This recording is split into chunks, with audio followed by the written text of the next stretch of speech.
Jiang He opened his eyes, a strange ceiling coming into view. He turned over and sat up. Four sets of lofted beds with desks underneath surrounded him, a dorm layout that felt oddly familiar. Yet the computer on the desk bore a brand he had never seen before, and the posters on the wall featured celebrities utterly unfamiliar to him. Even the shoes tossed carelessly by the bed carried logos that were nothing like the leaping man or the swoosh he knew, but instead a jumble of inexplicable abstract symbols. What the hell is this place? Jiang He muttered in disbelief. The last clear memory in his mind was of the hall of the Starlight Night venue where he had gone on stage as a well-known internet self-media figure to give a speech. Afterward, he had attended a buffet reception only to be surrounded by fans who plied him mercilessly with alcohol.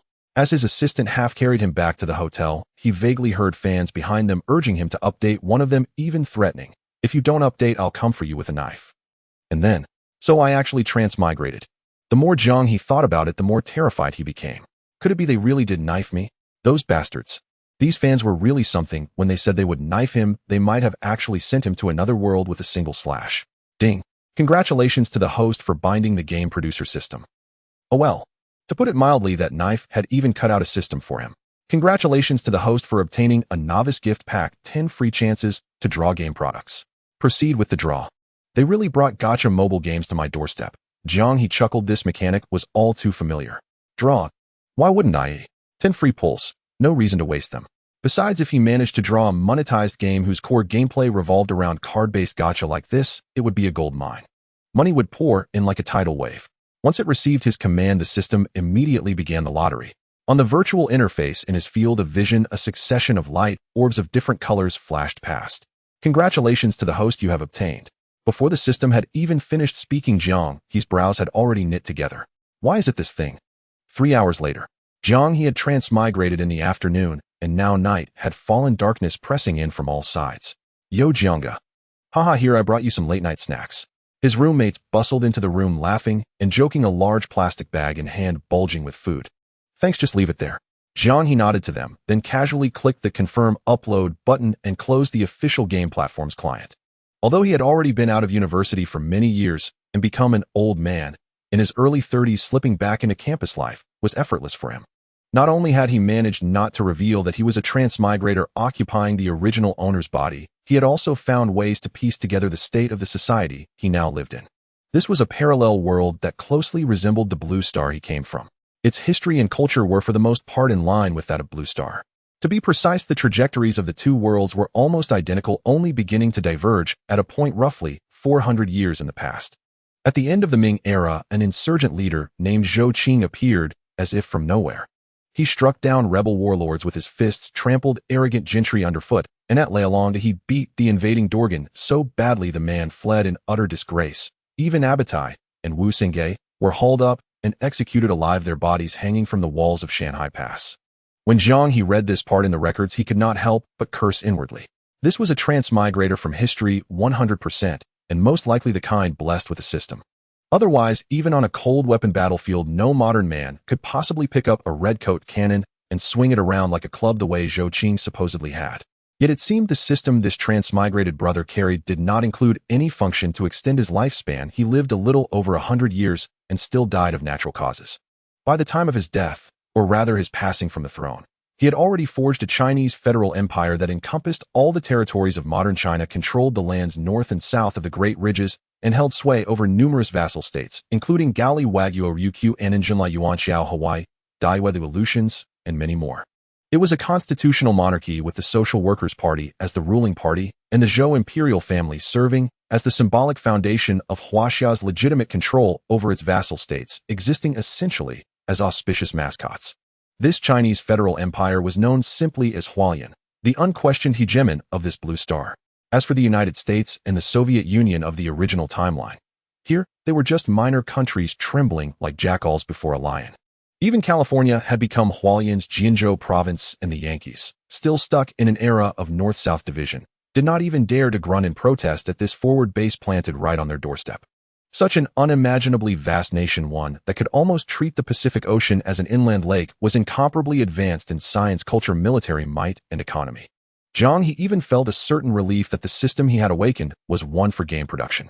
Otherwise, in this world, he would hardly have any advantage of foreknowledge at all. Compared to his original world, one of the very few areas in which Hualien lagged behind was video games.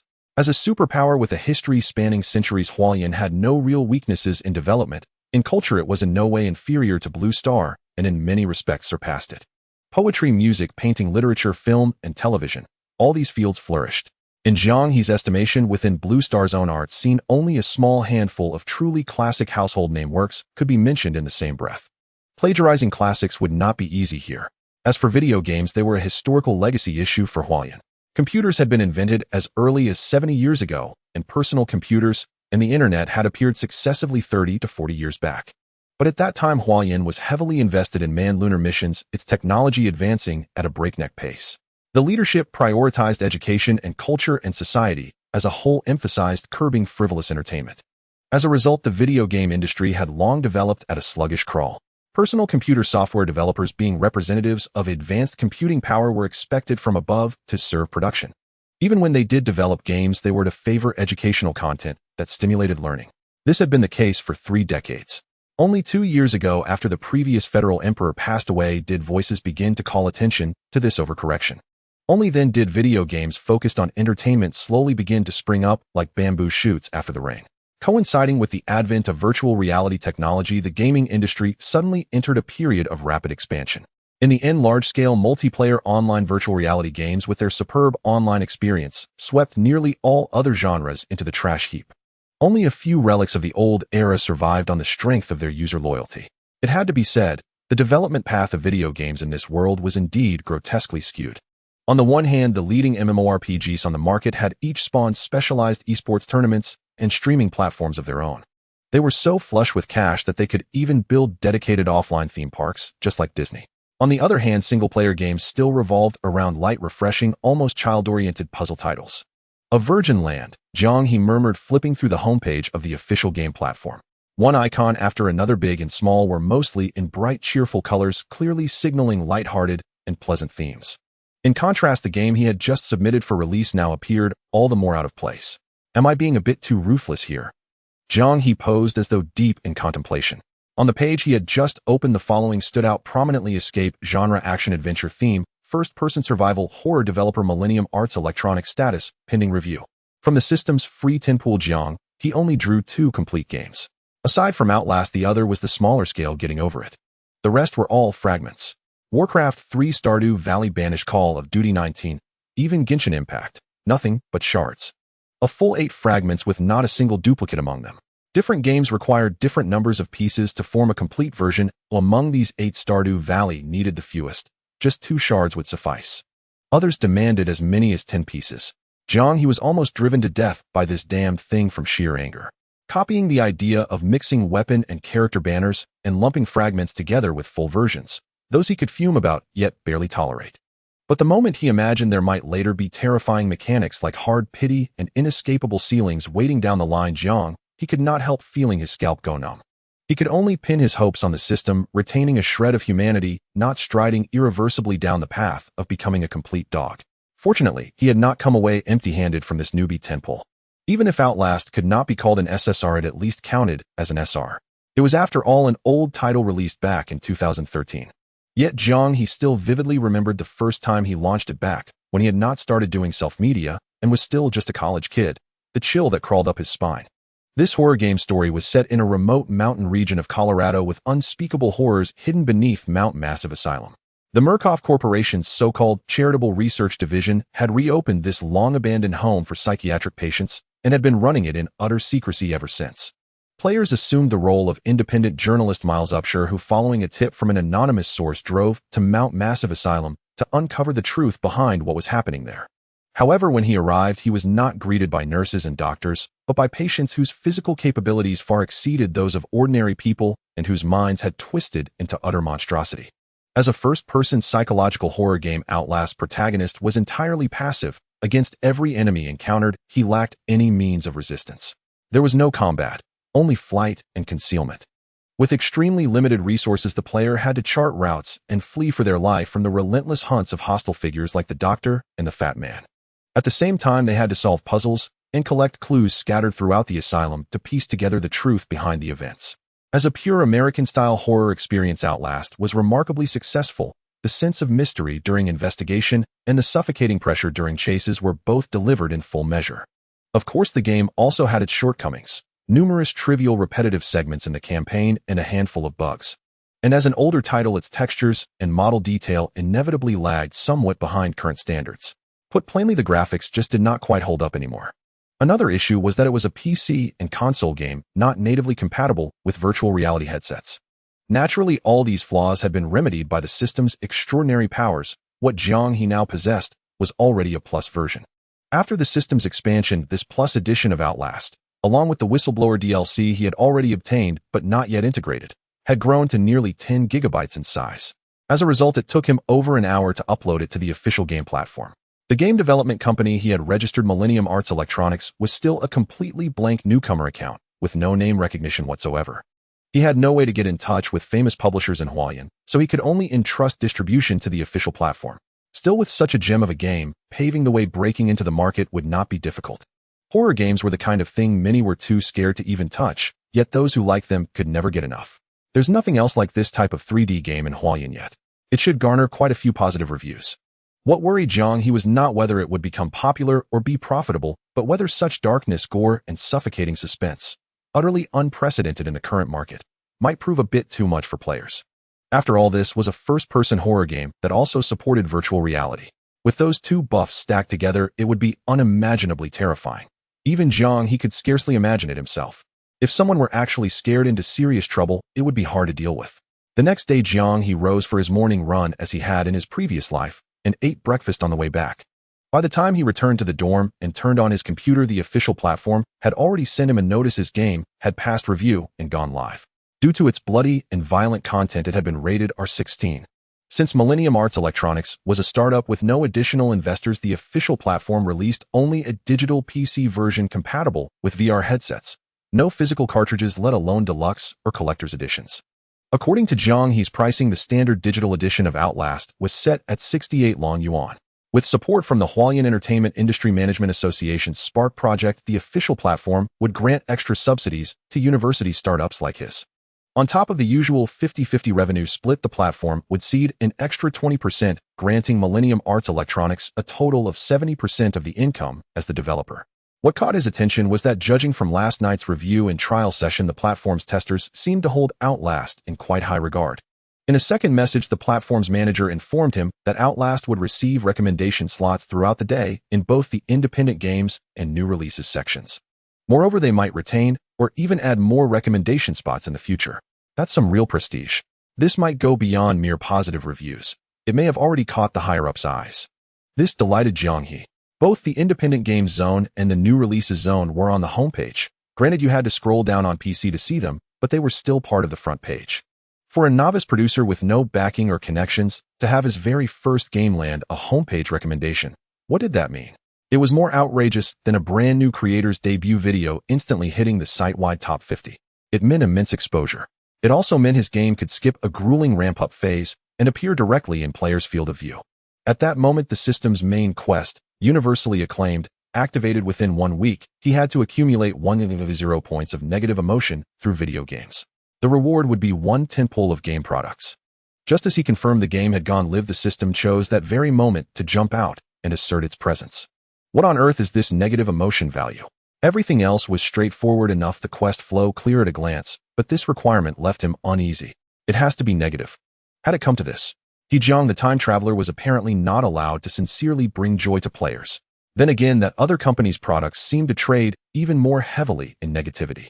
The system explained that for now, only negative emotion values were supported, and all draws and related functions would be constrained accordingly. Got it. Jiang He glanced at the items in his possession, Outlast, and getting over it, and could not help thinking that the mystery had been solved.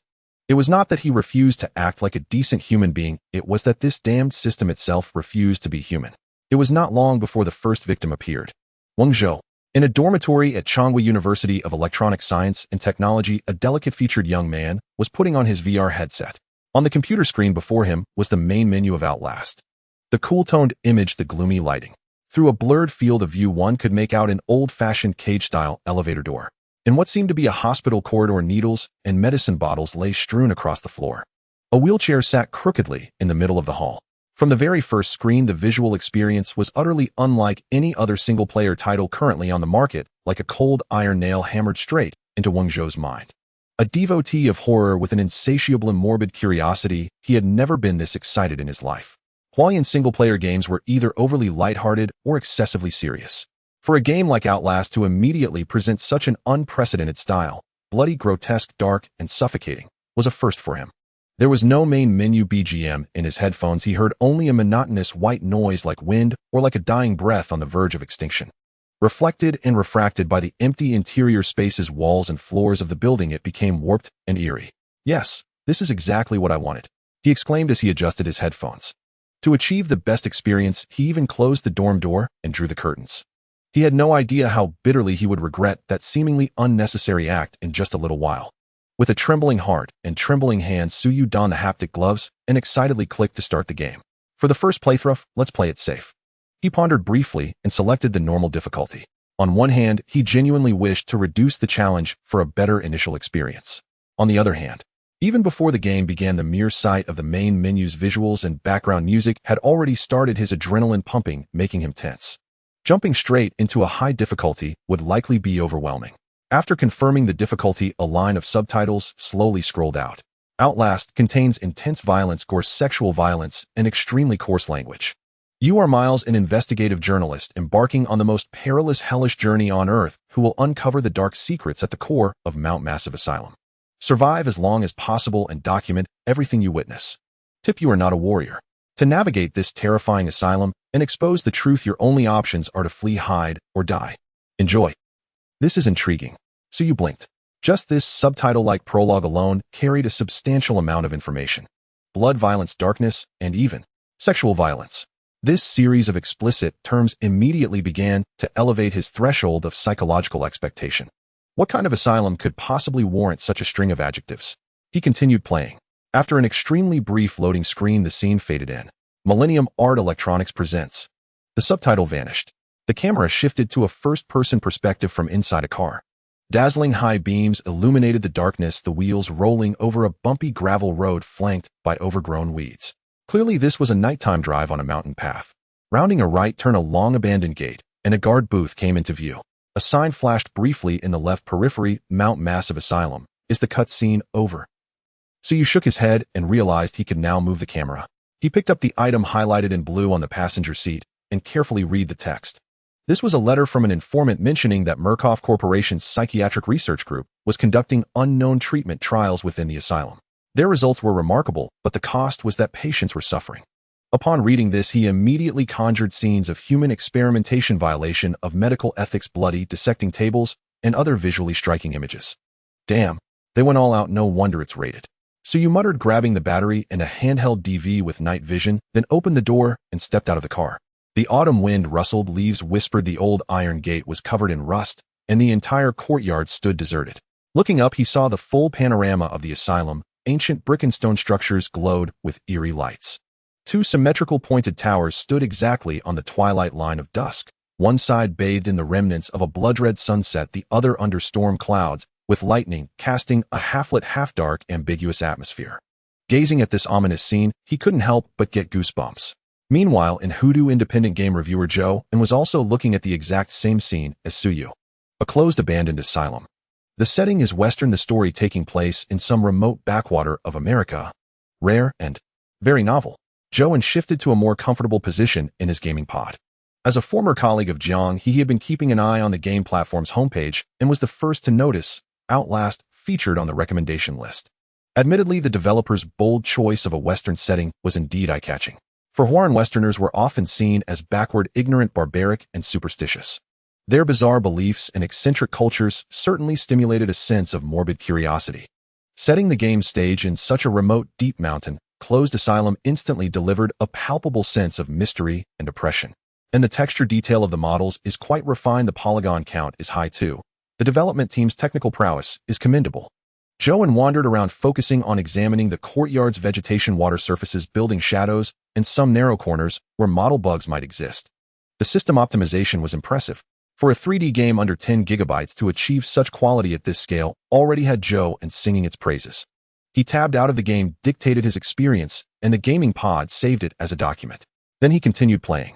Unlike Suyu, who was still wandering the courtyard unable to find the hospital entrance, Joe and quickly spotted the scaffolding on the building's exterior wall. Very smooth climbing and jumping. Clearly the action elements mentioned in the theme are here, and subsequent gameplay should involve using the terrain to outmaneuver enemies. Joe commented as he maneuvered the protagonist up and down the scaffolding, leaping between planks. Reaching the top of the scaffolding, he stepped onto a plank and climbed onto a windowsill. Dim yellow light filtered from inside the window, revealing cluttered furnishings, toppled cabinets, and a long, dragged trail of blood. So what exactly is this psychological horror supposed to be? He muttered as he climbed into the room. A sudden squelch sound and the lights went out without warning. Darkness engulfed the entire room, including Joe and within it. The BGM instantly turned eerie and ominous. All right, he met the gaze of the screen. The developer was about to pull some tricks. Joe couldn't help but twist his neck. He could distinctly feel the hairs standing up on the back of his neck. Clearly the so-called psychological horror had officially begun the moment he entered the asylum. Humans' dependence on light is something even they themselves rarely perceive. Watching horror films like The Eye or The Ring with classmates in a brightly lit lecture hall compared to walking alone down a dark, empty hallway with a burnt-out bulb after a long day at work, the terror of the latter far surpasses even a fraction of the former. When Joe followed the on-screen prompts and activated the DV's night vision mode, he realized the core selling point of Outlast's gameplay. Within the grainy viewfinder, even a normally furnished room was distorted into something grotesque by the blurry greenish hue. Let alone in an asylum littered with corpses and bloodstains with signs of destruction and abandonment everywhere. Distant screams along with the distorted news broadcast from a broken radio in a nearby room added more than just a touch of atmosphere. Especially the patients with their eerie expressions and bizarre movements who would pop out of nowhere and disappear behind doors, making one's heart race with fear. Trapped in such an unsettling environment, the primal instinct was to escape. He crawled through a narrow ventilation duct, nervously peering down at the psychiatric patients in the room below. Joe's heart pounded wildly. Casually pushing open a nearby door, a hanging corpse lunged at his face with a scream. How malicious! Don't they have a conscience? Startled, Joe immediately disconnected and climbed out of the gaming pod. He got up, opened a can of soda, and ate some snacks. He paced around for a while, his mind still filled with the dark, decrepit, and perilous corridors of Mount Massive Asylum. Even the faint rustle of clothes drying on the balcony in the night breeze filled him with distrust. It felt as though what swayed beyond the curtains were not clothes but twisted ghosts. Damn it, I want suffer alone. He sat back down at the computer. Resolute, he opened a document and wrote a long, highly persuasive recommendation. Then he posted this text along with the link to Outlast's homepage in every group he was a member of. While the first batch of lucky ones were enjoying an unprecedented, terrifying gaming experience on Blue Star, Jiang He was having a late-night snack with a beautiful girl. At the edge of his vision, the system's notifications kept flashing their presence. Negative emotion value, 8. Negative emotion value, 10. According to the system's explanation, the negative emotion value gained from a single mental stimulation has both a lower and an upper limit, a minimum of 1 point and a maximum of 10 points. It was evident that while he enjoyed his date, someone was in serious trouble. Moreover, they were in deep trouble. The negative emotion value of 10 points kept jumping, likely due to being scared out of their wits. Jiang He could even imagine at which point they got frightened. This isn't my fault. If you're scared, don't play. That's just how horror games are. He muttered a phrase of self-preservation for the unfortunate players in his heart before shifting his gaze to the opposite side of the table. The petite girl wore a college-style knitted jacket and leaned over the table to help Jiang He with the dishes. Her twin ponytails swayed behind her, causing Jiang He's gaze to follow the tips of her hair. Her name was Luo Xiaoxiao, theoretically his childhood sweetheart. Miraculously, they had been in the same school from elementary to university, occasionally even in the same class. However, prior to this, their relationship wasn't very close. Jiang He had gone through his memories, and the original owner seemed to have no feelings for her type. In fact, due to some quarrels and conflicts from when they were younger, he always had a strong aversion to her. Even up until his traversal, the original owner was still racking his brain to curry favor with a senior in her 4th year. At first, Jiang He couldn't comprehend why someone would want to be a sycophant. It wasn't until he saw the senior's social media posts that he understood. With such looks, it's no wonder the original owner had been fawning over her for 3 years. However, good looks are of little use. When he messaged the senior to borrow 20,000 yuan, he received a question mark in response and was subsequently blocked. He ended up asking around and finally reached Luo Xiaoxiao, who transferred the money within 2 minutes. With this money, Jiang He paid for the server's bandwidth rental just in time to launch the game today. He wasn't worried about being unable to repay the money. With the system at hand, it would be hard to be poor. However, when faced with Luo Xiaoxiao's invitation to dinner Jiang, he found it difficult to refuse. As his financial backer, he needed to be careful in serving her. Having been in the self-media industry for over 10 years, he had always maintained a strong professional ethic. So are you really in need of money right now? The grilled fish on the foil-covered stove steamed, and the spicy aroma filled the air. Luo Xiaoxiao held a small bowl looking at the collar of Jiang, his shirt casually asking. Not really, it's enough, he replied. I should be able to pay you back next week or so. Jiang He replied casually. This was already his most conservative estimate. With the game priced at 68 Dragon Yuan per copy, factoring in the additional shares from the Spark program and deducting various taxes and fees, he would get 45 yuan for each sale. He wasn't clear about the current sales situation, but even considering the sales of his previous game series, which totaled 15 million copies, he couldn't be pessimistic. Moreover, there was an official recommendation slot, and he didn't have any competing products. Not to mention a week. Even in a day, the sales would easily reach several 20,000. As he said, with the system, it was hard to be poor.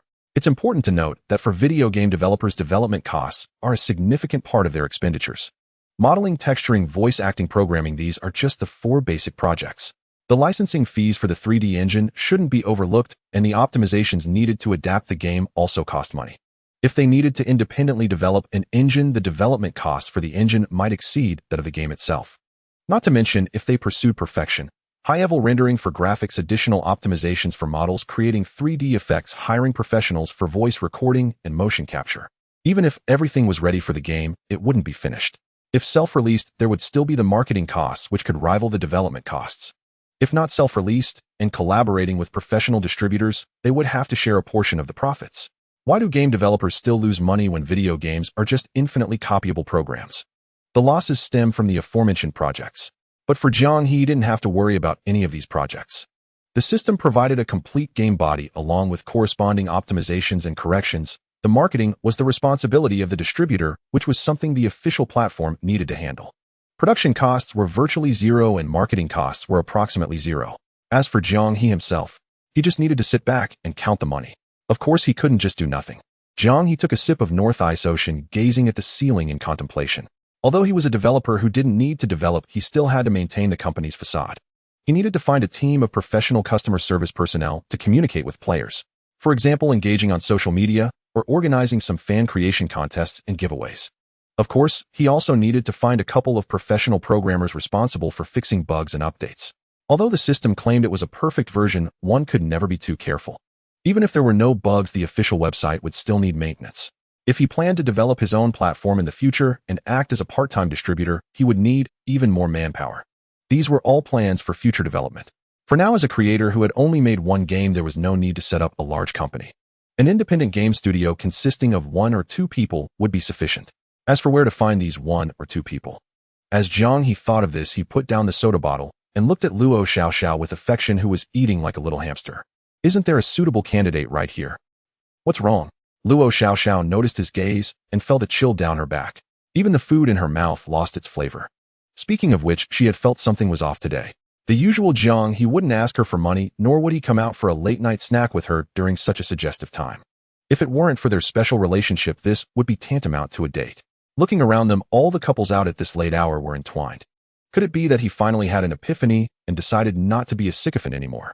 Thinking of this, Luo Xiaoxiao felt a bit of unspoken comfort. But there was also a sense of unspoken bitterness. After all, wasn't she a sycophant too? For a moment, she couldn't help but feel a pang of empathy. There really is no reasoning when it comes to feelings. While she was adding inner drama to herself, Jiang He stroked his chin, contemplating the feasibility of recruitment. From his memories, Luo Xiaoxiao attended the same school as him, but was in a different department. She was in the art department, skilled in multiple painting styles. It seemed she had even participated in creating original art and voice acting for anime. During an art department event, they had produced a 12-episode short comic. Reports said that its online reception was quite good. Jiang He thought this girl could serve as an artist and could also help with customer service. Given their relationship, Luo Xiaoxiao would be a very suitable assistant. At their age, having such a strong bond that she would lend him 20,000 yuan without hesitation was indeed extraordinary. This was not a small amount. As the world's most robust and widely circulated currency, the purchasing power of Dragon Yuan was considerable. 20,000 Dragon Yuan was enough for someone to comfortably live a month of a modest lifestyle in any city of Hualien. If it were in remote vassal states like Jinla or Ryukyu, it would even be enough to buy a 2-bedroom apartment outright. With Luo Xiaoxiao trusting him so much, it shouldn't be difficult to persuade her to help run the studio together. The challenge would be convincing her of the fact that a childhood friend spent 2 months developing a virtual reality game independently.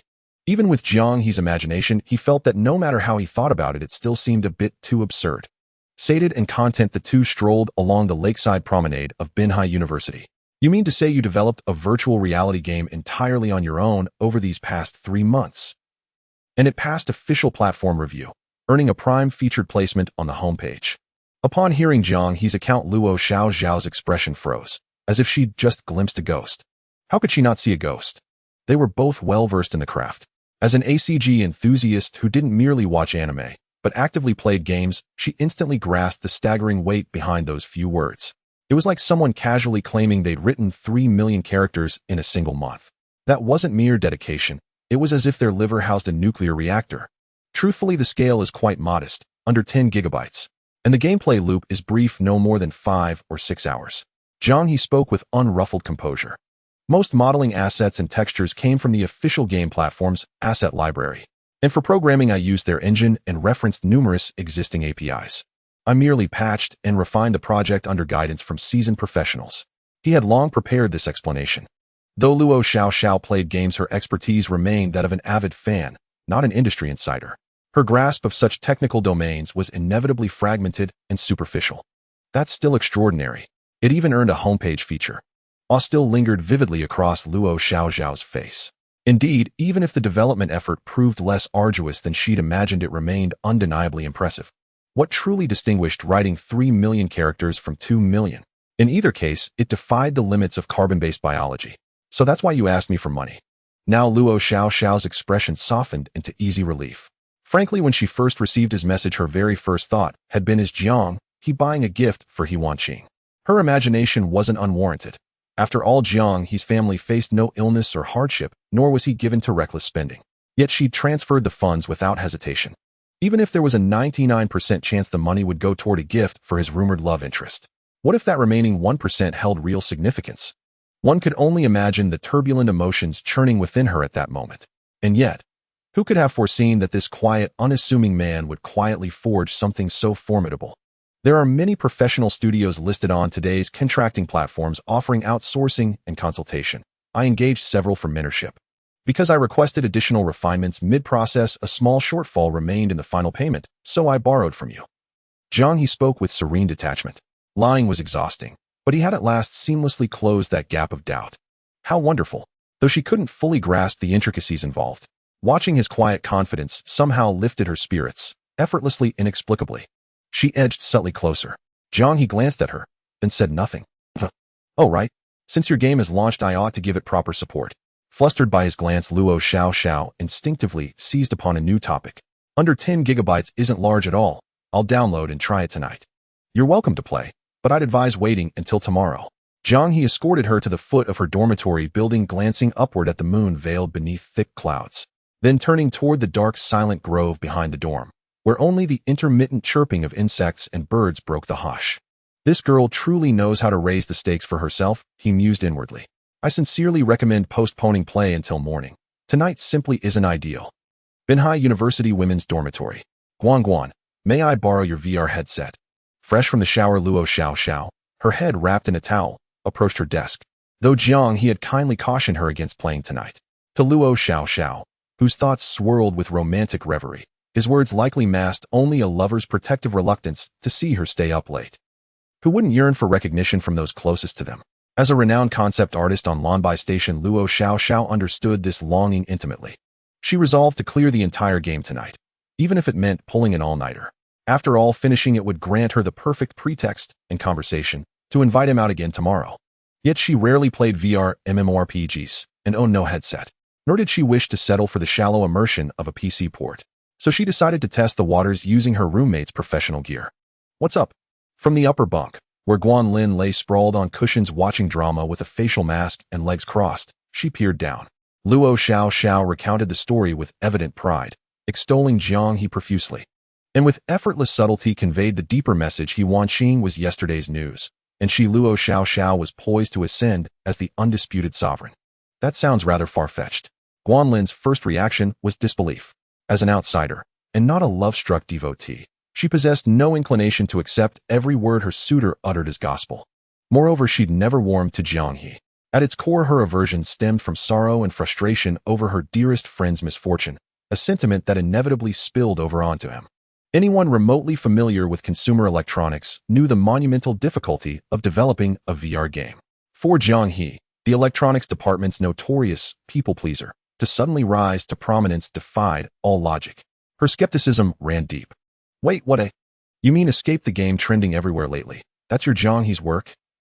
Before Guanlin could finish, another roommate, watching a live stream, burst out in astonishment. All eyes turned toward her. Luo Xiao stared dumbfounded.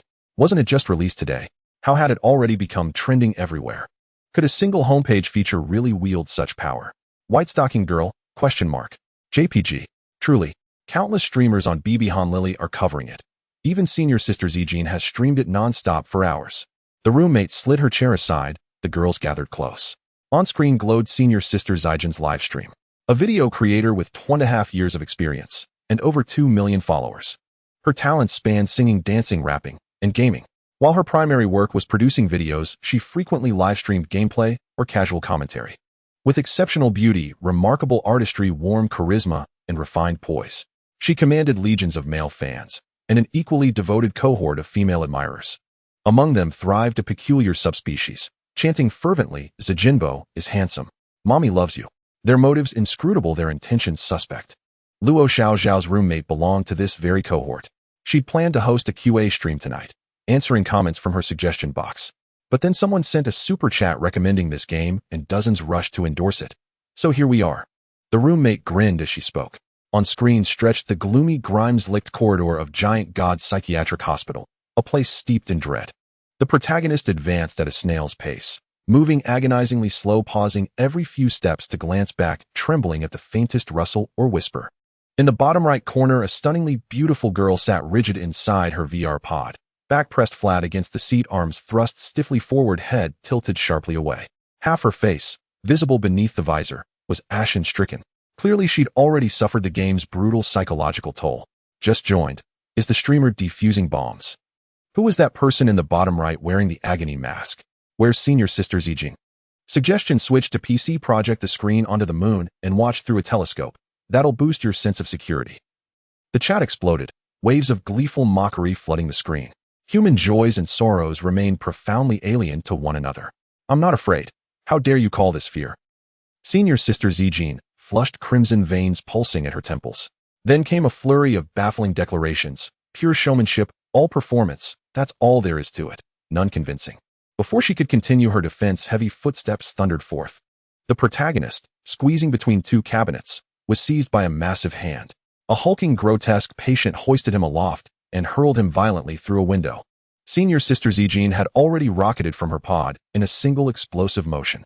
Yikes, Mamma Mia, I'm done. Her anguished cry still echoed through the room.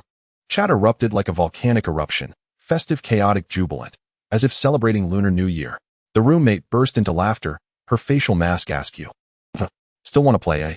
Guanlin leaned close and murmured softly into Luo Xiao's ear. Luo Xiao shook her head vigorously. Early in the morning, Jiang He got out of bed and opened his phone where the official platform had sent a message. 50,000 copies in a day. Jiang He exclaimed. Who is advertising for me? He was astonished. Even with 2 homepage recommendations, he never expected such a high first-day sales volume. One must understand that a recommendation position is not omnipotent. Just because others can see your product does not mean they will decide to buy it. The willingness of the official platform to recommend is due to the reviewer's responsibilities. They have played the game and know its quality. However, for players it is different. No matter how much the game costs, it ultimately presents a barrier. Download requirements for space and operational configurations, regardless of quality, are also barriers. This is not a free novel that one can read immediately. Unless one is a wealthy person with a home and a mind, most players wouldn't think twice before directly purchasing a game. Often they need to consider various factors, such as the developer's scale, size, and historical achievements, then combine the specific information presented in the promotional video to decide whether to make a purchase. This is why game developers work hard every day on promotion and packaging themselves in this industry. Everything is judged by results. Developers are like students and players are the examiners. Those who score 60 and those who score 95 receive completely different treatment. Players will buy games made by the latter with their eyes closed, while those made by the former might not even be purchased after staring for a long time. 2 small recommendations on the homepage are certainly not enough to make 50,000 unfortunate souls buy a game from a complete novice developer with their eyes closed. Jiang He pondered. Those 2 recommendations likely triggered a chain reaction, resulting in the sudden explosion of first-day sales. This is straightforward. The way news spreads in the gaming industry is quite simple. When in doubt, check social media like Zhalong Weibo and streaming video platforms like BB Han Li to understand. After a search, Jiang He immediately noticed a number of streamers, including Sister Zijin. They were playing Escape in the game capsule late at night, and the show was indeed very entertaining. Among them were several big influencers with over 1 million followers. Their influence clearly played a decisive role in the first-day sales. But who leaked the news? Who passed the information to these streamers? Luo Xiaoxiao might believe they chose to download it just because of fan recommendations, but Jiang He did not think so. Smaller streamers are indeed free to broadcast whatever they want. However, larger streamers cannot operate this way. Behind them, there is always a team assisting in the operation. The streaming time duration and content cannot be decided on a whim. They have to negotiate with the platform to facilitate good promotion, arranging for banners, side ads, and even splash screens. Internally, they need to communicate well with their teams, managing the entire process and guiding the moderator's comments. For a newly launched game made by a producer with no history, no one dares to click and play it without hesitation. To put it lightly, if the game quality is poor, feeding viewers rubbish could lead to an apology for slipping up. To be blunt, if there is any inappropriate content leading to an incorrect ideological direction, who will take responsibility? Forget about slipping up, even bowing won't suffice. One misstep could cause someone to be crushed by an iron fist. In the years of development for the streaming industry, how many streamers have suddenly disappeared after a major scandal? Those who survive are the ones who are clever and know how to avoid pitfalls. Jiang He followed the clues and eventually landed on Xiaoan. This guy is far less famous than those big streamers, but as a notable game self-media author in Hualien, he holds significant weight among reviewers. It was precisely because of this guy's retaliatory promotion that Escape spread widely among reviewers and self-media. Moreover, whether these people were genuinely scared as Xiaoan had envisioned is another matter. Just the generally positive reviews they provided made the game truly break out of its niche. In the information age, the more niche and specialized the circle, the easier it is to become a trendsetter in the mainstream entertainment circles. Review media serve as a compass for professional streamers, and professional streamers serve as a compass for the audience players. The former's flattery prompts the latter to seize the opportunity to ride the wave of a new game's popularity, and once that popularity begins, it becomes uncontrollable. This directly resulted in Jiang He's daily income soaring to hundreds of thousands. This guy is a good person, Jiang He exclaimed, flipping through Xiao An's Weibo with admiration. Although this guy praised the production level of Escape in the review, he avoided mentioning specific horror elements under the pretext of avoiding spoilers. However, the competitive comments in the comment section with others calling him out made Jiang He realize the underlying tricks. Clearly, this is a story of being an accomplice to a tiger. Of course, Xiao An's motives for spreading the word are irrelevant. What matters is that he indeed contributed to the achievement. Since he praises horror games so much, he must really like them, Jiang He mused. Next time, if there's another horror game, let's arrange an early access version for him. We can't let him shed blood and tears. Jiang He sighed, not feeling very fair. The main task, widely praised. Current progress, emotional value, 5253-610-0000. Just on the first day, half of the task was completed. Jiang He was quite satisfied with this. After all, by comparing the number of emotional values with the first day sales, it is clear that the buyers and the players are not proportional. If we were to use the median of 1 to 10, which is 5, to roughly estimate the emotional value provided when scared, then the emotional value of over 50,000 represents that at most 10,000 people played Escape that day. That's barely 1/5 of the sales. In reality, it cannot be calculated this way, because the initial processes involve various jump scares and chase scenes that are quite dense. These are all players experiencing a true horror game for the first time. Unless they are all those with a heart of steel who aren't afraid of ghost hands reaching out from toilets, it's impossible for them to only be scared once during gameplay. Most people wouldn't be as timid as Sister Zijin, who would jump and fly out of the frame at the slightest scare. But most people wouldn't be as unresponsive as a robot, either remaining unfazed even when confronted by a malevolent ghost. Based on Jiang He's estimates from years of experience in the industry, in an hour of gameplay, each player should at least provide 20 to 30 points of negative emotional value. If this figure is applied, then it would be even less. Clearly, players are quite sincere, and there are probably many tales of courage where players exit the game right at the entrance of a mental hospital. In the following days, the popularity of the game Escape continued to rise dramatically. No one watches just one streamer every day of the year, and not many will stick to a single streaming platform for life. Viewers migrate from one live stream room to another like electronic gypsies, and the highly discussed game Escape spreads across all streaming platforms through word of mouth. This is simply because Escape is currently the only truly terrifying game on Blue Star, and its entertainment value is exceptionally high. Audiences love to watch streamers sneaking around dark mental hospitals with a small night vision camcorder only to be startled by sudden monsters. Especially upon entering the underground sections of the mental hospital, the chase and hiding sequences in the prison and sewers provide an immersive experience. That's the essence of streaming. Watching others struggle is far more enjoyable than getting a 5-kill streak oneself. Although it is indeed nerve-wracking to play, the quality of Escape is remarkably high, offering a great gaming experience. Being frightened to the point of heart-pounding is at least exhilarating. Moreover, the storyline is also above average. After systematic optimization, the tedious parts of retracing the journey to the West have been removed, making the puzzle-solving process engaging. The great program effect benefits them the most. After streaming, they can ride the wave of popularity to gain a surge in followers, so why not? In no time with their participation, this game has created a trend that even Jiang He finds baffling. Escape, being a linear horror game centered on puzzles and evasion, is not particularly replayable. Even a complete novice unfamiliar with guides can certainly complete the game within 10 hours if they don't deliberately mess around. In the following week, more players and streamers cleared the game, and the entire storyline gradually became known to more and more people. The situation is simple. Reporter Miles received a tip-off stating that personnel from Jiang Company were researching supernatural powers and conducting human experiments at the Giant Mountain Mental Hospital, so he came to investigate. Upon arrival, he found that the informant was not lying. It was indeed true. Cruel and bloody human experiments were indeed taking place in the mental hospital, with the ancient building filled with crazed individuals tortured into insanity from experimentation. The protagonist, a barehanded reporter, was completely helpless against these madmen, fleeing in panic and cursing his bad luck. Had he known, he would have brought an AR and a spotlight to deal with these bastards. As he delved deeper into the collected data, gradually conducting searches, the protagonist finally uncovered the shocking secret buried beneath the mental hospital after enduring several torments. The vast amount of data obtained by Jiang Company brought them numerous new drug patents and immense profits. All of this stemmed from a supernatural entity discovered by Jiang Company that cannot be explained by science, an entity formed by countless nanobots known as Valrid. In the original game setting, Valrid was a product of the Third Reich's advanced technology. However, in this world, due to Jiang He's predecessor disrupting history from the late Ming period onward, the Third Reich, with its advanced technology, constantly taking the blame for America, no longer exists. Thus, in the system's optimization, Valrid was redefined as an alien creation. To be honest, this makes more sense than the original version. After all, the little mustache has already taken enough blame from the spaceship in Antarctica to the Doomsday base, and now there's a nanobot conglomerate that can be considered future technology. It's hard to believe how the Americans could win against them when every soldier could transform into a Cybertron robot just by raising a magic wand.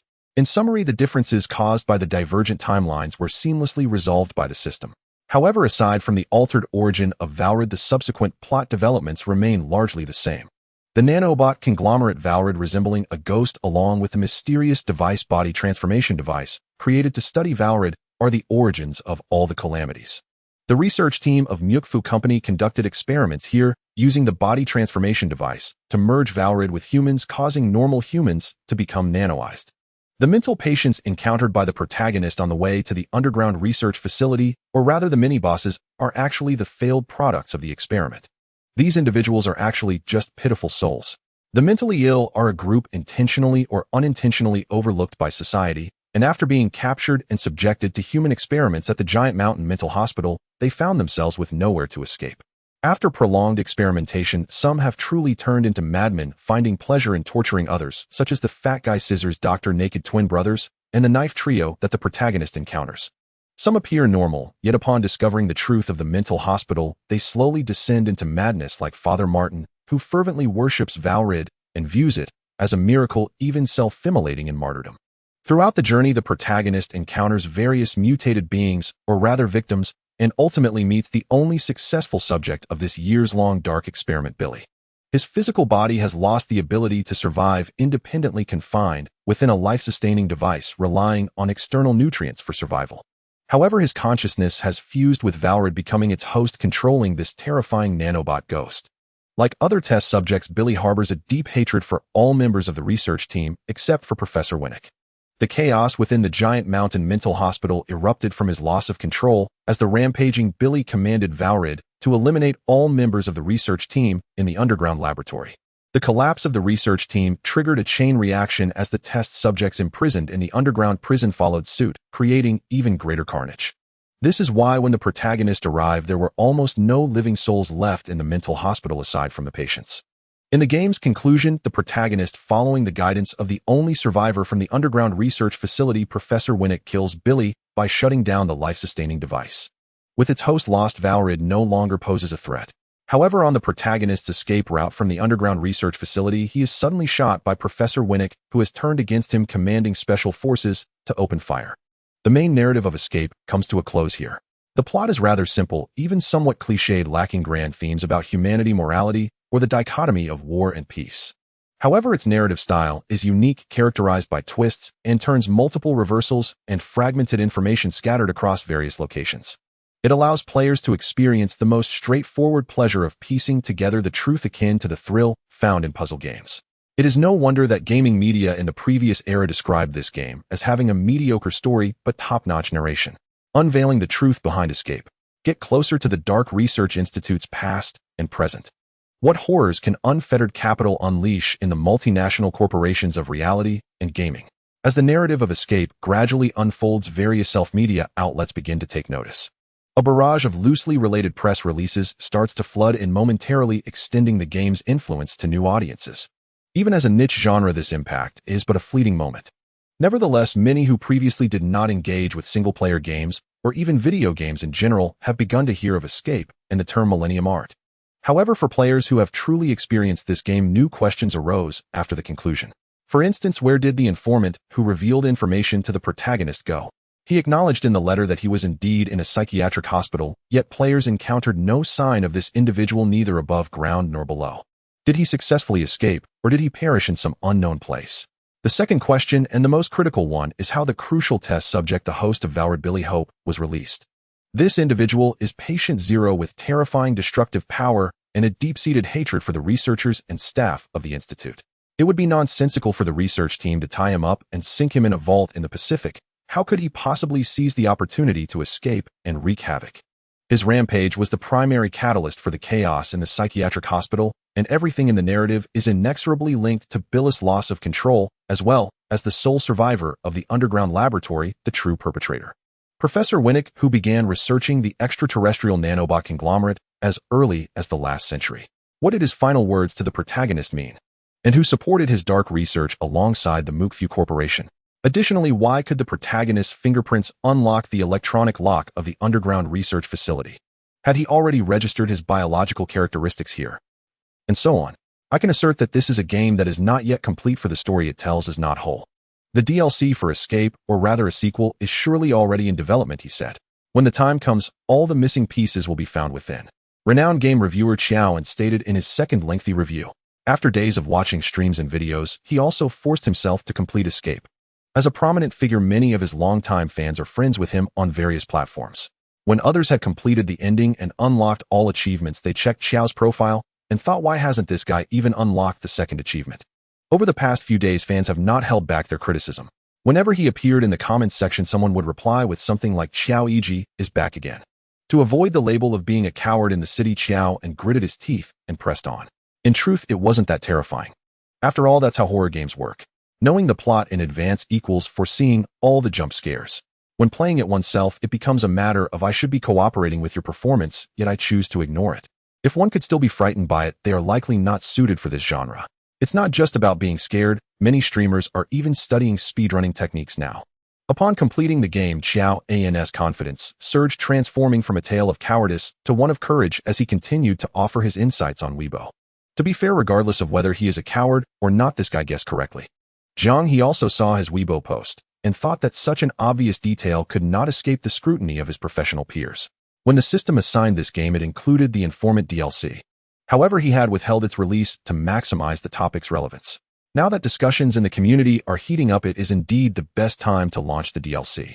The official DLC informant for Escape will be released this Friday at noon, he announced.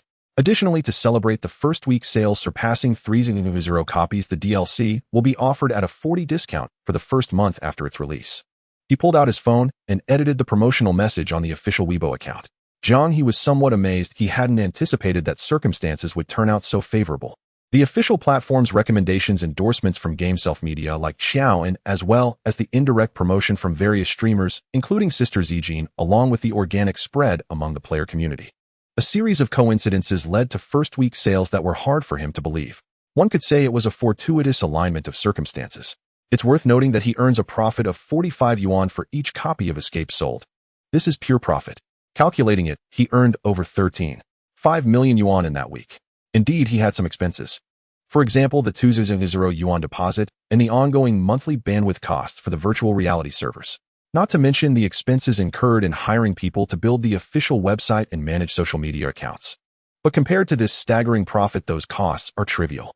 I must say the players in Hualien are truly wealthy. Jiang He muttered to himself. This is indeed the case. As the only superpower on Blue Star, the colossal Hualien's national strength and the prosperity of its people are enough to astonish other nations. Even the original Huaxia pales in comparison to it. After all, Huaxia has experienced centuries of turmoil and is still on the path of national rejuvenation. With old me and the entire Western world eyeing it covetously and a group of third-world neighbors making trouble, the Hualien of this world resembles a complete version of Huaxia that has not suffered territorial concessions or isolation. Wealth from half the planet converges in this country, making it hard to find a truly impoverished person. Whether it's 68 or 680, players are always ready to buy. Of course, while players are not short of cash, Jiang He cannot be too greedy. The pricing strategy significantly affects reputation. Take the French potato factory, which often releases a 628 gold version, then cuts prices dramatically within a year, or certain Japanese factories that almost rob people blind with their exorbitant regional pricing. Such matters that can severely damage public relations are not something Jiang would stoop to. The story content of the Informant DLC is indeed substantial equivalent to a parallel storyline to the main narrative. However, due to resource reuse, the scale is not significant. Ultimately, it all takes place on the same stage. Thus, Jiang He naturally set a base price of 16 yuan. What, no reaction from the system? Jiang He teased the system after posting the preview half in jest. He wanted to see if he could coax another quest to trigger. The first week's tasks had gone smoothly. The temple was already credited. He simply wasn't ready to spend it. The last time had been too rushed and produced nothing of value. This time, Jiang He planned to fast bathe and burn incense beforehand. It was not pure superstition. He just liked life to have a little ceremonial weight. If all else failed, he bristled at the thought of being forced to cosplay Lady Jianjun in a handstand while pulling cards, perhaps with a ridiculous Barrelante head stunt for good measure. Cross-dressing was trivial, making money was the point. If he actually drew Yuanshan, the rest of his life could be spent counting money in bed. The system replied dryly, releasing DLC does not count toward quest triggers. The host must publish a new standalone or series work to awaken the main task. The system spoke in a flat tone, impervious to Jiang He's coquettish gestures. What are you up to sneaking about? A respectable system must follow protocol. It cannot simply hand out tasks on a whim. That would make it no better than a shabby roadside charlatan. Tis should have said so earlier. Fine, I am tired. Go wait below. Jiang He waved his hand as if shooing flies. That thing should have said so sooner. Wasted my expressions. The system retorted in its own way, and the squabbling continued. He had not obtained the result he wanted, but he learned much. The system had a clear preference. It wanted him to frantically publish new games, not to follow that damned Swedish studio's path of pumping out DLCs. It was a pity. He had hoped to pull something like Stellaris or City Skylines, then milk endless DLCs to grind tasks until the system was bled dry. Now that hope was gone, the system added that releasing a new game might trigger a quest, but it would not be an absolute guarantee. The system had many tricks. Jiang He thought, ruefully blaming it for corrupting his once innocent nature. At present, he had an unspent tinpole and another batch of unused ammunition in reserve. Juedi Qiuxing. That was the nickname the CN game community had given it. Its original longer name was Getting Over It with Bennett Foddy. This modest 2D platformer sported no flashy systems. Its gameplay boiled down to one element: suffering. Few had truly played it, but hardly anyone online had escaped seeing it. The bare-chested man trapped inside a black cauldron and the massive hammer became an internet sensation. In 2018, it had once erupted into a phenomenal hot topic. It was simple: the game inflicted misery and the audience delighted in watching streamers endure it. One misstep could render the whole run meaningless. Players controlled the man in the cauldron, no legs, only the unstable tub as lower limbs, no dexterous hands, only a cumbersome hammer awkward to wield. With such handicaps on jagged terrain, climbing was perilous. One wrong landing, and you might slip into an abyss or shove yourself off a cliff by accident. After grueling effort to scale a peak, a single slip could send you back to the valley. Worst of all, a careless hook on a snake's tail could slide you from the levels and all the way back to the start. There were countless streamers who wailed in despair or pounded their keyboards in fury. Yet the difficulty was not without reason. The challenge itself was a time-honored core mechanic. When you banged and rolled at the foot of a garbage heap, suffering inwardly, then finally cleared the level and felt yourself drifting up toward the stars, the triumph tasted exquisitely sweet. Jiang He had confidence in this minigame. It was tailored for players who relished testing themselves, who took pleasure in deliberately courting hardship. It resembled Taoxing-type horror games. People either loathed them outright or loved them fiercely. On Steam, players had even tagged it as a form of psychological horror. One had to admit that people could really make a spectacle out of things. Given the buzz generated by its peculiar gameplay, Jiang He had no doubt it would, like Taoxing, become a frequently streamed spectacle across major platforms. Of course, if such a game were released, his own malicious intent to torment players would be laid bare. With Taoxing before and Jiang after, neither offered a lighthearted or pleasant experience for players.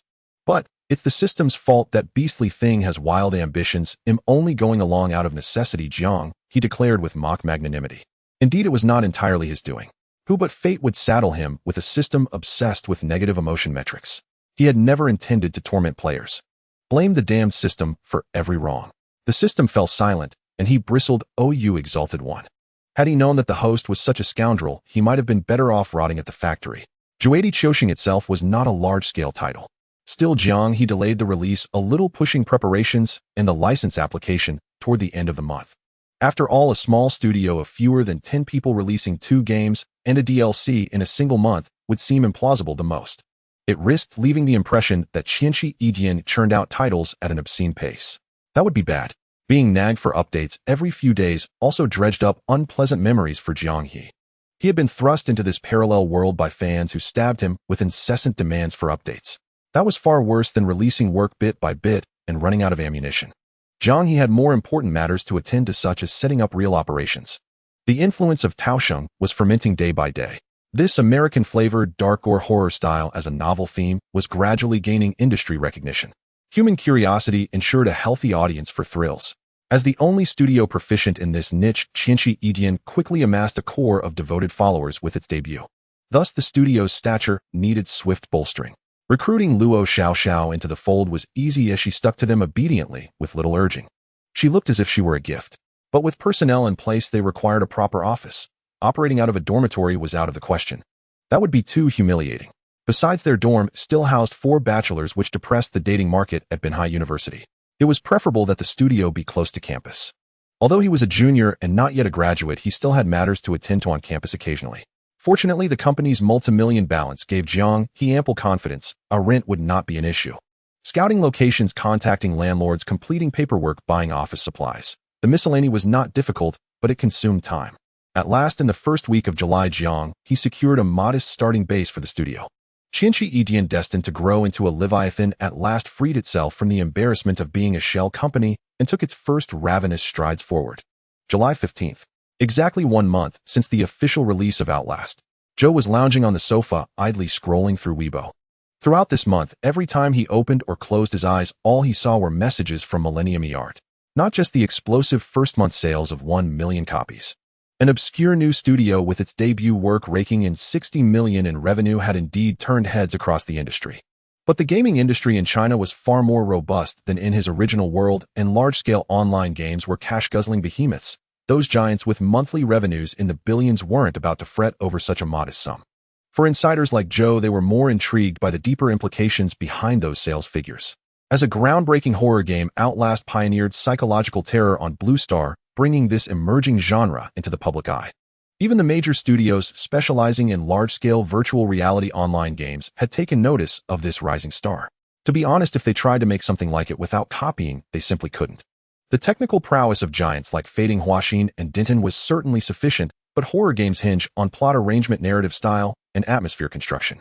All of that lay outside their blind spots. Those folks who spent their days obsessing over selling mounts pets wings and a fire Kieran for 8,888 and knew nothing of this. Since Outlast was the only successful title of its kind on the market, the big shots were currently maintaining an attitude of vigilance and watchful waiting. Or perhaps they were too embarrassed to start plagiarizing just yet. If Millennium eArt released a few more successful products in the same vein, it would be hard to say whether the old tale of Tencent would repeat itself. Don't overestimate the moral integrity of capitalists. In any world, they're all cut from the same cloth. The big studios were biding their time. As for the small single-player studios trying to create competing products, those still dabbling in puzzle and casual games were no match for this. Before they could even glance in the rearview mirror, the wheels had already rolled over their heads. No sooner had they breathed a sigh of relief that the scourge had finally left than the Whistleblower DLC was released late last month.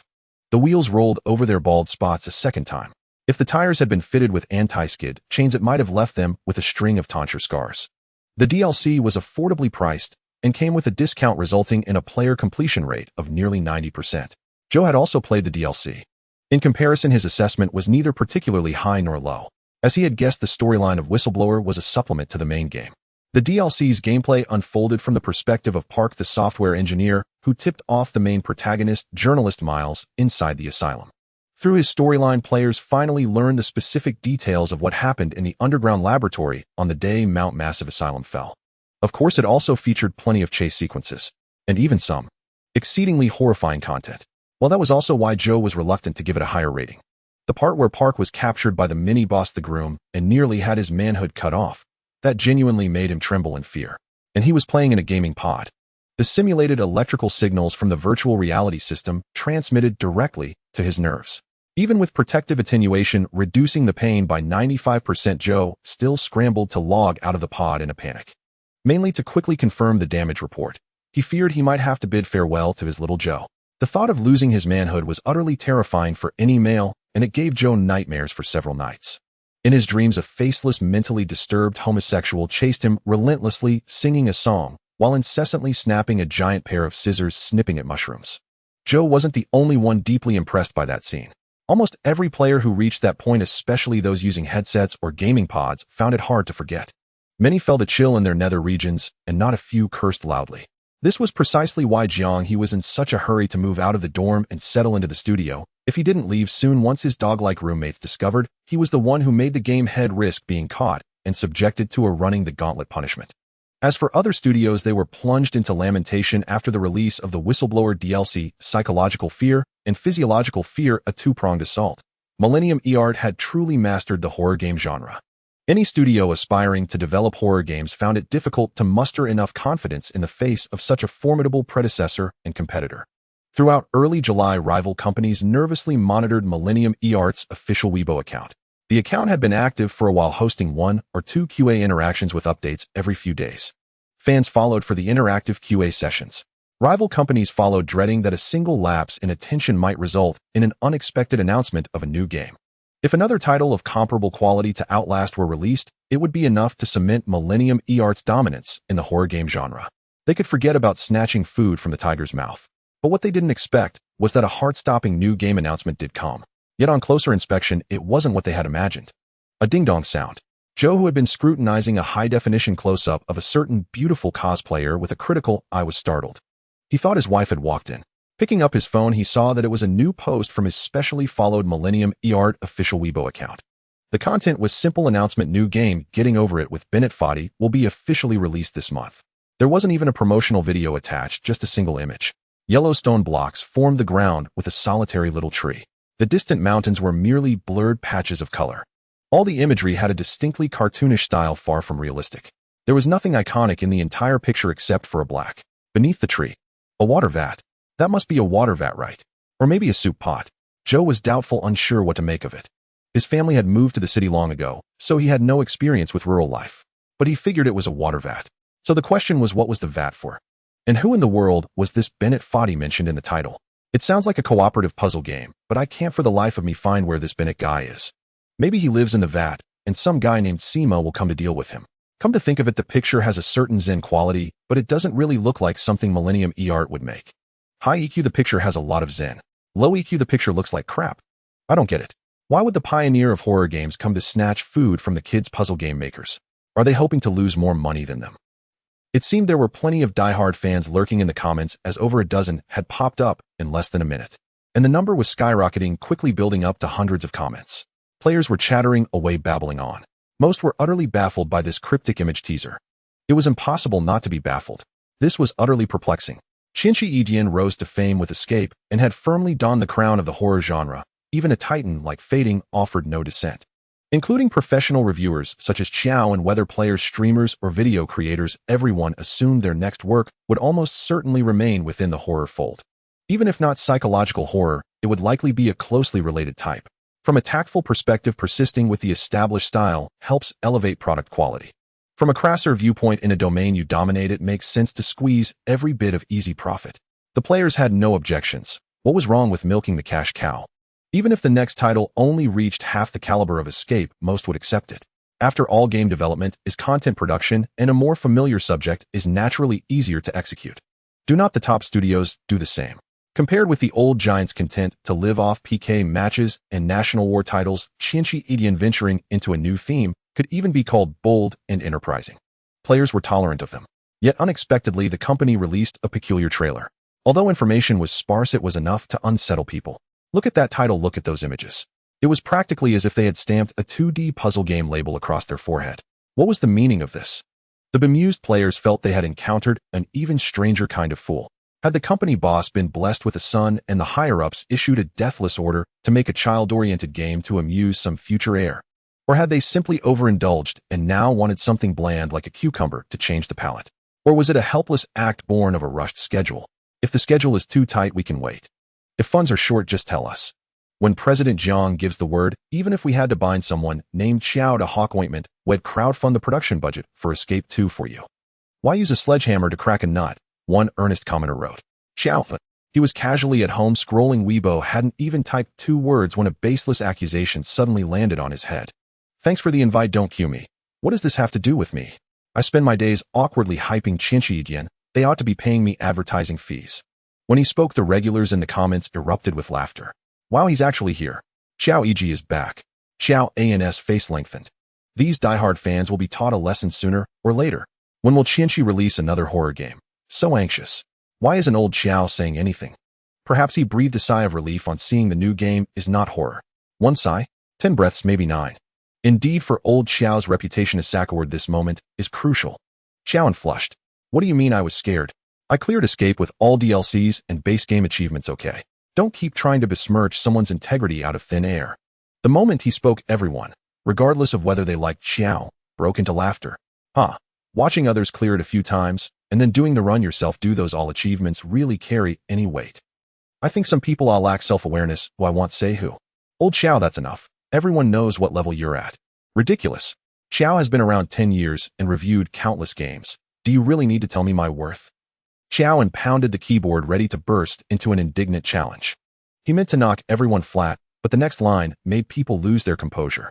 You just want to see me speedrun, don't you? When the new game launches, I'll immediately do an endurance speedrun livestream, all right. I won't sleep until it's beaten, I promise. How's that? The crowd fell silent. Where had this shameless old rogue come from? Damn, you're going to speedrun a puzzle game. Have some shame. An endurance livestream. How could you possibly stream this for an entire night? I can't hold it, this is killing me with laughter. Fans hurled abuse. Within a minute, dozens of obscene replies flooded Xiao An's comment thread. One might mistake the comment section for breaking scandal coverage. If Jiang releases a horror game, next time I hope you'll be as brave as you are now. Let's wait until it actually comes out. Next time, surely next time. This time I'll stream this so-called conquer the challenge. Come watch.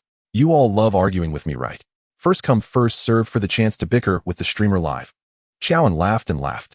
He had an insight shamelessness shields one from being trolled. He now stood invincible. Then why not turn it into an event? Everyone streams together at launch, and we see who clears it first, chimed another account bearing a gold verified mark. The account belonged to Defei, one of the few remaining major solo game streamers with over 3 million followers on Feeding's Dosha platform. He and Xiao were on good terms and lived in the same city. The first person to fall victim to Xiao An's reposted review had been him, and he too had become a devoted fan of Jiang He. Hyped Fei.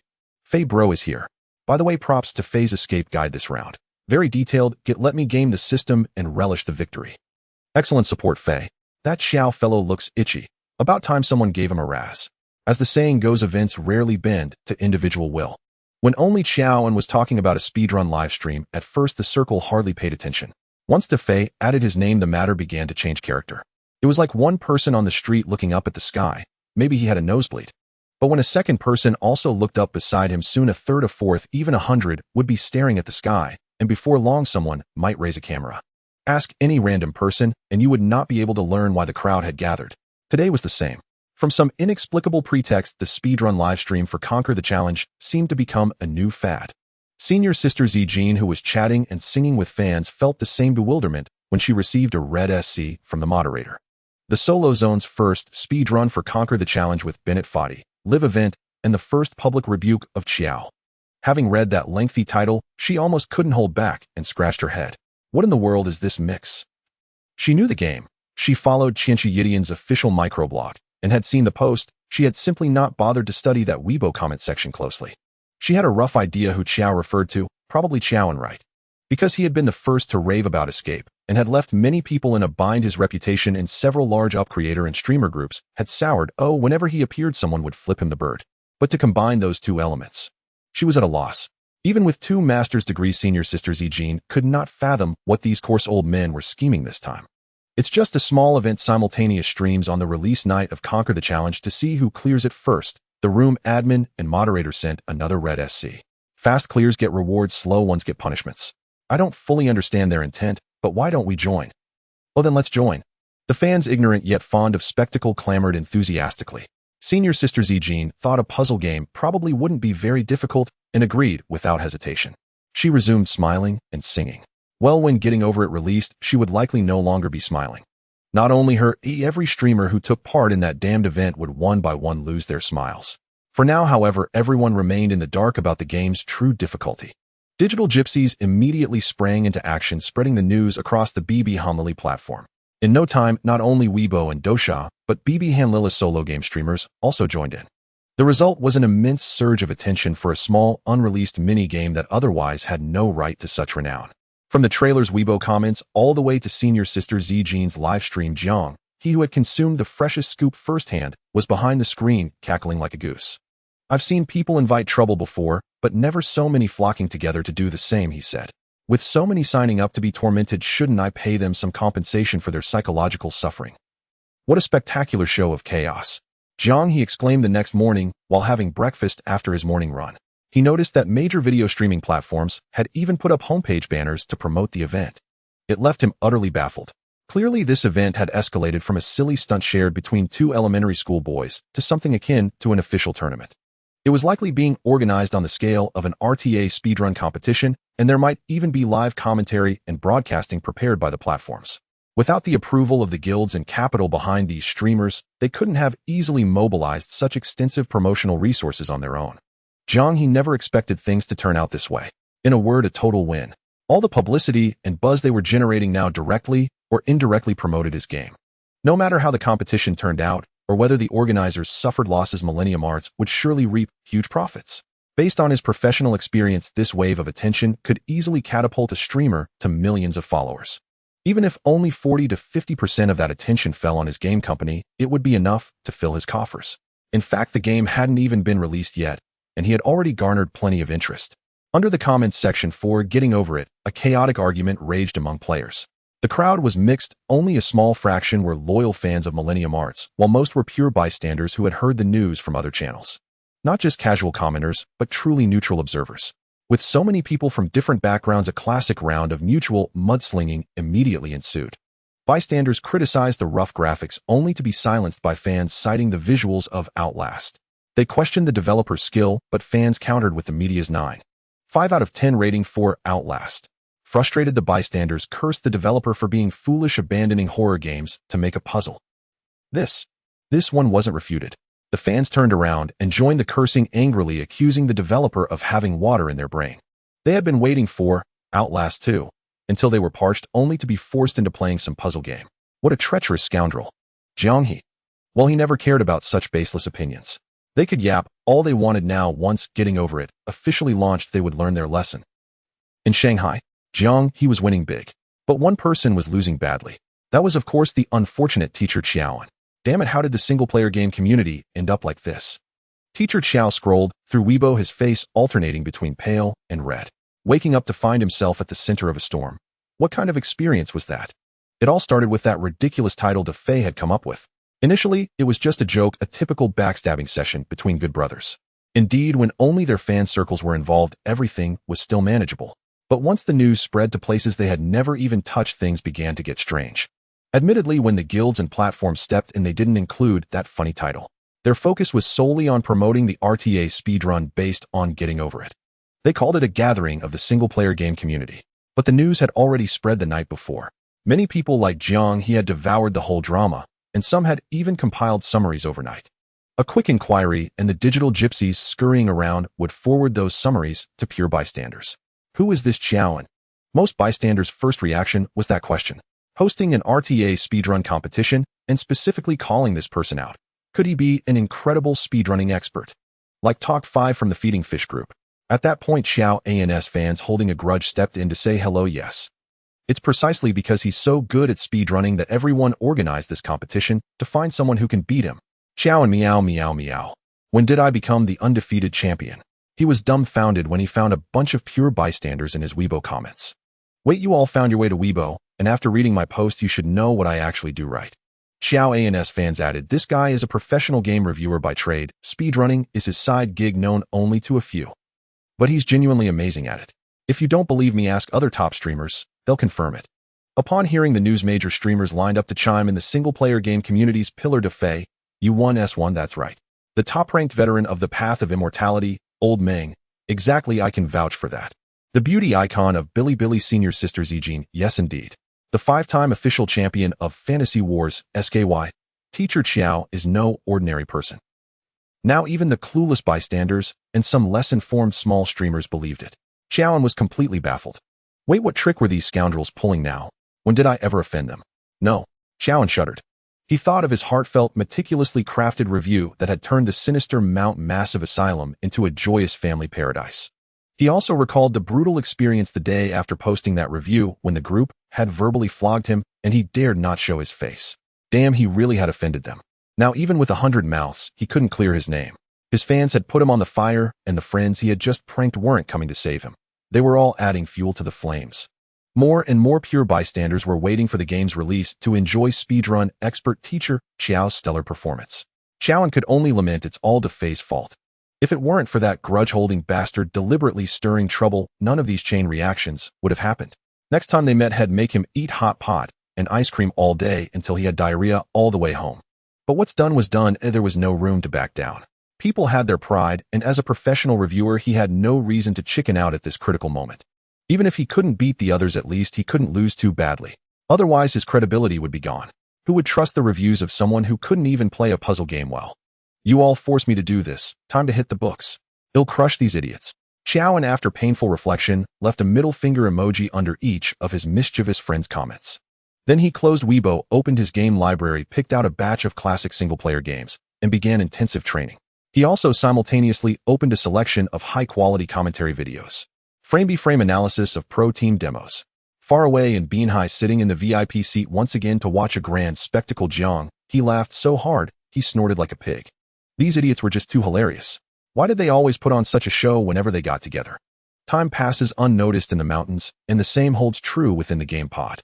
In the blink of an eye, several days had passed, and it was already the middle of the month. On the 15th, Getting Over It was scheduled to officially launch on the platform. So fast. Has half a month really vanished like this? Jiang He was only reminded of this by the calendar. He had been idling away his time outdoors, blissfully unaware of the passage of time. During this period first came Escape, and then Getting Over It. The games under Millennium Art had stirred up a frenzy, breaking out of their niche circles. The administration of Binhai University wasn't foolish. With such a grand scheme, he had orchestrated a simple check by the school office would reveal everything. And once discovered, things became much simpler. After all, a university's primary duty is to cultivate talent for society. Trivial matters like GPA and credits are mere details. The administration always focuses on the big picture. Concerned about employment rates, they often turn a blind eye to campus conduct. Now that Jiang He had built a game studio worth hundreds of millions, it was far more convincing than any third-party employment agreement. With special approval from the school president, Jiang was granted a proverbial get-to-fail-free card. Though he was still a student, it felt no different from having graduated early. Additionally, the leaders who came to the studio subtly discussed the year's graduate employment matters with him. Those in the know understood. Now that President Jiang had made it big, he could lend a hand to his seniors. Jiang He saw no reason to refuse. With such a large university, there were bound to be a few capable tools worth employing. The studio had its own rules and regulations. Those who passed the screening wouldn't be turned away, and those who didn't had no reason to be let in. Both parties were seasoned veterans. There was no need to spell everything out. A hint was enough. A few exchanged words, and soon they were all in perfect harmony. The school reciprocated by proactively contacting the local government, helping him navigate through various procedures, and securing some preferential policies that required application. Thus, Jiang He enjoyed rare leisure during this half-month. Aside from occasionally dining and strolling down the boulevard with Luo Xiaoxiao, he spent the rest of his time holed up in his newly purchased house, playing games and writing novels. While plagiarism is a must-have classic for any time traveler, one must savor it. Though classical texts and timeless poems had been pilfered by a certain unwilling-to-be-named Senior Zhou, he had already copied most of them. But during Senior Zhou's era of time travel, modern web novels hadn't yet found their market. Old Zhou, a majestic figure of his generation, could recite poems like Nian Nu Jiao or Qin Yuan Chun without issue, but writing tales of soul-ring youths or father dominance would be beneath his dignity. Under the shadow of his influence, some room was left for Jiang He to shine. So during this half-month, President Jiang secluded himself, delving into the drama of 30 years in the East, 30 years in the West. Strangely enough, after reading web novels for over a decade, copying, plagiarizing, came quite naturally. As a newcomer, he showed restraint, avoiding outright stealing names of characters or places to respect his predecessors. Yet he included all the classic tropes: finding treasures after a cliff fall, the white-beard old man face-slapping after broken engagements, the waste's rebirth, and the 3-year pact. Every single one was arranged. The effect was remarkable. Now people were daily shouting that the dog author was too short, relentlessly demanding updates. Jiang He used a pseudonym with no ties to himself. New phone number, new email. But the lethality of classic web novel tropes was so ferocious that even as an unknown newbie, he instantly gathered a swarm of fans. It was only natural. Amidst the current era of early web novels still clinging to martial arts and romance, how could they withstand the refined tropes honed over a decade? Even if the waste and broken engagement tropes failed, it didn't matter. Jiang He had a backup plan, a heap of stories about Livian sons-in-law, wealthy experts, and mountain-dwelling masters. Typing can become addictive provided there's no writer's block. To his shame, before making it big in his past life, President Jiang had endured miserable months with no commissions, surviving on pickled vegetables and flatbread. Back then, to make a living, he had anonymously written shallow web novels. Unfortunately, his talent wasn't enough. His profit share didn't even match the full attendance bonus. Now, standing on the shoulders of giants, he finally had a flood of inspiration. Once he started typing, it was day and night, night and day. When he glanced at the calendar, he remembered today was the launch of his game. Damn, I almost forgot. Jiang He panicked and quickly logged into the official platform. The game was supposed to go live at noon, but due to his oversight, it still hadn't been uploaded. In the comments section, fans were puzzled. Why was the store still closed in the afternoon? If mishandled, this could escalate into a major public outrage. No worries, I have a clever plan. After a moment's thought, Jiang He felt a stroke of genius. Claiming the producer was too engrossed in battling readers and forgot the launch time was too lowbrow, no one would believe it. Players would just see it as a half-hearted excuse. But what about this? The official team voluntarily postponed the launch to coincide with the evening's RTA competition to avoid spoilers interfering with the event. Wouldn't that be a brilliant excuse? A lame excuse could be transformed into a benevolent move showing care for the players. The truth behind it was heartwarming. As expected, once the announcement was made, the situation reversed instantly. Though players had some complaints, they were generally happy to accept it. Even the sponsors of the competition gained 10 points of goodwill toward Millennium eArt. This studio knew how to play the game. With the developer proactively cooperating, promotion became effortless. Even many casual viewers who had no interest in such games became eager due to the massive streamer collaboration. For a moment, all parties worked together, suppressing the negative news about the delayed launch and instead boosting the hype. Everyone eagerly awaited the competition's start at 7 that evening. Indeed, to everyone except Jiang He, this event was a resounding success. Many industry insiders even considered this flashy promotion a textbook-worthy operation. For an ordinary puzzle-solving indie game, being hyped to such a level was absolutely perfect. After all, other indie games of this scale rarely had the privilege of multiple major platforms collaborating to host a dedicated competition. Even if it was just a fun event, the spectacle was impressive. It was also a stroke of luck. How much value could a small game yield? They had squeezed every last drop out of it. In their eyes, getting over it originally destined to be mere dross, had achieved a good end with such a conclusion. Of course, they had no idea that after 7 that evening, an even greater twist awaited them.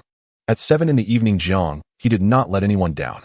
The game, Getting Over It with Bennett Foddy, which had been hyped for over half a month, was finally officially released.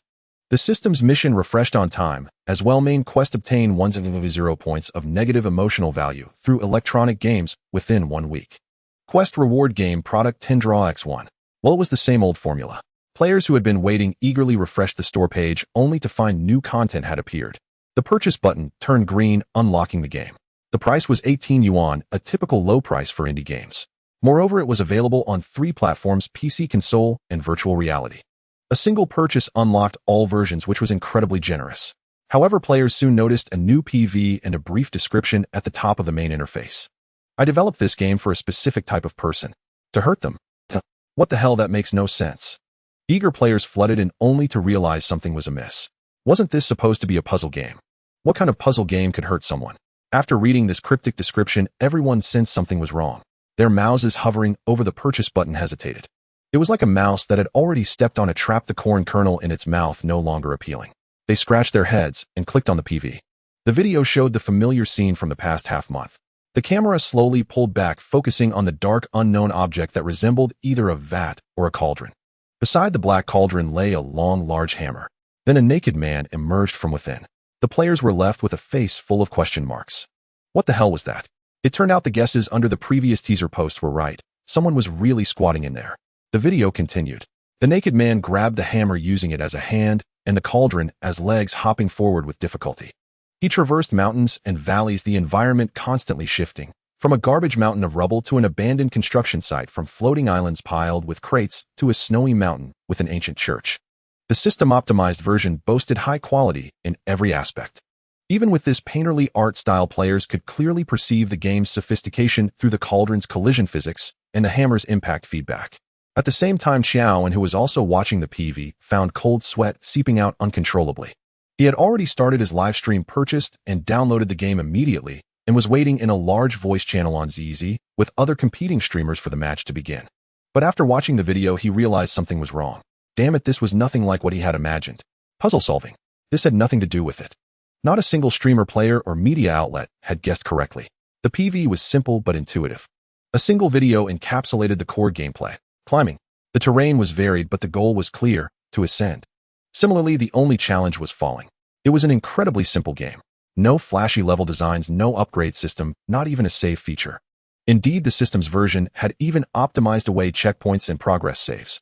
Starting from the deep valley floor to the mountain peak, there were no scene transitions or checkpoints, a single continuous shot. It tested only the player's operational skill and resilience. Simple, yet not crude, it perfectly embodied the principle of the greatest truths are the simplest. Damn it, how did Jiang He, the boss of Millennium Art, come up with such an idea? Being knowledgeable, Xiao and could see all this at a glance. But precisely because he saw it, he began to panic. He was actually terrible at these games. He had no problem using his brain for puzzles, but this kind of operation-intensive game left him flustered. The large channel with hundreds of people was dead silent, clearly not the only one stunned by this twist. It was normal, though everyone had assumed it was a level-based puzzle game. They had all come for the championship, confident in their thinking abilities. But upon arrival, they found it was all about skill. Now they were all at a loss. However, not everyone was caught off guard. Some highly skilled hardcore players like DeFei were instead eyeing the PV with gleaming eyes. As mentioned before, difficulty itself was part of the gameplay, and some players truly craved that. Haha, it seems there have been some unexpected developments. Our contestants seem a bit at a loss. After a long while, the platform's commentator finally interjected dryly. It didn't go over well and no one played along. The competition livestream room was quiet with only a few murmurs. But in each streamer's own channel, it was a joyous scene. Like a festival. The audience loved seeing this kind of situation. They were all thrill seekers, unexpected events, and streamers eating humble pie were welcome. In short, they didn't want everything to go smoothly. That would be boring. Millennium Art's plot twist hit their sweet spot. Look at old Xiao's sweat dripping. Haha, someone's in for a rough time. The renowned teacher Xiao was a pure theorist, meaning he had poor hand-eye coordination, a fact known to all his old fans. In reality, older fans might know deeper secrets. Back in the day, Xiao had just started his career climbing the ladders and holding his own on the leaderboards of many competitive games. But 3 years ago, old Xiao entered the grave of love, and his delicate wife took advantage of the situation, leaving him increasingly worn out. Goji berries in a thermos became the norm, and he needed red dates and gelatin every now and then. Poor old Xiao, a mere student, could barely manage to recognize his wife in bed and his shoes on the floor after fulfilling his marital duties. His hand-speed reaction time and eyesight naturally couldn't maintain their original level, gradually reducing him to a member of the unskilled. Staring at the game screen before him, Xiao An's hands were sweating uncontrollably. He heard the barrage of cold mockery from real and fake viewers in his live stream, yet he still stubbornly refused to admit defeat. It's nothing, just a small matter. Watch me work. You don't understand, you don't know the worth of me, Master Xiao. This game is so simple, how could I possibly fail? Xiao rambled on for a bit, wiping his sweaty hands discreetly. Thanks for the still stubborn airplane. I told you this is solid, stop jinxing me. Hey mod, ban these guys trolling on unicycles so they don't affect my performance. In the frame, a corpse was speaking. In the livestream room, fans were laughing like pigs at the stubborn fool. The match was about to start. Old Xiao could keep up his bravado, but soon enough had be crying. At 7:20, the commentator announced the start of the match and began the timer. The streamers all clicked the start button simultaneously. In Xiao An's livestream, the naked man in the black cauldron spawned. Right away, he swung the hammer wildly. Let me test the feel first, it doesn't seem too hard. Xiao added weakly, trying to save face. I've already figured out this game in 5 seconds. See this dead tree? Watch me climb over it in 3 moves. It's simple. Mistake, hiss, no. All this. Wait. There might be some misunderstanding here. 1 minute has passed. The most talented and skilled streamers have already traversed the withered trees of the novice village and are charging ahead up the rocky mountain. Xiao remained expressionless, using a large hammer to probe the branches, slowly testing the waters. 5 minutes have elapsed. More than half of the streamers have left their starting positions, battling fiercely on the rocky mountain, all of them hindered by oars below. Xiao An's face turned pale as the hammer clanged against the withered tree, making no progress. 10 minutes have passed. The fastest runners have already fallen off the cliff twice, returning to the valley below. Xiao was drenched in sweat, still engaged in a fierce battle with the withered tree. The naked man he controlled wore a blank expression, continuing to exhaust his endless stamina. However, if this game had a mechanic for cutting down trees, this withered tree would have likely been felled by him 100 times. The water spilled from the black pot beneath the naked man would be enough to fill an artificial lake. The wood cut from the tree would be sufficient to build a villa by the lakeside. Negative emotion value 10. Negative emotion value 10. Negative emotion value 10. The atmosphere in the live stream was jubilant, and everyone exclaimed it was unbearable. Goodness, Xiao has fed enough for a week. I believed him, my friends, when old Xiao said he could play. I truly believed it. I don't understand, does the streamer still not know that this game has no building system and cutting trees is impossible? Don't be rude, the streamer is testing a reverse completion method. Is it possible that this is the streamer's true level? Impossible, absolutely impossible. The comments were filled with laughter while Xiao An's face turned green. Damn it, too many flags have been raised, and now they are finally rebounding. Well, I can only say this is part of the plan. Xiao wiped the sweat from his forehead, engaging his brain that scored 600 on the college entrance exam, operating desperately, daring not to make a single mistake. Those who understand, and for those who don't, I can't explain in detail. These matters are hard to explain to you, you know the interests involved. Hey look, didn't I just pass? Fortunately this time, he either got lucky or something, as the direction the hammer hooked was perfect. He finally pulled the muscular man from the black pot through the tree crown that had hindered him for 10 minutes, slamming him heavily onto the ground in front of the rocky mountain. Xiao also exhaled a deep breath. This was incredibly difficult. Had he been even a few minutes later, he would have been overwhelmed. I told you I was just testing, it's all part of the plan. In reality, no one in the live stream believed his nonsense. Bullshit, he's been fooled. I'm laughing, keep boasting. If you can flip back and come again. You don't even know how you got through, do you? Old Xiao Feigu has already reached the top of the mountain. Why are you still stuck in this novice village? Someone seems a bit anxious, I won't say who. After passing the withered tree, Xiao clearly relaxed. He slyly glanced at the rocky mountain in front of him. It seemed manageable, not as difficult as the withered tree, mainly because its shape was quite regular. If he couldn't climb a tree, would going up a slope be hard? So everyone's misunderstanding of me is still too much. I'll show you all some real skills, alright. Xiao jumped to the front of the mountain, wielding the hammer technique. Bang, bang, bang. He jumped over several stones in succession, easily hooking the trunk and surpassing the first small hill. Instantly his confidence soared. See, I told you. Xiao beamed with pride. The comments continued to be filled with laughter. You're awake. This will be your spawn point from now on. Laughing to death, what kind of real skills can you claim with this progress? Let him show off a bit longer, soon the one with the surname Xiao will know his mistake. Xiao huffed and puffed. You all are just feeling guilty and unwilling to admit my strength. He continued forward, planning to replicate the hammer technique to climb over the second stone mountain. Moments later, he was stopped by an or stuck vertically in the rock wall. After several failed attempts, he fell multiple times. Gradually, cold sweat began to emerge again. The viewers in the live stream saw this and laughed sinisterly. Jiang He was also watching this guy's live stream. To be precise, he was simultaneously watching many people's streams. In the spacious apartment of Xinghua Huading Jiang, he had specially set up an oversized display screen for himself. On the 8K screen that perfectly filled one wall, dozens of windows were neatly arranged. Jiang He leaned back on the sofa looking like the mastermind villain from certain suspense films. He also resembled the grandpa monitoring everyone in a control room. Seeing old Xiao, this pathetic character, still stubbornly holding on, he couldn't help but chuckle. The comments weren't wrong. That place was indeed a spawn point. Digging for Ascension is a game that features climbing as its selling point and falling as its challenge, and the production team has arranged quite a few sinister settings within it. For example, the valley floor where old Xiao was blocked. In the terrain above, there are several difficult spots that can lead directly to the valley floor. In freefall, the entire terrain is designed in a similar shape, where the flow involves climbing up while moving from left to right, and then from right to left. This way, with just a little setup, there are no obstructions between the heights and the valley floor, allowing for an immediate reset of progress with a single mistake. This point has been experienced by the vast majority of players in the original world, where they all have had the tragic experience of slipping at some high point and then tumbling back to the valley floor. Therefore, this seemingly unremarkable open space has gained the reputation of being a spawn point. Judging by the reactions in the comments, it's evident that the current streamers have also fallen quite a bit. It's understandable. Slipping is a crucial aspect of this game that cannot be overlooked. Such a coinage as old Xiao is quite rare. Everyone is indeed clever. Jiang He looked around and found that except for one person, the progress was actually quite good.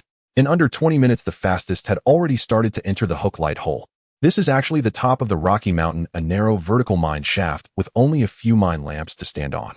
Compared to the novice village, which had no real difficulty, yet was artificially made difficult by someone's coinage operation, this narrow mine shaft is the first official challenge in the early stages of the game.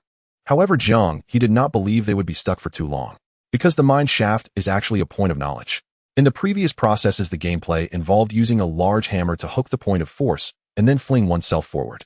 The challenge lies in finding the point of force and deciding which direction to exert strength. In the mine shaft, where the narrow terrain first appeared, unlike the expansive terrain where one could swing a hammer with all their might, the method to pass through narrow terrain is to quickly use the hammer on the wall and push the pot out. As long as this point is understood, passing through is a simple matter. Although Jiang He enjoys torturing players with games full of challenges, he is very aware that players are a group who can never be defeated. Players are a collective, and the wisdom and creativity of the collective are infinite. Any challenge before them can only result in either immediate conquest or a brief delay before conquering. Of course, this rule only applied to normal players. Certain unlucky individuals, surnamed Xiao, were exceptions. Jiang He watched his live stream for a long time, utterly baffled as to how anyone could get stuck in such an inexplicable place. And for such a long time. Selling this game to him for $18 and practically bleeding money. Jiang He finished skewering a string of grilled meat in one gulp, took a swig of his soda, and couldn't help shaking his head.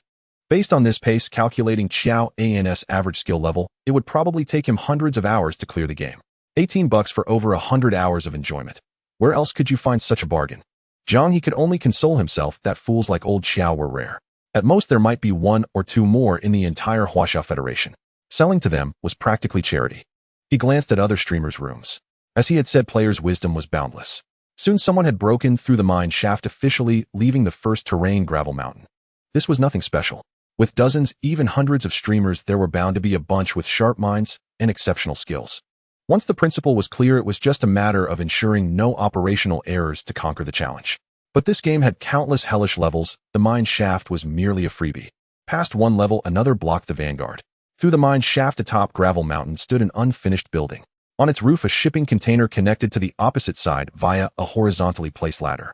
The ladder offered no foothold. One had to quickly hook onto the middle rungs to cross. The other side featured several crooked buildings with furniture and debris scattered everywhere.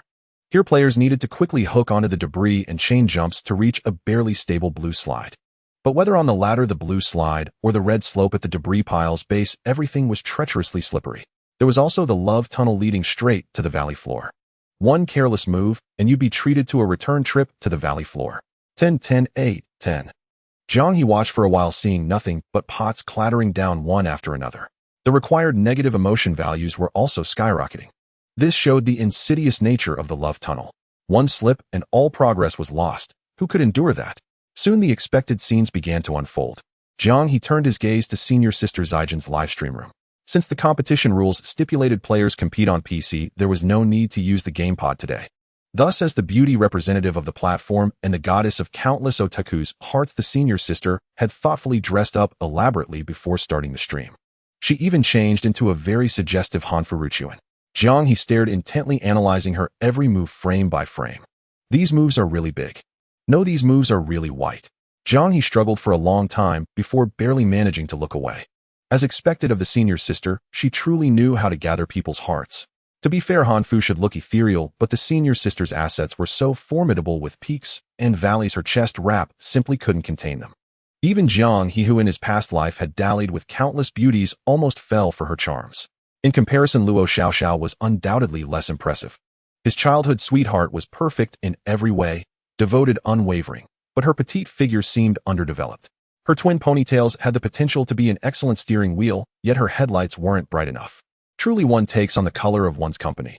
Jiang He shook off the chaotic thoughts from his mind. I don't usually dwell on such things. It must be from watching that big fool surnamed Xiao too much staining my eyes. Yes, I Jiang He am a man of pure integrity and noble character, forever at odds with gambling and drugs. How could I idly gaze at peaks and valleys? It was all Xiao An's fault. After mentally hurling a black pot onto teacher Xiao, who was still battling in the mine shaft Jiang, he finally refocused to carefully study senior sister Zijin's gameplay. Like the Vanguard, she was also stuck before the hellish stacking puzzle, unable to advance. According to bullet screen reports, her best record was a hammer swing that reached the 40-60 happy ladder, but of course she immediately slipped and fell back to the starting area. In just 5 minutes, the senior sister climbed 7 times and fell 7 times, contributing over 70 points of emotion value. She immediately became docile. As the most skilled in the gaming section and the best gamer in the beauty section, the senior sister had some skill. After painful reflection, she began an unbeatable strategy memorization. Yes, this was the scene Jiang He had mentioned earlier.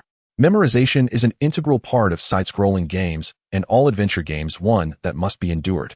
It is the player's ultimate weapon, a loophole that's hard for any development team to fully block. The only real countermeasure is level randomization. But dynamic difficulty and random levels still have a fixed set of values at their core. Even open-world games are the same. Of course, these are minor details not worth delving into.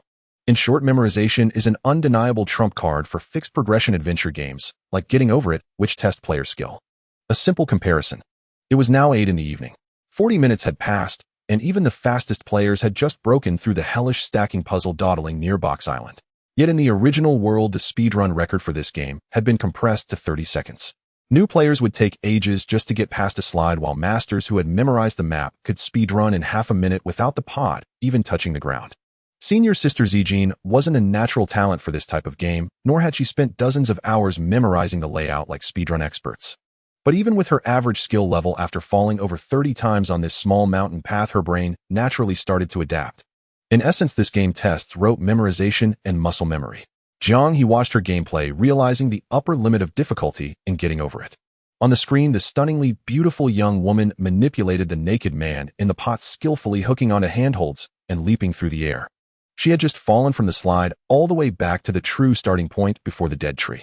First, she slammed vertically into the ground before the tree the pot flew up, then she swung her hammer fully onto the trunk, using the momentum for a double jump followed by a single-arm giant swing to hook onto a protruding value from the first pile of rocks, launching herself into the air again. She repeated the trick all the way, relying on the invincible single-arm giant swing, leaping like a rabbit and swooping like a falcon until she reached the Wangxiang stone before the mine shaft. During this time, the pot barely touched the ground.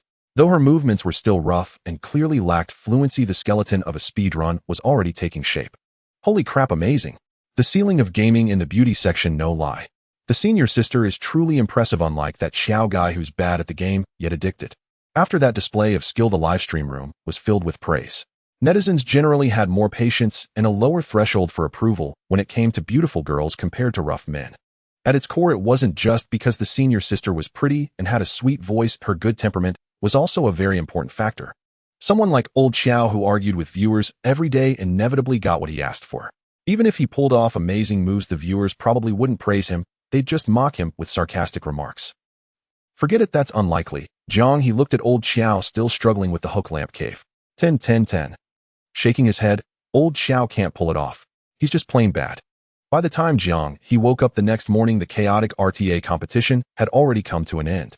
However, no one received the championship trophy, as the final number of players who cleared the game was 0. Well, it was beyond reason, yet anticipated. Mainly because no one expected the game to turn out this way. It was only when they finally reacted that they realized the competition time was far too short. 4 hours from 7 to 11, the organizers thought they had allocated enough time. Having more time would not have been beneficial either, as coordinating so many platforms and streamers led to differing opinions. Moreover, too much time would undermine the significance of speedrunning, turning it into a mere endurance test. Who would have thought that what they initially thought was excess time would turn out to be insufficient after the competition began? In those 4 hours, level after level of hellish challenges ultimately held everyone back. Even the fastest runner could barely reach the snowy mountain at the end. There was no way around it, they had exhausted themselves. It was high-intensity gameplay. They also had to rush to memorize the necessary strategies on the spot. A dual drain on both mental and physical stamina, coupled with immense psychological pressure that messed with their mindset. After 4 hours, everyone felt completely drained. In the final moments of the competition, everyone's gameplay had clearly deteriorated, looking dazed and confused. A significant portion of participants had already burned out and withdrew early. Even those physically fit who normally pulled all-nighters could only helplessly admit defeat after the competition ended. However, Defei, after the event concluded, continued streaming and managed to endure until the late hours, eventually achieving the first clear at 3 in the morning. The competitive spirit of men is truly terrifying. After Jiang He got up early and tidied himself up, he opened Weibo just in time to see this news. The release of Digging Up and Rising, last night's chaotic RTA competition, and Defei's 8th-hour endurance for the global first clear. A series of highly topical events brought him 3 trending searches. What a mess this is. Jiang He chuckled as he scrolled through the news. Speaking of which, he was quite pleased with the current situation. Not just him, but his partners must also be eager to see the unfolding scene. What was the purpose of organizing this competition? To generate traffic.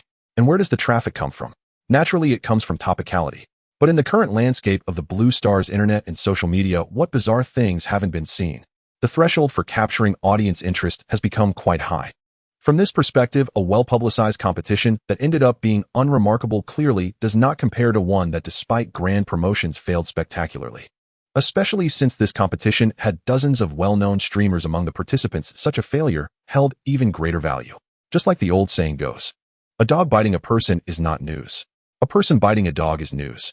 The RTA competition for Digging Up and Rising concluded in such an unexpected fashion without a champion, which was indeed worthy of extensive coverage by various media outlets. Whether from guilds and platforms or the participating streamers themselves, everyone could benefit from this wave. As for how much, that would depend on their individual capabilities.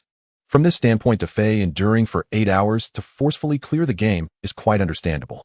Blocking everyone's path, he secured the first clear. How impressive is that? Enduring for 8 hours to gain such a surge of attention is practically pure profit.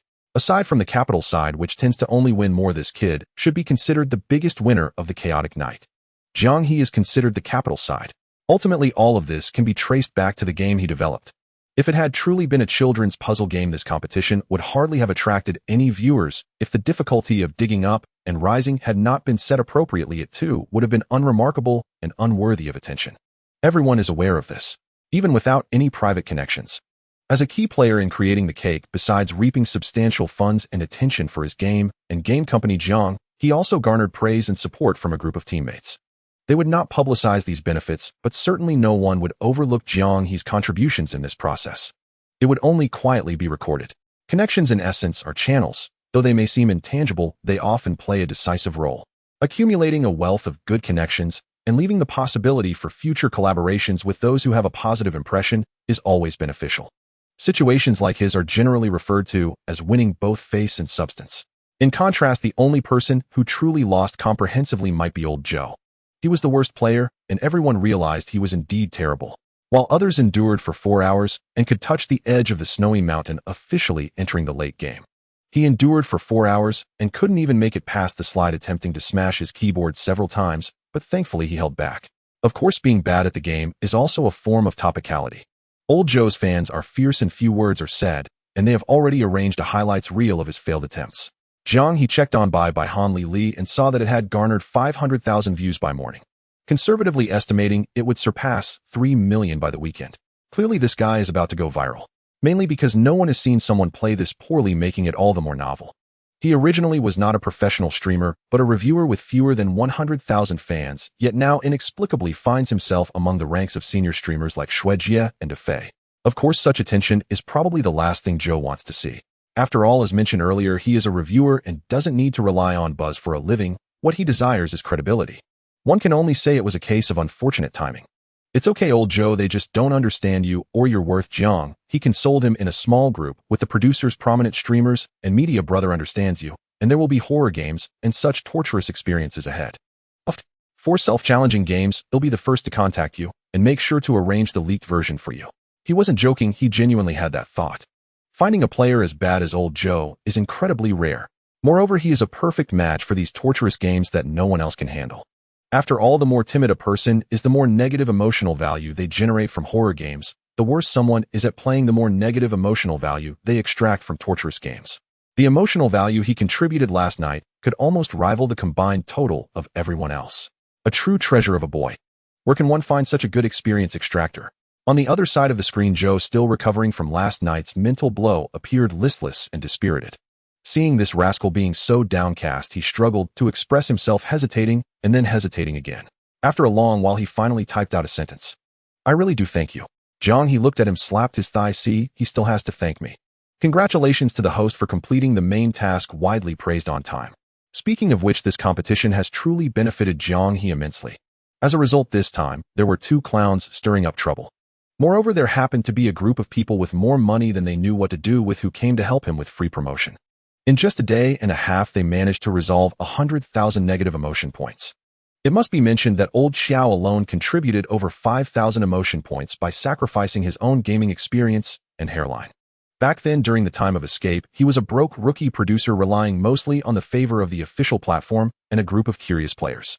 Now he has a loyal fan base and his influence has multiplied beyond measure, making task completion significantly easier. However, there is a new shortcoming: the tasks provide too little.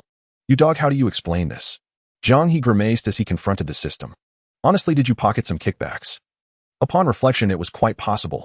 In narratives involving systems like his, the entities acting as systems are often not trustworthy. Jiang He thought to himself that this was indeed the case. The system responded. Heaven have mercy, it doesn't even have a physical form. How could something formless and voiceless, limited to communicating through consciousness, possibly have a rebellious bone behind its ear? Where am I supposed to find a head for you? Isn't this just right? Because you have no brain, you overlooked my rewards and tasks. So confess, is it or isn't it? Jiang He continued to press with a fierce demeanor. The system. It was fortunate it had no body, otherwise it would have choked on the spot and died. The machine suggested that the host promptly use the lottery draws at hand to obtain new game products. Only then can you gain more tasks through the opportunity of releasing a new game. After holding back for a long time, it chose to speak, dryly reciting the script. The implication was simple: don't blame me, the will of the universe is set this way. What right do you, a mere worker, have to get angry at me? Hey, you dog, just know how to induce consumption. Jiang He thought to himself that of course he knew he needed to draw from the lottery. But saving up these 20 draws wasn't easy. How could he bear to spend them? Heaven have mercy, if this was some unnamed gacha game, tossing 20 draws into the pool wouldn't even make a splash. Let alone touching the new character's little hand. This tiny amount wouldn't even come close to the guaranteed pull. Without hitting the guarantee, rounding up would mean he had drawn nothing at all. Without ammunition at hand, how could he afford to shoot recklessly? As for those dazzling 10 draws, Jiang He stated that he was completely unaware of them.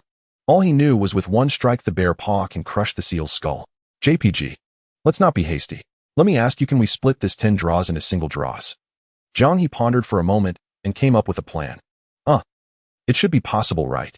The system wasn't sure if it was feasible or not. It only knew that there was nothing in the base protocol prohibiting such actions. Well, that makes it simple. Wait for me, I'll be right back. Jiang He was overjoyed. He turned and entered the bedroom, busying himself. Then he came out holding a pile of noisy clothes and headed for the bathroom. In his past life, the success of the I Wanna series was built upon the developers' conscientious efforts, gradually fostering a positive community atmosphere over more than a decade. It even evolved to the point where tens of thousands of fan-made derivative games were created and esports competitions could be organized. That was indeed the case. Those who could endure monotonous pixel graphics, repetitive and tedious gameplay, and withstand thousands of failures in unforgiving levels without smashing their keyboards were truly one in a million, both in resilience and character. A player community composed of such individuals would be unlikely to have a poor atmosphere. In Hualien Jiang, he had neither such a wholesome player community nor the reputation accumulated over a decade. Releasing it hastily would mean at most 10% of masochistic players could endure to the end, while 90% would uninstall after a dozen deaths and leave scathing reviews. The remaining 90% wouldn't even touch it, merely watching playthroughs. Not only would the game go unnoticed, but it would also attract a torrent of criticism. Jiang He had no intention of bothering with this, planning to keep it only for emergencies like using it to torment a certain unlucky fellow named Xiao. Apart from Ilk, the only notable gain from this tentpole was obtaining the second fragment, completing Stardew Valley. Additionally, he got a fragment of Genshin Impact. 8 more pieces were needed before he could thoroughly harvest the players' wallets. A cause for celebration.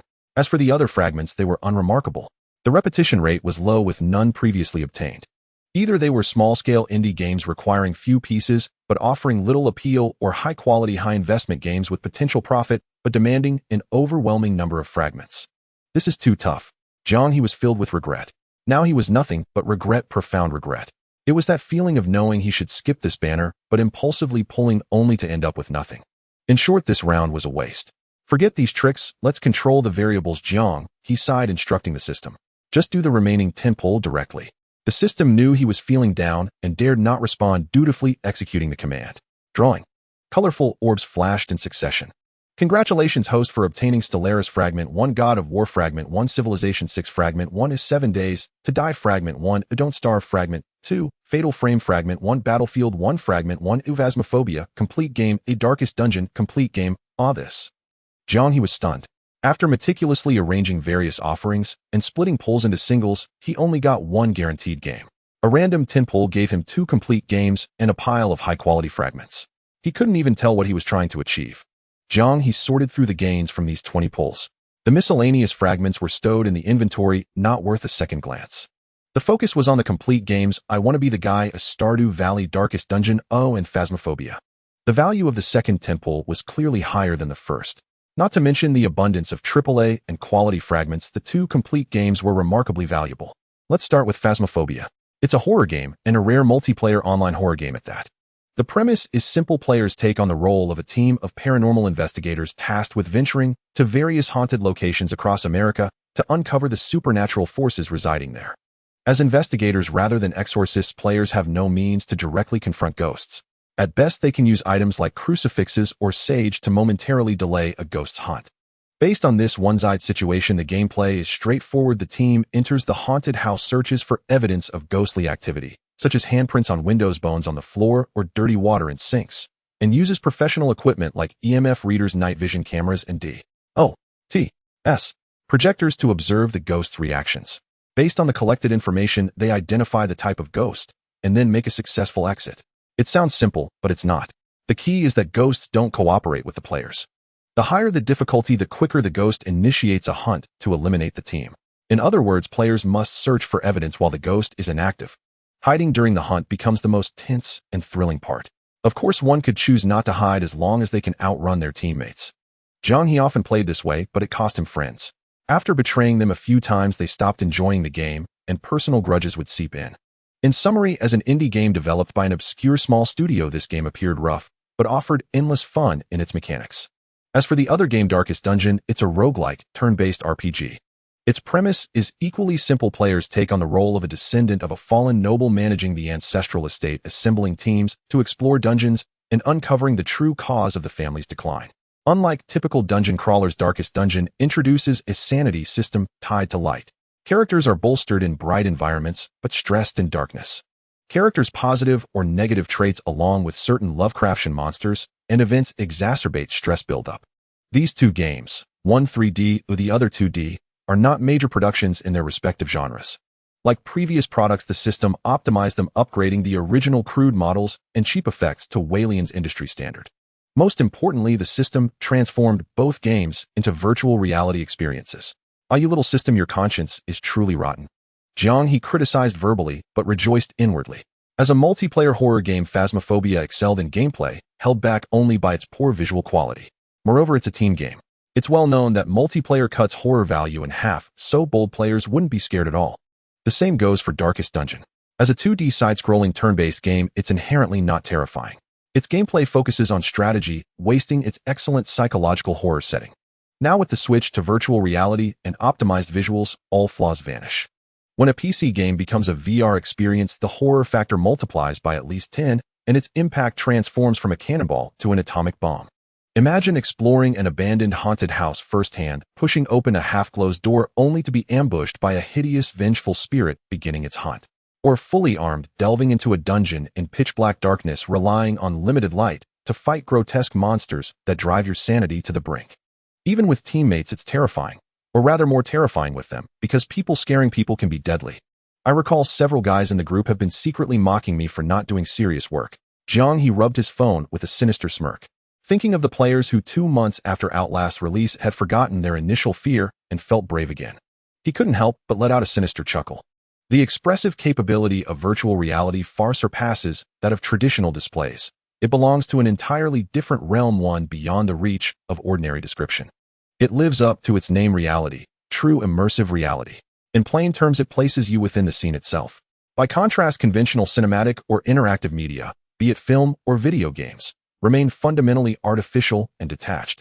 No matter how exquisite the visual effects of a film, nor how cutting-edge the playback equipment, IMAX grand screens, 4D immersive theaters, nor how deeply engrossing a game's narrative, how lavishly rendered its graphics, or how powerfully it evokes emotional identification, ultimately the audience or player remains a passive observer seated before a screen. Virtual reality is different. It does not merely depict a story, it invites you into it. You shift from spectator to protagonist, from outsider to participant.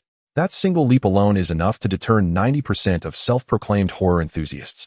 Consider escape rooms and haunted houses as real-world analogs. Even these crude approximations are sufficient to reduce many so-called brave heroes to tear-streaked, mascara-smeared wrecks. How much more overwhelming, then, is a fully immersive VR pod capable of flawlessly replicating authentic environments? Jiang He held unwavering confidence in this. After all, the game Escape, upon its initial release, had already demonstrated this truth with breathtaking clarity. While PC players were completing it multiple times, hapless users inside the VR pod remained paralyzed, flinching at every creak of a closet door, glancing back 3 times with each step. There was even an incident where a world-class speedrunner attempting the VR version for the first time was so terrified he involuntarily urinated. A zero overflow, full-blown physiological surrender. All signs pointed to one conclusion: Blue Planet's gamers simply lacked sufficient psychological resilience, leaving ample room for someone like Jiang He, not a malevolent force, but rather a benevolent architect of dread. For now, he would serve 2 appetizers to whet the players' appetites. Later, he planned to unveil masterpieces such as Silent Hill PT and Alien Isolation. Jiang He couldn't help but emit the righteous villain-defying chuckle unique to paragons of justice. The system replied, "The host possesses no self-awareness whatsoever. What should it do? Don't speak without understanding. Who said anything about a Soul Palace Guardian? Who is a Soul Palace Guardian?" Jiang He sternly reprimanded the system twice. Seeing it bow its head in shame and fully acknowledge its error, he gathered his things and left, ready to attend to serious matters. Minutes later, at Millennium Arts Electronics Studios headquarters, Jiang He met Luo Xiao in the office. He scrutinized a financial report. She scrutinized the collar of his shirt. Jiang He. His business today was not Luo Xiao, at least not yet. He had arrived with a legitimate agenda and intended no frivolous distractions. Hiring. Luo Xiao tilted her head, eyes wide with innocent confusion. Exactly. It's time to formalize the company structure. We'll expand our existing team and establish game development division too. Jiang He deliberately ignored her gaze, speaking with crisp professionalism. Though Millennium Arts Electronics operated as an independent studio, its actual development staff consisted solely of the 2 of them. The rest were operations personnel divided between marketing and operations departments. The former functioned essentially as customer support, with auxiliary marketing duties. Staffed by several charming, melodious-voiced young women, they managed official social media accounts and platforms, handled hotline calls, organized events, and drafted replies. Most were senior students from his alma mater, Binhai University, secured through a mutually beneficial arrangement, and a few elite office professionals recruited externally to mentor them. The operations department was significantly smaller, comprising software and hardware engineers.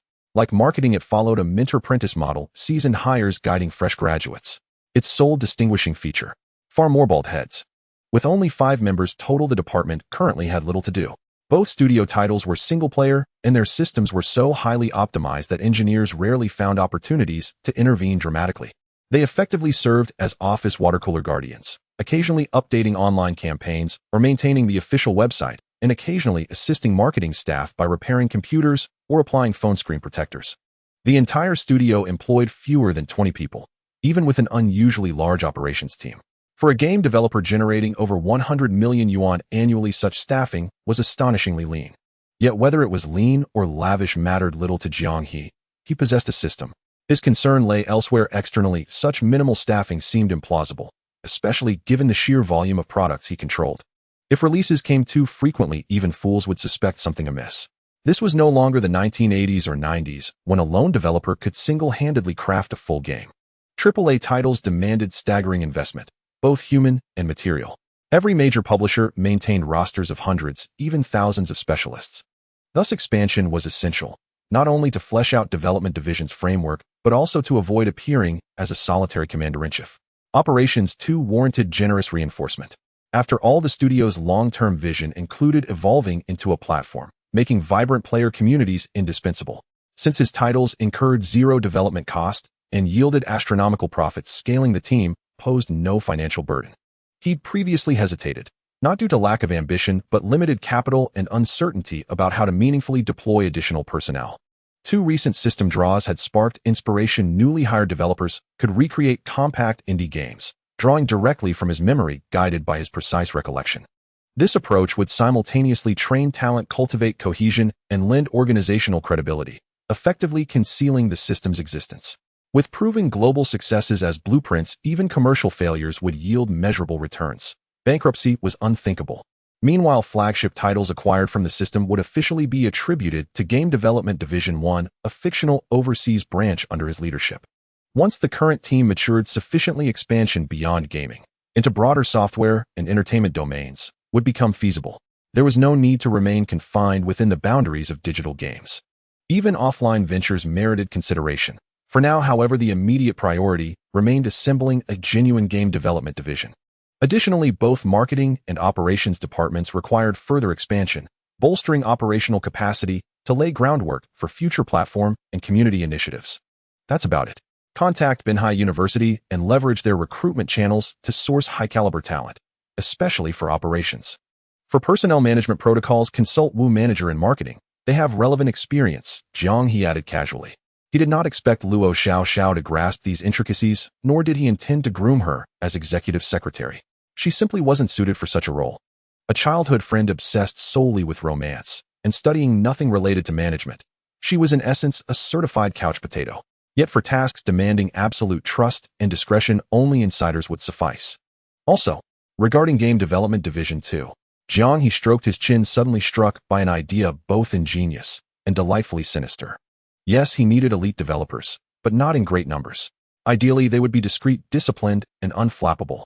As Millennium Arts Electronics flourished, industry talent increasingly submitted applications.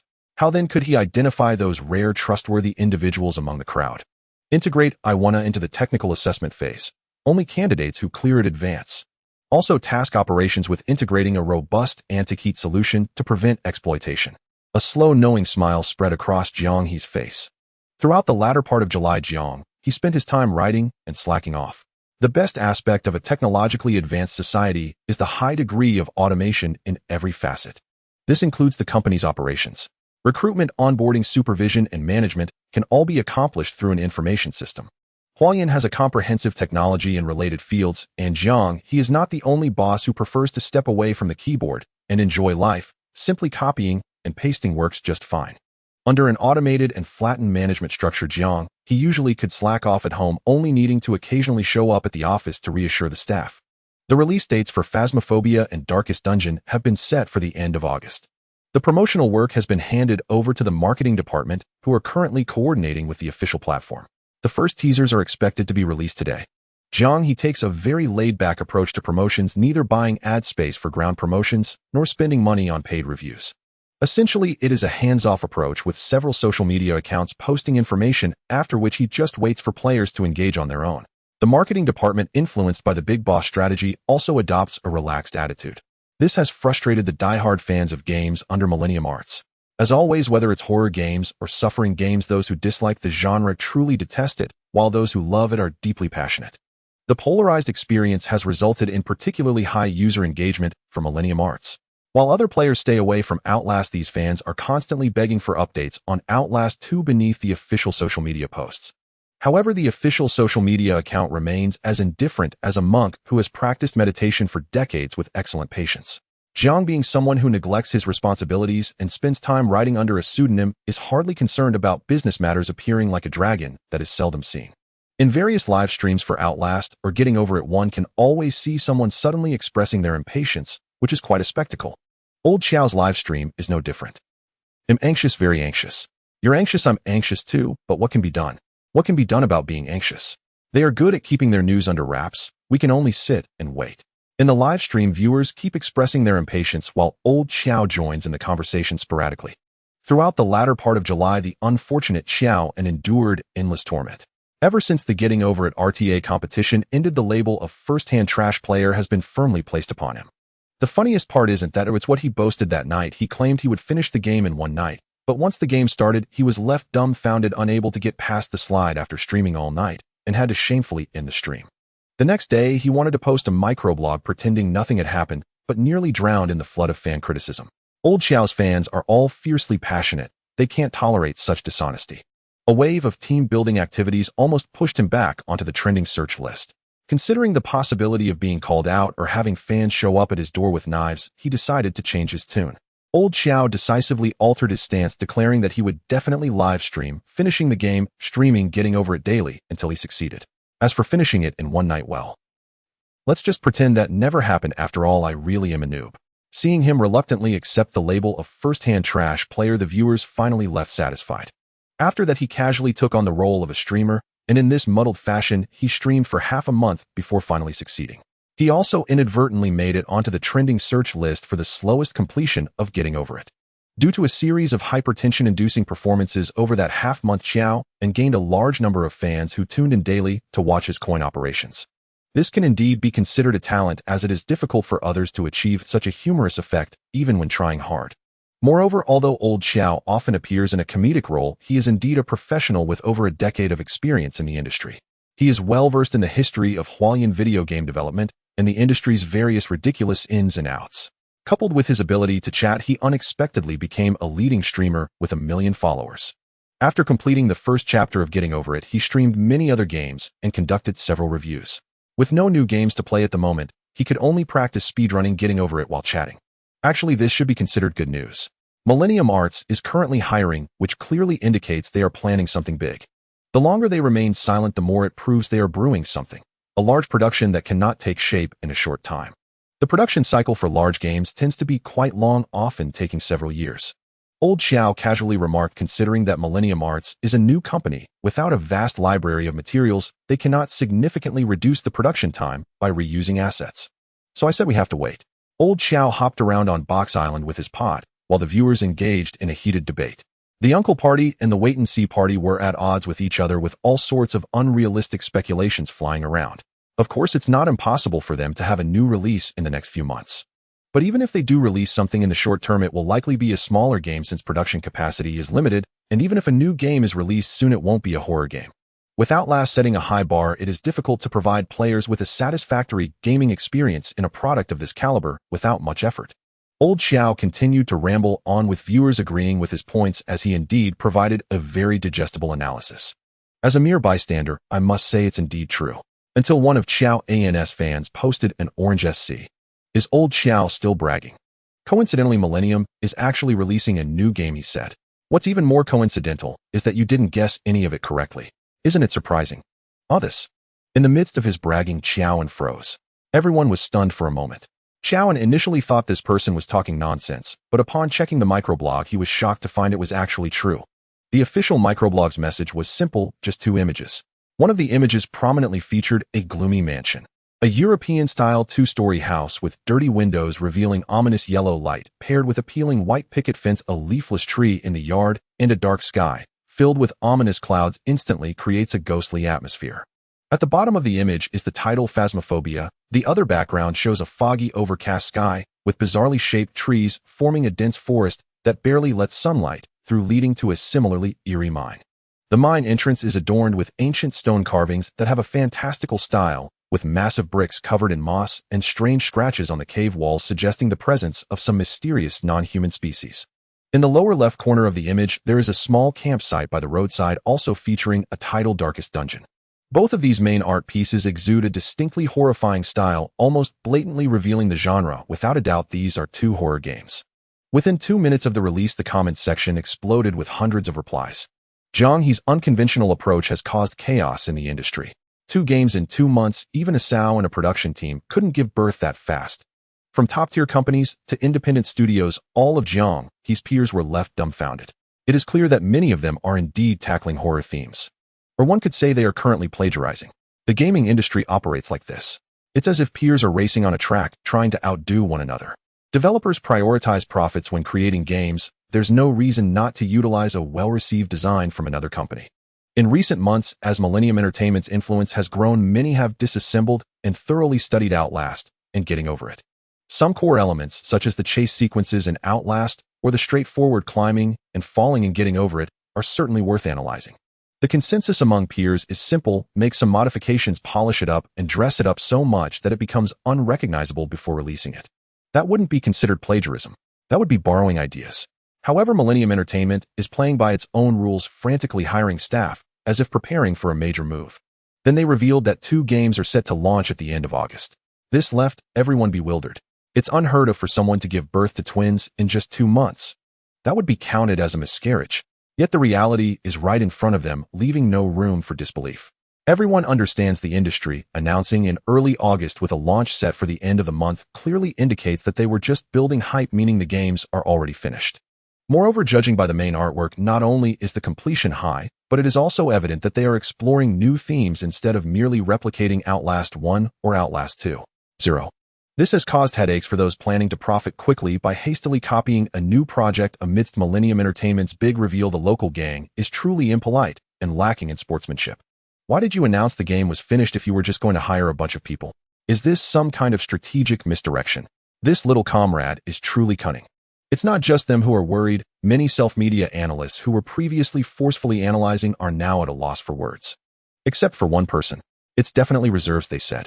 There's no need to guess. It's obvious they finished early and are now releasing everything at once. At the very least, the main content was completed earlier, and now they're just fixing bugs to release it. Otherwise, who would believe they could produce so much? However, I didn't expect. The rest trailed off, unable to articulate their thoughts. The comments were filled with laughter, indifferent to Xiao Yuji's predictable stubbornness. Old Xiao forced a smile, but felt incredibly guilty. He regretted being so reckless in the live stream. His face was burning. Logically, one should feel happy when a beloved company releases a new game. But why upon release must they slap me in the face with 2 huge slaps? Do you have any idea how much damage a slap like that does to someone like me, an 18-year-old with over 200 months of experience? As time goes by, the hype for the 2 new games rises daily. Phasmophobia's gameplay content and scale gradually came to light. Virtual reality, multiplayer, psychological horror. These 3 terms together immediately stirred up some bad speculation among players. How should one put it? The moment everyone saw the main artwork that day, they had an inkling. It was akin to spotting a large spider on the ceiling of your bedroom. It's natural to feel uneasy. After all, Millennium Entertainment is the pioneer of horror themes with a reputation that ensures no one will remain indifferent to the horror games they produce. However, the aspect of being limited to virtual reality was truly unexpected. Even a fool knows that the horror level of PC and virtual reality is not on the same scale. Originally, players reassured themselves by thinking at most it's just a second Outlast. But now their hearts were racing. It's like turning around and finding the spider has vanished. Virtual reality and multiplayer, what does this mean? This clearly indicates they intend to gang up on the cowards. I'm getting chills. Why isn't there a PC version? How are we timid girls supposed to play this? If you're scared, don't call out. Boys are scared too. No worries, we can join up and scream together when the time comes. The official account updates regularly, as if treating Weibo as a development log. Players also arrive punctually, desperately building posts at a rate of 1,000 posts an hour, as if each one of them is buying a property in the comments section. According to Jiang He's plan, Phasmophobia is set to launch first, so the marketing department has been promoting this game during this period. The effect has indeed been remarkable. Phasmophobia itself is set in a modern context, similarly lacking combat akin to Outlast. Players are quite receptive to this. The reason for placing Dark Dungeon later is also due to this jumping straight into fantasy dungeon Lovecraftian horror themes might disorient the players. Phasmophobia is different. With multiplayer ghost hunting and haunted houses, it's essentially a virtual reality version of an escape room. And as everyone knows, escape rooms are only interesting when the fearful participate. The fearful wouldn't dare to play alone, while those undaunted would find it rather dull playing alone. Mixing cowardly legends with courageous tales is the perfect match, ensuring an entertaining experience. Compared to traditional single-player horror games, this multiplayer mode undoubtedly reduces a lot of horror elements, but it increases entertainment value significantly. Especially considering this perspective, it seems to have the potential to become a social game. This is quite important. It must be noted that there are many casual or light players in the world. Friends who only play mobile games like Honor of Kings or PUBG and avoid other games fall into this category. Broadening the scope, players who only engage in tabletop games or party games like Werewolf also share this nature. They do not play games for competition or entertainment. Their primary goal is socializing.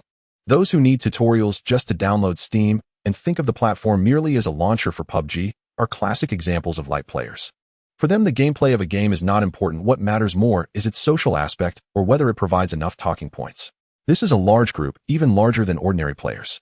There are specialized gaming media targeting this group, gaining traffic and traction by pushing messages to them. Or they may act as middlemen profiting from services like purchasing and management taxing their intelligence. Phasmophobia as a multiplayer horror game inherently possesses strong social elements, quickly catching the attention of these media outlets. These folks instinctively began generating hype for Phasmophobia.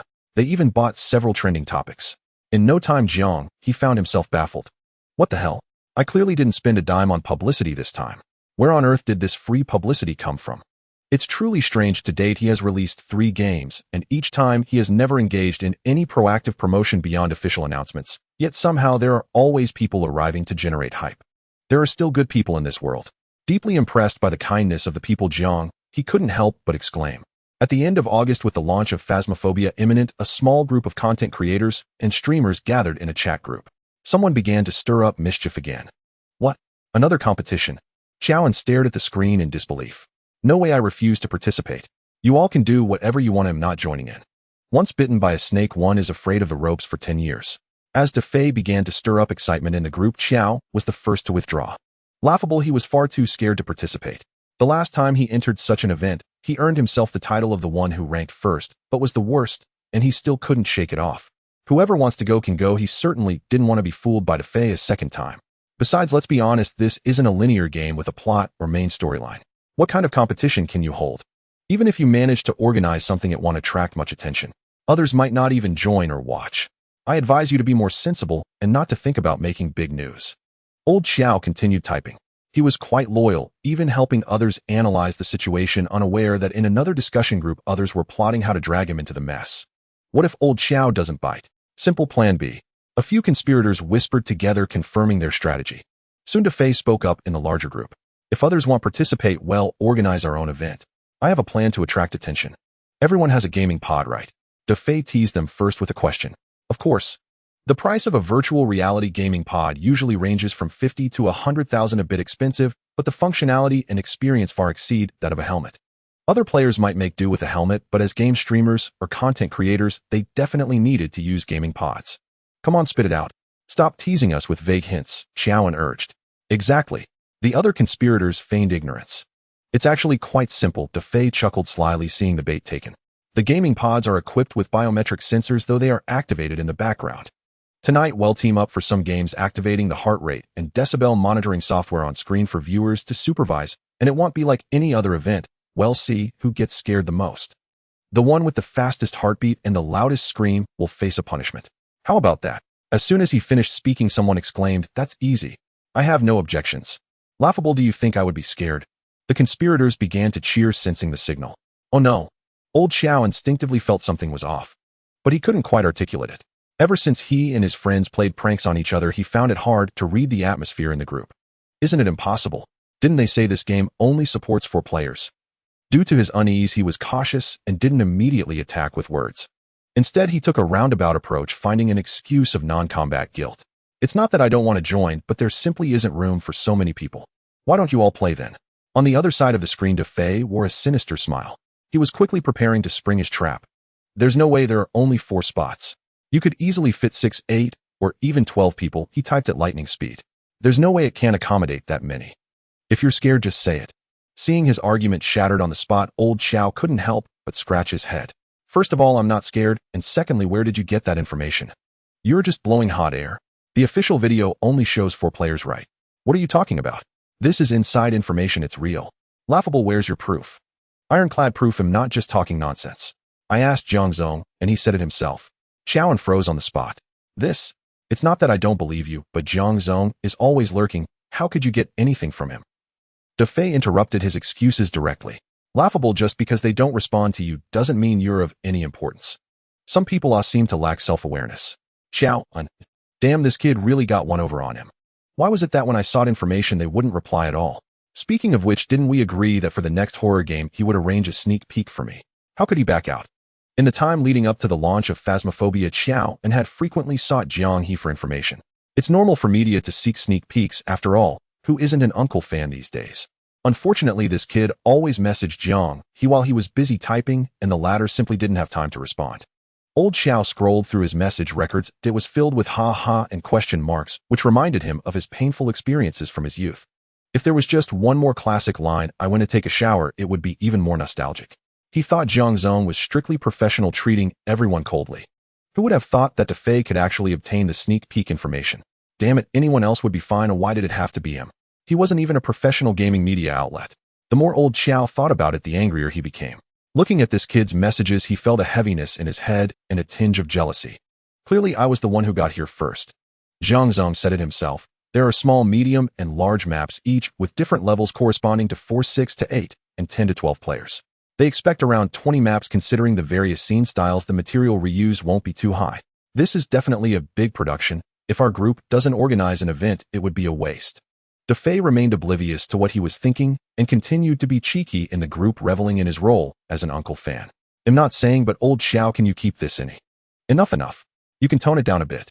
It's just a matter of who's braver. Tonight at 8 we start on time. Whoever's scared is a fool. Everyone. What's going on, little brother? The conspirators haven't even tried hard, and you've already fallen into the trap. Had they known this kid was so easy to fool, they wouldn't have bothered forming a small group just to target him. Jiang He, who peeked into the group after finishing his writing, was puzzled. What is going on? After just half a day's absence, these clowns are adding drama to themselves again. Also, why do you all keep targeting old Xiao? Don't you have any sense of public morality? At 7:30 in the evening, another large cross-platform collaboration was set to begin. Bibi Han and Do Sha had both raised banners on their respective platforms. In the ZZ Voice channel, a bunch of mischief makers were joking around. As per tradition, Phasmophobia had officially launched on the platform at noon. Although everyone agreed not to sneak play before the collaboration began, various rumors circulated, and it was impossible for them to be completely ignorant of the game's content. The version of Phasmophobia provided by the system was the one with the most changes among the products Jiang He had received so far. The local files alone exceeded 60 gigabytes, which was astonishing for an online exploration puzzle game, without a main storyline, combat, or leveling system. Over 80% of this was scene files. Unlike the original, the system version's setting wasn't limited to North America. After all, to create a horror experience, homes and buildings in Europe and America didn't resonate deeply with the Chinese players. 20 maps were included with the system, thoughtfully adding a variety of scenes like traditional courtyards, Japanese hospital buildings, and abandoned villages that were more in line with Eastern impressions. They even included a plethora of Chinese, Japanese, Southeast Asian, and even Lovecraftian-style ghosts striving for perfection. As for the specific effects, one could only say they were quite good. Less than half a day after the release, there had already been couples who played once and then broke up. That's a bit much. Jiang He looked at the message, a hint of surprise in his eyes.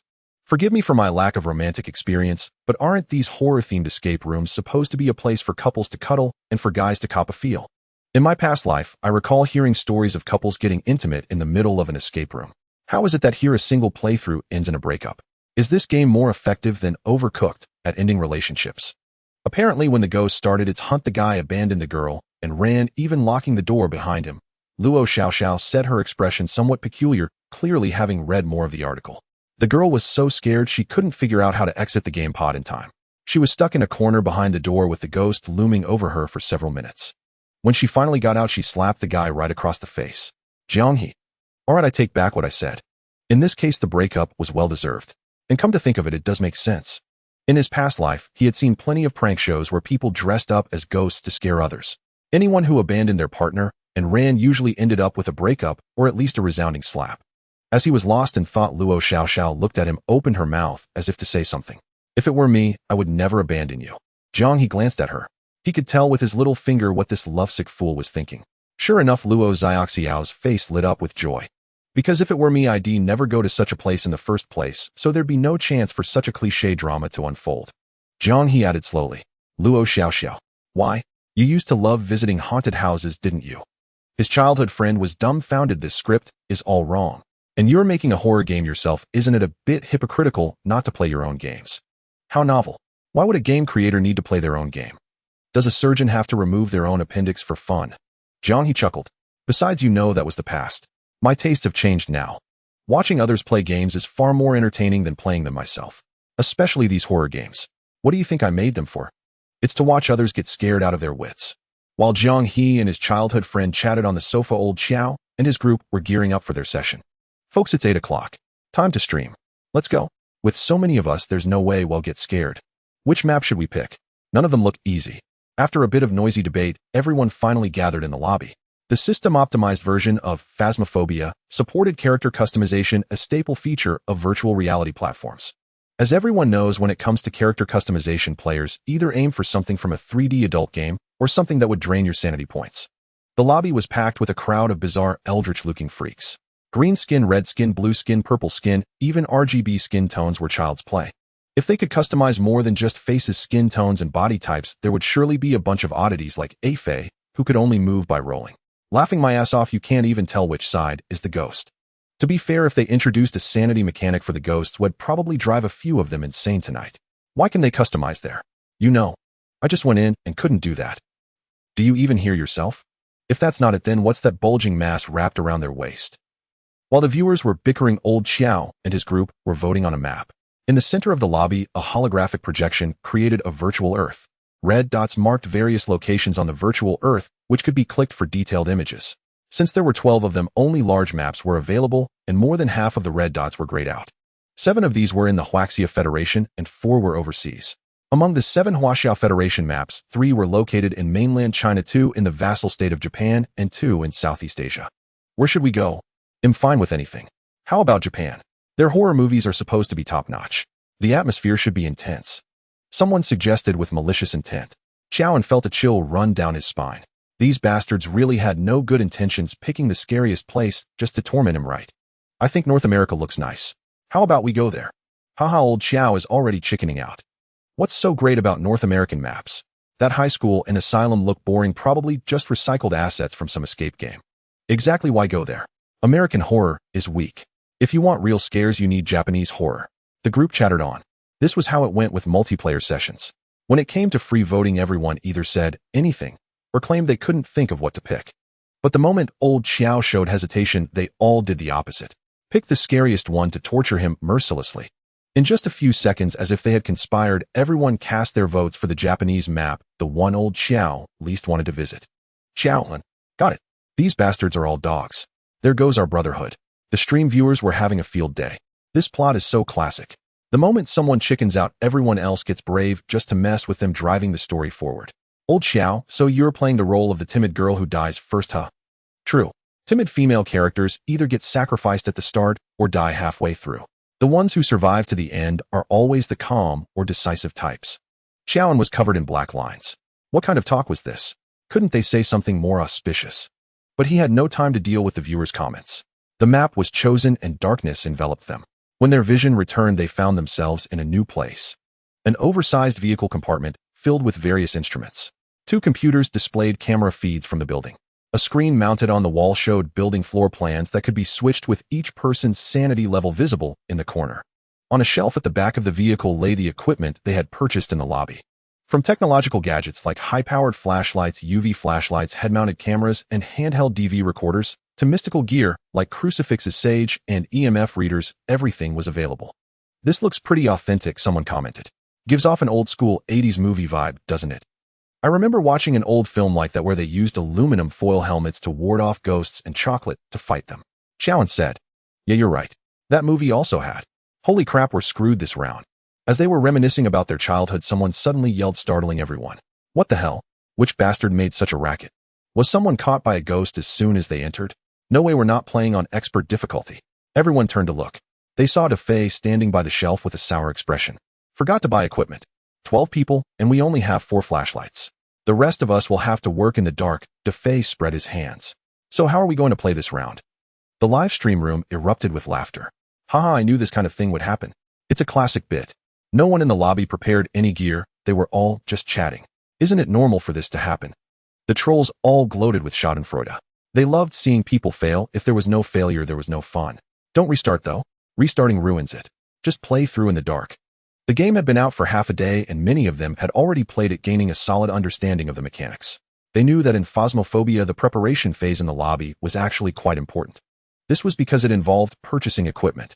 As a multiplayer game without a combat system, Phasmophobia's gameplay, much like Outlast, was passive and focused on puzzle solving. The key to this type of puzzle game naturally lay in the use of items. Players acting as a professional team had to uncover the true nature of the ghost in a haunted location and complete objectives. To do this, they naturally needed to use specific equipment to gather missing information. It was a one-to-one correspondence, one piece of equipment for one ghost characteristic. At the start of each game, the system automatically selected some default free items, such as flashlights, cameras, video cameras, and EMF readers. But these items were very limited. They couldn't reveal all the information and only corresponded to 1 or 2 ghost characteristics.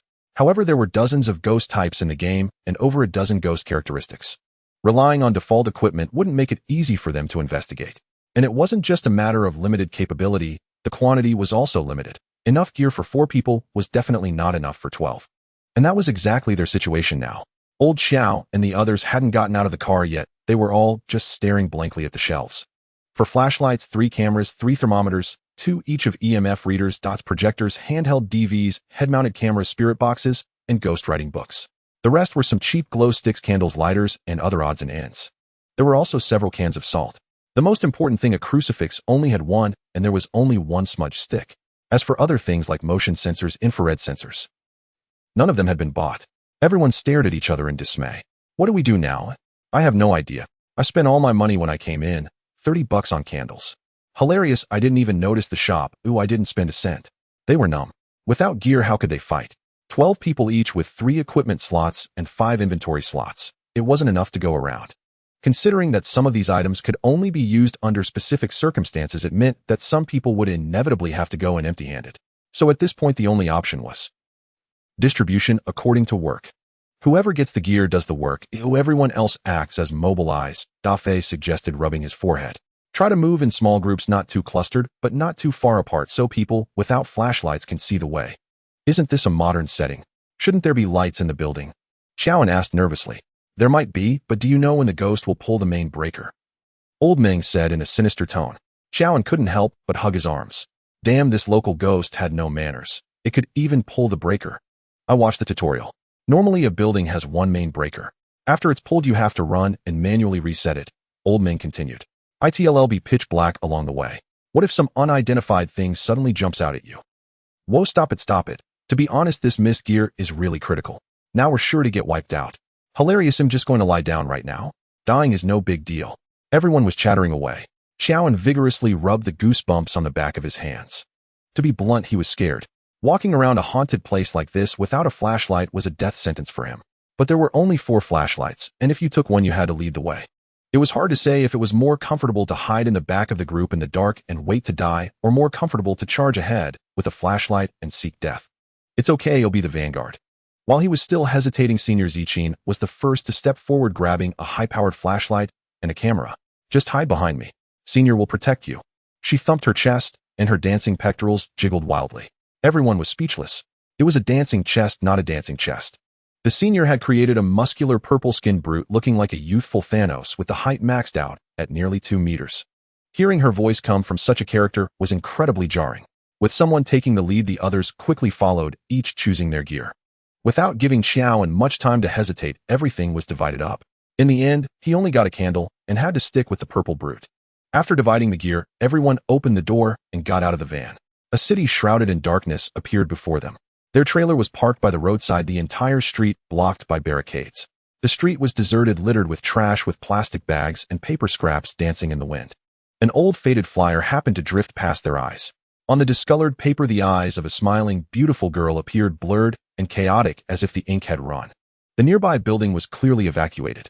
The ramen shop, izakaya, and free information center on the first floor were all sealed up with tape. Many of the shop signs were still lit, their faulty neon lights casting an eerie glow. Only in the distant buildings could one faintly hear the sounds of a bustling crowd. This is incredible. You'd think we'd time traveled if you didn't know. The virtual reality's rendering capability was powerful, and the system's optimization was also excellent. The lighting, water surfaces, halos, dust particles in the air, and surface textures of objects were all vastly different from the PC version. The surface materials of metal, wood, and polymer under different lighting intensities were also meticulously rendered. It didn't have the issue of the previous generation's ray tracing, where concrete and brick walls would gleam and reflect light. For a backdrop, it's already incredibly impressive, almost to the point of being wasteful. Xiaoan commented subconsciously. With this level of technical skill, why weren't they making proper action games? They just had to make horror games to scare people, didn't they? Bastards. He turned to look the other way. Then his pupils dilated. Inside the blockade was their destination, an abandoned hospital. A five-story building, its shaded walls covered in ivy. The entire structure had a distinct last-century style, appearing narrow and low against the backdrop of distant glass curtain-walled skyscrapers. The concrete perimeter wall of the courtyard was topped with barbed wire, and the lawn inside was overgrown with weeds.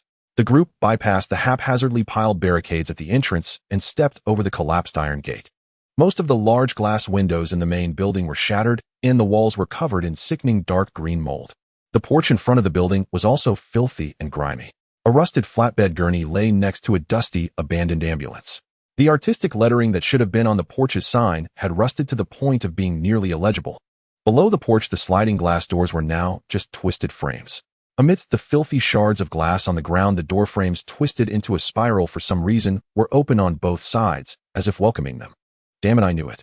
Xiaoan couldn't help but shrink behind the purple brute. A Japanese-themed haunted location without a hospital was like beef noodles without garlic. You knew exactly what we were afraid of, and you gave us exactly that. Boss Jiang was no saint. The system optimization was extraordinary, so refined that it was almost impossible to tell it was the same game. It was essentially the core gameplay of Phasmophobia fused with the scene fidelity of a virtual reality Resident Evil and the atmospheric horror of The Evil Within or Silent Hill. They feared they might fail to frighten the players. In fact, some were already cracking. While Lao Qiao's heart rate is spiking so fast. Bet 50 cents he'll be the first to scream. No need to bet. Don't hate the streamer drew the timid supporting role script. Wetting oneself would be understandable. In the live chat, merriment reigned. By the way, among all these old boys, why is the senior sister the bravest? After she streamed an escape run and was scared jumped out of the pod, she hasn't been quite the same. Indeed, she watches horror films on stream every day and even practices escape speedruns. Targeted training like that shows dedication. In the virtual reality world, the group followed the purple-skinned, hulking man who led the way into the abandoned hospital building. Surprisingly, though the hospital looked abandoned for years, its lights were still on. So considerate, this ghost even leaves the lights on for people. Indeed, far better than the treatment at the university dorms. Someone clicked his tongue in wonder, staring at the steadily glowing fluorescent tubes. A film of grime coated the lampshades, diffusing the light as if the voltage were insufficient. Though lit, the clouded glow felt unnervingly wrong. The reception hall on the main building's first floor was littered with detritus. Shards of glass and torn paper lay under thick dust, and the ceiling and corners were streaked with black mold. At the center of the hall sat the registration desk and nurse's station. Beyond them, two corridors led deeper into other departments and wards, and stairways climbed upstairs. To either side of the hall, corridors led to the annex wings. So what do we do next? Short on equipment, the group huddled together in the drafty hall, timid and clustered like refugees rather than ghost hunters. Judging by their odd caricatured appearances, these so-called refugees seemed as if they had come from another world. We must find traces of the ghost's activity in this building and collect 3 decisive pieces of evidence to prove its characteristics, then identify it by those 3 traits. Once the basic task is done, we can complete the objective and collect our reward. Lao Meng spoke as he took a notebook from his belt. There are also 3 side objectives: find the dirty water, take a photograph of the ghost, and survive 1 hunt. Side objectives are optional, but they award extra money that can be spent on higher grade gear for the next run. It sounded easy, but everyone stared at the empty hospital hall. This is ridiculous. This building is huge. When on earth are we supposed to search at all? No one dared move. What counts as evidence for confirming a trait? Look at your notebooks. Each of you has one listing ghost types and their features. It's simple certain supernatural phenomena such as white orbs on camera, ultraviolet handprints on windows, or anomalous temperature readings in a room. I have a question: what qualifies as an abnormal temperature? Oh, June in the corner suddenly asked. A pronounced low temperature below freezing. Those with thermometers can measure it directly or without one rely on virtual haptics. If haptics are disabled, observe your surroundings. In a cold room, your character will exhibit certain changes. Lao Ming shone his flashlight down the corridor without looking back and replied, like in winter, when breath plumes white from your mouth and nose. Yes, because the air is cold, your exhalation. Wait. Lao Ming suddenly sensed something amiss. They turned and saw Oh Jun standing at the edge of the hall. As he inhaled deeply, a puff of white vapor issued from his mouth and nose. Damn, he gave us a clue right away. Lao Ming was elated. This is one piece of evidence. The abnormal cold indicates the ghost possesses the bone-chilling cold trait. We can use this to narrow it down. But doesn't that also mean the ghost room is in the reception hall? DeFei said gravely. A bead of cold sweat traced down his forehead. The ghost room is player's shorthand for the ghost spawn location. It is usually the place where the ghost's attachment was strongest in life, often its death site. Ghosts center their activity around the ghost room. When a hunt begins, they tend to manifest there first. During a hunt, whether players hide in closets or small rooms, they risk being locked onto and pursued by the ghost. Only outside the building is safe. Once a hunt starts, doors are welded shut. Escape becomes impossible. If the ghost room sits by the main entrance, it means that unless they remain outside the moment a hunt starts, they can only flee deeper into the building. In the original PC version, closing doors during a hunt took time, allowing players to perform tricks, skirting the hunt by hugging the doorway and slipping out in the brief second before the door shut. But Jiang He would not leave such an obvious bug for them to exploit. Want to play the doorway trick? There are no doors. An air wall is imposed instead. So in this case, a ghost room at the doorway is actually highly disadvantageous for us. Because staying inside a dark haunted house steadily drains sanity, you cannot remain there indefinitely and must occasionally return to the van to restore san value. If the average san value is too low, hunts will be triggered frequently. Seeing that no one grasped the gravity of the situation, the two who had read the guide hurried to explain, but with the ghost room at the entrance, coming and going will be perilous. If you step inside and the opposite door immediately closes and a hunt begins, that will be chaos. Lao Qiao went pale after hearing the two veterans' explanation. The howling cold set his skin crawling. With hundreds of thousands of viewers watching, he stayed online, otherwise he would have logged off and dove under his wife's quilt. Not necessarily, the senior sister interjected. Lao Qiao's heart leapt with hope as he looked at her. The purple-skinned hulking man's silhouette seemed impossibly tall in that moment. He felt an urge to pledge himself. I've read the guide. Whenever the bone-chilling trait exists, low temperatures will appear nearby, though it does not necessarily mean the ghost room is there. The senior sister spoke with an air of confident knowledge. Xiaoan was stunned. So it might not be the ghost room here. The ghost itself could be right beside us. Isn't that even more terrifying? Hard to say. Some players reported that not only beside the ghost, but in places it passes through, there will be bone-chilling cold for a short time. DeFei shook his head and intended to continue analyzing, but a strange sound interrupted him, a raspy staccato cackling. A succession of eerie noises emanated from the depths of the corridor, like a throat clogged with phlegm leaking air or nails briskly scraped across glass.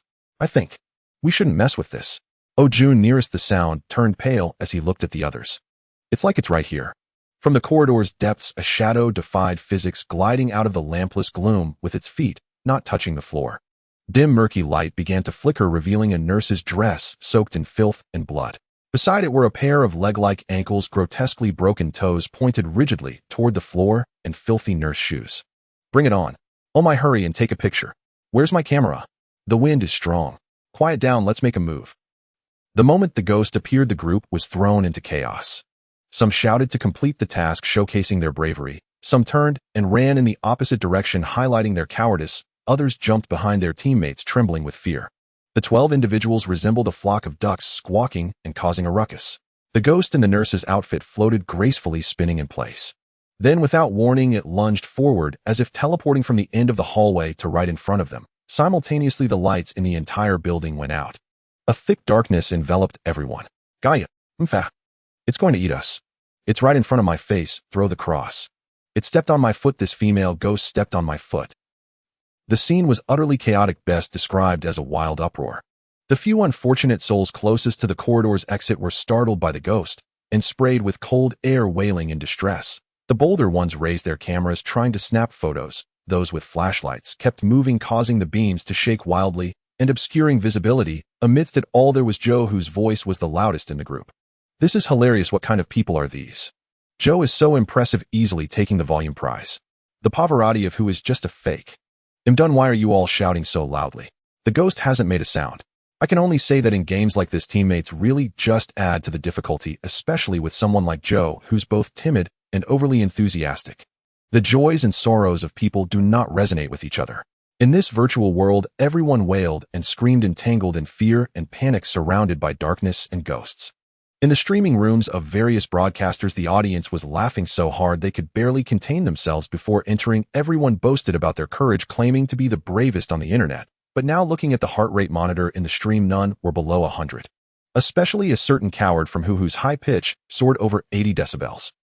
In the spacious apartment of Xinghua, Huading Luo Xiaoxiao sat beside Jiang He, holding a bag of chips.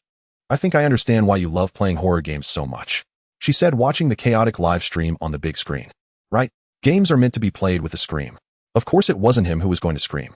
Jiang He was very pleased with everyone's reactions. The original version of the game Phasmophobia wasn't that scary. After all, the developer was just a small indie studio with limited resources using a standard Unity engine. Moreover, every version was filled with various bugs. Saying it was poorly made wouldn't be an overstatement. The game managed to earn a decent reputation purely due to its engaging gameplay. The reason why multiplayer cooperative games endure is simple. This is the most suitable gameplay for family fun. Although Phasmophobia is a horror-themed game, it's actually quite fun to play with multiple people online. As for getting scared, to be honest, with the basic version's poor graphical performance, unless one enjoys scaring themselves, it wasn't that frightening. However, the virtual reality version of Phasmophobia produced by Jiang He was a different story. The technical prowess of the system was on a completely different level compared to the original studio, and it wasn't just a traditional video game viewed through a screen. Playing in virtual reality felt no different from actually stepping into a haunted house with supernatural forces. To put it bluntly, if they hadn't formed a 12-person team to play together tonight, someone as timid as Joe could have genuinely been scared to the point of wetting himself. As for now, it's just scaring themselves. Jiang He shook his head while watching the screen. The ghost hadn't even started attacking, simply showing its face and turning off the lights. A group of people was screaming in despair. One might think a massacre had occurred. In an abandoned hospital, Defei was shouting hoarsely, "Stay calm, stay calm.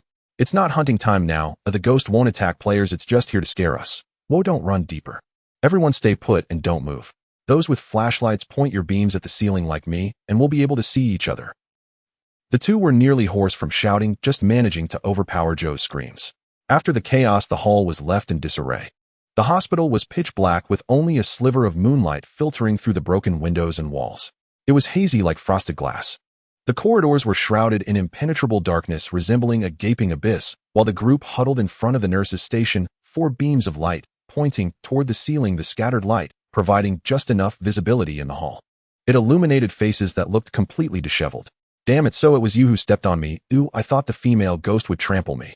Ultimately, why does this game involve player collisions? It feels too malicious. Where's the cross? Where did the cross go? After barely regaining their composure, everyone realized that the earlier chaos had caused considerable losses.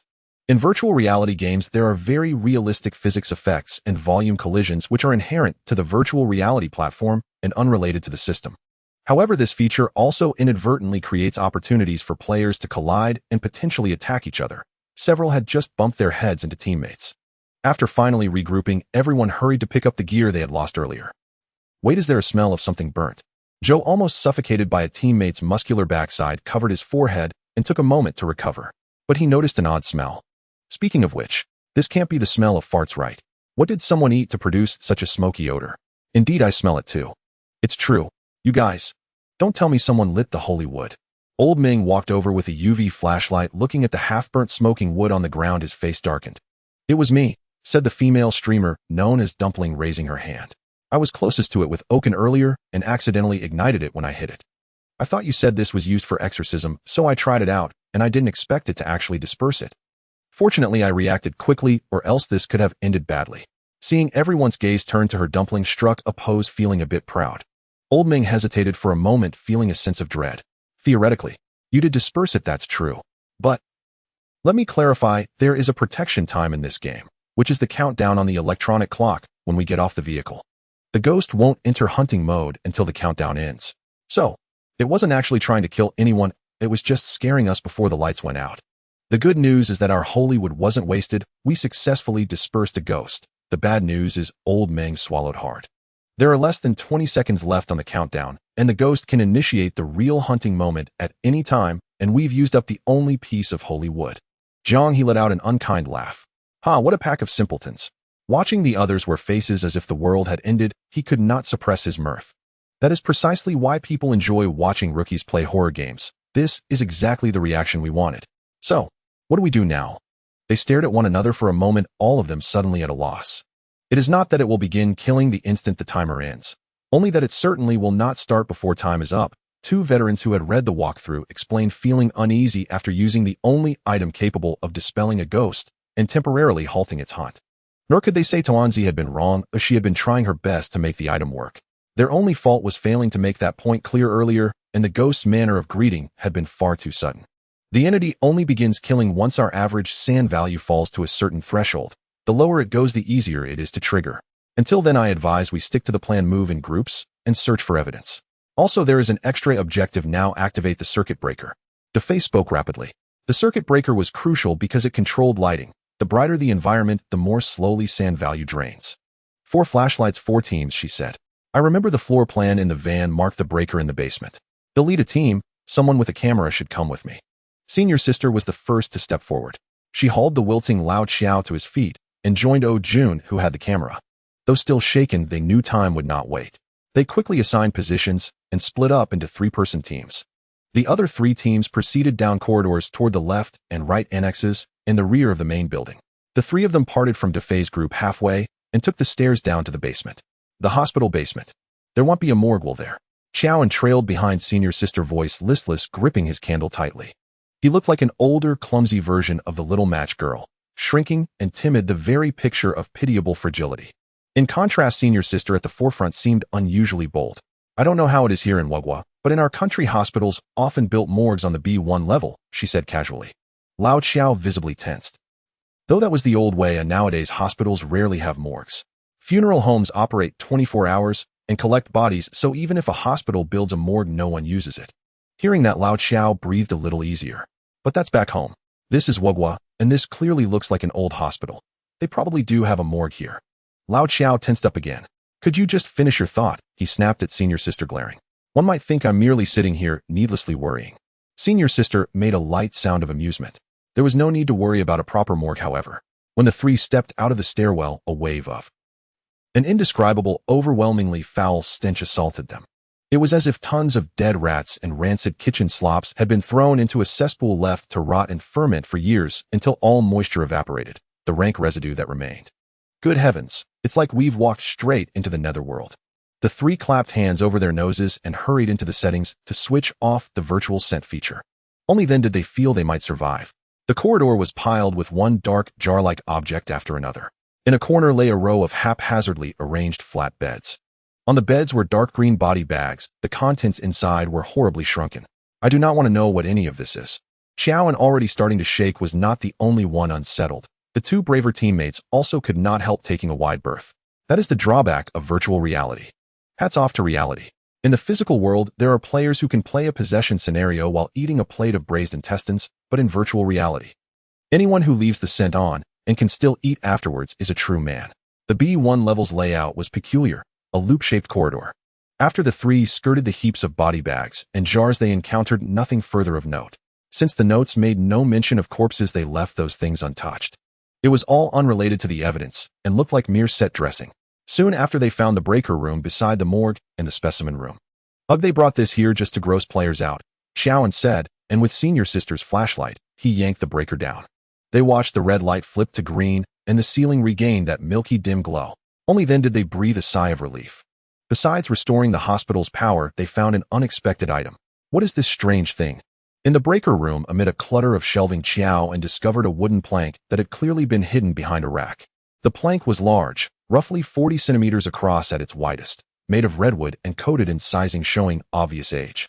On its face were 26 capital letters. The back was covered with dense, indecipherable carvings. Oh, we're lucky, Oh Jun said, leaning in for a look. This is a spirit board, a special interactive prop. An interactive prop. With whom? with ghosts. Xiaoan felt his scalp prickle. Yes, it interacts with ghosts. If you call a ghost's name with the board, you can try asking it simple questions, Oh June explained. But whether it answers or not, it will drain your sand value. Chatting up a ghost. What would you even ask? The exact date it died. Or ask about the standard of living in the netherworld, whether a soul needs thousands a month before it can afford a holiday set. In his panic, Xiaoan could not help but mock. I'm not sure but can reveal the precise location of a ghost room, Oh June said, rubbing his chin. But you might anger it and trigger an immediate kill. Xiaoan and Lao Qiao exchanged a look. I suggest we bring it upstairs for the others to use, Lao Qiao said, feigning calm. We don't even know the ghost's name, do we? Fair enough. Oh June pretended nonchalance. The ghost's name is written on the van. I didn't remember to check when I got out. Well, I did see it, Senior Sister began, but both of them covered her mouth, one on each side. Senior Sister didn't see it either, so there's nothing we can do now, they said. We have to go back to the van to check the name anyway, so we might as well bring the board upstairs and hand it to someone else en route. Oh June analyzed calmly. Exactly, I agree. Xiaoan looked at him with a grateful, comradescent arms expression. Kindred spirits, he thought. For a moment, even Oh June's cocky little tuft of hair seemed endearing. The three of them, more precisely 2 plus 1 being led, climbed the stairs together. Before they reached the first floor, the beams from their flashlights and the fluorescent lights above began to flicker as if suffering a bad connection. This is bad, a hunt. Upon seeing this scene, the three of them knew immediately what had happened. It has been emphasized countless times in the guides that the lights would flicker during a hunt. Moreover, the closer they were to the ghost, the greater the flickering frequency and the darker the light would become. Judging by the current state, although the ghost was not too close to them, it certainly wasn't far either. What should we do? Worse yet, they had no chance of leaving the building now. Being in the hospital basement, where else could they run? Hide. I remember there are cabinets in the specimen room, the senior said quickly. The group hurriedly retreated, running back to the first underground floor as if their tails were on fire. The specimen room was next to the morgue. This was also a common setup in old hospitals used to store tissues and organs that could be used for pathological research. Inside there were rows of transparent glass jars, each containing various human tissues soaking in formalin. The first time the three of them entered to search for clues, they were terrified and tiptoed. Now they couldn't care less and rushed straight to the cabinets by the door. The old cabinets were quite large, capable of hanging a full-body protective suit big enough for an adult to hide inside. Pull the cabinet door from the inside and hold on tight, Oken reminded. Can a ghost even pull a door handle? Xiaoan looked horrified. This creature was way too eerie. It was leaving no escape for old Wang. This is hilarious, which dead old Wang isn't trying to climb the balcony railing. The air conditioning units are all covered in his soul rings. Even during such a moment, Oken was quick to catch on. It wouldn't be easy for anyone hiding in the cabinet to get killed. The victim wouldn't want to step into a sewing machine for over a decade for no reason. Not necessarily. Perhaps there are some unique gameplay mechanics that are quite humiliating for the victim. Xiaoan fell into deep thought. I mean, how can you still discuss such things at a time like this? The senior said helplessly. Really, this bunch of rough men can't even stop flirting when they are about to die. It's mainly because ghosts of expert difficulty have the setting of being able to grab people based on sound. Moreover, since we are already in a passive situation, discussing flirtation won't make it worse, Oken said with a cheeky smile. Perhaps the ghost will think we are good at flirting and spare our lives. Indeed, don't be fooled by my age. I was also the prince of nightclubs when I was younger, and they even nicknamed me Little Takuya of the Shanghai metropolis. Perhaps encountering equally foolish teammates, old Xiao, who had been jumpy earlier, was surprisingly not that scared now. Haha, are you really that good at chatting? Wouldn't your sister-in-law break all 3 of your legs? No way, she doesn't need such low-level tactics. Is sending you to the palace not high-level enough? Oken was amazed. Is your esteemed self perhaps playing the riverbank game? She makes me kneel on the keyboard and counts by the number of words, and we submit it together at the beginning of the month, Oken said. That's truly ruthless. No wonder you are so bad at games. People with lower family status are different, he said with some sympathy. One could only say that for a man of old Xiao's age, the persuasive power of physical reasoning is indeed no match for physical seduction. Fortunately, his sister-in-law counted by the number of words. If it were calculated by bites, he would probably have to eat goji berries as meals, and a favorable wind would make him wet himself. Hey little comrade, you can eat shit randomly, but you can't talk nonsense. Old Xiao shouted angrily. What do you mean I'm bad at games? Knowing that telling the truth hurts, do you still have to say it? It's just that I've been cultivating my character and avoiding worldly affairs, otherwise I would have shown you a thing or two. Haha, I laughed. What are you going to reveal, oregano? Or reveal your global slowest clearance record to open my eyes? You haven't completed the entire competition either. Are you just 50 steps laughing at 100 steps? That's hard to say, or at least I cleared it the next day, and my third leg hasn't turned into a hose that can only release water. Kong Lie. Look, you're getting anxious. The senior, she found it too difficult. Two idiots were chatting excitedly in the cabinets on either side, while she, a beautiful girl, had to endure the torture in between. Can't you recognize the situation we are in right now? Let's take a step back and at least respect the ghost outside that is diligently trying to catch people. What do you mean the reason we are desperately chatting here is part of our strategy?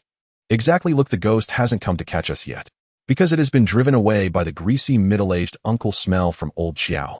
Xiaolin, thanks for the invite tonight. If it weren't for the coop game, we would definitely only have one of us alive. The senior was too lazy to pay attention to these two who had started boasting again. She stared at the beam of light from her flashlight for a few seconds. She realized it was indeed like that. Just as mentioned earlier, the flickering frequency and intensity of the flashlight could serve as a rough judgment. Since the start of the hunt, the frequency had remained relatively stable. This meant that the distance between the ghost and them had not approached at all. In fact, it seemed to be gradually retreating now. Strange, does the ghost know that hunting idiots is illegal? The flashlight and lights flickered and then completely stopped. The senior walked out from the cabinet puzzled. It was evident that the hunt had ended, and until the end the ghost had not been active near them. It must be chasing other people. The two idiots also came out of the cabinet, but they did not continue boasting. Oaken lowered his head, slightly lost in thought. This point is obvious, but what I find strange is not this. It's that the timing seems off. He looked at the other two. Don't you feel it ended too quickly? It does seem that way. It is a bit, but I don't know what the specific standard is. The senior scratched her head. In normal mode, it's 30 seconds. In hard mode, it's a minute. In expert mode, it's a minute and a half. And in nightmare mode, it's 2 minutes. Yet this one, according to the game's readings, just exceeded 40 seconds. Oaken pushed up his non-existent glasses. Most likely it went to chase another team, and it has already killed someone. Because aside from the holy wood that was lit to disperse it, ghosts only terminate the hunt prematurely after killing their targeted prey. And the only piece of holy wood our team had was just used up, Xiao said instinctively. That's right. Let's return to the reception hall and see what went wrong. Before they could return to the main reception hall, the trio emerged from the stairwell on the first-floor corridor, only to encounter Dafei rushing back from the rear toward the right wing. As the two groups converged, a sense of extra security washed over everyone. Damn, did it target Old Meng's team. A glance at the direction told them which group had run into trouble. During the earlier split, the trio had gone to the basement. Dafius group to the depths of the main building, the bureau chief Tuanzi and another female streamer to the left wing, while Old Meng led the team assigned to the right. Yes, and unfortunately Old Meng is the one who died. The right corridor was ablaze with the light of several flashlights, and someone was waiting for them at the entrance. It was SKY who had been with Old Meng. The group followed Sky deep into the corridor, spotting a corpse lying face up in the distance. Old Meng lay on the ground devoid of any signs of struggle, his expression serene. It was like the image of a baby sleeping. Some heartless bastard had even placed a lit candle by his head. The candlelight flickered as a crowd gathered around, peering down as if holding a memorial service. Well, it seemed it really was a memorial service. It should have been a terrifying scene, one that evoked a sense of sorrow for the fallen. But with this setup, Xiaoan felt nothing at all and was instead somewhat amused. A belly full of complaints he couldn't voice. The audience in the live stream and Jiang He, who was munching on sunflower seeds, were also rendered speechless. Haha, this ghost knows how to kill. It went straight for the one who knew the most. Went for the backline, killed the squishy mage without a healer. Laughing my ass off. Even a ghost knows to focus the backline, but my teammates don't. By the way, did you guys get a clear look at the ghost's face? A viewer asked. No, just that its legs were long and pale, and its ass was incredibly perky. It was indeed pale. I just hit it. Indeed perky. I hit it too. The barrage instantly erupted into a storm of question marks. These damn viewers were truly crossing the line. Is that even okay? Why wouldn't it be? Laughing my ass off. I've never actually hit a ghost before. Then you missed out. To be fair, that's true. If you think you can't hit it, didn't you fantasize about a Chinese ghost story as a kid, oi? I was always envious of Susien, okay? What's there to fantasize about a necrophiliac knight? Furry lovers, get him out. Jiang He. Come on, can they turn even this into a dirty joke? He was truly fed up with these bastards. And to be fair, what right did someone who rode a snake have to look down on a necrophiliac knight? Aren't they both about the same? Besides, did Bai Sujin use her human form? Or was she half human, half snake? A snake body has no fur, so does it even count as furry? The half-snake form should be upper body human and lower body snake, right? Could there be a horrifying version with an upper body snake and lower body human? His mind wandered down a crooked path, and a flood of questions that had plagued Jiang He for years surged up. Unfortunately, with Luo Xiaoxiao by his side, he couldn't join the barrage discussion. Jiang He rested his chin on his right hand, striking a thinker's pose, his face as solemn as a great man deciding the fate of humanity. "Hey, what do they mean by hit?" Luo Xiaoxiao asked, quietly sidling up to him with a feigned nonchalance. "It just means hit literally." Jiang He evaded the question, but couldn't bring himself to push away the beautiful girl seeking closeness because it did feel rather pleasant. "What does literally mean?" "Be good kids shouldn't ask such questions." "Why can't good kids ask?" "If you really want to know, leave those Luo shoes behind when we get back." "What do you want my shoes for?" "We're out of spoons at home. I need to borrow your shoes to scoop some paste." Luo Xiaoxiao. Back at Jiang He's place, flirtatious banter was in full swing. In the virtual world, the group was engaged in a death discussion. Old Meng lay serenely on a flat bed in the middle of the corridor. He looked like an unfortunate patient whose aneurysm had been ruptured by a clumsy surgeon. A ridiculous candle was still perched on his forehead. Everyone sat on stools by the operating room door. They looked like family members about to break into a brawl. The atmosphere was extremely tense. They were just a few blue-coat doctors saying, "We did everything we could," away from making the headlines. "Are you saying you were killed without even seeing what the ghost looked like?" "Bro, what about your top 500 national server dynamic vision? Did it fail you?" Dafei sat beside Sky, pressing hard on his temples.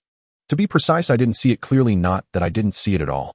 And the light was flickering, the scene was chaotic, I did my best." Sky corrected. According to the two survivors, Old Meng was killed midway. They had been surveying an operating room on the first floor of the right wing. The three of them were carrying a ghost journal, an EMF reader, and a camera. The moment the light flickered, the reader started beeping. The readings were jumping all over the place, but then it stabilized at 3 bars. Since EMF level 5 is also a clue, Old Meng said this might be the ghost room, and it could be level 5. So we took the risk and stayed in the room to wait, but it stayed at level 3, and the light flickering frequency remained the same for a long time. Then Old Meng guessed the ghost might not be nearby, so we hurried to leave. Halfway there, we suddenly heard that eerie whispering and ghostly singing. The light flickered violently. The female ghost seemed to come down from the stairwell on the right, as if she had popped out of the wall holding a giant pair of scissors. She lunged right at Old Meng's face. He screamed and fell, and before he died, he shouted level 5. Sky recounted. "I was right behind him. The reader was screaming loudly. Out of the corner of my eye, I saw it was indeed level 5. That blood-red light was very noticeable." After hearing Sky's death replay, everyone exchanged glances. They had lost the most skilled player, but they had gained one piece of evidence. With this, they were only one clue away from identifying the ghost. Was this a loss or a gain? It was quite confusing. And there was a doubt. The flashlight flickering you observed was always slow. How did it suddenly jump to extremely fast, without any transition? Dafei scratched his head frantically. Could this female ghost teleport? "Maybe there are 2 ghosts," Xiaoan said casually. "Teleportation is unlikely. Maybe it can drive a train and run extremely fast. I think there are 2 ghosts. They were flanked." Xiaoan rambled on. "It shouldn't be that fast. I've watched other streams. The flickering and audio intensity have many levels. There's no way there's no transition. I told you 2 ghosts flanking from both sides." Xiaoan grumbled. "Shut up. Damn it, I'm talking about 3-way here. This old bastard is disrupting morale. Someone drag him away and castrate him." Xiaoan. "Damn it, Dafei, that bastard. He was just trying to offer analysis, and this was him taking revenge for personal grudges." The display screen in the car clearly remembered everything with only one target name, which is just 1 ghost. Where would you find someone to flank them? "I think there isn't a second ghost. It's just that there's a traitor in our team." Dafei seized the opportunity to criticize Qiao and fiercely. The latter merely snorted and did not respond. He contemplated finding an opportunity to take revenge. It would be best if he could ambush while Dafei was behind him with a lockable door conveniently in front. The others ignored the 2 fools. Even the kindest senior sister couldn't be bothered. She had realized that these clowns were unreliable, at least not completely dependable, as they could easily turn on each other over trivial matters.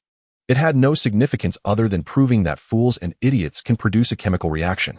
"I personally lean towards the theory that ghosts speed up during the hunting moments," the senior sister said slowly, "but the guess of having 2 ghosts is also possible. Perhaps one name was missed on the display screen." "Everyone. Isn't this just everyone getting a share of the blame? The last time someone expressed their opinion like this was during the previous occasion." "Of course that's not important. We already have 2 pieces of evidence, and so far we've only lost 1 person. Even if we count by head count, it could kill our people 10 times over and still wouldn't finish us off, and as long as we find 1 more piece of evidence, we can end the game." The senior sister shrugged. "To put it bluntly, even if we don't continue searching, we could eliminate possibilities through process of elimination." This statement was indeed to the point. There are only 3 pieces of evidence corresponding to 3 characteristics. They have already found more than half, and there is still a bunch of equipment left unused. Even if some devices that could reveal certain features are missing, the likelihood of finding the third piece of evidence with the few items they currently possess is still quite high. There might even be an opportunity to complete the side quest. There are still 11 lives left. This is a significant advantage. Ooh, I don't even know how to lose now. The crowd burst into laughter. The joyful atmosphere filled the abandoned haunted hospital. Hey, wait a minute, brothers, I think I can talk to Old Ming. Oh Jun, who had been fiddling around Old Ming's corpse, exclaimed in surprise. What? Xiaoan was a bit confused. What are you up to? Doing ice work. By the way, Old Ming is just an old man. How can you even have the heart to do anything? I was scared silly by the riverbank game. Oh Jun glanced at him, but didn't say anything. Instead, he raised the strange device in his hand. It was a radio slightly larger than a palm with some extra parts compared to a normal radio. Oh Jun twisted the button on top, and after a series of crackling sounds, a heavily distorted voice came through. Hello, hello. Hello, hello, damn. Everyone was a bit surprised. Meng Guowei is still lingering around. Old Ming, are you still alive? The foolish teammates initiated friendly interactions one after another. I've arrived in the underworld, it's cool here. But there are too few people. Oh, it's a bit lonely. When will you guys come in to keep me company? Old Ming also greeted them warmly. Haha, he has his day too. Still lonely, it seems to be a bit rare. If you're Chinese, just say hello, Ida Galami. Let's get to the point, family members. I've made some significant discoveries from the perspective of the underworld. Of course, one gun can't compete with 10. Oh, Old Ming quickly started to change the topic. What's the situation in the underworld? It's similar to the mortal realm, but with faster movement speed, and the entire vision has a blue-tinted filter. Old Ming explained it doesn't obstruct vision, but it's too dark to see things clearly. Also, communication can only happen when your spirit box is open and you can't be too far apart. Doesn't that mean it's like a moving eye position? Shouldn't we send more people down to open eye positions? Pretty much I found some clues while wandering around. Ignoring a certain fool's horrific thoughts, Old Ming continued. You guys keep moving deeper. On the second floor of the right side skirt building, turn left at the first ward. There's dirty water in the sink. Whoever has a camera should go take a picture. Bit can complete a side quest. Listening to this long string of words through the constantly crackling electric microphone, everyone couldn't help but be amazed.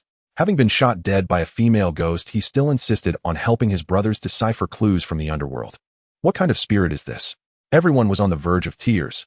Morale 10. Charge. This time we won't split up, or anyway, we're just missing the last clue. Everyone gathered together. Even if there's a killer on the way, it's just one of them at most. Inspired by Old Ming's dedication, they immediately set off. The place was easy to find. Ooh, just go upstairs. The second floor was even more eerie than the first, with black mold creeping up the walls, and some suspicious fluffy substances even formed on the ceiling. It swayed down from the ceiling like water plants. Oh no, that's disgusting. Feels like dog lichen growing on top of a dry toilet soaked in water. That metaphor is still quite apt. If someone were to explore such a place in the underworld alone, they would surely be scared. However, with over 10 fools huddled together, it was hard to feel scared. We should have just stuck together from the start. Splitting up in a horror movie is indeed a taboo. Old Ming really died in vain. Old Xiao even had time to make a sarcastic comment. Haha, you weren't saying that at first. Old Ming's voice came through the spirit box. Don't be so harsh. Old Xiao didn't say anything at first, because at that time his legs were so scared they went soft he couldn't say a word. De Fei said with a smile. Xiao, damn it, why are you always bringing that up? Following the route pointed out by Old Ming in the underworld. In the bathroom, they found the sink. Yuck, that's disgusting. What the hell is this? Is it menstrual blood mixed with golden juice?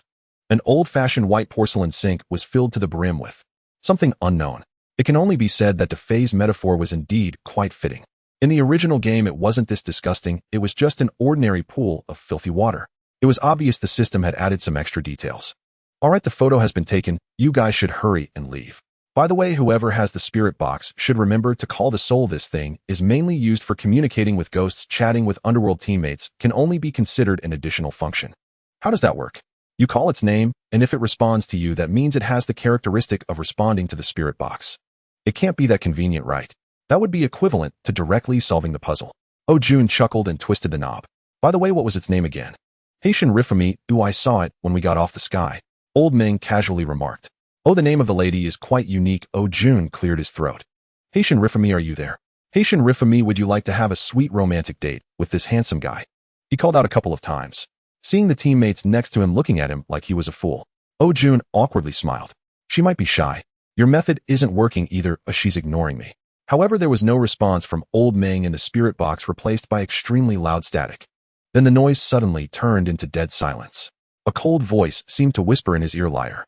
Immediately afterwards, the fluorescent lights began to flicker violently without warning. Holy shit. Damn it, we actually summoned it. The crowd was aghast. But there was no time to dwell on it now. The hunt had begun. Being unarmed and trapped in the same room with a female ghost was nothing short of suicidal. Those nearest to the hospital room door fled without a second thought. The rest followed, closely cursing their own legs for not being faster. A cacophony of people squeezed through the doorway, scattering like startled flies. Some sprinted left and right, while others vaulted over the handrails and tumbled down the stairs. They resembled a horde of wailing refugees. But they hadn't gotten far. Barely a step into their escape, like a car that had just floored the accelerator. The flickering lights suddenly returned to normal. Everyone exchanged bewildered glances. I have a bad feeling about this, muttered Dafe in a low voice. It felt as if someone was missing. With that ominous premonition, the group returned to the hospital room door. There on the carpet in front of the bed, Ojin lay sprawled face down. His left hand was stretched out before him, its fingertip still pointing at the Ouija board that had caused all the trouble. Poor bastard. He couldn't escape his fate after all. Good for him, he gets to be a death knight in the underworld. Lao Chao sighed ruefully. He picked up the Ouija board, and from it came Ojin's resentful complaint, "Idiot, you're the death knight." Ha ha ha. Lao Meng's unkind laughter echoed. Another poor soul had fallen. The team was reduced to just 10 members. His sacrifice wasn't in vain. We can head back now. At the cost of 2 unlucky lives, they had finally gathered all 3 clues. Freezing temperatures, the Ouija board, and EMF level 5. That was enough to determine the ghost's true identity. A twin spirit. What does that mean? The group headed toward the main entrance, passing once again through the corridor where Lao Meng's body lay. Joyan held the Ouija board, maintaining contact with their teammate in the afterlife. Don't look at me, this is my first time playing too. I've only seen a few others' videos. There are so many ghosts in this game, those few clips from the first day barely scratched the surface. At least I've never heard of this type of ghost. Lao Meng continued to ramble through the crackling voice chat. Why bother with that? If I were you, I'd focus on the side quests. We've got the 3 clues, the objective is in hand. Finish the other 2 side quests, and we'll have a perfect run. Ojin also chimed in through the static-filled voice chat. What if it has another trick up its sleeve? Hilarious, you watch too many horror movies. It's just a game. We're not even that far ahead. This is practically a guaranteed win. What are you afraid of? Ojin, being already dead, was the epitome of a spectator who loves to watch the world burn. Hearing this guy's incessant chatter, Lao Chao, still among the living, had a sinking feeling. The next second, the violently flickering lights confirmed his dread. Holy shit. Scatter, scatter now. Find a locker quick. Darkness descended, lights flickered, and from the thick fog came mournful cries and whispered murmurs. The female ghost, brandishing vicious claws, materialized from a mist. She wore a nurse's uniform stained with blood, and her face was horribly mutilated by sharp instruments. The group immediately scattered with screams. But before they could get far, the lights returned to normal. Huh? What's going on? A bug? Everyone was baffled. They turned back to see no bug had occurred. There by the nurse's station, a purple-skinned, muscular figure lay sprawled on the floor. Senior fell. Senior is done for. Senior dropped the loot. Tawanzi exclaimed, rushing over to the senior's corpse and picked up the equipment scattered all over the ground. This? The others exchanged puzzled looks. This doesn't make sense. Dafe felt his hairline was in jeopardy. How can a hunt start like this? We're not even at 0 sanity on average. We've been in here for barely 10 minutes. Even if he was leaking sanity, he couldn't have dropped to 20. Is this ghost on a berserk mode killing this fast? I suggest we retreat to the van and assess the situation before tackling the side quests. Something's definitely off. We can't let it keep killing like this. Soon there'll be no one left alive. Joyan said. True. To be fair, we should go back and check. It's a tactical necessity, not that we're scared. Everyone nodded in agreement. Their mouths were full of bravado, but their legs were honest, carrying them swiftly out the door. In front of the screen, idiots, standing next to a corpse, drained sanity. Holding a meeting by a dead body all day. How could you not lose sanity? Jiang He, watching the moronic performance of these fools throughout the game, couldn't help but slap his thigh. Originally, Phasmophobia didn't have such a hellish mechanic. Well, all faults lay with the system. Its optimization had added a host of extra difficulty settings to the game. Seeing the ghost manifest drained sanity. Ghost triggering paranormal events drained sanity. Being hunted drained sanity. Seeing a teammate's corpse drained sanity. Witnessing a teammate's death drained sanity drastically. And so on. A pile of similar hellish settings. All designed to increase difficulty. Most were only triggered on hard difficulty and above, with expert and nightmare modes having their own special conditions. For instance, the sound-based tracking Ojin had mentioned earlier. In expert mode, the ghost could even eavesdrop on players' in-game voice chat. Truly infernal. The system's intention was clear to make each difficulty level more distinct. No more of that nonsense where hard mode was only marginally tougher than normal. However, this made life hell for the players. Jiang He had to admire these fools for jumping straight into hard mode. They didn't even bother with the tutorial. And only 2 or 3 among them had looked up guides, and those were incomplete. Strictly speaking, they were more like Let's Plays. The information they provided was very limited. The rest were even worse off, completely clueless, considering that they truly deserved credit for their courage. Holy crap, our sanity's all at 0. The fools returning to the van finally noticed this critical issue. Inside the van, the screen displayed 12 IDs. For those already dead, their sanity values showed as question marks. Among the 9 survivors, not a single one had sanity reaching double digits. They all hovered around 2 or 3 points. Given the mechanic where sanity drops in darkness and recovers in proper light, even those 2 or 3 points had only just regenerated upon returning to the van. How did this happen? To be fair, given the state we're in, the fact that we made it back to the van alive is thanks to having enough people to spare. But there were even more surprises in store. Hey, come look at this. Tawanzi pressed her face against the screen. There really are 2 ghosts. From the very start of the game, the display in the car had shown a mission briefing. It marked some simple information such as the ghost characteristics, the tasks they needed to complete, and the names the ghosts had in life. Now on the current display, where it had originally shown Wada Hifumi, another name had silently appeared. Wada Hifumi, Wada Kyoko. They were twin sisters. I just sorted through my notes and wanted to tell you guys, but unfortunately the hunt started and interfered with the spirit box, Old Ming said softly. A twin soul ghost like this is essentially one body with 2 souls, meaning 2 ghost twins are active in the same building. The one that killed me, and Oken the nurse ghost with scissors, should be Wada Hifumi. Her ghost room is probably the ward with the dirty water, so when you guys shouted over there, you immediately triggered her hunt. As for the other ghost, Wada Kyoko, she's the one who killed the senior, the one who first appeared in the corridor and pulled the circuit breaker. She doesn't have scissors in her hand, and her face is different from the other one. It's slashed up. But when she first appeared, her upper body was hidden where the light didn't reach, so no one got a clear look. Clearly, while this guy was in the afterlife, he hadn't just stood around uselessly, he had actually played an even bigger role. The value of a top-tier observer. It's hilarious. Some people can still command the team from the afterlife, while others in the living world are just babbling, not knowing what they're doing. Seems like an insult to Joe. Seems like it is.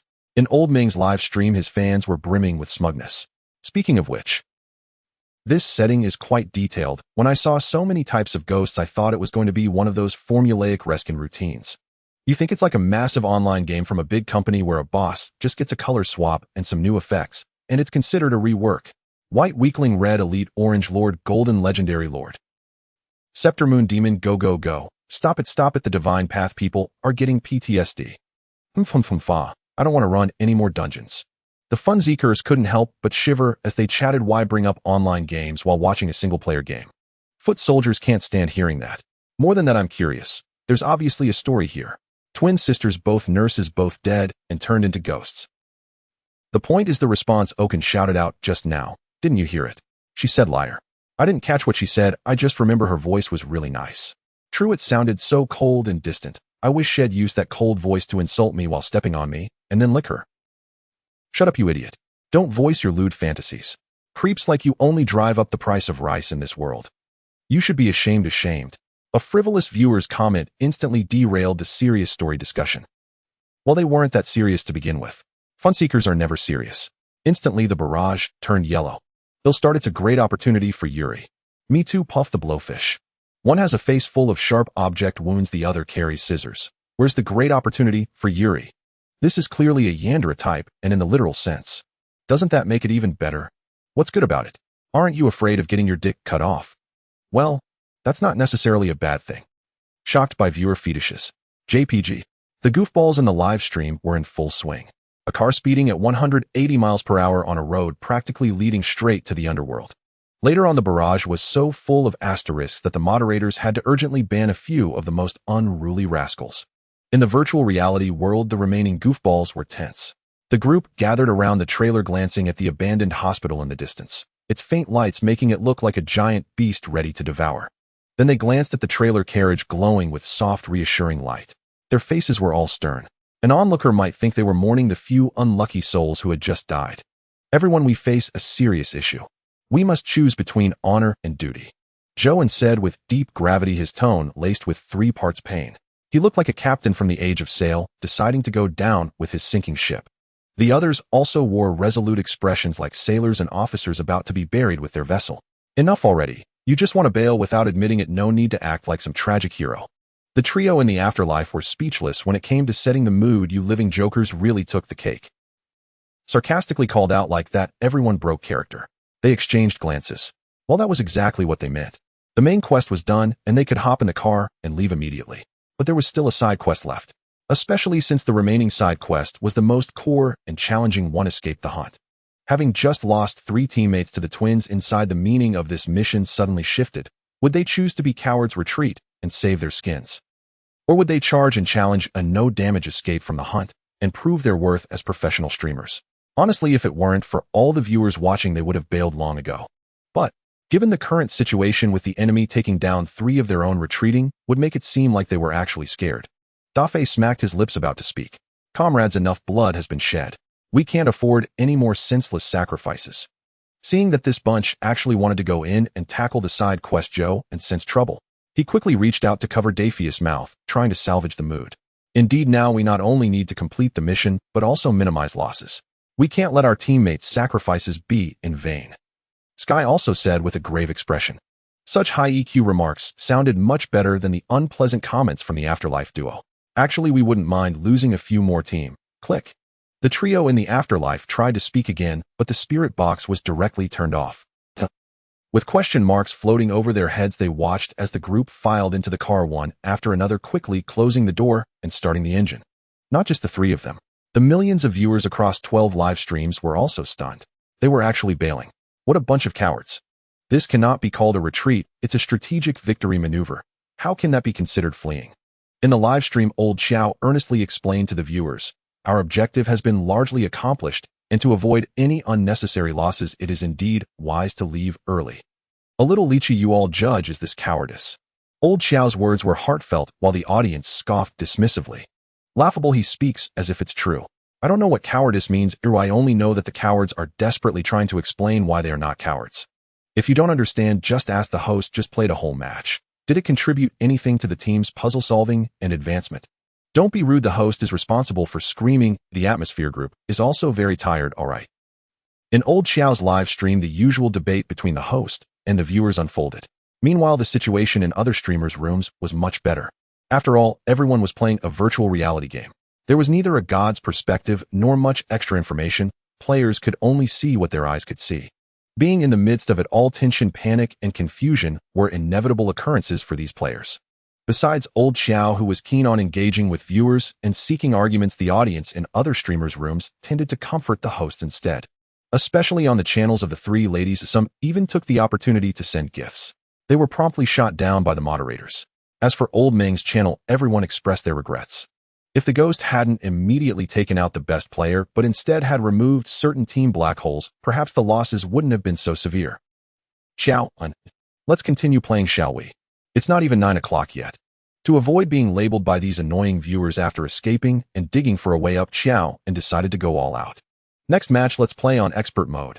What do you think, brothers? I think we can do it. The crowd. Why does it feel like your idea is completely meaningless? Laughing to death, does this person not have any understanding of the difficulty? How does it relate to him? The host seems to lack a clear self-identification. How is it unclear? The host plays the clown. What comes out is humor, a perfect combination. Even if you raise the difficulty, it won't be effective. A higher difficulty team black hole will only create more trouble. The audience chimed in. They weren't concerned about Xiao An's stamina, nor did they mind seeing him being tormented by ghosts. They were mainly worried about whether the other hosts could still breathe with such a heavy burden hanging around their necks. Laughable, would I be afraid? This time in the Iron Sea, just watch. Old Xiao chuckled, fully committing to his clown persona. 10 minutes later. Oh no, don't. Huddled in the deepest part of the carriage, Xiao An's face turned pale as he raised the cross, futilely waving it in front of him. The lights flickered like they were possessed. Suddenly, a tall, dark figure emerged through the dense iron-gray fog. A pale, decaying hand with bulging black veins rapidly enlarged in his line of sight. Total annihilation. The game ended. 4 large characters appeared simultaneously on the screens of 12 live streams. Everyone fell into silence. They wanted to play on expert mode right from the start. The youth of today are really too reckless. Jiang He smiled faintly. How did they die so quickly? Luo Xiaoxiao placed peeled pistachios into his palm, looking curiously at the screen. They underestimated their opponents. With each step up in difficulty, the ghost's capabilities become dramatically enhanced. For example, the demon they faced this time. Demons in expert mode and the red ghost both have the ability to break out of the haunted house and attack players. Moreover, they can simultaneously kill multiple players in one room during a hunting moment. An individual ghost in expert mode may not be easier to deal with than a two-ghost situation in normal mode. Jiang He casually explained as he popped a pistachio into his mouth. His mercy did not mean the system would be merciful. With the intensity in the afterlife raised, just looking at the game itself made him lose interest in playing it personally. In simple terms, it's torture. It can only be described as torture, except for the lowest amateur or normal difficulty, which everyone can barely handle. The rest.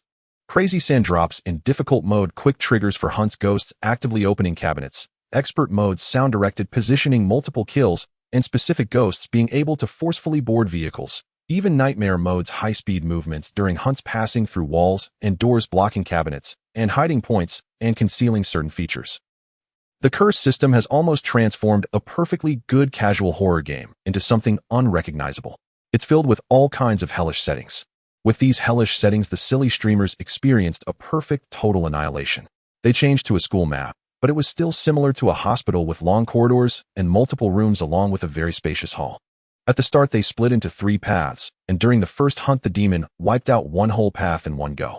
3 people died, and they finally decided to stick together. Yet they just happened to walk into the line of fire, and during the second hunt, almost everyone was killed. If not for a few fast runners, they might have all perished in the auditorium. Due to excessive casualties, the surviving players' sand value dropped sharply, frequently triggering hunts, and they were cleanly harvested by the demon as they were forced outside. It was too tragic. Jiang He could only describe the entire process as miserable. However, the silly ones were quite happy. Charge. Charge. Family, I said again, charge. Efficient streamer, no need to elaborate, we can play 30 more before we end tonight. After a wave of total annihilation, the morale of the silly streamers was not only unaffected, but rather even higher. Returning to the hall, they surrounded the streamer named Xiao and had their fun before eagerly diving back into ghost hunting. Clearly they are hooked. Alright, Jiang He had to admire the courage of these guys. Or rather, they had grasped the core enjoyment of this game. Puzzle solving and adventure, the challenge, is what makes it interesting. If it's not challenging, who would play? Would they go on an outing? Players are indeed like this. They all have the potential to push through. Meaningless difficulties without any positive feedback will make playing the game feel like serving time in prison.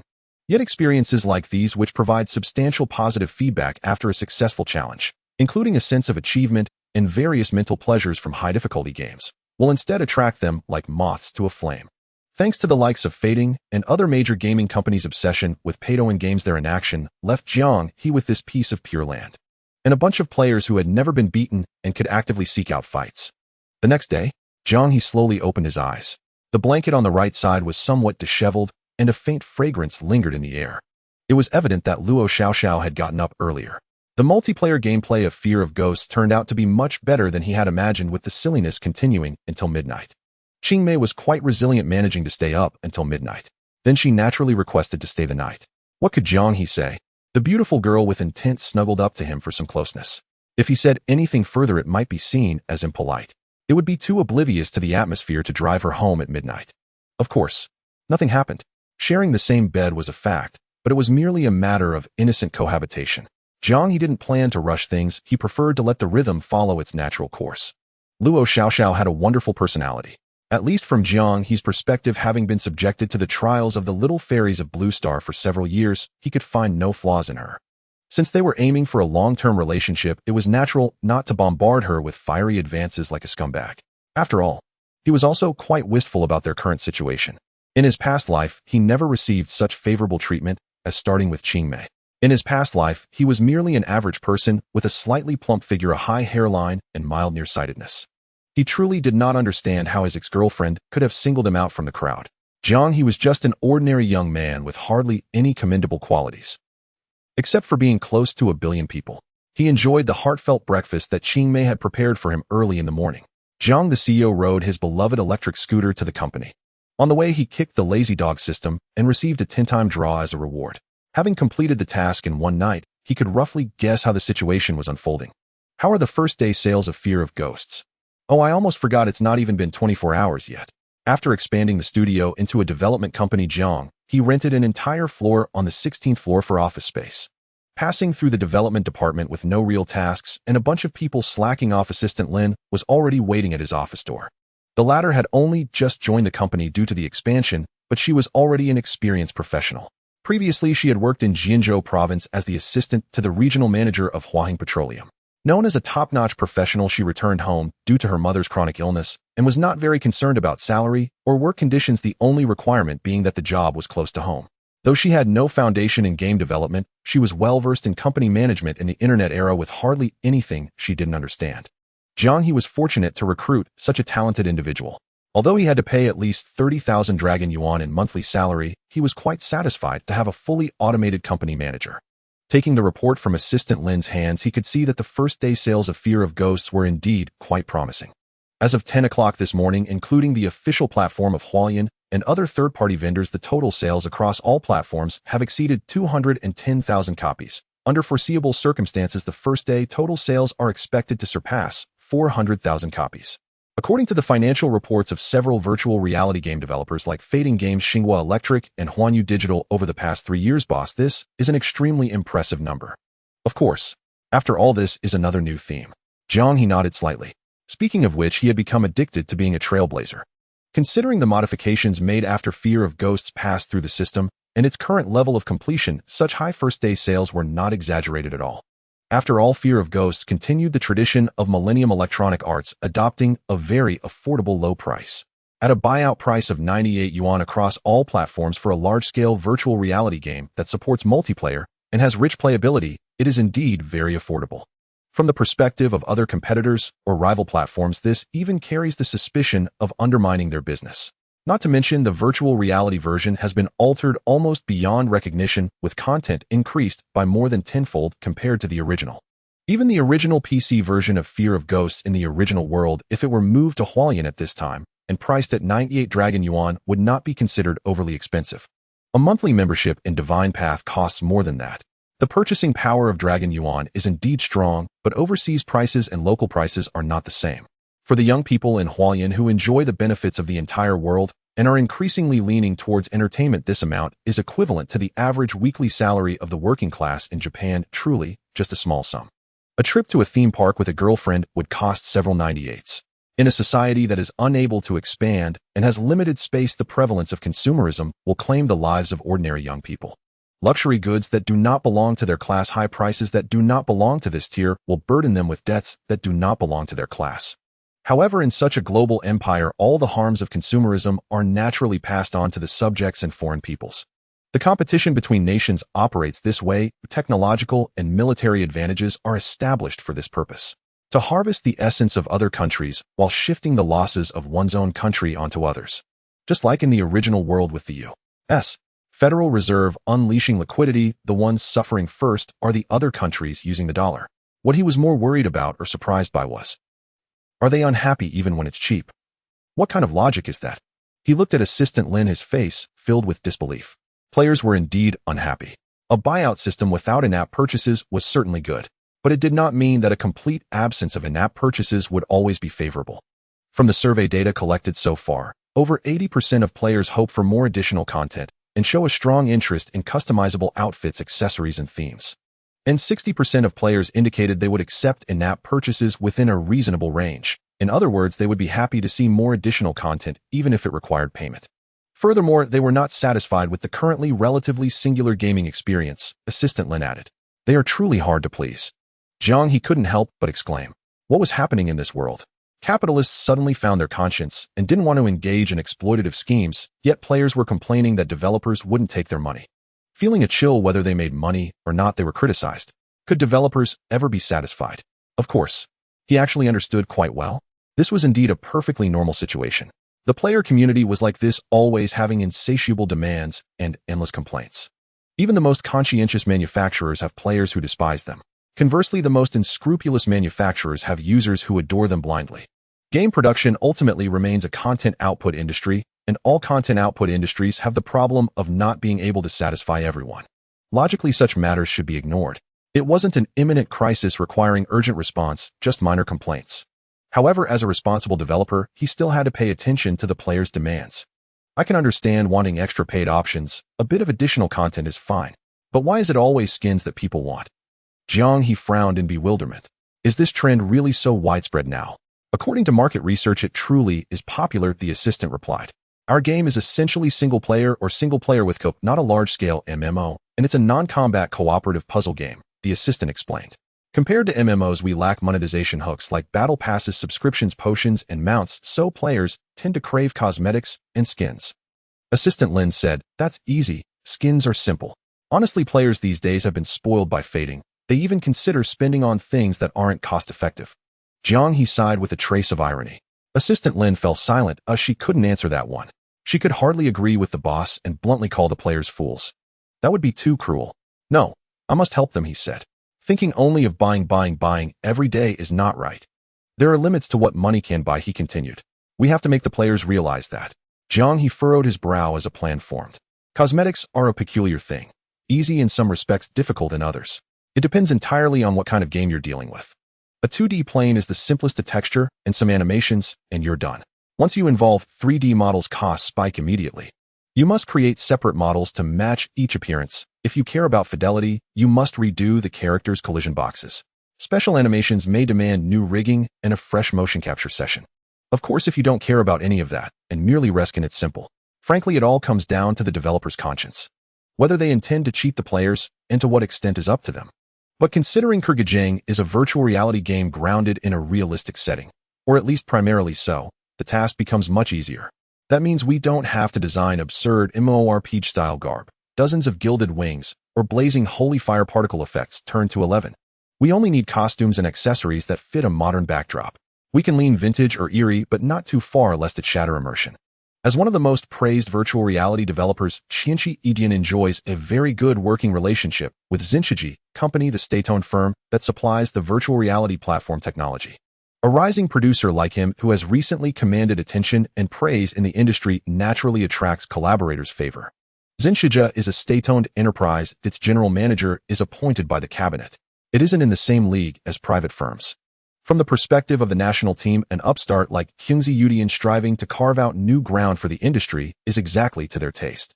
Jiang He could try tapping Jiang's database to acquire a wealth of ready-made assets that need only slight modification to use in his game.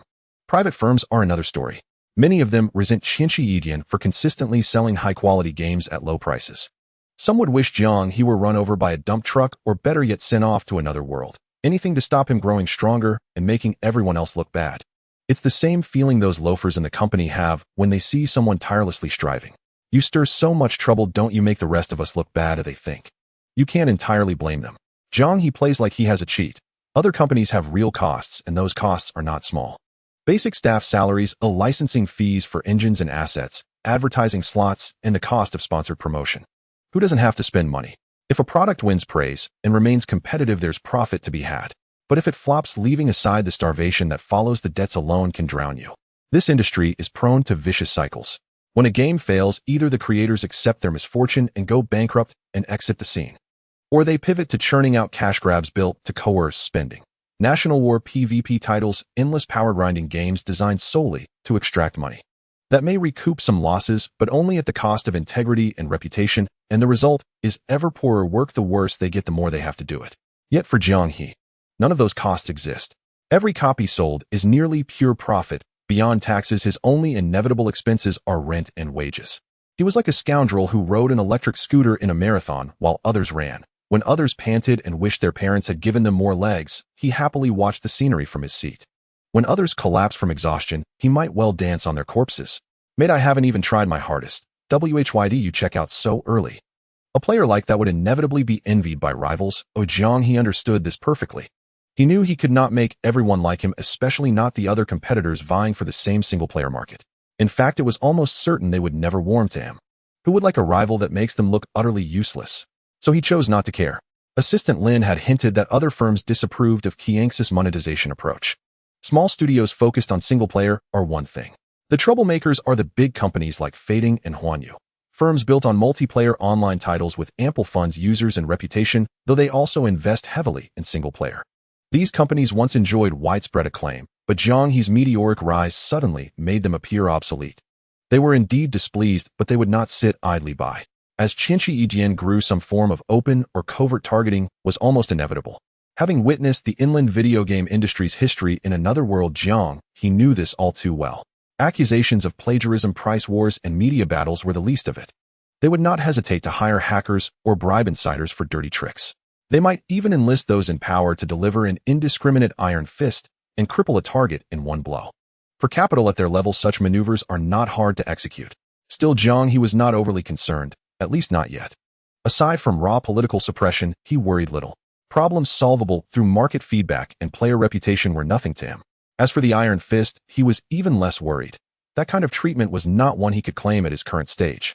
The aid of those in power is like a sword that draws blood the moment it leaves its sheath. Without a proper target, it will turn and devour its summoner. Ignore those people, he said. Their methods are relics the times will sweep away. In this day and age, still clinging to old-school Paytoan is a national embarrassment for our games. Jiang He shook his head. They'll give you a design document. Implement it exactly as written. He smiled. They would understand soon enough. The user stickiness forged by their old tricks, nation-state wars, guild battles, selling mounts through recharge cards, was essentially hollow. The world is already full of greedy pay-to-consume mobile games that schedule every sliver of a player's time and emotion for maximum spending.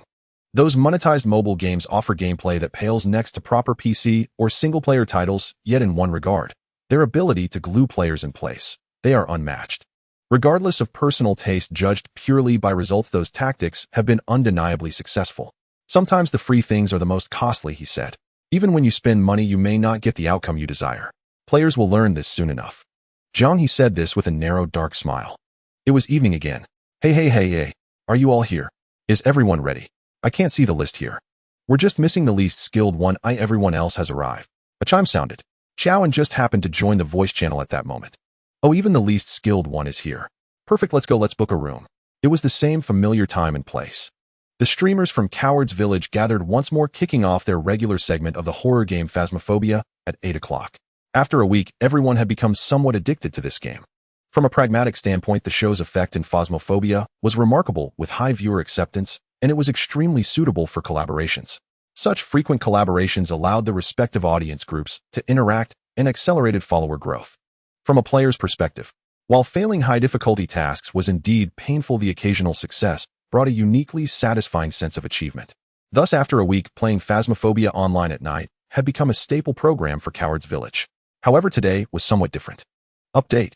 Upon entering the gaming pod and starting the virtual reality, everyone saw the update announcement hovering over the Phasmophobia application in their personal space. It wasn't just a simple announcement or a hotfix in the backend. It required a mandatory update with a data volume of over 10 gigabytes. Moreover, maintenance was conducted from 9 in the morning until 3 in the afternoon. What the heck? Did Jiang finally remember that he has a bunch of games to maintain? Has he finally realized that he is still a game operator? Chowan said in astonishment. In reality, opinions among the player community were far more numerous than what Assistant Lin had reported. Regarding Millennium Yidian's consistent neglect of their released games, only occasionally updating trivial bugs and events, and mostly adopting a laissez-faire approach, the players were not just mildly critical, but rather there was widespread discontent. Where does this happen? Nowadays, the mainstream trend is various RPGs, especially MMORPGs. Though players of this era exhibit little resistance to the diverse classifications of games in other worlds, they are accustomed to the frequent haphazard updates from operators. It must be said that such games do indeed require long-term and frequent maintenance to sustain sufficient vitality and user engagement. Releasing a new dungeon every few days, organizing limited-time group battle activities, or implementing continuous sign-ins are all quite normal.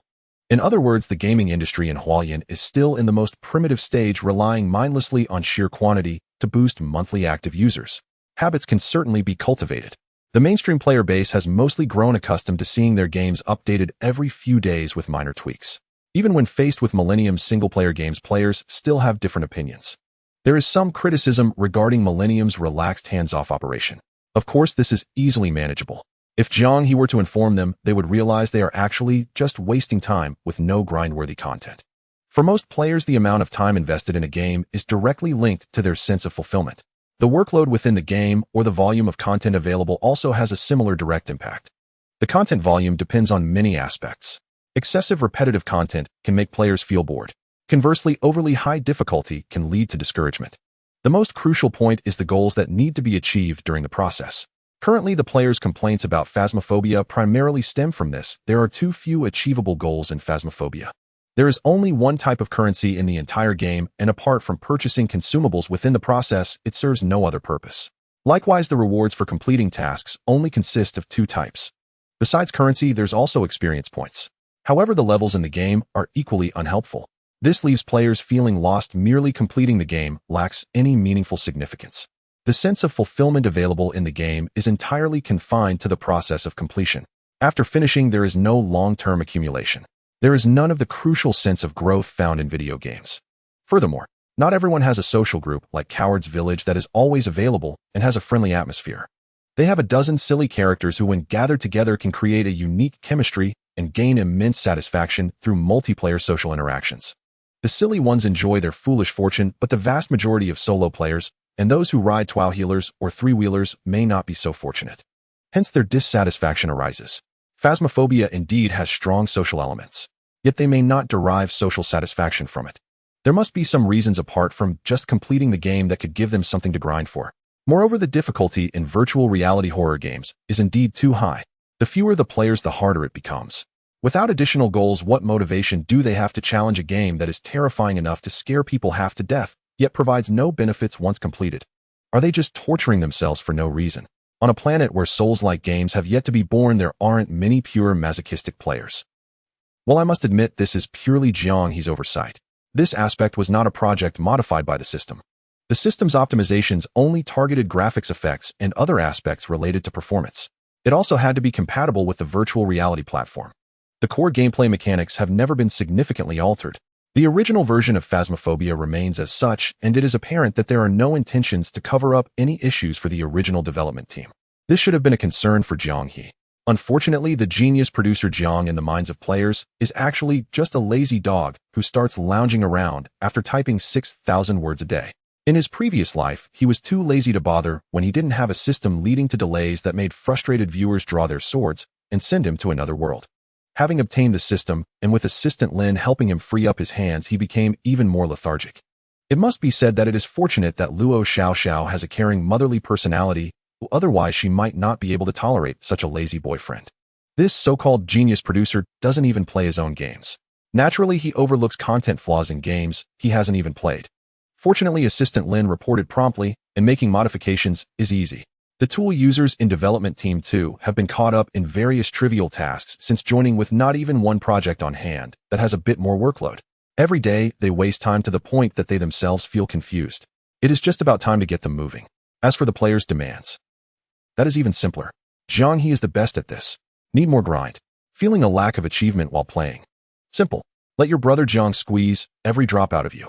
I guarantee that players will be drained to the point where they see the game interface and their legs go weak, wanting to find goji berries and red dates to recover. In the game hall, the sand sculptures of the Coward's Village gathered together, gazing up at the large screen displaying the update announcement that Jiang He personally crafted, which the developers of the second team had worked tirelessly on for a week. The sand sculptures appeared dazed. This was completed in a week. That can't be right. With such a large update, even concentration camps wouldn't dare to push people this hard. Everyone began discussing fervently.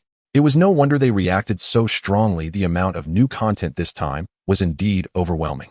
To put it bluntly, if it were another developer, they would have taken their time dragging out the updates like squeezing toothpaste, and it would have taken 2 quarters to accomplish this much.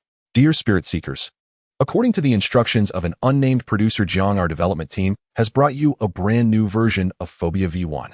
One in this maintenance update at the beginning of September. The specific update contents are as follows: added a supply system. The completion screen will calculate silver coins rewards based on various factors, such as the difficulty of the goals achieved, the number of targets, and completion rates. Silver coins can be used to purchase supply boxes in the supply system, and players can randomly obtain various items including, but not limited to, decorations, clothing, accessories, and equipment appearances by opening these boxes. The specific probabilities are as follows. Click for details. He added an achievement system, providing rewards suitable for all aspiring spirit seekers, challenging high-risk paranormal locations. In the difficulties of Hard, Expert, and Nightmare, completing a task will yield corresponding medals based on the completion status. Furthermore, under the aforementioned 3 difficulty levels, completing specific goals in specific ways at designated locations will unlock different types of trophies. Medals and trophies can be sold once for silver coins or equipped in the newly added personal space display area. Added a contract system in tasks of hard difficulty and above. Special contracts have been introduced. Players can spend silver coins in the preparation screen to select contract terms that increase the difficulty of the tasks, initiate special contract challenges, and receive additional rewards upon successful completion. A limited-time collaboration with July Girl Elia during this quarter. Players will have a small chance of obtaining themed appearance items from the collaboration when opening supply boxes. Moreover, when completing tasks of expert and nightmare difficulties, there is a certain chance to directly obtain collaboration-themed appearance equipment boxes. Double Experience Week. During this week, players will receive double experience silver coins and paper bills upon successful task completion. A lengthy announcement spanning several thousand words. Jiang felt his eyes strain. No wonder they already gave it a new version number just a week after launch. This amount of content warrants a V2.0. After reading through, Jiang couldn't help but marvel. Jiang was indeed a man of few words but decisive action. Players clamored for new content to grind. Goodness, this time a massive influx of content has come for players to grind. It's a pure saturation attack. New in-game currency, new achievement system, a plethora of brand new appearance equipment, and a multitude of additional challenge tasks. The key is that among all this content, very few are paid. Except for the newly released items in the store that allow players to reshape their faces, everything else is free. Players who wish to spend money on appearance items, Jiang has stated that while the appearances are available, they cannot be purchased, only earned through grinding. It's hard to say how players will feel about this. One could only say that another wave of grinding is on the way. Jiang He was a veteran media figure for over a decade, and Xiao was no different. The most expensive things are often the free ones. Even Xiao could see this clearly. He was just a cowardly person who pretended to be tough, but lacked nothing in professional integrity. Jiang He has deliberately kept the paid content tightly controlled, and he could certainly analyze the implications behind it. While it is undoubtedly a good thing to have the long-awaited new content released, these items cannot simply be bought. Rather, they must be drawn through extensive grinding, which makes it hard to determine if it's a good thing or not. Seeing new content, yet being unable to obtain it, can be more tormenting than not releasing it at all. He still loves to torment players. I really want to cry. Xiao couldn't help but sigh at Jiang He's unwavering commitment to torturing players, calling it a tear-jerking scenario. What a situation this is. Several companions beside him couldn't help but express their amazement. They had always mocked Qianxi as the lazy dog of the production team. Who would have thought that he was actually a hidden champion? Even a new anime collaboration has surfaced. A horror game collaborating with a light novel adaptation of an anime. This really shows creativity. Could it be that players will have to investigate while wearing JK uniforms? Who would like something like that? Oken nodded in agreement. Save us. What with the female high school students, the uniforms, the square-toed shoes, the short skirts, the white stockings? I don't understand any of this. Oken spoke with righteous indignation. Uniforms might be fine in other contexts, but wearing them in a haunted house, is that even appropriate? Don't get too out of character, it's mismatched with the style. At a glance, I feel this collaboration is not reliable. The rough men around them all expressed their agreement, ignoring the various disdainful comments flooding the live stream. As if they weren't the ones searching for this keyword desperately on certain unmentionable sites every day. Hey, what do you mean by pretending not to understand? I really don't understand, okay. Then why don't you bring me some good stuff so I can understand? Oken was still chattering away when suddenly, a large purple hand grabbed his arm. The sudden surge of strength startled him. He turned his head to see a muscular man with purple skin staring at him intensely. Hero, let's talk this over. What's going on? Oken quickly put on a compliant smile, lowering his tone by an octave. Speaking of which, there was no way not to be compliant. Imagine walking down the street when suddenly a creature that seems to be a hybrid of Thanos and Hulk appears and grabs your collar. Unless you are someone who has already broken through to the Golden Core stage or are carrying a divine light stick in your pocket, there really isn't much else to do but smile. I want that little skirt. The son of Thanos said word by word, snorting through his nostrils. What? Oken was completely stunned. What's going on here? Xiao, who had come over to watch the excitement, also didn't understand. I said I want that little skirt. The senior sister turned her scorching gaze akin to a spotlight towards him and the others. Tonight we fight experts. She spoke in a tone that brooked no argument. Xiao, upon hearing this, felt as if struck by lightning. What are you planning to do? He sat down on the ground as if his bones had been pulled out. This isn't a joke. Wait a moment. Think about it. In your current state, what could you do with a little skirt? Right. I think we should tackle the hard difficulty instead. Oaken still tried to salvage the situation as the senior sister instinctively glanced at herself. She then quickly disappeared from the hall. I'm going to recreate a character and come back. She threw down a parting shot before leaving everyone staring at each other in disbelief. Are we really fighting experts? What else could it be? Old Ming gestured with his mouth towards the other side, where two girls were animatedly discussing something. The two female streamers were already red-faced, gesticulating wildly. Such a scene, if not in a hotel room caught in the act, is usually seen at new product launch events of certain companies. My advice is, in such situations it's best to find a comfortable position to lie back, and then think of something happy. Don't attempt to resist. He spoke slowly in the tone of someone who had been through it all. His gaze was distant, as if recalling something. The new version has shown remarkable results. In just a week, players have transformed from previous dissatisfaction to a state where they shudder at the mention of ghosts. With dark circles under his eyes, sunken temples, vacant gaze, and twitching limbs, he realized that his liver had given out from too much strain. Those unaware might think he had attended some developer conference or perhaps bought a sausage filled with needles. After the double experience week ended, everyone finally breathed a sigh of relief. I've been in this industry for over a decade, and I never imagined I would play a single-player game that felt more like a job than an online game. Xiaoan lamented. A week of high-intensity expert matches regardless of win rates was enough to leave him utterly exhausted from the prolonged tension of exploration. The school seniors were delighted to receive the collaborative event's small skirts. Others, however, dared not voice their anger, resembling bullied unfortunate boys grumbling and sulking day in and day out. As for the other players, they were more or less the same. In summary, they were both pained and joyful. To put it bluntly, while exploring haunted houses around the world, their hearts were indeed suffering. Yet saving money to open boxes and unlock achievements truly felt satisfying. It had been said many times before that the phobia of ghosts in virtual reality platforms was in fact a highly social game. And as everyone knows, within social games, the joy derived from competition and comparison outside the game is absolutely indispensable. Many players won't admit it, but the reality is just that. Especially when it comes to features like random card draws. Comparing what one has drawn to what one hasn't, the comparison between lucky players and the unlucky ones. Showing off cards in the group chat is a form of amusement, while watching others fail is another. Even when one oneself faces setbacks and loses everything, in a certain sense, it can also be a source of enjoyment. This represents a desire to elevate expectations before experiencing the thrill, amplifying the sense of liberation upon achieving success in the game and generating even more exhilaration. It's akin to managing a live drawing session. In conclusion, in games with strong social elements, everything related to them can become a topic of conversation. This is precisely the key point that attracts players to continue investing their time. The girls' dormitory at Coward's Village is heading for the small skirts in the supply box. The boys' dormitory may not say it, but aren't they also secretly trying to unlock various achievements? Xiaoan complains daily about the seniors dragging everyone into expert difficulty, shouting that they are imprisoned, yet never mentions how he instigated everyone to take on additional contract challenges in expert mode. He only revels in the achievements that show 0.01 of players have obtained after the collaboration ends. To put it plainly, they are all just a bunch of people driven by the same obsession. Who doesn't have a bit of a collector's mentality? And aside from those players with fixed squads, the solo players who previously felt overlooked by the developers have also found their own satisfaction. In familiar squads, while everyone's achievements may not be identical, they are generally quite similar. The tasks are meant to be played together, and the differences in achievements and items obtained aren't significant. But random matchmaking is different. Compared to boasting in front of acquaintances, showing off in front of strangers is obviously more enjoyable. Especially in front of newcomers with little gaming experience, achievements and medals hold even more value.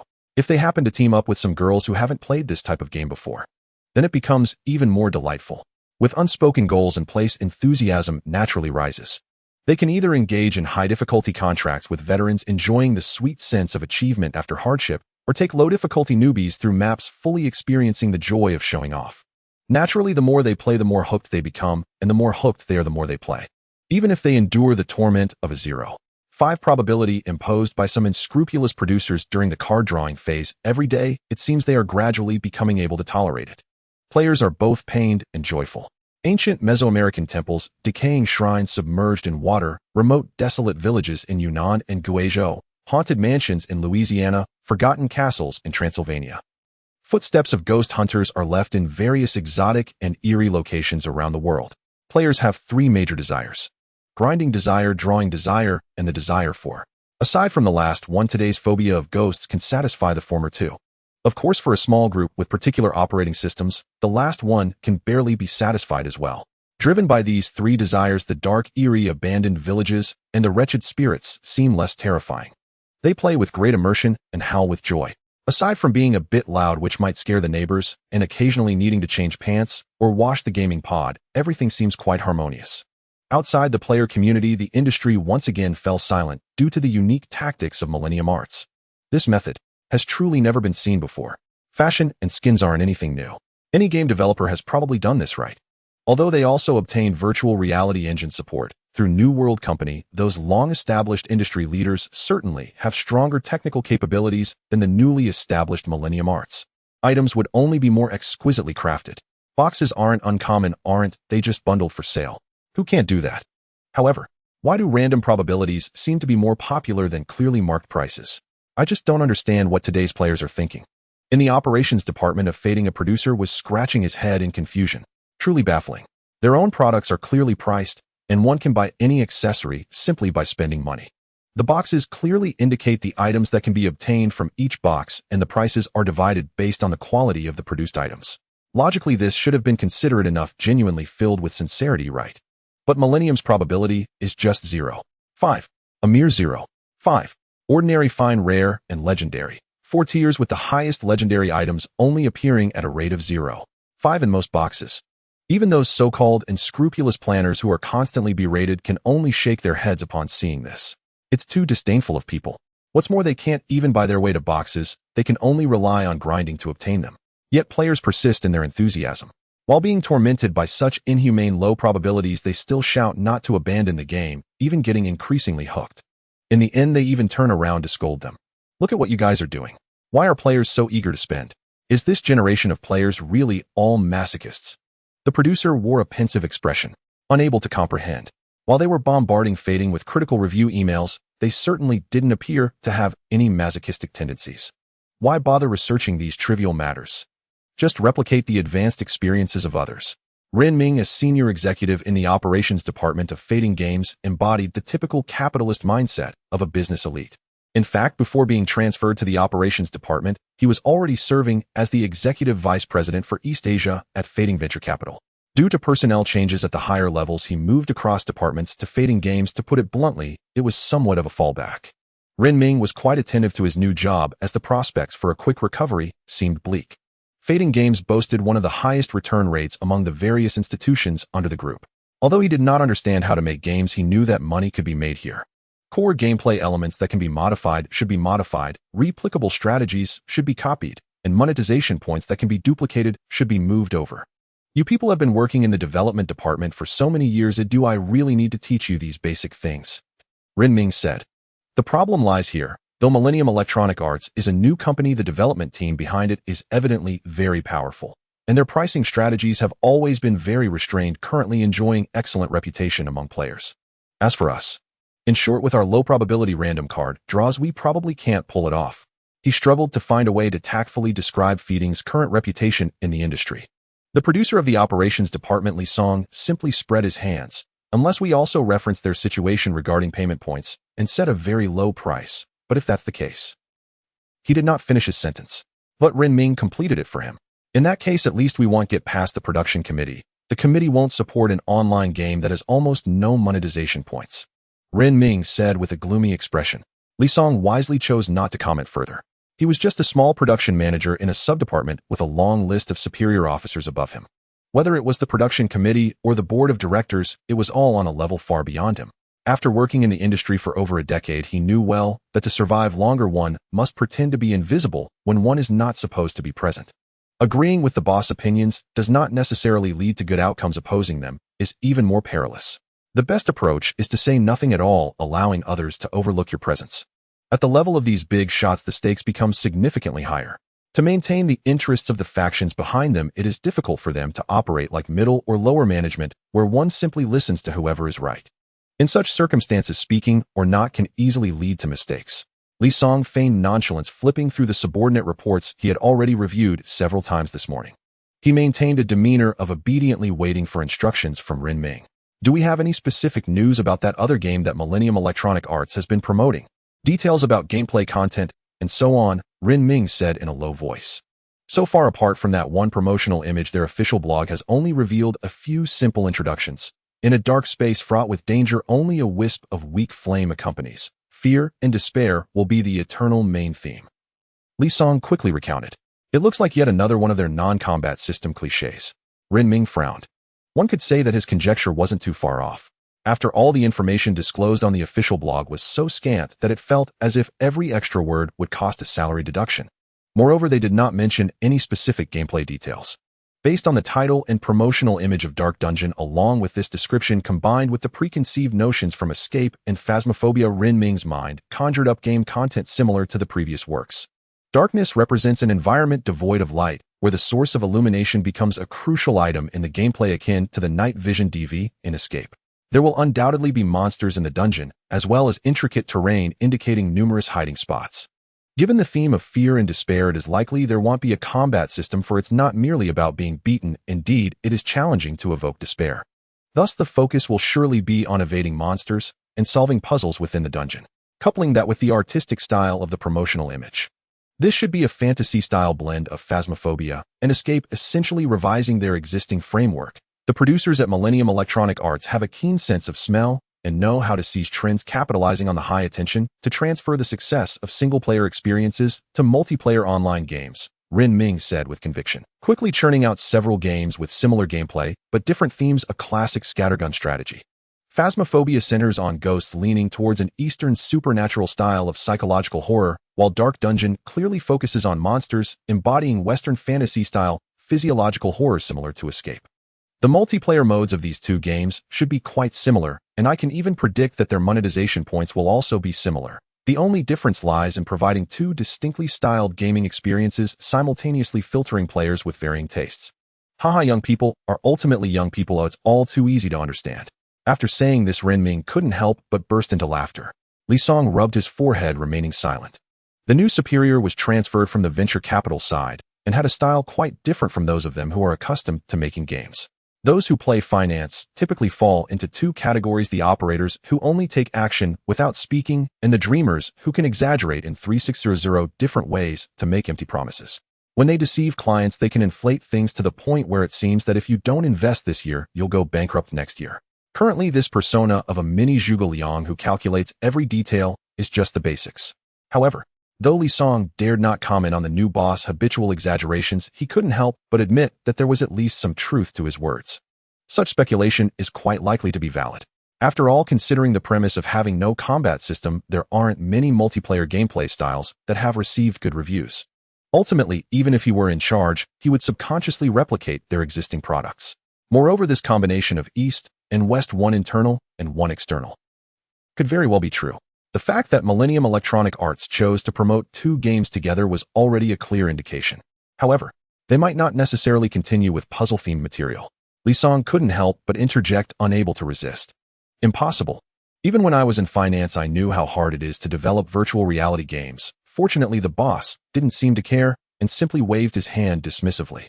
With such a tight schedule, with such high demands for visual performance, with so few personnel, and unwilling to pressure monetization, how can they simply say they're developing a new system? The development department of Millennium must have 3 heads and 6 arms or something. Actually, once a combat system is incorporated into such a theme, it could definitely be more engaging than it is now, Rin Ming thought, and felt a surge of inspiration. They focus on puzzles. We can create an adventure format. Just modify the background and theme, continuing with 4 to 8 players in cooperative play, traditional RPG style, leveling up by defeating monsters, adding elements like equipment, skills, and accessories upgrades. Then create some cosmetic skin boxes to sell both aesthetics and gear. And in the future, when higher-level dungeons are released, we could even sell mounts and wings. As Rin Ming spoke, he became increasingly excited. Laughable, isn't it? Making games is so simple. Just a casual thought, and I could land a role as a lead producer at Millennium Electronic Arts. He couldn't help but smile, completely unaware that Li Song, after refreshing the page, suddenly wore a peculiar expression. Multiplayer online, cooperative adventure, equipment and accessories, skill upgrades. This? Li Song glanced at his boss, unsure whether to speak up or remain silent. What? If you have something to say, just say it. Seeing his expression, Rin Ming thought this new subordinate might be a bit slow-witted. However, he was in a good mood and didn't mind showing a bit more tolerance. Boss, I think you need to take a look at this new PV they've released. Chong Country. In the dormitory of the University of Electronic Science and Technology, Su Yu and his friends were watching the recently updated PV on the official blog of Millennium Art and Electronics. The screen displayed the familiar promotional image that fans had recognized over the past month. A dark forest and abandoned mine that seemed to devour light like a void. The camera slowly delved deeper. A profound and winding tunnel with scars of cuts and axes on the walls, decayed boxes, and pale skeletons lay in the corners. Sword and shield knights in plate chain armor. Criminals wielding short-barreled firearms and daggers. A nun cloaked in plate armor. And a plague doctor clutching a potion bottle. An adventurer team held torches as they explored the long-abandoned mine, encountering monsters lurking in the depths of darkness. In the clash of steel, the flickering flames illuminated the darkness as human blood and the ichor of monsters splattered everywhere. A rapid succession of scene changes followed. From a city on the brink of destruction engulfed in flames lined with stakes, to a dense forest overgrown with grotesque and repulsive moths and worms. From a torrential downpour in an underwater ruin built from coral and bones, to a highland illuminated by eerie starlight and a blood-red moon. A variety of monsters lurked within. A pig-headed creature wielding a mace with menacing tusks. A centipede with heads at both ends, its legs formed from the arms of the dead. A living corpse with its upper body melted like wax. And a hound covered in pustules, eyes and teeth. Many scales, countless eyes, coiled tentacles, and roots embedded in bones. Everything seemed to sprout chaotically, as if following a logic beyond human comprehension. These creatures appeared to have stepped out from the most bizarre fantasies into reality. Sitting in front of the computer, Su Yu watched the adventurers battling these monsters on the screen. He instinctively felt a chill run down his spine.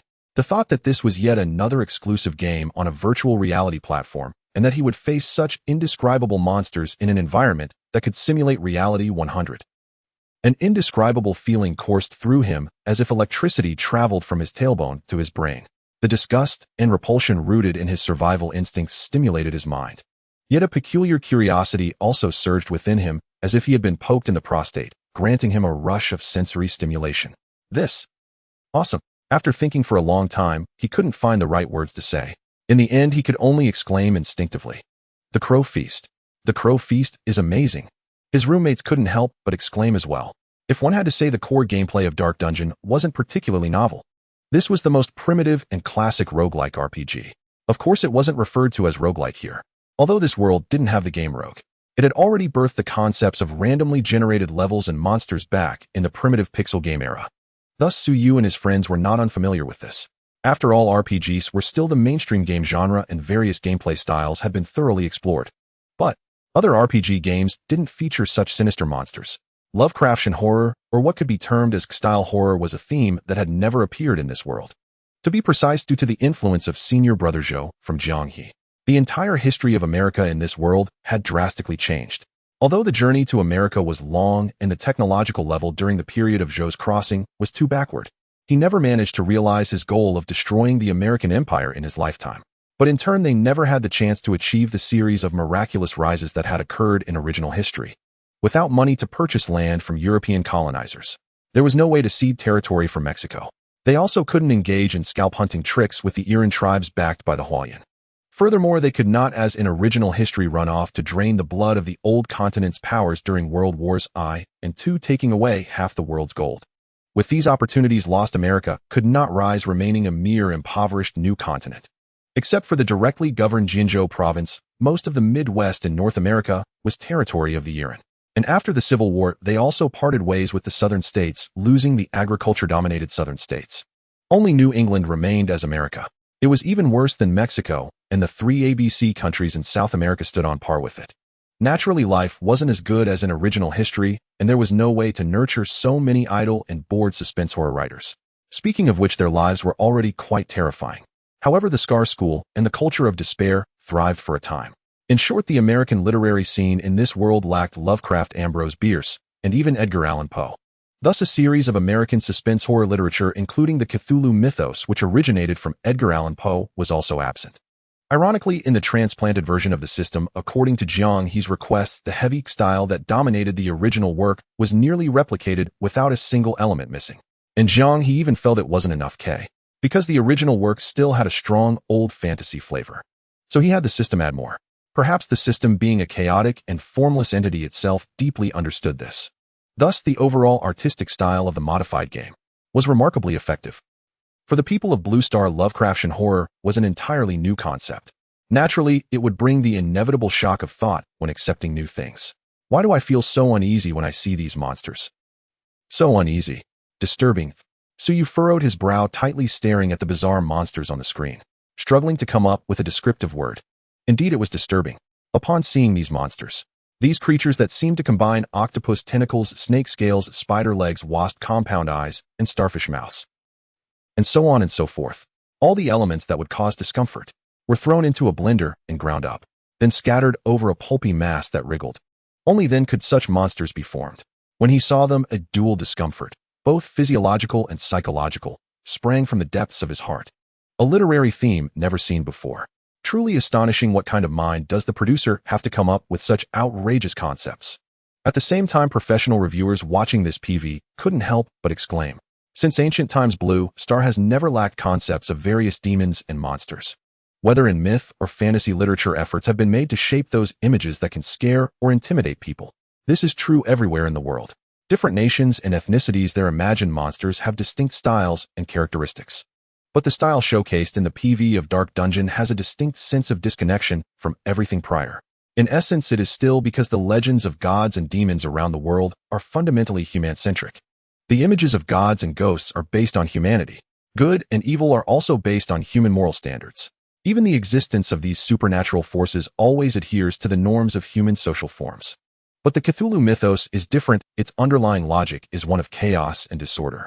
In the Cthulhu mythos worldview created by Lovecraft, humanity's planet is but a nameless islet, while the boundless starry sky resembles a deep ocean. The elder gods and outer gods roam like leviathans in the sea, and before them humans are as insignificant as ants. The great old ones care not for a speck of a planet or the thoughts of such tiny creatures. Thus, everything in this world appears chaotic and disordered, for from a human perspective one cannot pierce the veil of the unknown to comprehend the hidden order that belongs to the great beings. The monsters born within this system are no different. They are entirely unlike the demons and ghosts of traditional lore. Their structure, appearance, abilities, and forms all seem to have been thrown together haphazardly.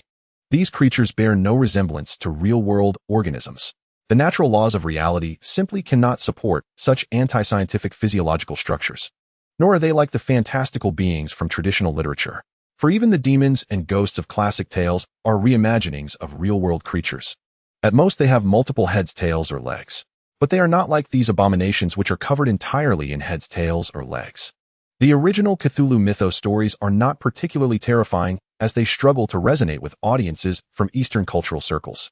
It is as difficult as making someone who has slept on tatami their entire life fear a hand reaching out from under a bed. Moreover, limited by their era, Lovecraft and his peers had finite imaginations. A tentacled head that can be killed by a ship ramming into it is hardly frightening. Yet the chaotic and disordered design style of the Cthulhu mythos has left a lasting impact on later generations. From a host of ancient gods and mountain passes to tentacled monsters that constantly interact with magical girls and knightly princesses, many works of art and literature have been subtly influenced by this style. In this world, it has been revealed to the public for the first time. The latter half of the Darkest Dungeon PV is filled with a multitude of indescribably bizarre creatures, and scenes that exude decadence, madness, savagery, and an unknown style are everywhere. Following the instructions of the producer, who wished to remain unnamed, the marketing department responsible for promotion cut several of the most unsettling scenes from the actual gameplay, striving to give players the most unnerving viewing experience. This new artistic style indeed brought a fresh visual experience to players and viewers alike. At the same time, it stirred a primal curiosity and a sense of physical discomfort. More importantly, Darkest Dungeon, like Phasmophobia, is an exclusive game for the virtual reality platform. Among all forms of expression, text has the least evocative power, followed by sound, then images, and finally video. Reading a horror novel requires a strong imagination to be fully immersed. But watching a horror movie requires no imagination. As long as you are not brave enough, anyone can be scared. As for virtual reality, the gap between it and the aforementioned four is like two different worlds. The mere thought of fighting these nauseating monsters in an immersive environment. Many players' faces had already turned green. Was the producer raised on disgust? How could he come up with such abominations? During the midday stream, the senior couldn't hold back and blurted out a profanity. The thought of personally experiencing being face-to-face with these things, possibly being hit by tentacles splattered with pus, or even swallowed whole by a massive maw, made her feel faint. Maybe. Let's not stream this new game. It's just fighting and killing, nothing interesting to watch. Let's stream Phasmophobia tonight, instead play some high difficulty levels. That Haunted Mansion map in Suzhou looks pretty good. Let's try an expert run there tonight. The senior's face showed reluctance as she tried to change the subject. The more she did, so the more the trolls reveled in her misery. Not stream it. Why not stream it? If you don't stream it, then we won't watch. Let's be honest, I want to see a beautiful girl get swallowed by a tentacle monster. Yes, very much so. Senior Zijing, you wouldn't want to lose your big donors by not streaming Darkest Dungeon, would you? No way, absolutely no way. The senior shook her head frantically, her native dialect slipping out in panic. I'm really scared of things with many legs like spiders and centipedes. Oh, I have a phobia. And then there are caterpillars and slugs, those slimy, wriggly things. Just thinking about them makes me. Ugh. Just watching such a video made her feel like her computer was contaminated. If these disgusting things were actually in her home, she would have to declare the house theirs until her family dealt with it. You're afraid of things with many legs, and also of things with no legs. Aren't you afraid of everything? Half annoyed. Exactly, I can't stand anything insect-like. I'm scared even looking at pictures, so virtual reality is completely out of the question. The senior hugged her shoulders, shivering uncontrollably, looking pitiful. Seeing that Plan A had temporarily failed, the trolls decisively switched to a compromise strategy. It's fine, we probably won't run into these things. The PV has already made it clear that monster groups are tied to the environment. There are those sanity-draining alien creatures, and also humanoid monsters like bandits and robbers. Although the game itself features procedurally generated levels, players can choose their destination before setting out. If you don't pick a place with disgusting stuff, it'll be fine. Upon hearing this, the senior showed a hint of hesitation. It had to be said that the tendency to compromise is indeed ingrained in all aspects of Chinese life. The tactic of retreating to advance works very well in most cases. But the monsters and other groups aren't much better. Those humanoid things covered in pus are also disgusting. The senior suddenly realized. Oh, it's really fine. Humanoid monsters are at least not as severe as the deformed ones. You have to try playing it. If you don't stream this, we might as well go watch other girls. The trolls began to coerce and cajole. That's right. Woo. Time to lose big donors. If you don't stream a new game, what kind of single-player streamer are you? I might as well go watch Old Joe. Indeed, Old Joe is reliable. When there's something new, he really dares to try it. Others joined in stirring the pot. How? How can you be like this? The senior was stunned. The sudden exposure of the trolls' true colors left her bewildered. What the hell? Do you really enjoy watching people suffer? And I'm a bit confused. Since when did I become a single-player game streamer? Haven't I always been streaming, singing, and chatting? The joys and sorrows of people are not the same. While female streamers felt physically ill and showed reluctance due to the monster designs, the guys were quite excited. The reason was simple. This was the first virtual reality game from EA that featured a real combat system. Men are all the same. With a gun in hand, the heart is at ease. Plenty of monsters. No problem. Ugly monsters. Even less of a problem. As long as it's playable and not against unbeatable settings, it's fine. Once a health bar appears, even a pantheon of gods and Buddhas can be slain. Of course, that's the strategic perspective. Considering the information revealed in the PV, the dormitory guys still felt the need to take the enemy seriously from a tactical standpoint. Combat within a virtual reality environment is no easy task, especially close-quarters combat like this. Making it too realistic would deter players, while making it too exaggerated would come across as neurotic. Furthermore, delving deeper, everyone's physical constitution is different, and it's no exaggeration to say that few modern people truly know how to fight. Xiaoan remarked, the widespread prevalence of suboptimal health along with a lack of regular exercise and poor athletic ability is quite common.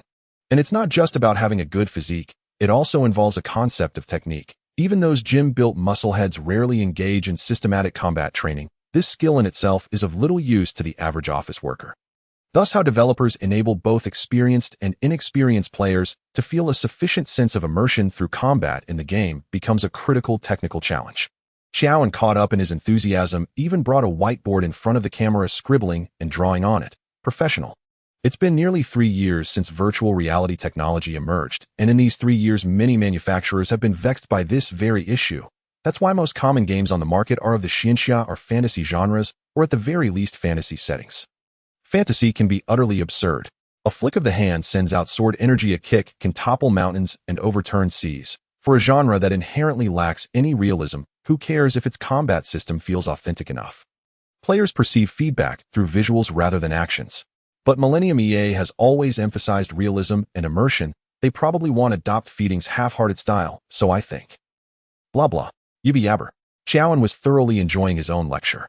The fun seekers in the live stream, however, were completely baffled. His roommates who happened to be watching his stream were equally perplexed. Shanghai. By the floor-to-ceiling window of a sky restaurant, several members of the Coward's Fortress were seated around a round table. Through the speedrun tournament of getting over it and the opportunity of phasmophobia, these individuals who initially hadn't had much interaction came together and gradually formed a small group. Many of them happened to live in the same city. Gradually, they developed the habit of having offline dinners every now and then.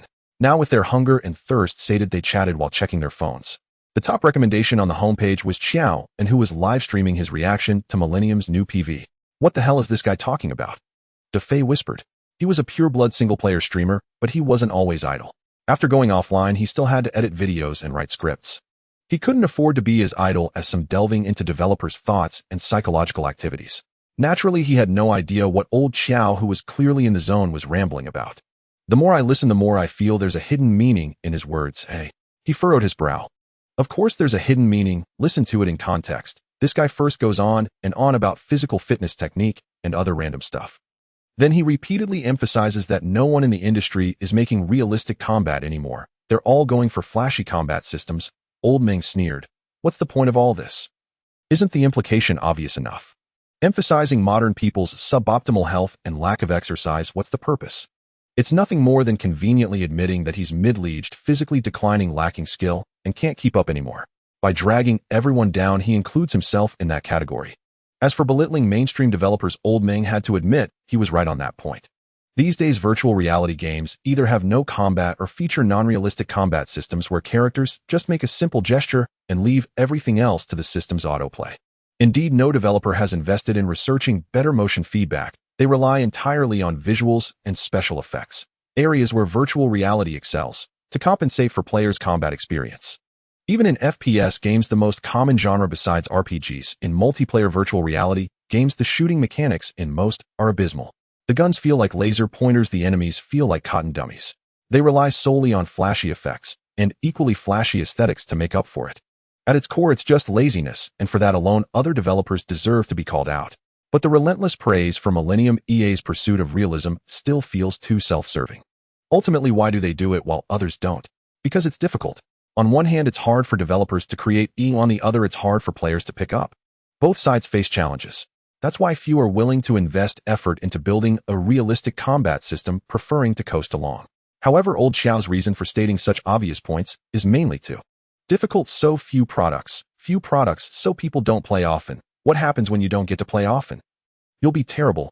Old Meng said with a pained expression. This guy never says anything straightforward. Every word is dripping with ulterior motives. Isn't it just because for various reasons he thinks he'll be bad at the game? He's finally learned his lesson. Even before the official release, he's already using rhetoric to hint at the audience and laying down disclaimers. Disgraceful. This behavior is utterly disgraceful. DeFei also lamented with a pained heart. Painful, truly painful. Weren't we supposed to be brothers for life? How did you turn into such a calculating little man? Isn't it just calling you a noob a couple of times? Isn't it just a few Xiaoiji jokes? You're putting up shields in advance, even guarding against your brothers. So you know Millennium's new game is tough, so you're making excuses, no longer pretending to be a pro player, huh? You're not pretending to be a pro anymore, no more arguing with your fans, but who's going to give me my entertainment? This can't go on, we must strike back. Right, we can't let this guy get away with it. Everyone quickly agreed. The Xiaoiji jokes were an essential part of the Coward's Fortress, an indispensable element of their collaborations. But how do we make him keep arguing with his fans? What if he just gives up? Then we'd have no way to deal with him. After all, being stubborn is a very subjective behavior. Someone pondered for a moment, raising a technical question. Isn't it simple, eh? Old Xiao is a hopeless addict who's bad at the game, stubborn and easily provoked. Let's pick a tough level, make him suffer through it, and then arrange a few fans with high-level badges in the chat to slowly tease him. I bet he won't be able to hold back from slipping up in such a painful situation. As soon as he can't resist and starts arguing, the plan is set. DeFei said. But the game's levels are randomized and the PV doesn't show any stats. How do we know which levels are hard? Another technical question followed. No problem. We don't know, but someone does. DeFei switched out of the live stream and sent a message to Jiang He, expressing a desire to obtain early information about Darkest Dungeon in the form of a media review. Several minutes passed. President Jiang, with her usual cold treatment, didn't reply. That won't work. Watch me. Mr. O took the phone. He resent the message attaching their entire plan to torment Xiaoan. Within half a minute, they received a document. October 30th. The release date of Darkest Dungeon. Open the door quickly. Am anxious, so anxious. I wish I could just knock myself out and wake up at midnight. The customary wailing session in the comments section. Who knew what the trolls were thinking? They could have gone off to do something else and come back when the game officially launched. But they insisted on flooding the comments section ahead of time, complaining about the agonizing wait even as they did so. Why not go watch some fan creations from the Coward's Fortress? Watch enough of those and you'll be knocked out yourself. Laughing my ass off. I don't want to watch fan creations at all. I just want to see some people get roasted. There will be a chance I can tell you, top secret intel, something big is happening tonight. The hard-mouthed Superman is about to get thoroughly tortured. What big thing? Spill the details, spill them. First we, and then, like this and that in such a manner. A series of loud conspiratorial whispers. A moment later the trolls all flashed the trademark smiles of righteous folk. Noon. It's here, it's finally here. The servers are open. After refreshing the page, who knows how many times the green purchase button finally appeared. So you clicked to pay without hesitation and began the download. During the agonizing wait, the four of them played a few rounds of mahjong until the download finally finished. Charge. They closed the doors and windows, put on their helmets, and the bed was soon occupied by four motionless helmet-wearing figures. The once lively dorm room became as eerie as a morgue. But in the world of the virtual reality, it was incredibly lively. After registering their in-game IDs based on the automatically read platform friend list, the four of them, or rather 4 balls of light, gathered together again. Each had an eye-straining ID floating above their heads. Hoji Wei Guoba, Naibai de Shuezi, Baji de Klongfing Inai Sofki, Wenyozi Ma. We're done creating our characters. What's next? One of the light clusters buzzed. Strange, why can't we just appear after making our characters? It seems we need to pick a class first. Without a class, you're just a naked body. This game, like others, probably can't have naked bodies. The light clusters communicated in a bizarre fashion. They looked like a bunch of escaped Dark Elf miners. What are you guys picking? In the interface, visible only from the player's first-person perspective, portraits of dozens of classes were arranged. Most of them were grayed out with locks. The unlocked ones weren't Mini Crusader, Highwayman, Vestal Plague, Dr. Leper, Man-at-Arms, Grave Robber. Looking out, there was a strong Western fantasy style. The group was no stranger to fantasy RPGs. The cradle of Western culture was ultimately Europe, and the influence of the Semitic religions had been immense for millennia. While the fantasy style became widely known through Warhammer, Warcraft, and D&D, it didn't mean these concepts were created by those games. Ideas of black magic and witchcraft had existed since the Middle Ages. Knights and dragons were common medieval literary tropes, and angels and demons were products of ancient imagination. Tracing the true origin of fantasy, it leads back to Tolkien, not Blizzard. Modern Europe also has many game developers delving into related themes, and the Huaran Federation naturally wouldn't ignore this blue ocean market. Seeing this, the little sprites whispered among themselves. Strange, why isn't there a wizard class? I've always wanted to cast fireballs. Same here. This Vestal is probably a priest type. Who's going to gender swap? The team can't be without a healer. True. How about you, Lao-san? After you turn into a girl, don't forget to let your bros have some fun. They'll have fun with your mom. How are you talking to your father? Who's bringing breakfast tomorrow morning? Think carefully before you decide who's the father and who's the son. Dad, you're my real dad. Dad, it's me, your son. Hold on, you three, stop your comedy routine and let me think. So you said subconsciously, his gaze still fixed on the introduction information for each class. He wanted to rub his temples, but realized his current limb condition didn't allow for it. What's there to think about? Just go with the classic tankular DPS trinity. His goofy roommates didn't understand. There are 4 of us, 1 extra slot. Besides, this game doesn't have a mage, so we can use a tank, a healer, and 2 DPS. That's not the point. The point is, who plays what role, and what specific class for each role. So you said, is there really that much to it? The goofs were astonished. Of course there is. Don't you guys read the class descriptions? For example, the tank role, the Crusader, has Smite, which deals bonus damage to unholy enemies, and a stunning control skill. The Man-at-Arms uses a mace, can inflict bleed damage over time, and has a defensive skill to protect allies. Same for the healer role. The Vestal has low damage but high health, can single target or group heal, and has an offensive skill that provides light. The Plague Doctor has low health, can inflict blight and blind, and deals more damage. Seriously, if you guys don't read class descriptions when you play games, what's the point of even playing? So you felt a headache coming on just talking about it. What's there to be afraid of? Just charge and blindly. At worst, we die and respawn at the starting point. The goofs were quite optimistic. So you? And putting together a team is simple. Let's just copy the lineup from the official promotional video. Alright, it'll be the tank. Lao-san plays the healer, A1 plays a DPS, and Lao Air, you fill in the gap. Goof number 1 quickly had an idea. Forget it, it'll go with the Plague Doctor. Goof number 3 hesitated for a moment. Liking the sexy Vestal was one thing. It didn't mean he wanted to dress up as a Vestal for others to ogle. All right, do what makes you happy. So you said helplessly. He casually picked the highwayman to fill the last spot. For some reason, he felt he had overlooked something. He had a feeling this run was going to end badly. 10 minutes later, a stagecoach traveled along a weed-choked dirt road. Nestled in the sparse woods ahead stood an old, decrepit inn. This is going smoothly, isn't it? I don't think this game is all that hard. It's not that scary either. Goof number 1 sat on the driver's seat, looking very pleased with himself. They had just been through 2 battles. Both were against small groups of roadside bandits. Although the enemies had both melee and ranged units looking quite formidable. To be fair, they didn't find it particularly difficult.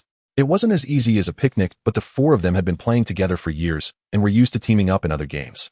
The tank held aggro, the healer kept the tank alive, the 2 DPS. When all out, they used their class skills in an orderly fashion, each roll pulling its weight, and they cut through all the bandits like slicing through vegetables. I'm still cautious, after all. Maybe we've only just left the newbie village. We haven't seen any of those horrifying monsters from the promotional video yet. The stagecoach entered the inn's yard. So you stepped down. He gazed at the sinister dark forest in the distance. His eyes were still filled with worry. Unlike his previous works, Jiang He added a considerable amount of content to the darkest dungeon. To be precise, he stitched together the first and second generations of the game.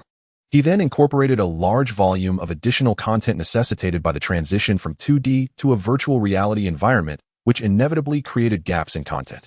The first generation of Darkest Dungeon was a 2D side-scroller, while the second generation evolved into 3D, with significant changes to the overworld gameplay.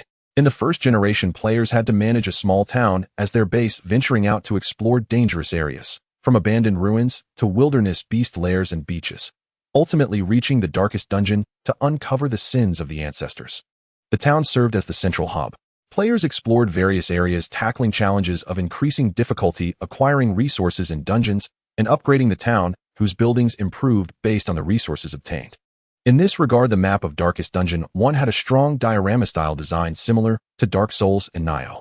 The second generation changed many aspects. Players no longer had a fixed base, instead they had a carriage. The carriage was a mobile base for storing resources.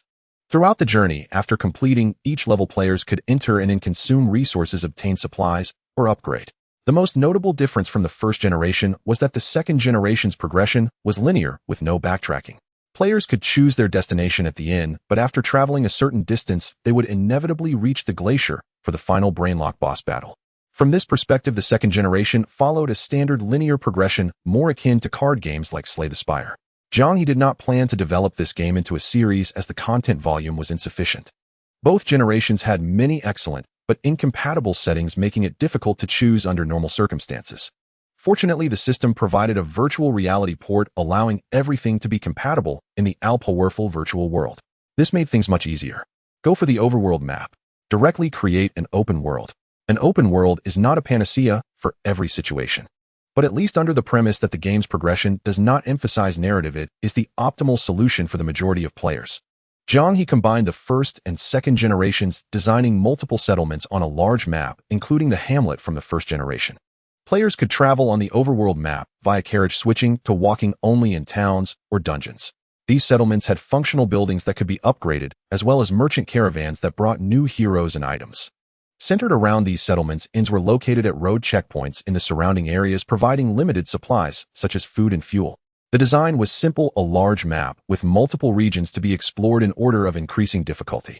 Each region had a core town and several satellite outposts. As for the monsters, all the original biomes were replicated with a large number of new designs added to fill the gaps. Each region had multiple biomes corresponding to different types of enemies. There were also dungeons of varying sizes, the so-called dungeons with tiered difficulty. Additionally, random encounters would spawn in the wilderness with specific monster types determined by the biome. In summary, Jiang He had done his best to stitch together the first and second generations within the Darkest Dungeon universe, providing a sufficient amount of additional content. After all, with a combat and leveling system in place, it was inevitable that additional content would be needed to ensure players had a fulfilling gaming experience. Fortunately, the original game's quintessential sanity system was available.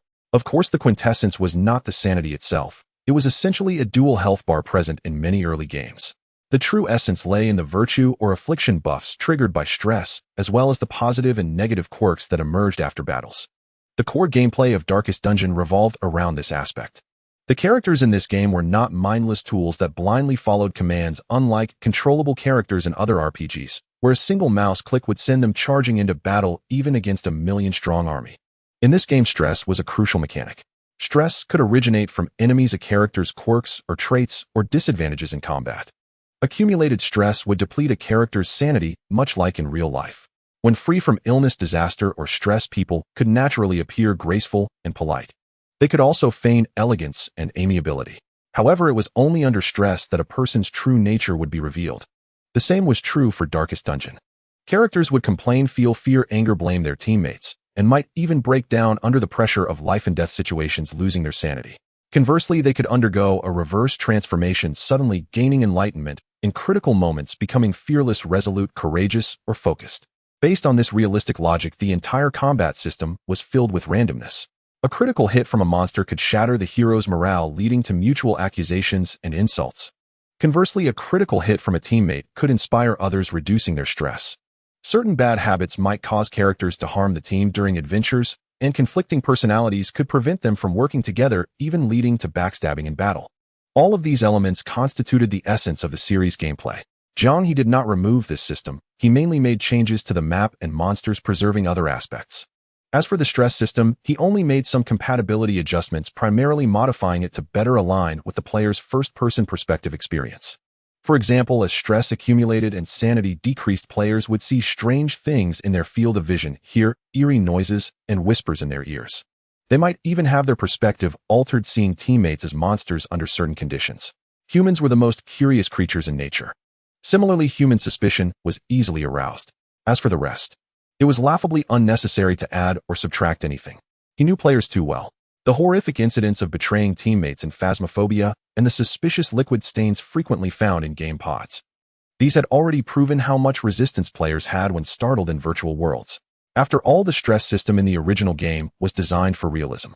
It simulated how real human-like adventurers would react to adversity. Now directly ported to virtual reality, there was no need for simulation. To put it bluntly, considering that modern people spend almost their entire lives far from the wilderness, never even encountering a wild wolf. And given the common situation of office workers working day and night shifts, players' psychological resilience was far inferior to the NPCs in the original game. Uncomfortable environments, monsters that challenged the limits of human tolerance, coupled with the game pod or helmet constantly monitoring the player's heart rate and breathing frequency. Stress would be adjusted in real time based on the monitoring data. Keep it real. Why else would Jiang He have gone to such lengths to design so many eerie terrains, levels, and monsters for the system to add?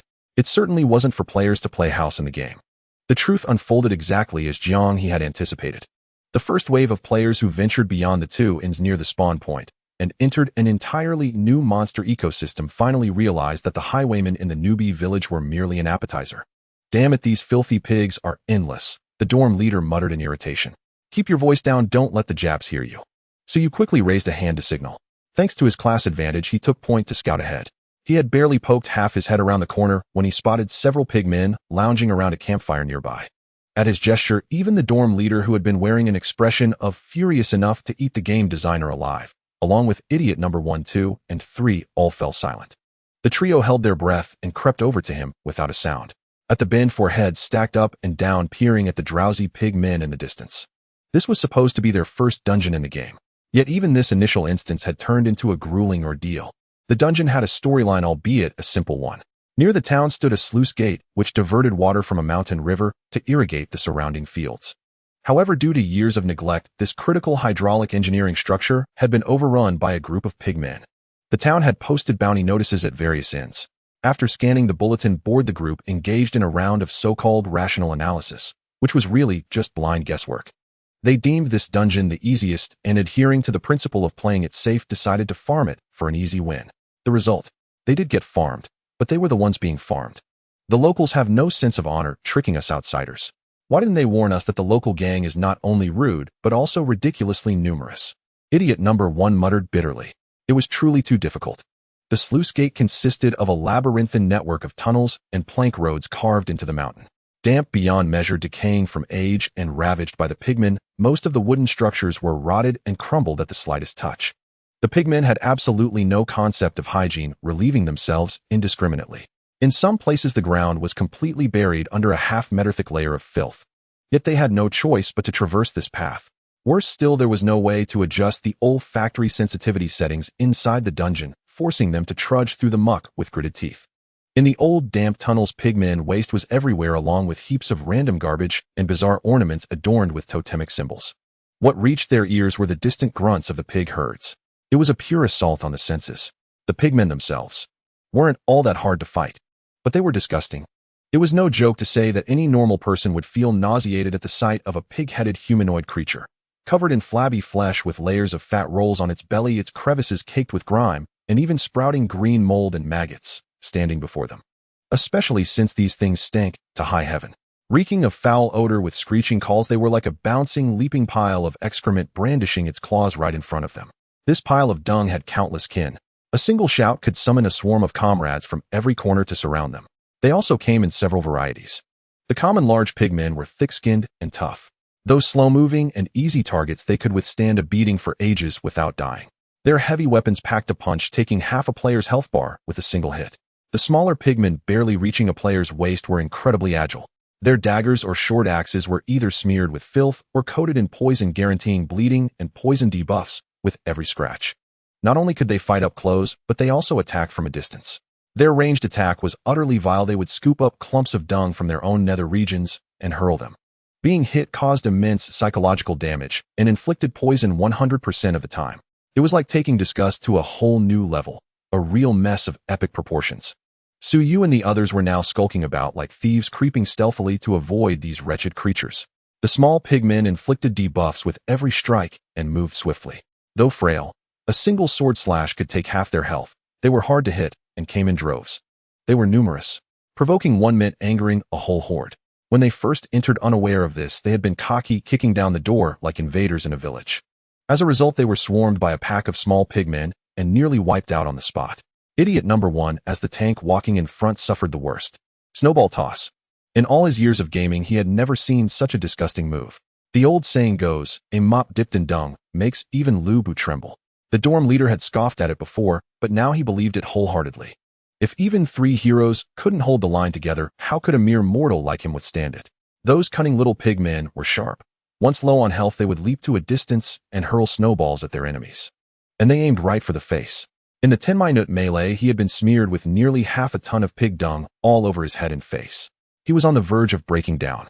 Besides this sanity-shattering attack, the small pigman's close-quarters combat was equally vile, targeting the groin. If not for his full suit of armor, he would have been reduced to a eunuch. Even so, the armor on his kidneys and backside was riddled with holes like a sieve.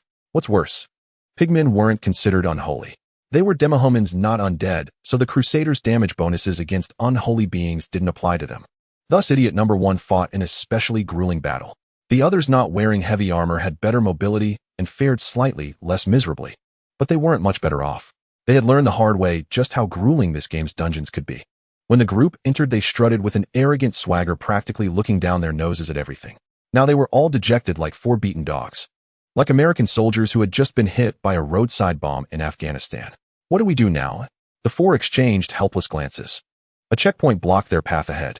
Though the rear was temporarily safe, they had crept through stealthily and weren't sure if pursuers were coming. Taking on this nest would be easy since it wasn't large. But what if it attracted even more pigmen? Damn it, I'm not letting this slide, idiot number 1 declared first. He growled through clenched teeth. And he had every reason to be furious. Having been plastered with hundreds of pounds of pig dung from head to toe, practically marinated in filth. If he could stay calm, he'd have to be a saint with boundless merit. Only a native of the great Thunderclap Monastery could have such patience. But we're out of supplies, Su Yu said helplessly. They truly had no supplies left. They hadn't considered this when they entered. In this game, supplies mainly consisted of food and fuel. Fuel wasn't a big issue. Jiang He had been kind enough to leave players a shred of conscience while preserving some realism.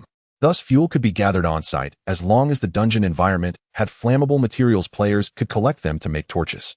In a pigman lair with existing fire sources, players could even pilfer them. Food was the real problem. Hunger was a brutal mechanic. Intense battles and severe injuries, even if healed, would deplete hunger, affecting subsequent performance, making limbs weak and preventing high damage output. Unfortunately, they hadn't brought much food, and there was nothing edible in the pigman lair. They were already starting to feel dizzy and lightheaded. The dorm leader and number 2, both melee fighters, were on the verge of trembling legs. Maybe. Idiot number 2 started, but trailed off. He didn't finish his sentence, but the others exchanged knowing glances, fully understanding his meaning. Actually, the game has a mechanic: after clearing a small room's fight, you can retreat without taking damage. And that group of stinking pigs ahead is clearly in a small room. I'm not saying we should be cowards or surrender. I'm just stating a fact, he added quickly. A heavy silence fell over the group, yet it said everything. Moments later, in the overgrown grass by the Watergate entrance, a flicker of black and white light appeared as a portal suddenly opened. So you jumped out first. Pig King, I won't let you off. Just wait for me. Just wait. Immediately, the two clumsy ones grabbed the arms of the first clumsy one, and the three of them tumbled out of the door in a heap. The latter was clearly unstable, pulled out by teammates, and flushed with anger, pointing at the portal and shouting loudly, even attempting to rush back. Get back. Don't go, there's too many of them. The two guardians quickly pulled him out, but he dragged them down with him, causing them to fall to the ground. What terrible luck. The dungeon hasn't been cleared, and now we've gone crazy. Looking at the three-man group in a state of quantum entanglement on the ground, along with the dorm leader who had lost his lychee and was acting like Wu Lauer from the village. So you couldn't help but sigh? It was too difficult. Really too difficult. In this broken game, even being a coward was so hard. They had actually wanted to retreat long ago, but they had only just clarified their thoughts and unified their opinions within the group. However, to preserve the benefits of this dungeon as much as possible, they had to conquer one more small room in the dungeon before evacuating, because it was impossible to take all the loot when evacuating through the corridor. As a result, this one small room almost caused a major disaster. The four unlucky ones who had lost supplies halfway and were dizzy from hunger had their combat power greatly reduced, unable to instantly take down even 3 ordinary large pigmen. This gave the latter the opportunity to call for reinforcements, attracting a large group of pigmen to attack. Moreover, due to their location being deep within, they also attracted the final boss, the Pig King. Regarding this Pig King, Suyu's face revealed an expression akin to constipation. He truly could not bear to recall the situation at that time. To put it simply, they didn't know much about the Pig King because they were only on the receiving end of the beating and hadn't reached the second phase. But at least from the first phase's performance, all the moves that low-level pigmen could use, the Pig King could as well. Moreover, its size was imposing, like a plus-sized version of a troll. Due to its size, all its moves were enhanced versions. So, the dung balls it threw were particularly large. Caught off guard, the dorm leader was even knocked over by a pile of dung, getting buried completely. The scene was appalling, and everyone was on the verge of tears. It was like a real-life version of a filthy sea swarming with maggots. When everyone hurriedly pulled him out, he ended up in the state he was in now. Clearly, the pressure had reached its peak. The sanity points had dropped to 0, triggering a state of insanity. The Pig King's large snowball attack was simply too terrifying. No normal person could withstand it. Even Lao Ba would be at a loss, who had seen such a large portion. The key was not just the size, but the horrifying quality combined with the Pig King's immense strength, resulting in powerful momentum. The terrifying experience of being knocked out by a snowball like that was something no one could bear. Even those participating in the Cow Dung Festival couldn't handle it. Moreover, besides the Pig King, there were also a bunch of elite monsters like pigmen spear throwers and pigmen butchers. The damage was explosive. Everyone was utterly helpless, fearing they would become the next clumsy one. They fought through the pig herd, consuming precious healing potions to take down the few pigmen that were originally guarding this stronghold, and after defeating these original guards, the system determined that the room had been occupied. As for the pursuing soldiers that were attracted, they counted as extra reinforcements for recapturing territory. But as long as the players weren't completely dead, they could still activate the retreat portal. Fortunately, there was this purely old Thief's Mercy type of setting. So you forcibly activated the portal afterward, leading everyone to flee back to the exit like they were escaping. Clumsy 2 struggled to hold down the dorm leader, who had triggered the torment state and lost control. Another person took out a precious rationality potion from the backpack used to relieve stress.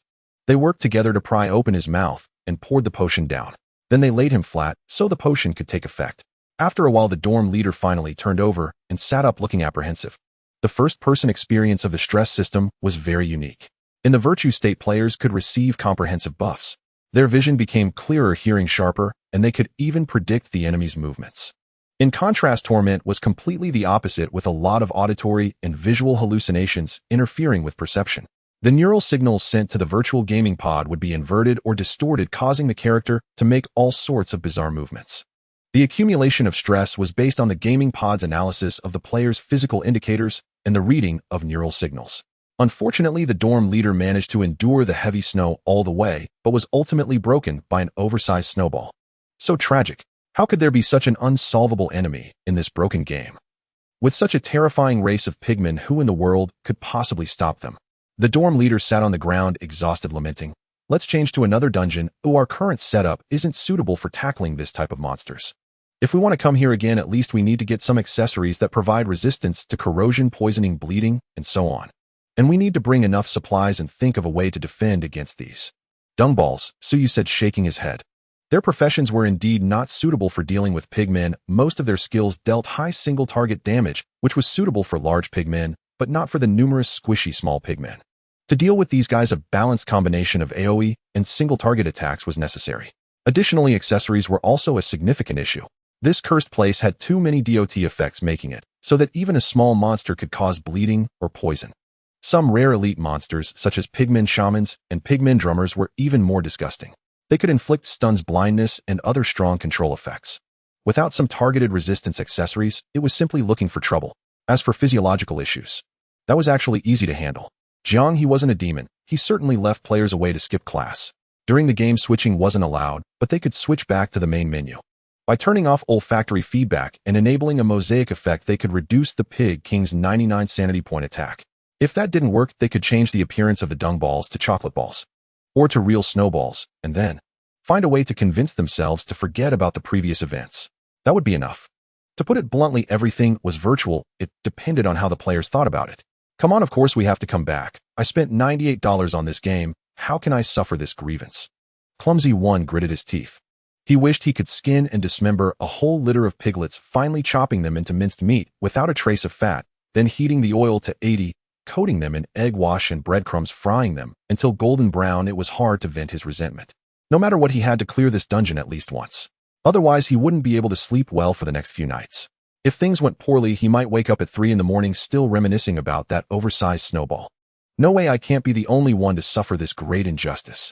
The more he thought about it, the angrier he became, and the angrier he got, the more furious he felt. Anger surged from his heart, and Clumsy One yanked at his own hair. Then for some reason, he suddenly laughed amidst his rage, his smile gradually twisting. Moments later, a post quietly appeared on the forum of Darkest Dungeon. Family, I found a particularly awesome dungeon east of the town. What are you talking about? You know the Watergate east of Hamlet, right? The drop rate is exceptionally high and the items are excellent. Most importantly, it can drop high-level gear from low-level mobs. Our four-wheeled vehicles have already secured 4 pieces of purple gear, but those who are slow will miss out on the good things. As soon as the post was released, the forum erupted. Whoa, there's such a good thing. Charge. Charge. Charge. Impressive, bro. How did you manage to figure that out? After all, it was just released. The game had only been online for less than half a day. Players were completely unaware of this, all being newcomers. The adventurers immediately went to find the entrance to the Pigman's Watergate. At this stage, everyone was eager for powerful equipment. In the Dark Dungeon, strictly speaking, there is no concept of weapon and armor drops. Each character's weapons and armor correspond to their class, and they are fixed. You can only unlock enhancement opportunities as your class level rises. You cannot directly change equipment. This is also a consideration for game balance. The core of this game's battle system lies in the combination of class lineups. Jiang He adhered to the original concept in this regard, encouraging players to unlock various classes instead of sticking to just one. Moreover, there are already too many traditional RPGs on the market. If he also introduced equipment drops allowing players to freely mix and match all equipment and skills, how would that differ from other competitors? Ultimately, making the players too strong is not good. If they become too strong, who would have any fear or negative emotions like disgust? No matter how bizarre they look, it would just be a matter of dying. Without the impact of difficulty and challenge, the game's essence would only be about mindless grinding, and losing those elements would be tantamount to ruining it. Once this aspect is diminished, the player's room for experimentation shrinks significantly. They can't use changing gear and skills to create clever strategies or clear the game with just one class. Thus, the most significant variable affecting players' combat power became the accessories.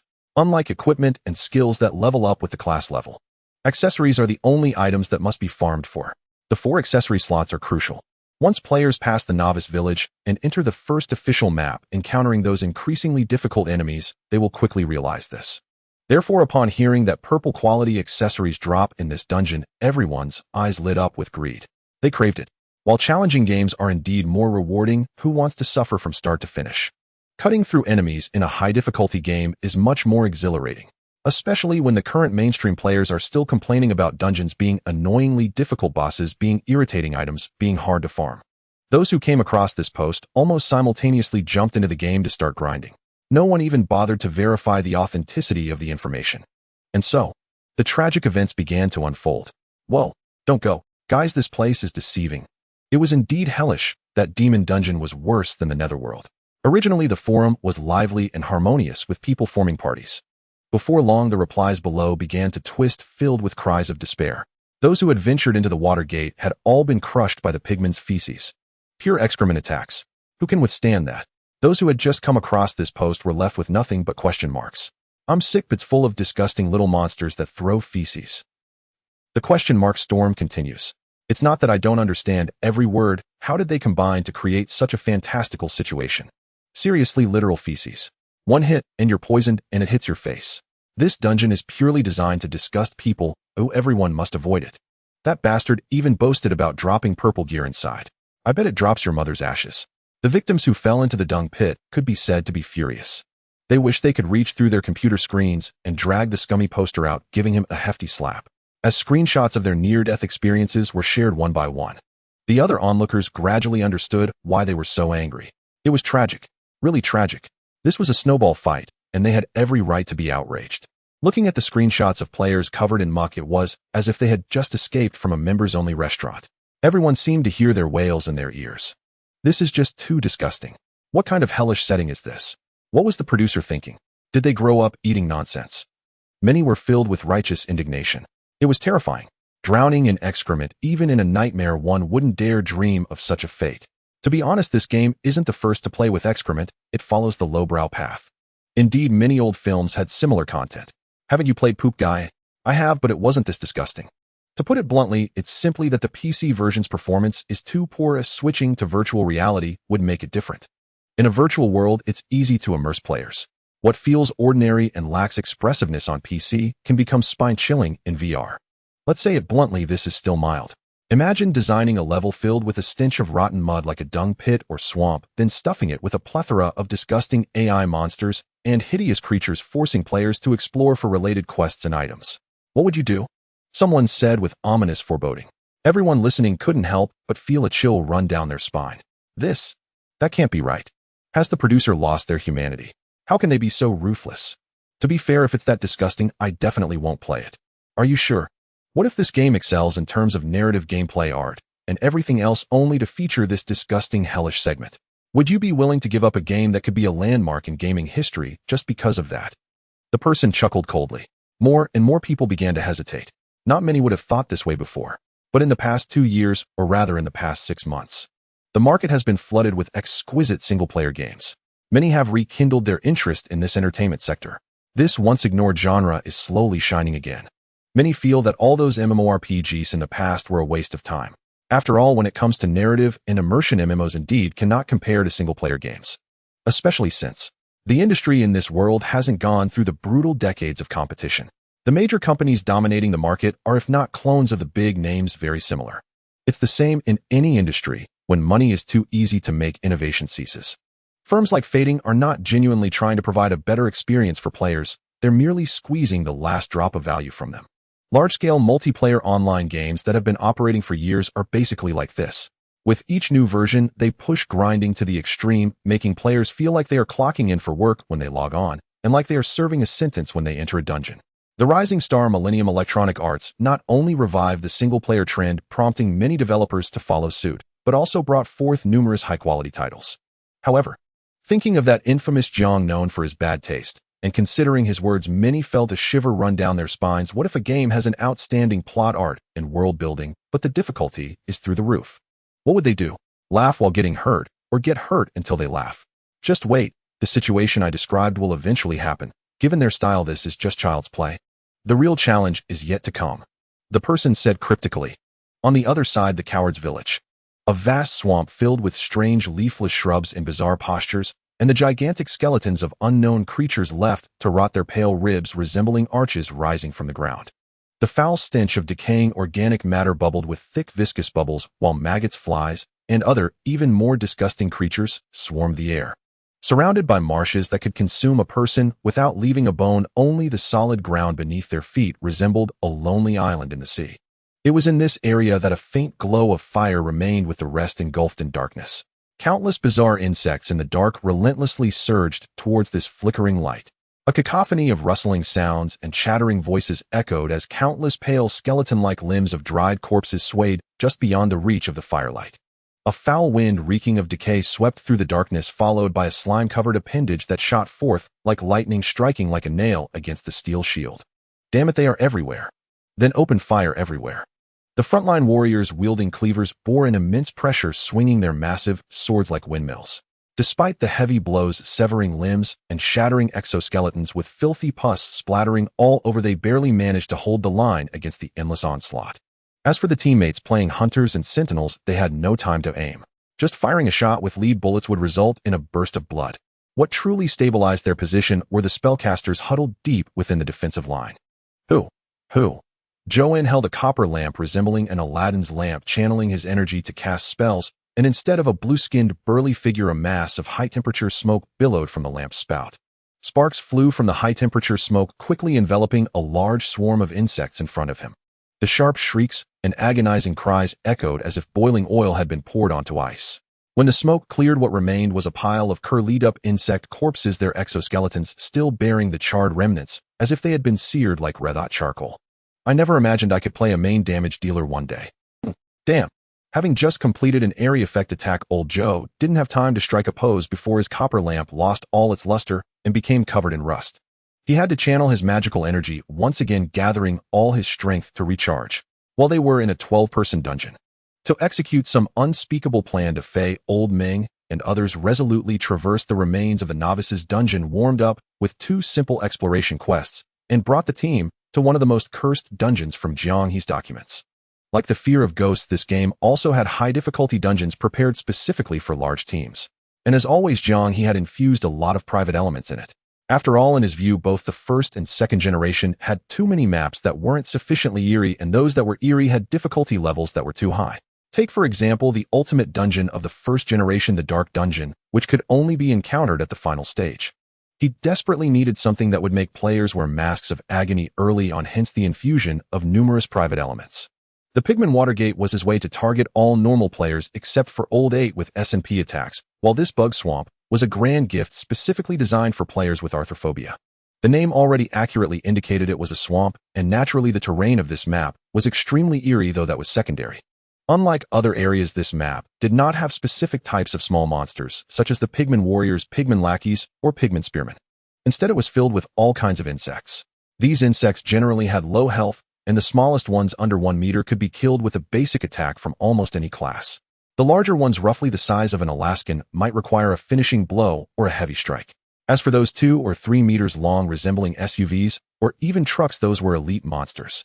Of course, the bigger they got, the rarer they became, but the swamp remained treacherous, as even a slight disturbance would attract all the insects within 100 meters, with small ones making up over 99% of the swarm, having low health and low attack power.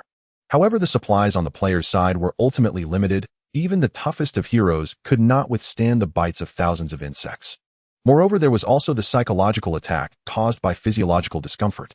The appearance of these insects. Well, Jiang He simply created anything disgusting. Spiders, cockroaches, ants, centipedes, scorpions, and even more grotesque creatures like millipedes, maggots, slime molds, and caterpillars. He referenced the most grotesque and repulsive species from reality, made magical modifications based on fantasy elements, and pieced together various body parts, incorporating whatever was most nauseating. Similar to the xenomorphs, these were face-hugging insects composed of the body of a spider, the mouth parts of a starfish, the tail of a scorpion, and the stinger of a wasp, all shaped like a spine. After all, he had a plethora of references in this regard. From Starship Troopers to StarCraft, from Alien to Slug Disaster, the love of the Caucasian audience for gory movies is well known, and many horror and disaster films have been made featuring all sorts of insects. A casual flip through yields excellent material. These cult classic films, when presented on screen with the technological level of that time, might even elicit laughter from many. However, when transferred to a virtual reality setting immersing players within, most people would find it hard to laugh. Just look at those northern tourists who traveled to the south and nearly lost their lives due to the giant American cockroaches, or those ladies who would shrink back under their mosquito nets terrified of the harmless whitefoot ants. The facts have proven that at least for most people, the fear of arthropods can, under certain circumstances, be comparable to death.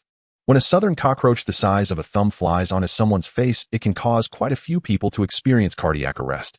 If one were to be covered by a cockroach the size of a minivan, then it would be more than just a matter of sudden cardiac arrest. As for why the cowards village warriors were so brave, even someone like the senior sister could fight her way deep into the swamp. While they were using filters, Jiang He wasn't a demon. Making a game to scare people was one thing, but causing actual death would be a criminal case. He specifically prepared various filters for these dungeons with discomfort elements along with modifications in sound effects, olfactory experiences, and more. Just like how the yellow snow in the Pigman Watergate was changed to white, insects could also be transformed from realistic appearances to the rough visuals typical of old games. If they were afraid of even pixelated graphics and polygonal models of insects, then there was nothing more to say. The necessity of the coward's filter has indeed been proven. Otherwise, the group wouldn't even have made it to the depths. They would have perished at the periphery. Their reason for venturing deep wasn't just to grind insect meat. The bodies of the insect swarm piled higher and higher. Filthy blood soaked the soil. The last torch in hand was about to extinguish, and just as the light was about to fade, a foul wind surged from the darkness, accompanied by the clanging sound of a hard object grinding against rock. Something big is coming. Hold the line, hold it. Holy light, quickly unleash the holy light. Imguna. As darkness enveloped, several frontline warriors were struck at the same time. Something whipped them away like a lash, sending them flying. Even bracing against the ground with their shields was futile. At that moment, the senior sister in the back row downed an entire bottle of potion, forcibly removing the skill cooldown, raised her spiked hammer adorned with angel wings high, and a series of holy light descended from nowhere, illuminating everyone's heads. Its full form could not be discerned, only that it was immensely long with over 10 meters exposed beyond the darkness. It coiled and twisted like a serpent, yet its body was somewhat flattened, approaching an oval shape. Its entire torso was composed of segmented rings, each segment extending 4 slender, centipede-like tentacles. On its underside were suckers, and at the center of each sucker was a grim spiral of densely packed razor-sharp teeth. Its back was covered in a thick carapace as if forged from black gold. Countless protruding human faces adorned the shell. When light shone upon them, they were stimulated, some roaring in fury, others wailing in sorrow, hissing and emitting white smoke under the burning glare like a cacophony of ghosts in hell, sending chills down one's spine. Damn, that's disgusting. Old Meng and the others in the front row were sent flying by the creature. Qiao suddenly found himself facing it, directly confronted by dozens, even hundreds of ferocious, glaring faces. With an involuntary shudder, his copper lamp slipped from his hand and clattered to the ground. The next moment, the monster, its flesh seared and split by the holy light, writhed in pain. It turned and plunged its upper body into the swamp, vanishing swiftly like a mudslide into the sea. But its lower body lashed out with incredible speed, sending old Qiao sprawling with a resounding smack. By the time he scrambled up, his face plastered with mud, gagging from the filth, the creature had already disappeared. A faint tremor rumbled beneath their feet. Damn, it's behind us, he roared instinctively. His voice outpaced his movements. Qiao's warning was swift, yet it was too late. As he turned, he saw the thing burst forth from the swamp behind them, erupting with a spray of sludge. In a fleeting glimpse during the last second before the holy light faded, Qiao saw its head clearly.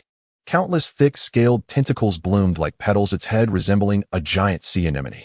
At the center of the tentacles, a terrifying maw unfurled. Moved. The warning was utterly pointless.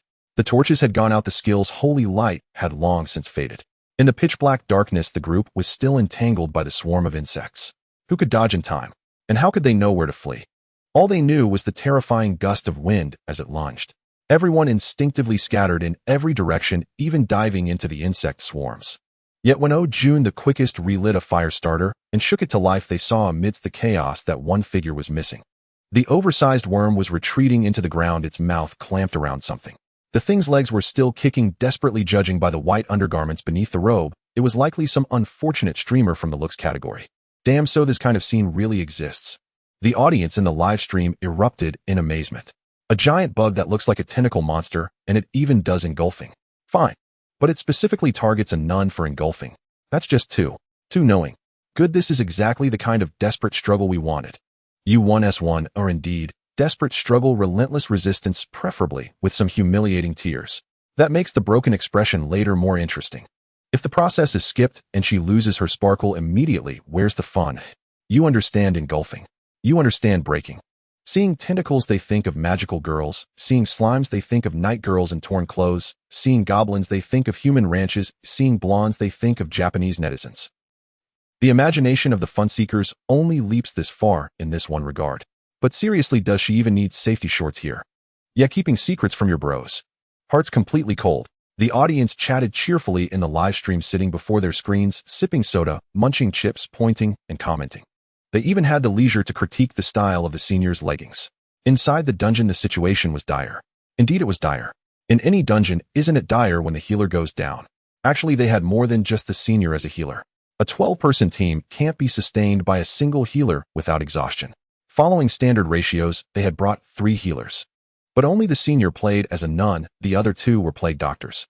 This configuration was chosen partly because plague doctors have relatively stronger damage output. Their basic attacks and damage skills all inflict poison or bleed effects. In this game, dots reduce corresponding attribute resistances.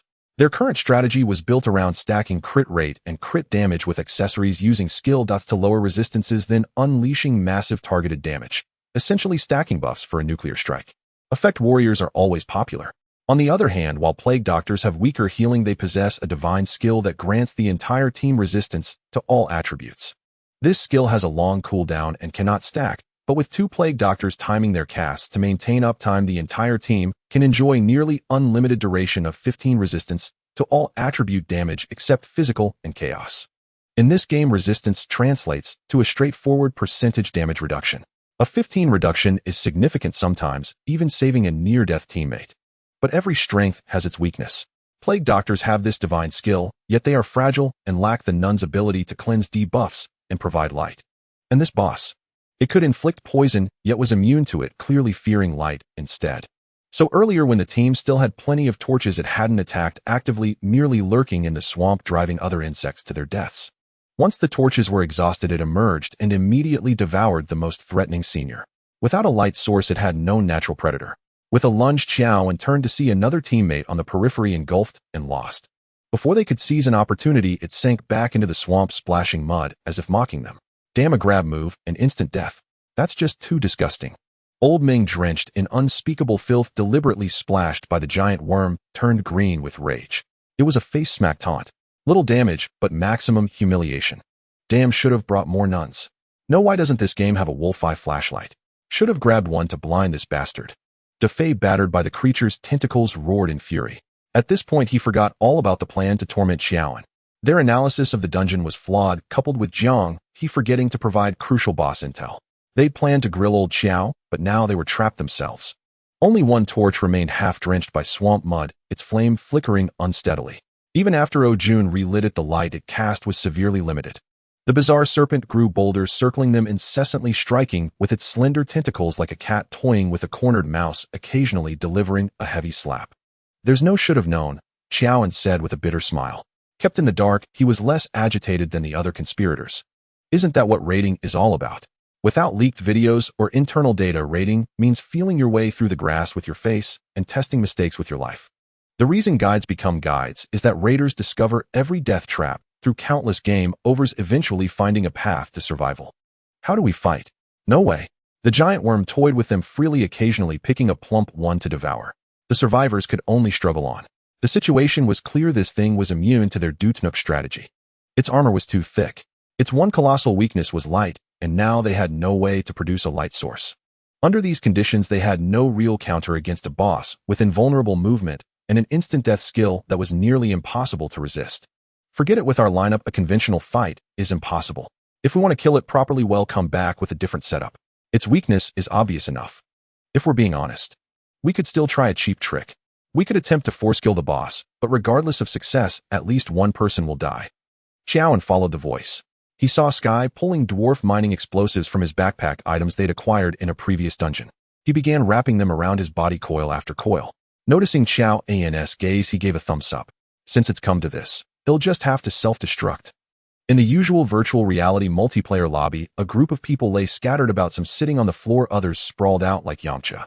Their faces were hollow, as if completely burned out, reduced to nothing but pale ash. What a monumental failure. They had intended to prank old Qiao, but instead they were the ones pranked, dragging everyone else into the mess. Admittedly, the I am a magnetic rod trick really did come in handy.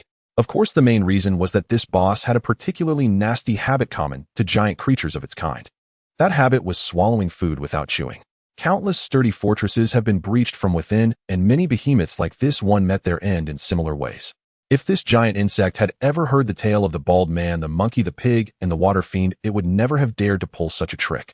The fate of Old Bull constantly warned others, if you didn't want to hear from your wife's room, sister-in-law, open wide, I'm coming out. Then you'd better not let her pick up random things to eat at home. But Brother Monkey's methods had their limitations. After all, not everyone possessed a staff that could grow and shrink, harden, and soften at will. Or rather, many people had staffs, but none could harden like Brother Monkey's, nor could they extend as long without using a self-deceiving ruler. Of course, that wasn't the point, especially since Brother Monkey didn't use that staff inside sister-in-law's body. The real issue was that bizarre giant insect's poor gastrointestinal health. There was too much acid inside, and the peristalsis of its esophagus was too slow. It was hard to say whether Senior's sister, who had been swallowed, would even have any intact bones left to piece together. At the very least, given its digestive condition, it would never see the same enoki mushroom, the same corn kernel, or the same watermelon seed a second time. As soon as Sky was swallowed, his health began to plummet. Bathing in digestive acid was an incredibly intense experience. If they hadn't turned off their pain perception completely before entering the dungeon, it would have been even more thrilling.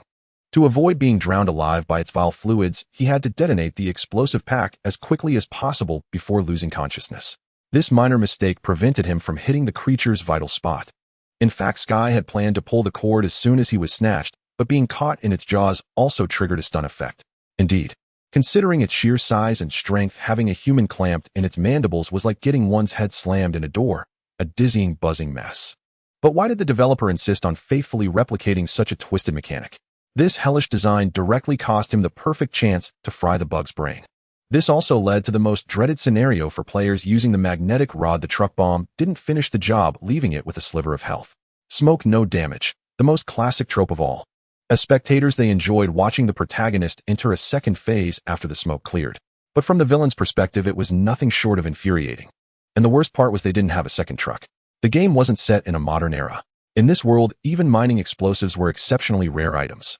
They had only one bundle, and Sky had used it all. In the end, they had to resort to the old method, a life-for-life trade-off, to finish it off. That grotesque insect, splattered with multicolored fluids, possessed an absurdly tenacious vitality. Fortunately, with half its body severed, it could no longer flee into the swamp. It stubbornly withstood the full assault of the 7 or 8 survivors, enduring until everyone had exhausted their consumables before finally breathing its last. When they finally skinned and dismantled it for loot, its limbs were still twitching. The autopsy report might as well have read died of exhaustion. These goofballs have some pretty creative ideas. Jiang He watched the entire first clear process from his couch. He had done it on purpose. None of the provided materials contained any information about the boss. No particular reason, just that Boss Jiang was kind-hearted and couldn't bear to see honest folks suffer. Good brothers, after all, should suffer together. Admittedly, it was quite entertaining to watch. But entertaining as it was, they still managed to clear it, relying on the quick thinking of a few. Losing a member but still clearing the dungeon barely earned a rank victory. A perfect casualty-free run would still only net a crank failure at best, though their success was in itself due to a few small backdoors he had mercifully placed. A backdoor, of course. The original game didn't have a "I am a magnetic rod" mechanic. In this setting and world, modern explosives shouldn't even exist. The original Darkest Dungeon's tech level barely reached cannons, front-loading black powder smoothbores. These appeared as enemy units wielded by highwaymen known for misfiring and exploding. Their power was indeed terrifying. A critical hit could send a squishy character to the afterlife. But black powder had its limits. The explosives they had found were a little Easter egg from Jiang He. Although proper explosives required a decent chemical engineering system to exist, this was a fantasy world after all. A band of dwarves skilled in black technology was a classic trope. Just like how elves were always found by adventurers in goblin caves, it was a household classic trope. However, in Jiang He's setting, these dwarves wouldn't be found by players. They were active only in the background lore, like the Forerunner civilizations in sci-fi, leaving behind various magical artifacts, or rather non-flammable junk, all over the world. Players who found their relics could learn some obscure lore and use these special items to save their skins in critical moments. This was to prevent certain maps from being too hellish, where players might end up gutted on the way out.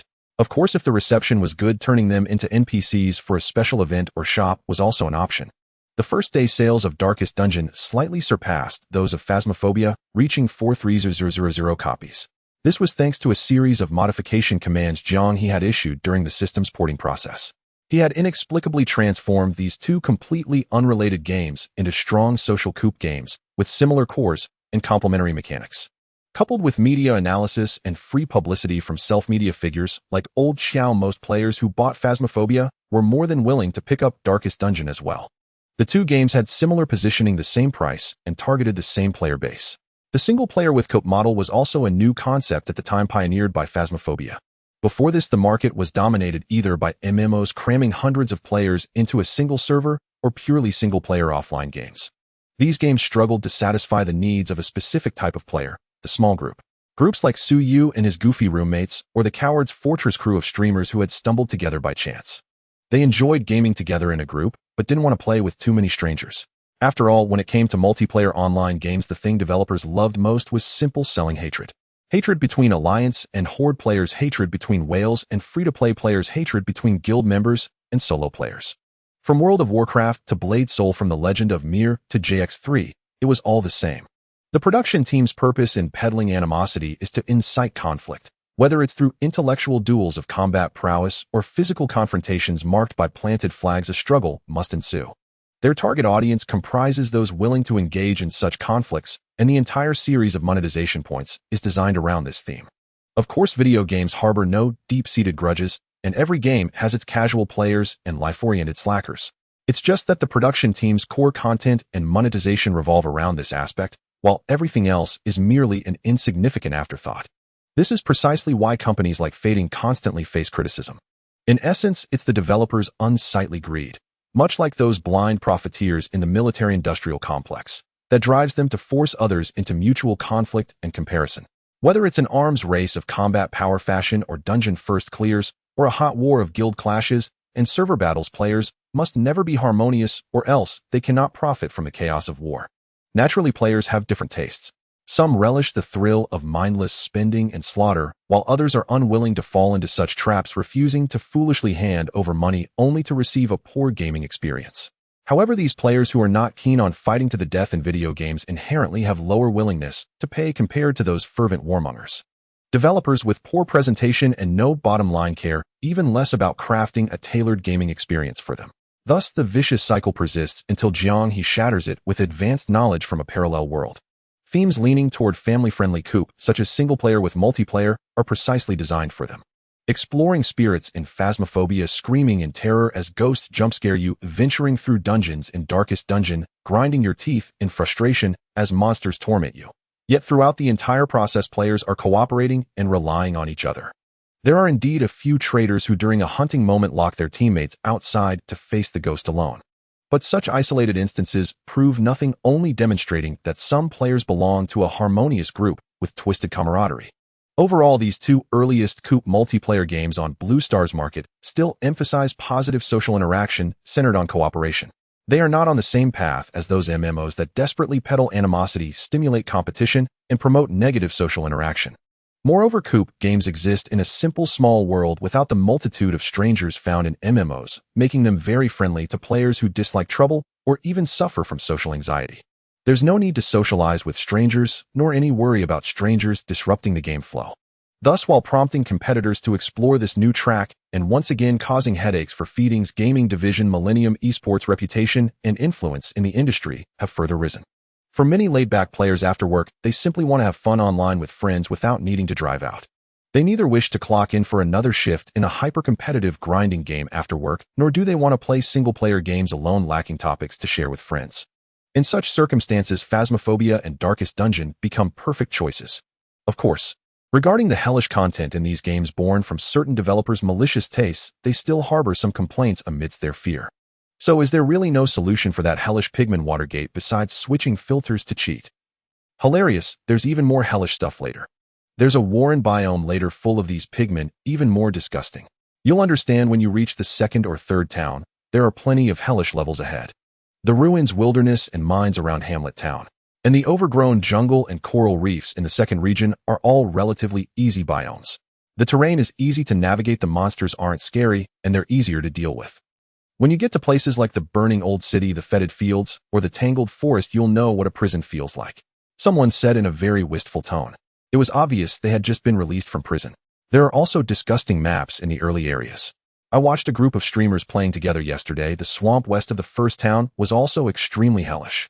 Those afraid of bugs, or with trypophobia, whoever goes there will die. Their 12-person group almost got wiped out. If someone hadn't sacrificed themselves, they would have all perished. Another player added. Clearly this person was more well-informed. Awesome, they can even self-destruct. That's a good idea. Oh, any build references for that? Don't bother, it requires consumables. The dwarf mining explosive is a random drop, so you can't build a stable team. For now, the most stable is still the special effects warrior in my opinion. The carry shouldn't go for extreme setups. Oh, just buy enough supplies at the end before the dungeon, let the front line tank, and slowly stack buffs while reducing enemy resistances. It feels like even over-leveling to fight monsters works. During the early exploration phase of new games, players' discussion enthusiasm is still high. Ultimately, Darkest Dungeon is slightly different from Phasmophobia. The latter hardly has a concept of first clear. After all, it's a psychological horror game purely based on courage. And courage is too subjective, changing with one's mindset, making it unsuitable for comparison. But the former has a tangible progression. Men always have some pointless competitive spirit, just like when Dafe would endure 8 hours to claim the world's first clear in games like No Legs Play a Hammer. At this stage, competing for progression itself brings great joy to many hardcore players. There are also many generous souls with a strong spirit of sharing who have already started compiling guides. Although a complete guide can't be formed immediately, experienced players can always summarize many useful tips. Guys, how do you deal with the stone urn in the ruins? That thing full of bones like a big pot, a player asked in a thread with hundreds of replies. I've encountered it several times and have no idea what to do. Reaching in directly or poking it with a stick both cause poisoning. A teammate smashed it with a shovel but got a disease debuff that reduces attack in combat. It's really frustrating. That's an urn of ashes. You need to pour holy water on it. The holy water will dissolve all the bones inside, allowing you to safely grab a bunch of gems. Gems can be sold for money. You buy holy water at the inn or in town. A knowledgeable player replied shortly after. The seeker, now enlightened, happily returned to dungeon crawling. Just like the original, the virtual reality version of Darkest Dungeon also features numerous interactive objects. Among them are treasure spots that yield good items, but without using the correct tools. Besides getting the loot, you're more likely to feel Jiang's malice. Players have vivid memories of this. In the early maps, there aren't many nauseatingly powerful Lovecraftian monsters. Instead, all sorts of malicious contraptions are scattered everywhere. Treasure chests, coffins, altars, statues, grave mounds. The more ominous these items seem, the more likely mishandling them will trigger a terrible crisis. Opening a chest might reveal a mimic eager to French kiss players with its razor-sharp teeth. Rifling through a coffin's funeral goods could instantly drain dozens of sanity points. Taking an offering from an altar might summon elite monsters from other rooms. And so on. The variety of hellish traps is endless. For virtuous adventurers accustomed to ransacking innocent villagers' homes, such designs are a real headache. Like U.S. Marines in an imperial graveyard, they get hit whether standing or lying down. Currently, regarding this situation, players have no better option than trial and error reasoning. It only works in a minority of cases, someone complained indignantly. After all, the game's maps aren't based on modern scientific society. How do you know if the common sense there matches ours? This morning in the old city, there was a statue with an altar in front of it inscribed with the words, "Let there be light." I thought the puzzle was simple, he said, so I lit a torch and placed it on the altar. When nothing happened, I even stuck it into the statue's raised hand. But then it immediately triggered a battle. The entire party was dragged into a void by tentacles, he continued, and got brutally beaten by a sea anemone covered in eyes, resulting in a total wipe. I couldn't even recover my gear. Where's the logic in that, he exclaimed. It's pure maliciousness. Basically, some scumbag just isn't human. This. I encountered that statue as well. I didn't dare to touch it without solving the riddle. After walking away, I regretted it. I didn't expect it was such a trap from the underworld. Haha, it seems that surviving is the only way to live long. I mentioned to my family that I should send him a couple of pounds of blades. While players exchanged insights, Jiang He was loudly conspiring with the system, unaware that someone had plans to send him a couple of pounds of blades to eat. However, this situation was predictable and bound to occur eventually, and there was no way to avoid it. One could only say to wear a mask when going out in the future and to avoid walking at night.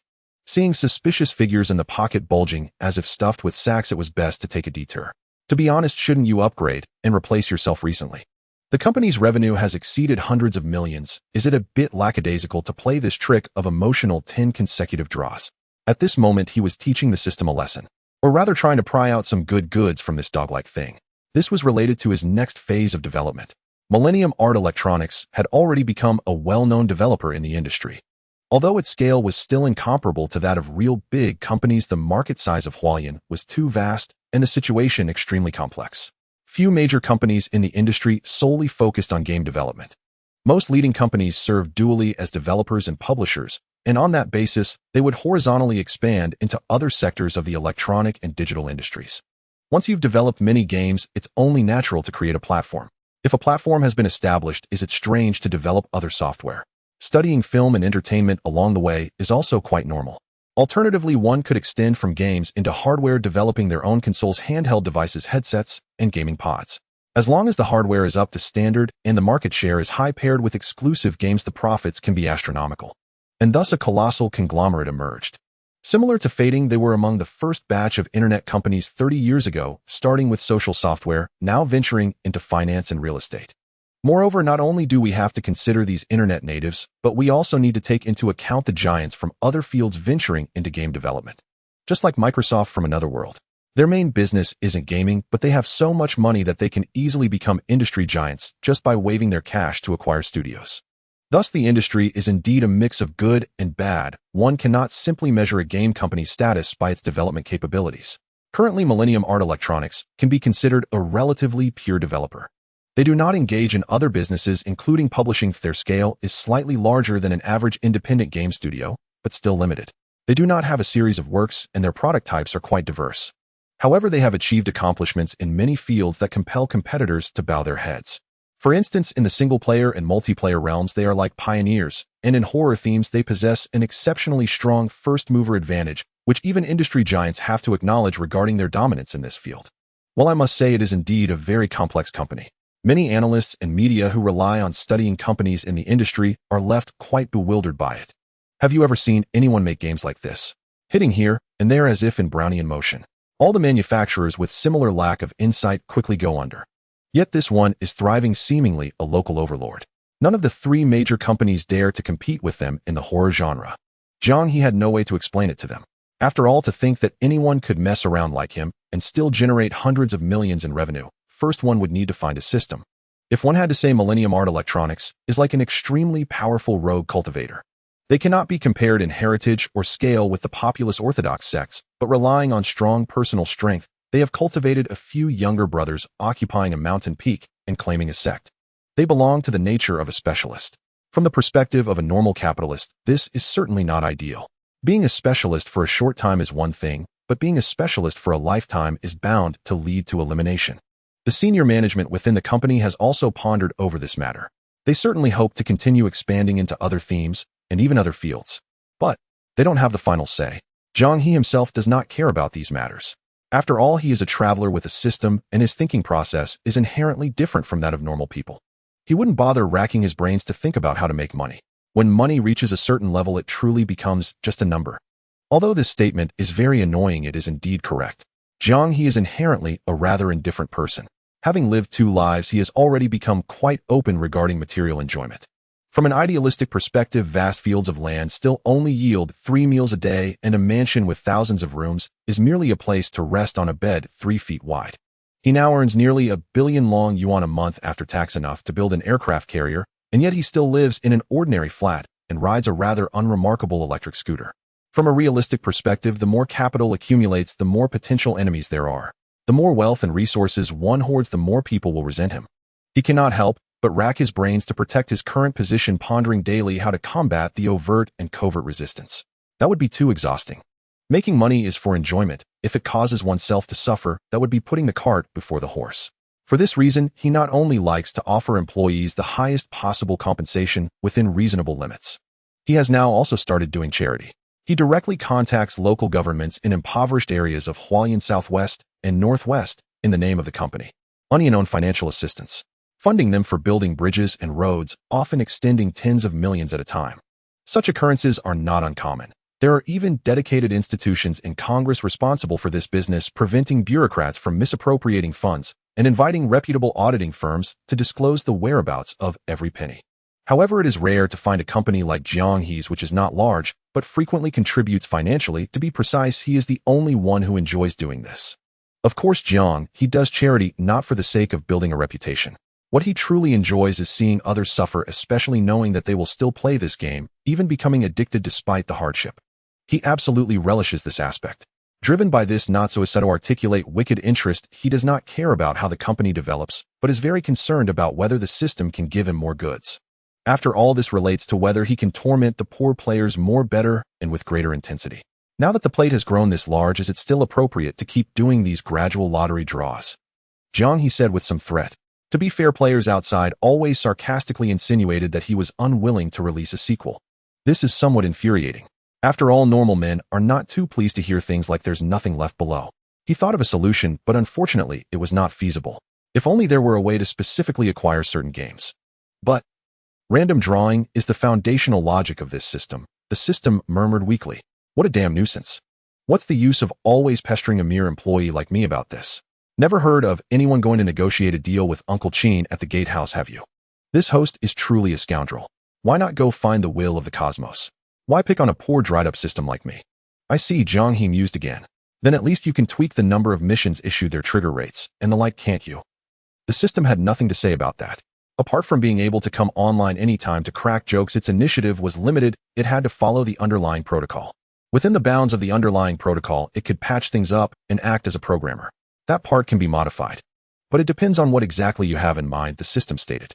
I can accept the increase in required emotional value and keep the 1 tentpole per game trigger model unchanged, but I want to specify the game genre. Is that possible? If not, at least find a way to give me more complete games. Millennium Art Electronics now had the ability to independently develop new games regardless of the platform. But Jiang He still preferred to take ready-made ones directly because he lacked confidence in his own memory. He had played many games years ago. How much could he really remember?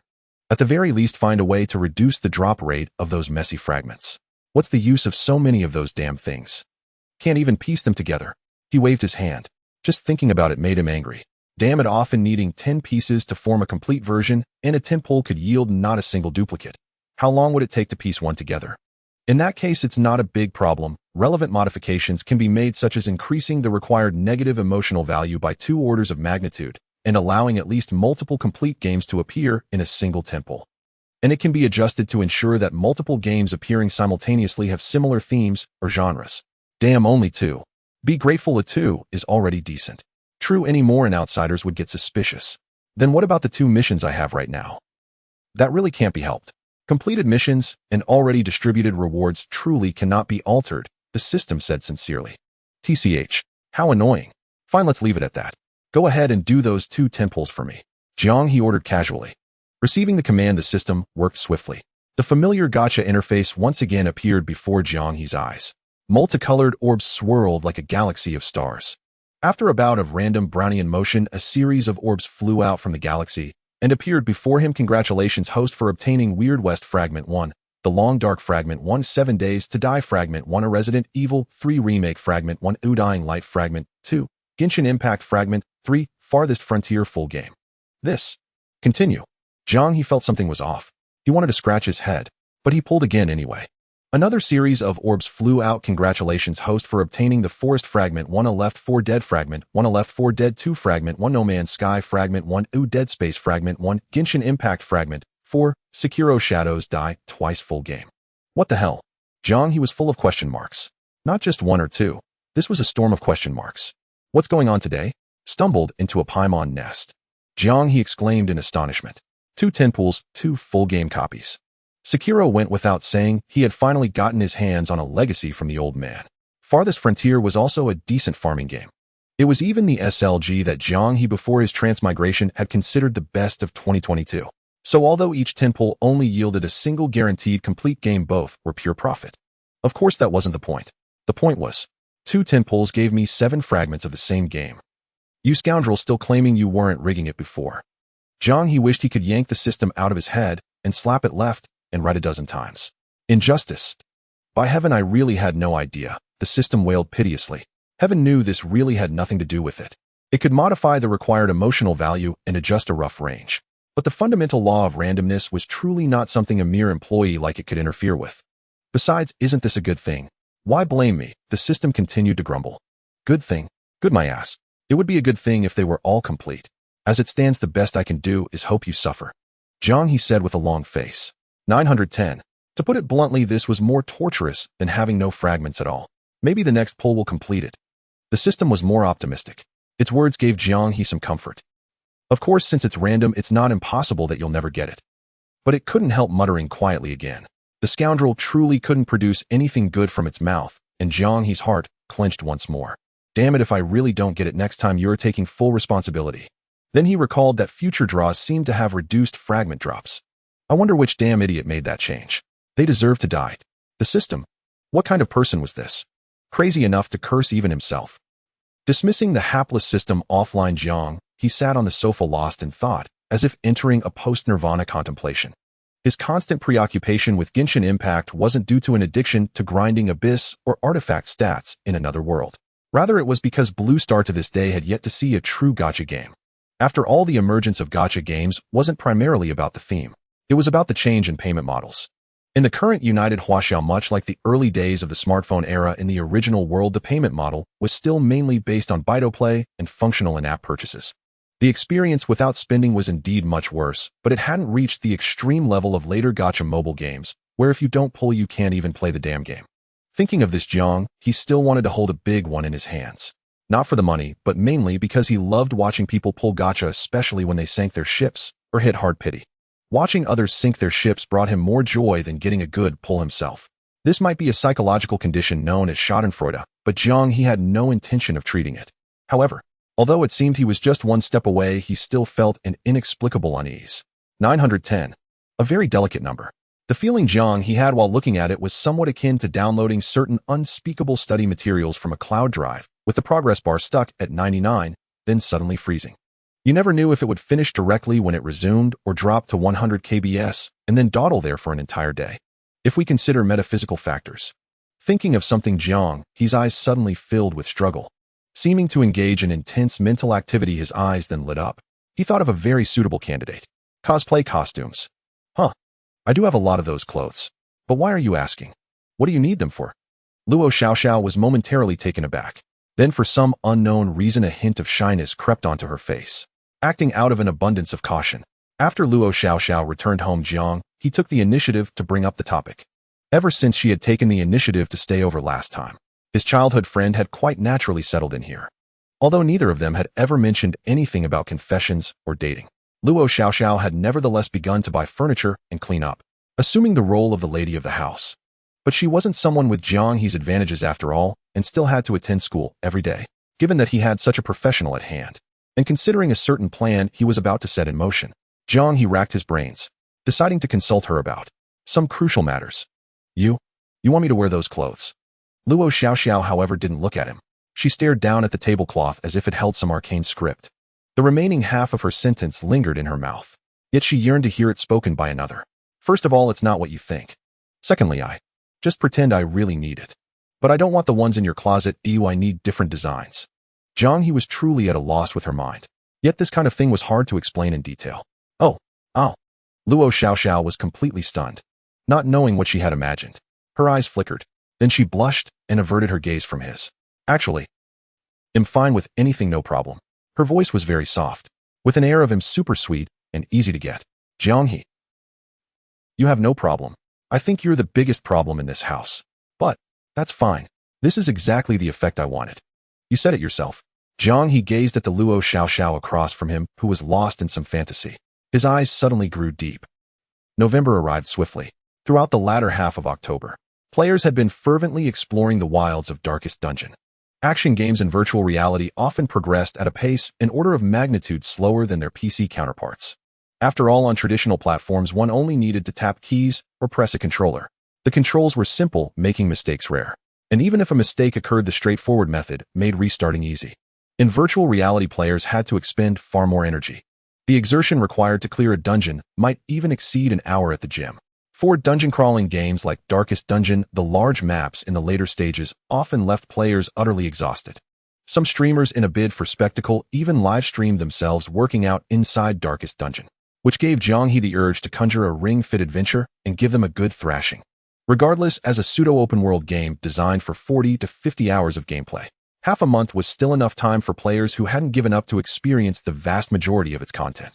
By early November, Some teams had already secured the first clear of the final dungeon, the Darkest Dungeon. Meanwhile, the vanguard of the player base had largely begun their assault on this titular final map. There are still plenty of smart people. The challenge of this randomized dungeon is limited. The more you add to the design, the more opportunities you give players to find clever workarounds. To truly stump players, you need to subtract, removing every possible advantage and forcing them into a direct test of skill. Clicking to publish today's update. Ignoring the comment section where readers brandished virtual knives and scissors demanding he open his eyes. Jiang He closed the Wolf Peach novel website page, rested his chin on his hand, and pondered, staring at the screen. In the gaps between writing, he would occasionally open a stream to check on the antics of his audience. He had to admit, it was very hard to truly stump the player base. Even with all the extra twists he had added, it only managed to bog them down, temporarily slowing their progress. The DLCs, the Crimson Court, and the Color of Madness would be added opportunistically in future updates. For now, the hardest challenge in Darkest Dungeon was the final dungeon itself. That tautology sounded very much like a tautology, but the two were only the same in name. More precisely, the latter, as the final map was the namesake of the game's title. In Darkest Dungeon, all calamities stemmed from the ancestor of the hamlet who had lured the players there. The enemies players encountered throughout their journey. The swinefolk and flesh monsters in the warrens. The fishermen sirens and drowned in the cove. The poor souls corrupted by fungal blight in the weald. And the undead wandering the ruins. Were all victims of the unspeakable arts the ancestor had studied in his time. In the end, the ancestor succeeded in communing with an eldritch, unnameable being through forbidden rituals, but was thereby corrupted and transformed into a monster. And the Darkest Dungeon was the former family estate, now the source of all ruin. As the final map, Jiang He had naturally done his utmost to perfect it. For instance, the randomized corridor layout, and the randomized monster compositions within each room. The Darkest Dungeon biome was the most challenging in the entire game. Every other biome had one or two particularly troublesome monsters. Players journeying from the hamlet to this point had been tormented by all sorts of infernal creatures along the way. For example, the spearmen in the warrens, whose nuke-like spear throw could bring a hero to death's door 10 times more dangerous than the mere pigmen who played in the snow. Or the fungal giant in the weald, with its high crit chance and crit damage capable of smashing the front line into a bloody pulp with a single swing of its tree trunk. Then there were the stress dealers, ubiquitous in every biome. These creatures generally shared a common trait. Their damage output was low and they were frail, but they always possessed a powerful stress-inducing skill. A single careless hit could inflict a host of negative effects from overwhelming stress. Seeing stars, hearing phantom whispers reduced crit chance. The rest was up to the player's ability to keep their cool under pressure and hold on until the battle was over. In addition to these specialized infernal creatures, many biomes also featured all-rounder enemies, like the Fishman Warrior in the Cove, seemingly mediocre, but in reality lacking any weakness, with balanced health and attack, and a versatile skill set for both close and long range. The Coward's Fortress once underestimated these ugly little fishmen, only to be inexplicably wiped out by them. And the creatures in the Darkest Dungeon were the upgraded versions of all these troublesome monsters from every region. They appeared randomly in certain rooms. Simply put, Jiang He was forcing players to roll the dice on their party composition. They had to assemble a team as versatile as possible. Otherwise, a bad roll could easily lead to a party wipe. But he hadn't just stuffed it with pure stat check monsters. It didn't feel like a joyless grind of low-tolerance execution. So far, the effect was quite good. It was exceptionally effective against average players. But it still couldn't stop the top-tier player teams. If they were lucky enough to roll a series of easier enemy compositions, they could still seize the chance to push through in one go. After all, the fights on the way to the boss were random, but the boss fight itself was not. The less attrition they suffered on the way, the more strength they could conserve for the final boss. The latter's moves were fixed, allowing them to rely on memorized patterns. Elite players are elite players anywhere. Jiang He shook his head. He was already satisfied that Darkest Dungeon had kept players busy for over half a month. During this time, including the Coward's Fortress, all the streamers broadcasting the game had provided him with endless amusement through their wails and screams of agony. It was unrealistic to expect the game to keep players suffering forever, but he was also annoyed by old Joe's smug attitude. That bastard, relying on sneaking peeks at guides off-stream and a professional team support, could actually play decently. He had even regained his confidence in bickering with his chat. This was not good. He needed to bring out his new goodies to teach these guys a lesson. Upon obtaining the newly acquired Sekiro, Jiang He's emotions were profoundly entangled. He yearned to release it all in one breath. To subject the players to a monumental ordeal and make them taste the treachery of the world. Yet he fretted that due to his actions the player base might develop a resistance, diminishing the tormenting effect of future Soul-like games he might draw. Oh, it's tough being a master of mischief. Jiang He couldn't help but let out a sigh. Before his transmigration, while playing Elden Ring, he had grumbled, incessantly finding fault with everything. Confined at home for half a year due to lockdown, he had completed 7 or 8 playthroughs, always picking out numerous dissatisfactions. But now that he was cast in the role of Miyazaki the Master in another world, he realized how challenging such games truly were to create. Or rather, for any series, crafting a sequel that pleases and earns acclaim from players after its predecessor is no easy feat. To garner even more praise atop the foundation of the previous work, that is an even more daunting task. Players' expectations thresholds inevitably rise. One cannot fell the same person twice with the same trick. Forget it, why dwell on this? After much deliberation, he decided to let nature take its course. After all, Sekiro's style differed from the mainline Souls series. Its gameplay was much shorter and required no deep time-consuming study. Demon Souls wasn't a mainline Dark Souls title, but its style was somewhat close. Elden Ring wasn't a mainline series entry either, yet its style aligned even more. Sekiro, however, was a vast departure. Even if he later drew the Dark Souls trilogy or Elden Ring, it wouldn't have a significant impact. All three were difficult, but their challenges lay in different domains. In combat, Sekiro, which relied on building posture for a death blow, offered greater spectacle and a sense of achievement than the others. Dark Souls demanded research into stats and techniques, requiring players to build a character based on foundational attributes, integrating weapons, armor, spells, or miracles, and weapon arts, a considerably more complex process. But Sekiro leaned more toward memorization. While basic attributes were important, nearly every enemy attack had a corresponding counter. Even if one couldn't execute perfect counters like the masters, deflecting every blow flawlessly, ordinary players could steadily build up the posture bar to trigger a death blow and defeat certain major foes. It possessed a flavor more akin to a fighting game. But if that's the case, Jiang He sank deeper into thought. If so, wouldn't the virtual reality version of Sekiro be excessively difficult? Just like with Outlast. What he had obtained was a dual version for VR and PC, as he had strongly insisted. Unlike Phasmophobia and Darkest Dungeon, which he had drastically altered and made VR exclusive. For the latter two, Jiang He had considered the multifaceted circumstances of the Hualien player base and the industry, aiming to maximize their unique features before making his decision. But as for Sekiro, its very essence was the clashing of swords. The clanging rhythmic impact, even on traditional platforms, could make players howl with delight at the superb art design while also being howled at by the monsters they faced. And when transplanted to the VR platform, wouldn't that be a bit cruel? Should I add more combat assistance? Jiang He instinctively consulted the system. System, am not human, why ask me? What can I say? I don't even have hands.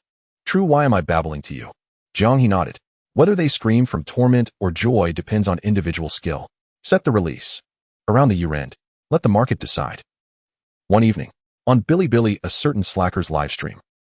Sigh, easy enough. After playing this long, how could it not be easy? Even a fool would learn the controls by now. Familiar banter, familiar stubbornness. Ever since carried by a group of skilled teammates clearing Darkest Dungeon, some people had been acting like this. Now Darkest Dungeon had been out for nearly a month and Phasmophobia had been online for several months. Though these two games remained staples in the nightly coop sessions of the Coward's Fort, everyone's skill level was naturally on a different plane than before. Due to scheduling conflicts, they couldn't always assemble a full team every night. Xiaoan had even resorted to matchmaking with randoms, and he often managed to clear levels smoothly. This made him even more inflated, especially since he seemed to have turned stubbornness into a persona, strutting whenever he got cocky. The trolls were thoroughly annoyed. Why not queue at the same world level? Winning against a lower-level random team, what's there to brag about? Haha, you're all talk. Worthless. He can't even queue at the same level. Remember last time he queued with randoms for the final dungeon? Got carried hard. The trolls analyzed every embarrassing move he made frame by frame, never giving him a chance to pretend nothing happened. Yeah, that round, this idiot was bragging about his damage output, but after the match, he had the lowest damage. LMAO, just a leecher. Nah, he's a freeloader. Seeing the trolls bring up sore points, old Xiao's face flushed red again. Muttering incomprehensible things like tactical necessity, all for the show, I prioritized the bigger picture. In the livestream, Xiao and babbled on, grumbling. The trolls laughed heartily, and the passers-by remained unfazed. Normal. The selling point of this stream was mutual heckling. After all, if a bunch of goofballs didn't bicker, there'd be nothing else to do. Just as the argument was heating up, Xiao suddenly leaned back in his chair, and the barrage of comments gradually thinned until there was silence. Everyone looked utterly defeated. Sigh, I wish there were new games to play. After a long pause, he let out a deep sigh. Gotta say that's true. I want it, I really do. I've been wanting it so much my beard's turned white. A flood of agreements scrolled across the screen. When Shinchi had been churning out new products, frequently players had joked that the sows on the production line were about to drop dead. While chasing after teaser images and critiquing in the comments, they had also speculated whether the rushed schedule could yield good results. But now that they had gone silent, it left everyone scratching their heads, feeling that time crawled. In truth, during this month of Kiang's silence, other developers had released new games. But the big studios wouldn't rashly follow trends, and smaller studios lacking the technical prowess to imitate and grab quick cash mostly failed to produce anything decent. This led many to arrive with high hopes and leave disappointed, cursing unscrupulous capitalists for swindling money. The difficulty of descending from luxury to frugality had never been more apparent. Single-player coup and horror games were indeed two new tracks in the Hualien gaming industry. Yet the products Jiang He had introduced were forged through decades of fierce competition, and compared to the hastily made cash grabs of these studios, the gap in quality was immense. It's not that only their games are playable, but theirs are more fun. The others just don't quite hit the mark. I see many developers rushing in without understanding what makes single-player coup enjoyable. Some haven't even nailed the solo experience before eyeing multiplayer. They don't even know what the hell they're making. Xiaoan had reviewed quite a few new games during this period. Since he wasn't paid for it, his criticisms were blunt. Of course, it wasn't a complete waste of time. There were a couple of decent ones. But the gap was still evident. Could someone who had played a ton of 910 games honestly hype up a 6 or 7 out of 10? The single-player scene in Hualien was ultimately too weak, and the industry had been too thoroughly infiltrated by capital. Not only had they failed to grasp how to craft a solid single-player experience, but they also rushed to monetize half-baked content, a common sight. It was truly infuriating to witness. It must be said, the current state of Hualien's industry rather resembles the anime-style mobile game scene of the original world around 2017 or 2018. A throng of people scrambled to squeeze onto the track, hastily copying existing gameplay from others, casually hiring a few artists to draw some half-concealed koi anime girl paper cutouts, and then immediately thinking about opening shop to rake in cash. The military anthropomorphism genre, in particular, had been run into the ground. No one even thought about how to retain users for the long term. They only focused on extracting every last cent from players as quickly as possible by any means necessary. In the end, most of them could only meet their downfall, save for a few that operated well and showed some restraint, successfully surviving. The rest generally met no good end. Some faded into obscurity, some were engulfed in scandals, and many became ghost servers. It could only be said that players were not fools. Yet the companies insisted on treating players like fools. This was what infuriated Xiao, and the relationship between players and companies should have been a normal one between consumers and merchants. It was perfectly normal for companies to want players to spend money. Opening a shop was for profit. But since when did companies become unwilling to provide even the most basic experience and minimal content? They only thought about getting players to fork over money without giving anything in return. How could that be possible? Even a street vendor knew you get what you pay for. Yet those making virtual products were constantly thinking about freeloading off users. What kind of world was this? Although President Jiang does have a bit of a twisted taste, but everything is relative. Compared to others, many companies aren't even worthy of being called a geisha house. Xiaoan couldn't help but sigh. After these 4 games, anyone in the industry could read Jiang He's intentions. He was clearly out to torture the players. Someone like old Xiao, who was constantly pranked by him, knew it all too well. He knew that bastard loved watching people wail while being stuck in a grind. But at least he genuinely provided players with the best gaming experience. No money grubbing, no forced spending. Fair pricing, solid content. With just these 4 simple points, he left the entire industry in the dust. Of course, Jiang He could do this mainly because he had cheats. But how would outsiders know about the cheats? They only knew that compared to Millennium, mainstream companies seemed like a pile of crap. Actually, according to my analysis, President Jiang hasn't made less money. He really has no in-app purchases, and the pricing is indeed low, but the sales volume is unstoppable. Xiaoan said with emotion. Even Outlast, the first release, hasn't been out for half a year, yet each game sells millions of copies. Plus, his company is a key Spark project unit, and the local government offers tax breaks. It's hard not to make money. In the end, it's about putting yourself in others' shoes. When companies offer quality products and don't treat players like fools as long as the taste matches, who wouldn't be willing to pay? He wasn't even trying to create happiness with heart. He was simply waiting to watch people suffer. Yet he ended up as the industry's brightest star. It could only be said that it was all thanks to the contrast with his peers. Keep flattering, President Jiang loves it. Is the streamer licking so hard tonight because of some shady backroom deal? Last month, when you were suffering and cursing the old bastard, you weren't like this. The trolls were a bit confused. According to rumors from the Digital Gypsies, President Jiang was the most harmonious and benevolent producer in the industry, while Old Xiao was the first professional media person to play Outlast and publish a public review, thus catching the former's eye and earning the top spot as the biggest sucker often tortured by President Jiang. The releases of Phasmophobia and Darkest Dungeon prove this point. The Cowardly Gang's small group often took pleasure in torturing Old Xiao and enjoying Xiao Yiji's jokes. Logically, under these circumstances, such a big sucker wouldn't be so sycophantic in his flattery. Just a while ago, he was cursing the grotesque monster designs in Darkest Dungeon. Could this bastard really have some masochistic tendencies? Nah, it's just last-minute cramming. This guy must have gotten wind of new content and started changing his tune. Insiders, after all, who wouldn't want to get some inside scoop through backdoor deals. A knowledgeable person suddenly spoke up. These two comments stunned everyone. Both Xiaoan and the trolls were triggered by the keywords. New content. What new content? Is it a new game? Let me see. Old Xiao immediately opened Weibo. And there it was. An official post from half a minute ago. It seemed this knowledgeable guy had indeed bought a house in the comments section, otherwise he wouldn't have been this fast. But no one had time to care about that now. All eyes were fixed on the new post. True to Millennium's style, the first information revealed was still just a single image. A man with a braid carrying a long sword on his back, facing away from the camera with a burning building in front of him. Above the promotional image for Sekiro Shadows Die Twice was a somewhat baffling title. Seeing this, the trolls were puzzled. They buzzed with discussion. Got to admit, Millennium's quality is still top-notch. The overall visual effect is commendable. But hey, this is just a promo image, not actual gameplay. At least the art style is pretty appealing. Clearly an ancient setting, but it doesn't feel like it's from the mainland, does it? To be fair, it looks cool, but the image gives way too little info. Some were puzzled, others ecstatic. And someone answered the earlier question. It's not the mainland, it's Japan. Look at the hilt of the sword on the male lead's back. Although the production team made it flashy from the specifications, it's clearly a Japanese tachi. The new game setting is definitely in Japan. As for the time period, it's hard to say if it's realistic. If it's fictional, then there's no way to tell.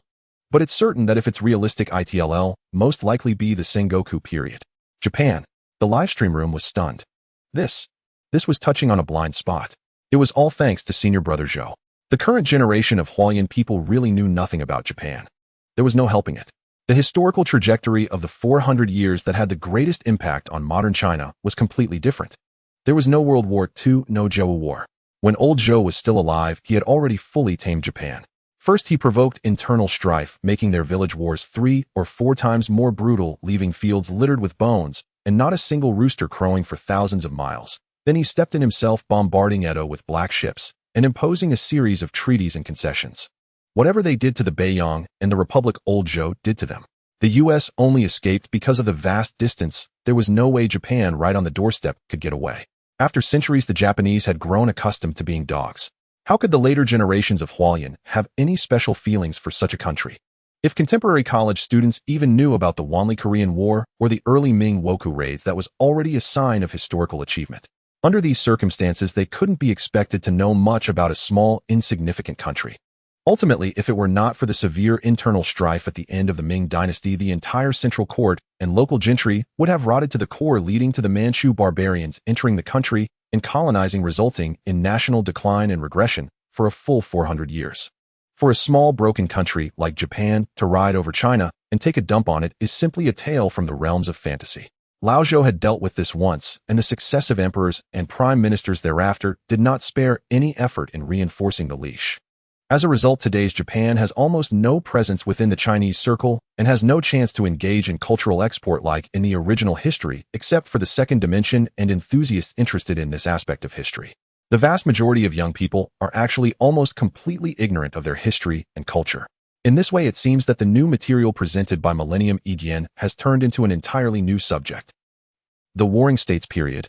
Or is it Japan's? What the hell, why does this person always think of such fresh subjects? Feeding's game department. Ren Ming and Li Song, as superior and subordinate, were scratching their heads while looking at the promotional images on Millennium's official blog. It's too difficult.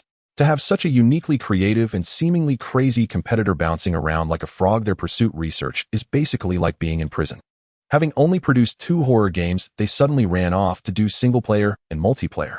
After the success of their cooperative ghost exploration, they turned around and started some ridiculous cooperative dungeon exploration. As a result, their dark dungeon sales have surpassed 5 million, and this damn guy announced that the new game subject is some ridiculous Japanese warring states. He warring states. I curse your mother. Ren Ming was so angry that he slipped into his hometown dialect. Heaven have mercy, he didn't even learn the history of China's warring states period very well. All the things taught in middle school history class had been returned to the teacher. And then he talks to me about the Japanese warring states period. Who understands this? Li Song at the adjacent workstation wore an expression that looked as if he had lost his mother. During this time, he wanted to strive for excellence and show off his strength as a seasoned game producer in front of the new boss. Unfortunately, reality is not something he can change just by secretly putting in some effort. During this time, the game department was completely led by Millennium Jian by the nose. Every time he had just managed to study one or two elements from their last work, they would turn around and present something new. It's too difficult.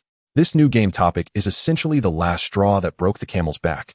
He had to admit that his opponent's thought process was so uniquely bizarre, rarely seen in the world, that at least his own soul, still bound by gravity, was unable to predict the next move. Simply put, two words: let it go. Li Song silently leaned back in his chair, removing his hands from the keyboard. Everything would wait for the boss to make the decision. After all, whether it's following trends in development or conducting research, all choices cost the funds the boss obtained from the production committee. Whoever pays gives the orders. He was too lazy to think. Sigh, this dog thing. If we're going to talk about it, there really are a ton of things to dig into in this subject. Why did no one think to do this before allowing him to drink the broth first? Ren Ming picked up a stack of materials just organized by his subordinates, flipped through them for a while, and couldn't help but sigh. It must be said, this industry is just like that. Before others developed this new subject, everyone subconsciously ignored this barren land. Once the new subject was developed, everyone realized that there were indeed treasures within. Ninjas, samurai, and this village battle. While it can barely be considered a national war, this is excellent material for an action game. Ren Ming clicked his tongue in admiration. The first promotional image of Sekiro indeed contained little information. However, that was relative. From the perspective of professionals like them, the information revealed was actually quite a lot. First and foremost, the genre is undoubtedly an action game. Looking at the visuals, it is undoubtedly in third person based on the burning keep in the background. It should be hinting that the war at that time had reached its most brutal stage. Therefore, the background would most likely start from the mid-warring states period. That is from the mid-16th century until the old turtle successfully turned over. The protagonist does not seem to resemble a samurai, mainly because his attire bears no resemblance to that of a samurai. Most likely he is a ninja. However, he is clearly not an ordinary ninja, as in historical fact ninjas held a very low status during the Warring States period. It would be impossible for him to possess such a splendid katana as a weapon. Therefore, based on the speculations or deductions in the materials, the protagonist is likely a retainer of a prominent figure, such as a daimyo, an elite ninja whose identity differs from that of common cannon fodder. This would also naturally introduce a storyline about upper-class struggles. Ren Ming could easily deduce that it would definitely include battles with elite samurai from other factions. A lone ninja amidst the burning city engages in close combat with enemy samurai or duels for life and death with enemy generals. Fights in the cold weapon era with Millennium's technological prowess couldn't possibly be lacking. Moreover, duels with katana would definitely provide players with a stronger sense of immersion compared to the sword and shield tin cans of the Western medieval background. The most crucial combat experience in action games would be maximized, and it wouldn't lack gameplay involving stealth and assassination. It could cater to other player preferences. As for ninjas, their variety in skills means they can have a rich array of equipment types. In this way, the equipment and upgrades could also be arranged accordingly. Just by casually combining a few elements, it becomes a perfect action game template. In terms of plot, it can also fully showcase the personal heroism that is crucial in action games.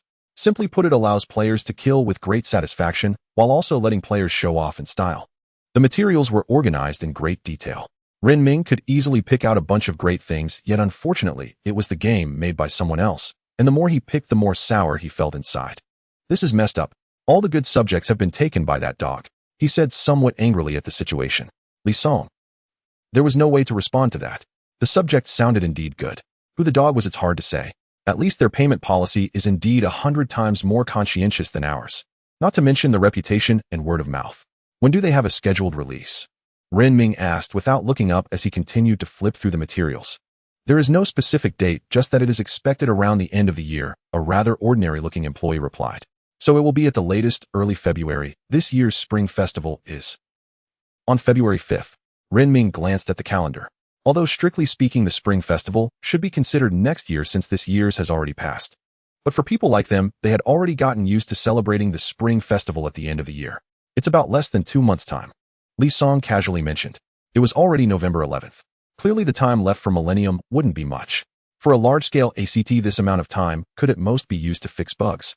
And fixing bugs while promoting is completely a standard practice for game companies. It's likely already a finished product with at least over 80% completion. There won't be any opportunities for sniping. Ren Ming analyzed, shaking his head. Those in the financial sector indeed love the thrill of sniping others, letting competitors end up with empty-handed results. But that all requires pre-planning.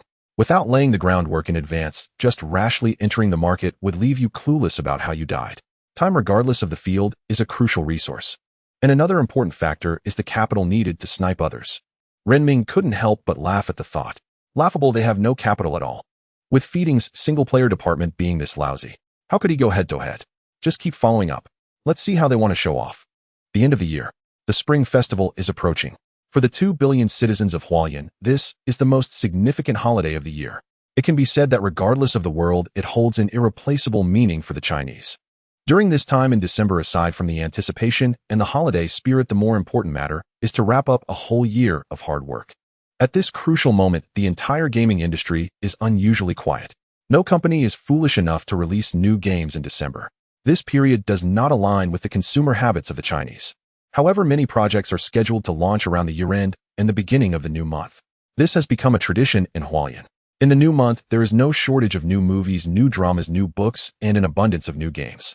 Students are on winter break, and workers are returning to their hometowns. Even those staying behind in the company for triple overtime are driven by the money in their pockets, leading to an unprecedented spike in consumer desire. This is the most suitable season for making money, and no manufacturer would let it slip by easily. Thus, this year's winter holiday period is a scene of fierce competition among top-tier companies. However, due to the interference of an anonymous producer named Jiang, everyone suddenly finds themselves in an awkward situation. This is a long story. It is well known that the production cycle for large-scale games is very long. Whether in virtual reality or traditional platforms, as long as manpower and resources are sufficient, it is normal for development to take several years. Just like now, products scheduled for release in 2 to 3 years may have already been initiated in early 2021 or even earlier. The game has not yet officially launched, but the entire production direction was already determined over a year ago. Generally speaking, a long production cycle is not a significant issue, because everyone in the industry is the same. If everyone is slow, then no one is slow. If everyone is developing similar types, it means they are all competing on the same starting line. However, this year is not a typical situation. Unfortunately, a new type suddenly emerged this year. The products produced by mainstream manufacturers this year are still essentially the same as before. They are either old-fashioned MMOs, CSGO-style FPS games, or endlessly chasing after MOBA games. To put it bluntly, they still predominantly feature large-scale multiplayer online and team competitions. Yet this year, Jiang He's Millennium Electronic is tirelessly producing high-quality, single-player masterpieces, even changing player preferences through a series of works starting from Outlast. In the content production industry, the mainstream is always a buyer's market. A small number of big players shape player preferences, while the majority of smaller players must cater to them. As player preferences change, the trends in the industry must follow suit. Unfortunately, this year, no one has been working on this front. As a result, everyone feels quite awkward, as if the releases in the new month are simply there to accompany Sekiro. When it comes to gaming, what players are really after is novelty. A slender figure standing amidst a sea of lightweight tanks, all weighing about 150 pounds, the latter becomes the most scarce resource. But if amidst all those slender figures stands a white-haired lowly, then that lowly becomes a scarce resource by comparison. The new works prepared by various manufacturers cannot be said to lack quality within their respective genres, but compared to Sekiro, they certainly fail to spark much interest among players. Regarding the latter, Millennium Electronic has for the first time in this past half-month released a teaser PV, 5 minutes and 15 seconds long. It introduced a considerable amount of content from the game in a well-balanced manner. The introductory storyline, various functions of the prosthetic arm, and mechanics such as seeing through and step dodge were all showcased to the players. Undoubtedly, it triggered a strong response. Who has ever seen such a thing in this day and age?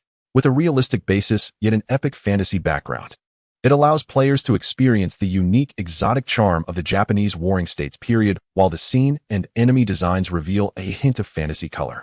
The precise blade work of the protagonist provides players with a strike feedback quite different from all the action games previously on the market. Compared to mindlessly trading health bars and values, it feels more like a fighting game with graphical capabilities far exceeding standard side-scrolling fighting games. The diverse prosthetic settings have truly opened up new horizons. As for the newly introduced mechanics like seeing through, they equally provide a strong sense of satisfaction. Players have long been fed up with the mindless shield defenses in similar action games, and have grown tired of unbeatable skills like blink invulnerability and shields. Just like in the trailer, a casually executed move can break an enemy's deadly strike, perfectly satisfying players' desire to show off. In just a short 5-minute video, it has been viewed countless times. Its view count far surpasses that of the trailers for the same period's New Year films. While it has brought the player community to a peak of excitement, it has made other developers feel extremely anxious. They have finally realized that Sekiro is not just an ordinary action game. It possesses a realistic, yet richly fantastical worldview along with a combat system distinctly different from traditional action games. The combination of these two aspects is not simply 1 + 1 = 2. Meanwhile, they are still playing traditional themes that, although visually comparable to Sekiro, can even be said to surpass it in terms of solid foundations and technical prowess. However, ideologically, they have already fallen behind. It's like having the finest flintlock, it will always be a flintlock. When someone else is wielding a Mosin-Nagant while you're still playing with flintlocks, that's just asking for trouble. You guys are really too naive, you celebrated too early. Jiang He sneered with a sinister smile in front of the screen. In the Soul Temple, he could at least be considered a heavenly sovereign. He shows no semblance of a righteous person. Previously, Millennium's official Weibo had never released promotional videos in advance, but this time it was certainly under his personal directive. The content of the teaser is actually quite similar to the one on the Steam Store page. It's simply a real gameplay demonstration. On the surface, it seems full of sincerity and rich in substance. However, at his specific request, no useful information has been revealed. It's worth noting, the teaser never showed the health bars from beginning to end. Neither side's health bars were displayed. And while it seems to showcase battles between the protagonist and various types of enemies, in reality, none of the battles are fully completed. The scenes are exceptionally well executed, just to give people some amusement, and along the way lead them into a trap. The players are currently delighted to watch. Every day, hundreds of private messages are sent to Jiang He. In the comments section, people are constantly posting eagerly. Some urgently ask to bring out the finished product, while others shout, "Hurry up and take my money." Others lament why they cannot just fall into a coma until New Year's Eve and wake up then. Yet no one realizes a crucial issue. What about the difficulty? What is the specific difficulty level? Under Jiang He's intentional control, the teaser only showcases incredibly gorgeous visuals, yet lacks any specific numerical details. Players fantasize about how to enjoy such visceral and exhilarating combat after the launch, yet they remain completely unaware that even a small monster in this game could take their lives with just 2 strikes. A perfect trap is already set. Laugh all you want, shout all you want, then, when you enter the game, wail your hearts out. Jiang He looked at the screen, revealing a hint of a meaningful smile. Just then, Luo Xiaoxiao, passing by, instinctively shivered. As the year drew to a close, Jiang He found himself saddled with a growing list of matters to attend to. Oh, all done. The bonus procedure. Not bad. Let's go with this. Jiang He took the report handed over by Assistant Lin, skimmed through it briefly, and nodded with considerable satisfaction. This was the Xinghua Junyue Hotel, just a street away from the company's office building. Millennium Esports had booked a banquet hall to serve as the venue for the annual party. Jiang He sat in a corner, slowly cracking sunflower seeds, watching as employees trickled in 2 or 3 at a time and found their seats in small clusters. Truth be told, he had never been particularly invested in the company. After all, the one doing the heavy lifting and the real work was the system, diligent as a beast of burden. As for Jiang He himself, he played the role of the benevolent guide, the paragon of virtue, instructing the system on how to transform those infernal games into something brimming with sunshine. All this to bring joy to the players. The other employees were nothing more than followers trailing behind this dysfunctional duo of master and servant, left to clean up the mess from their harebrained schemes. To put it nicely, they were teammates providing strategic support. To put it bluntly, they were all just tools. Under such circumstances, it was hard for Jiang He to truly care about them. He had no idea what had happened over the past 6 months, how he had somehow ended up with over 100 people under his command. What the hell, he muttered. I don't recall planning any segments beyond eating and the lottery draw. Where did these idiots dancing and singing on stage come from? And what's with all these photographers setting up their gear in the audience? Jiang He scanned the venue, noticing more and more unfamiliar faces, looking utterly bewildered. That's Director Hao from HR, Assistant Lin said. You praised him last time, said his proposal was excellent, and that you had high hopes for him. Oh, now you mention it, I remember. Seems like there was such a person. Jiang He was even more surprised than she was. But, damn it, was this really the first time I'd seen him? And his face was so deceptively ordinary, like some extra grabbing a boxed lunch. No wonder I couldn't remember him. What's his name? Hao Jian. People actually have that name. Jiang He was amazed, then leaned in to listen to their performance. Great singing. Don't do it again. By the way, he added, from now on for any team building events, cancel all the singing and dancing segments. At least when I'm around, don't let those jokers open their mouths again. Jiang He wore an expression of utter agony. Assistant Lin. She tried to keep a straight face, but couldn't help nodding in agreement. With the cringeworthy singing and dancing canceled along with pointless activities like icebreakers and corporate culture displays, the annual party was reduced to just eating, drinking, and handing out awards. Jiang He was perfectly content with that. In essence, an annual party should be exactly that kind of affair. Like a band of outlaws gathering in a mountain stronghold, discussing how many heists they'd pulled off that year, how many graves they'd looted, then feasting on meat and dividing their spoils before heading home. Now that was how it should be. What kind of boss makes employees look foolish on stage? Clearly the tools were also quite satisfied. When he announced the above as the company president setting the tone for future annual parties and team-building events, it was no surprise that he was met with a round of cheers. Only the fools in HR were left bewildered. It's all your fault for not providing good backup, Hao Jian lamented, slapping his thigh in exaggerated anguish. You didn't let President Jiang appreciate my perfect singing voice. Alas, my ministers have failed me. His subordinates exchanged glances, then looked down at their noses and their hearts feigning indifference.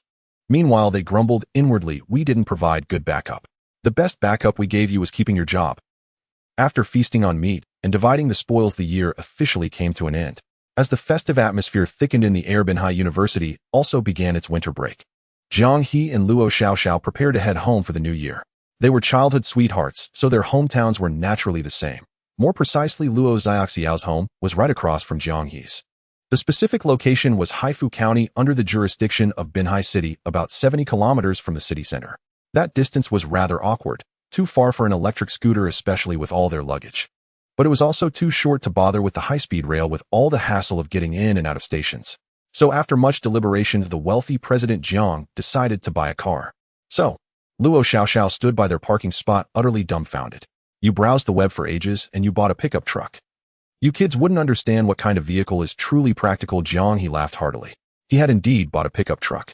He had searched for ages on various car dealer websites in Hualien before finding this model. The brand was a local Hualien brand, Great Wall. But to be fair, the model resembled the Ford F-150 from his original world. It was reportedly Great Wall's best-selling model in Jinzhou province and across dozens of small people's reservations throughout North America. It could haul cargo, and people had powerful performance and was extremely practical and functional.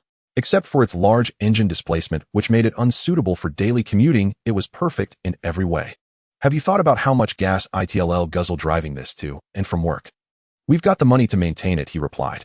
Besides, there's no way Idaho drive this in the city. For commuting, it'll use the electric scooter. What's more practical than that in the city? So you bought this truck just to haul stuff back to our hometown? Luo Xiaoxiao asked incredulously. Who in their right mind buys a truck just for fun? She suddenly felt an urge to unscrew her boyfriend's skull to see if it was filled with engine oil. Poor girl had spent most of her life chasing after him only to find he was just as much of a troublemaker. We can also take it on road trips. With a cargo bed this big, it's convenient for anything. Then why not buy an SUV? Forget SUVs. That cramped space isn't worth a damn. Jiang He scoffed. In his past life, he had driven SUVs his entire life and was thoroughly sick of them. Having been reborn, he had no intention of following the same path. Besides, Hualien had no relevant traffic restrictions, he didn't care about cost-effectiveness, and he had no need to show off or save face. So why not go for a big displacement pickup truck? If the parking space could fit it, he would have even considered a box truck. Jiang He paid no mind to Luo Xiaoxiao's lack of understanding. The girl was still young and inexperienced. When she got older, she'd come to appreciate the virtues of something big and tough. Luo Xiaoxiao claimed to dislike the boxy, clunky pickup trucks, yet when it came to purchasing, she was the one who bought the most enthusiastically. Life is always full of surprises.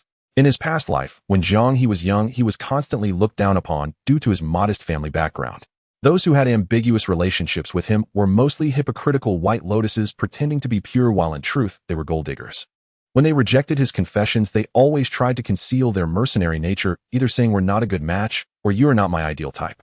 It was only after he achieved career success and became affluent that good girls who claimed to care only about your inner self, not your appearance, suddenly emerged in abundance.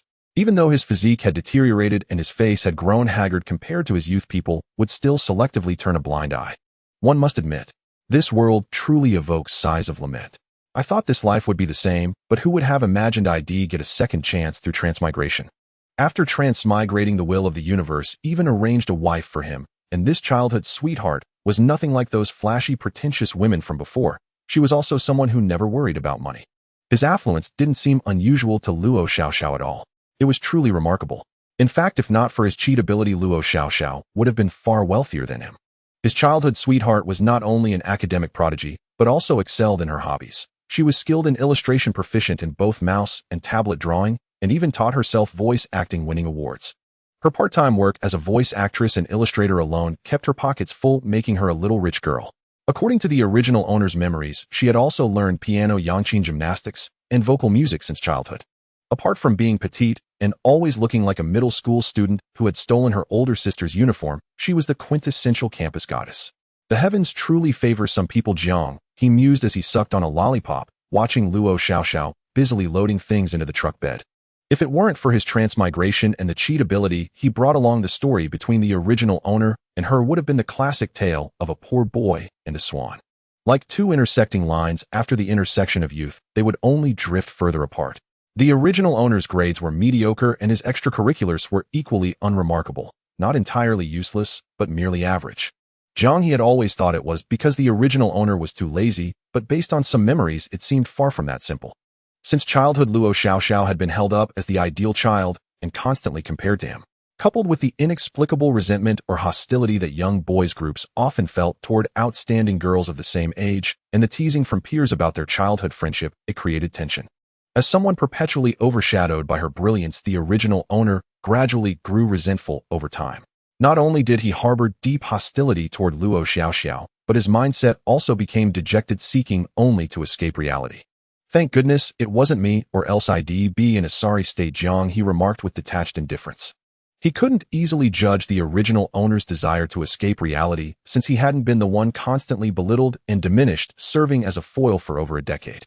Besides, they were both slackers. Neither had the right to criticize the other. But since the original owner was dead, whether he went to the bald monk's paradise or was reincarnated into another world to live in luxury. In any case, Jiang He now had to take over his relationships. As for the original owner's parents, he couldn't truly treat them as his own. In his past life, Jiang He came from a single-parent family. His gambling addict father had vanished for decades, and he had long stopped caring where he ended up. But he still held deep affection for his biological mother. If it weren't for his mother's chronic illnesses from her younger days, which couldn't be cured even after he became wealthy and sought medical help worldwide, and her eventual death before his transmigration, he might have studied ways to return to his original world. But now that things had come to this, there was nothing left for him to cherish in his original world. As for the unfamiliar couple here, it would be a joke to claim any genuine feelings. All emotions require time to develop, especially familial bonds. Without the bond of blood or years of companionship, who would believe he could sincerely cherish the parents of a stranger? Sigh. Jiang He spat the candy stick into the trash can and let out a sigh, earning a curious glance from Luo Xiaoxiao. Why was he sighing for no reason? But Jiang He didn't look at her. His unfocused gaze stared into the distance. He decided to simply regard them as foster parents. He couldn't offer much genuine affection, but given his current wealth, fulfilling the basic filial duties and ensuring the two elders lived in luxury for the rest of their lives was simple. The real challenge was how to make them understand his current career situation. "This is really tricky, Jiang." He scratched his head. Indeed, it was tricky. Sudden wealth came in different levels. Winning the lottery was the lowest tier. This wasn't a simple winning 5 million scenario. He made far more than 5 million in a single day. Millennium Arts Electronics' November revenue had already officially exceeded 1 billion. If the two elders found out that their son, who used to idle away at school, had transformed in just one semester into a game industry tycoon with hundreds of employees and millions at his fingertips, that could easily cause a heart attack. And this was only the beginning, not the end of his rise. The trailer for Sekiro had already gone viral, even being used as promotional material by the Huaxia Entertainment Industry Management Association and even appearing on mainstream television media. Its influence extended beyond the gaming industry for the first time. A perfect backdrop of flawless combat systems, stunning visuals, and impeccable storytelling and music. Single-player game developers big and small cried out in defeat watching this war machine charge ahead, leaving all competitors in the January release window disoriented. Even top-tier studios were anxious. Sekiro revealed a completely different design philosophy. Although the technical capabilities were similar among all of Millennium Arts Electronics products, Sekiro was the most unique. Outlast, Phasmophobia, and Darkest Dungeon, while excellent games, couldn't compare. The difference lay in completeness. Phasmophobia was essentially just a multiplayer escape room in virtual reality. Even getting over it had more story. Darkest Dungeon had some story and an open world, but it was too empty. Of course it was empty. The original was just a few gigabyte 2D indie game. Jiang He had stuffed it with content, but he couldn't fill it with a full narrative spanning dozens of hours. The most complete was still the early Outlast, but that was confined to a corner of an asylum without fully showcasing the world's details. But Sekiro achieved it. The trailer's dozen distinct environments and dozens of enemy types showed rivals that Millennium Arts Electronics had truly created a complete, vivid, and rich world. They used a complete world to tell a vivid story without sacrificing gameplay for narrative. Unlike other developers who merely patched together old, worn-out ideas to create a product that players could immediately see through, now rivals were genuinely panicked. Sekiro's arrival signaled the dawn of a redefined era in single-player gaming. If they didn't keep up, they would gradually be phased out. And it wasn't just them. Players were even more anxious. It was predictable that after 2 months of hype, this game's sales would far surpass all previous titles. And Jiang He's status would rise to new heights. Haifu was a modest city, yet it housed over 1 million permanent residents. The new district had been thoughtfully planned, but the old town, aged and bordering the suburban fringes, bore an unmistakable air of chaotic disarray. Jiang He followed the familiar streetscapes from memory, winding through narrow alleys until he arrived at a residential compound. Huh, you logistics folks are early today. Oh my, Jiang He, what on earth are you up to? The gatekeeper, absorbed in a football match inside his booth, spotted the pickup truck piled high with boxes and assumed it belonged to a courier company, only to be startled when Jiang He's face appeared at the window. New Year goods. Can't you tell? It's almost Spring Festival. Jiang He laughed heartily, exchanging warm pleasantries with the gatekeeper to cement a friendly rapport before driving toward his building. You two, how did you both come back together? As he climbed the stairs laden with parcels, Jiang He happened upon his parents, neatly dressed and ready to step out the door. His mother stared astonished at Jiang He and Luo Xiao, each weighed down by bulging bags. A bewildering aura of newlywed intimacy hung between them, utterly unexplained. What's so surprising? Same university, naturally same vacation schedule. And what, pray tell, are you two up to? Jiang He blinked back, equally baffled. This was their first meeting, his adoptive mother, and yet her delightfully absurd question already suggested she'd be easy to get along with. Well, of course it's obvious. Universities close for break, so do workplaces. His mother gazed at him as if he were a particularly dense child. At this cascade of comically disjointed banter, Luo Xiao lost composure and burst into laughter. Xiao still holding all those things. Don't just stand there like a wooden post. Hurry and invite the children inside. Jiang He's father hurriedly interjected. Then we won't need to buy. The group resumed their ascent. It was an aging 6-story apartment block, no elevator in sight. Jiang He's flat and Luo Xiao sat directly across from each other on the 5th floor. Xiao, your parents, and you left earlier. I'll call them shortly. Why don't you rest here for now? The moment they stepped indoors, Jiang He's mother bustled about, settling everyone in with practiced efficiency.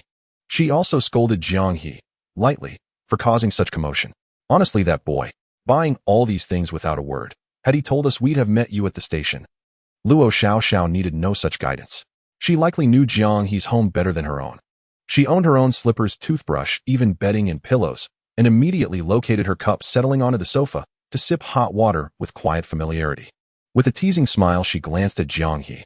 Who exactly would you meet at the station? We drove here. And 2 flights of stairs. Are they truly enough to exhaust anyone? Jiang He sighed helplessly. A strange, unsettling sense of déjà vu washed over him. Were all middle-aged women forged in the same factory? Especially those whose faces gleamed with the unmistakable pride of impending grandmotherhood, whose first instinct was always to use their sons as convenient punching bags. Strangely enough, he found himself nostalgic for it. Car. What car? You bought a car. His mother sounded genuinely surprised, then instantly lit up with dawning realization. So Xiao's father was right. The person on TV really was you. Jiang He was even more stunned, his expression frozen in wide-eyed bewilderment. How on earth did I end up on television? I haven't done any interviews lately. Wait, I've never done a single interview in person. What fresh mystery was this? He truly hadn't. Ever since Escape, countless gaming media outlets had sought interviews with him. After Sekiro's breakout marketing campaign, even financial journalists, previously unconnected to gaming, had taken notice of Millennium Arts Entertainment, a company rising like a miracle, perpetually riding waves of success, boasting staggering revenue streams, zero debt, and no collateral. Its operational health nothing short of phenomenal. Should such a company go public, its market valuation could easily swell tenfold, or more. Jiang He himself had no intention of listing. Going public meant not only diluting equity, but also submitting to mandatory disclosures, a prospect inviting far more complications than he wished to entertain. But his personal reluctance mattered little. Others saw opportunity where he saw risk. More than a few unsolicited financial predators couldn't resist the allure, plotting ways to insert themselves and claim a slice of the pie. Such was inevitable. Banks and financial institutions were, after all, poor as sieves, pristine in appearance, yet mouths belonged to people beyond the reach of regulation. Once capital flowed through such channels, whispers inevitably followed, just as depositing a large sum into your account invariably triggered dozens of calls and texts from investment firms. In the information age, privacy was an illusion. Even for titans of capital, no lid remained fully sealed. To such intruders, Jiang He simply chose to feign deafness. Once he'd occasionally ask his assistant Lin to read prepared statements on his behalf, but after that episode, even that minimal concession vanished. Public relations now handled all inquiries with masterful evasiveness. As for granting interviews or appearing on television, not in the slightest. He held no interest, nor did he imagine his parents' generation watched gaming media at all. Must have been game epic. They sent reporters to the year-end gala. Luo Xiao reminded him. She'd attended the gala too, though since their relationship remained unconfirmed at the time, she'd kept her distance during the event, shadowing assistant Lin instead. The gala? Ah, that one. So those camera-wielding goofballs were actually game epic journalists. Jiang He suddenly grasped it. Such minor arrangements required no formal approval. No wonder he'd been unaware. He'd even joked internally that his staff's amateur photography hobby must be unusually well-equipped. Turns out they weren't amateurs at all. They were professional journalists. Yes, that's the name. Not television, online media. Right. Jiang He's mother beamed. Oh dear, your generation's affairs. We old folks barely grasp them. You loves this sort of thing. She spotted the report first, then told Xiao Xiao's parents, and that's how we learned. Though the article exaggerated wildly. Billions, tens of billions. Enough to make one faint. Your mother thought the photo didn't resemble you much, so she dismissed it outright. Laughed at me and old Luo for our failing eyesight. I'd even resolved to call you, but she talked me out of it. Said I shouldn't waste my son's time on such trivial nonsense. Jiang He's father bluntly declared, offering zero diplomatic cover. Jiang He's mother shot him a sharp, exasperated glance, and Jiang He threw his head back, laughing uproariously. It was noon when Jiang's parents originally planned to go shopping for New Year goods with the family next door. However, the two young people who hadn't shopped in a long time became so engrossed that they returned home with a truckload of items. Now there was no need to buy anything more. Not only that, in addition to the usual New Year goods like rice flour, oil, clothes, and shoes, Jiang He and Luo Xiao also managed to acquire quite a few large items. Benhai may not be considered a first-tier city in Hualien, but it is barely ranked among the second-tier cities with plenty of direct sales shops from major factories. They bought a number of high-end home appliances to replace the outdated products that had been in use for over a decade. Jiang He initially felt a bit wasteful considering the total was nearing 100,000, and while the old items were indeed outdated, they were not on the verge of breaking down. People are like that. When young, they chase trends, but as they age, they tend to be less sensitive to the iterations of electronic products. But thinking about how this brat has expanded his business so much, he probably earns more than 100,000 an hour, so it was better to let it be. Why worry about it? For someone like Jiang He, who is not price-sensitive, money is not a concern. He does not worry about saving money or how to squander it. Instead, it took quite a bit of time to replace, install, and handle these things. By the time the Luo family returned from the mall, both families had worked hard for a while before finally managing to get everything done. They were exhausted, as if they had celebrated New Year in advance. Jiang He arrived home at noon, and after finishing it was already dinner time, so both families simply began preparing dinner together. It truly felt like an early New Year celebration. While the heads of the households were busy in the kitchen, the two elders from the Jiang family and Luo father stood on the balcony, enjoying the cold breeze. In early January, Benhai was significantly colder than any other time of the year, yet the festive atmosphere and the cold wind was quite strong. Heifuxian is just a small place, and this community is not in the center of town, situated at a relatively high elevation. From the balcony, one could gaze out and see large clusters of detached houses along with barren fields in the distance. In the far distance, against the backdrop of the mountains, a great river flowed slowly and steadily, making Jiang He feel as if the pace of life had momentarily slowed down. So how are things between you and Xiao Xiao? The three elders smoked their cigarettes, leaning against the balcony wall. Aside from chatting, there was really nothing else to do. How should I put it? Jiang He scratched his chin, unsure how to respond to his future father-in-law's question. It's basically settled, but I can also say it's not completely finalized yet. This young man, really. So you plan to play around for a few more years? That's about the gist of it. Jiang He nodded. One could say that his father-in-law's analytical skills were quite sharp. The two Soontobe in-laws exchanged knowing glances. I have no objections, and your mother probably won't either. You are young, when to get married is your business. Just one request. Don't create any life-altering situations. If you plan on that, then you should get married first. Otherwise, don't expect us old folks to raise the child for you. Luo father and Jiang father discussed for a while before saying this. Absolutely. Jiang He nodded. This was the bare minimum. To put it plainly, it's about taking proper precautions. Not to mention that he and Luo Xiaoxiao have not developed to the stage of taking it to that level. Even if they did, he wouldn't rush into having children. Children are so troublesome, it's best to postpone that hassle as long as possible, he said with a sigh. By the time he traveled to another world, his peers in the original world already had a significantly low desire for reproduction. Isn't the world of two people quite pleasant? Wouldn't those who feel they've had enough fun in the country want to travel around the globe? Why rush to hang oneself on the crooked tree of raising children? In the original world, the educational environment was so competitive that it left him dumbfounded, leading him to think about embracing a child-free life. The unchecked capitalism, rampant consumerism, chaotic public opinion, and the dismal state of society. While the material world is abundant, the pressure on mental and living conditions is immense. This is the real killer. Many adults can't even figure out how they had the audacity to let the next generation get mixed up in this mess. Parenting is a serious matter. Humans are not animals. Simply birthing offspring does not mean they can be left to fend for themselves. They must be raised with care and educated properly. Not only must their material needs be met, but their spirits and thoughts must also be shaped, concepts cultivated, and skills taught. And so on. In his past life, there were so many tragic human stories, so many high-end situations starting in the toilets of vocational schools, all stemming from blind reproduction. In Jiang He's view, everything requires certification, yet being a parent does not require any form of certification or training. This is the most ridiculous thing in the world. Having children would only pass on the previous generation's sorrows to the next. Aside from the vampires like real estate developers who cheer with bloody money in hand, no one in the family benefits from it. After crossing over Jiang, he no longer had such concerns. However, concepts are not easily changed. As for when he would be ready to take on the responsibility of being a parent, that would depend on when his mindset changes. The two experienced fathers surprisingly agreed with his viewpoint. Understanding the meaning of responsibility is far better than being oblivious. The step from dating to marriage has caused countless people to stumble, as while two people can tolerate some chaos for a period, there is little room for disorder when they are to walk together for a lifetime. As long as young people can be steady, not blind or reckless, that is better than anything else.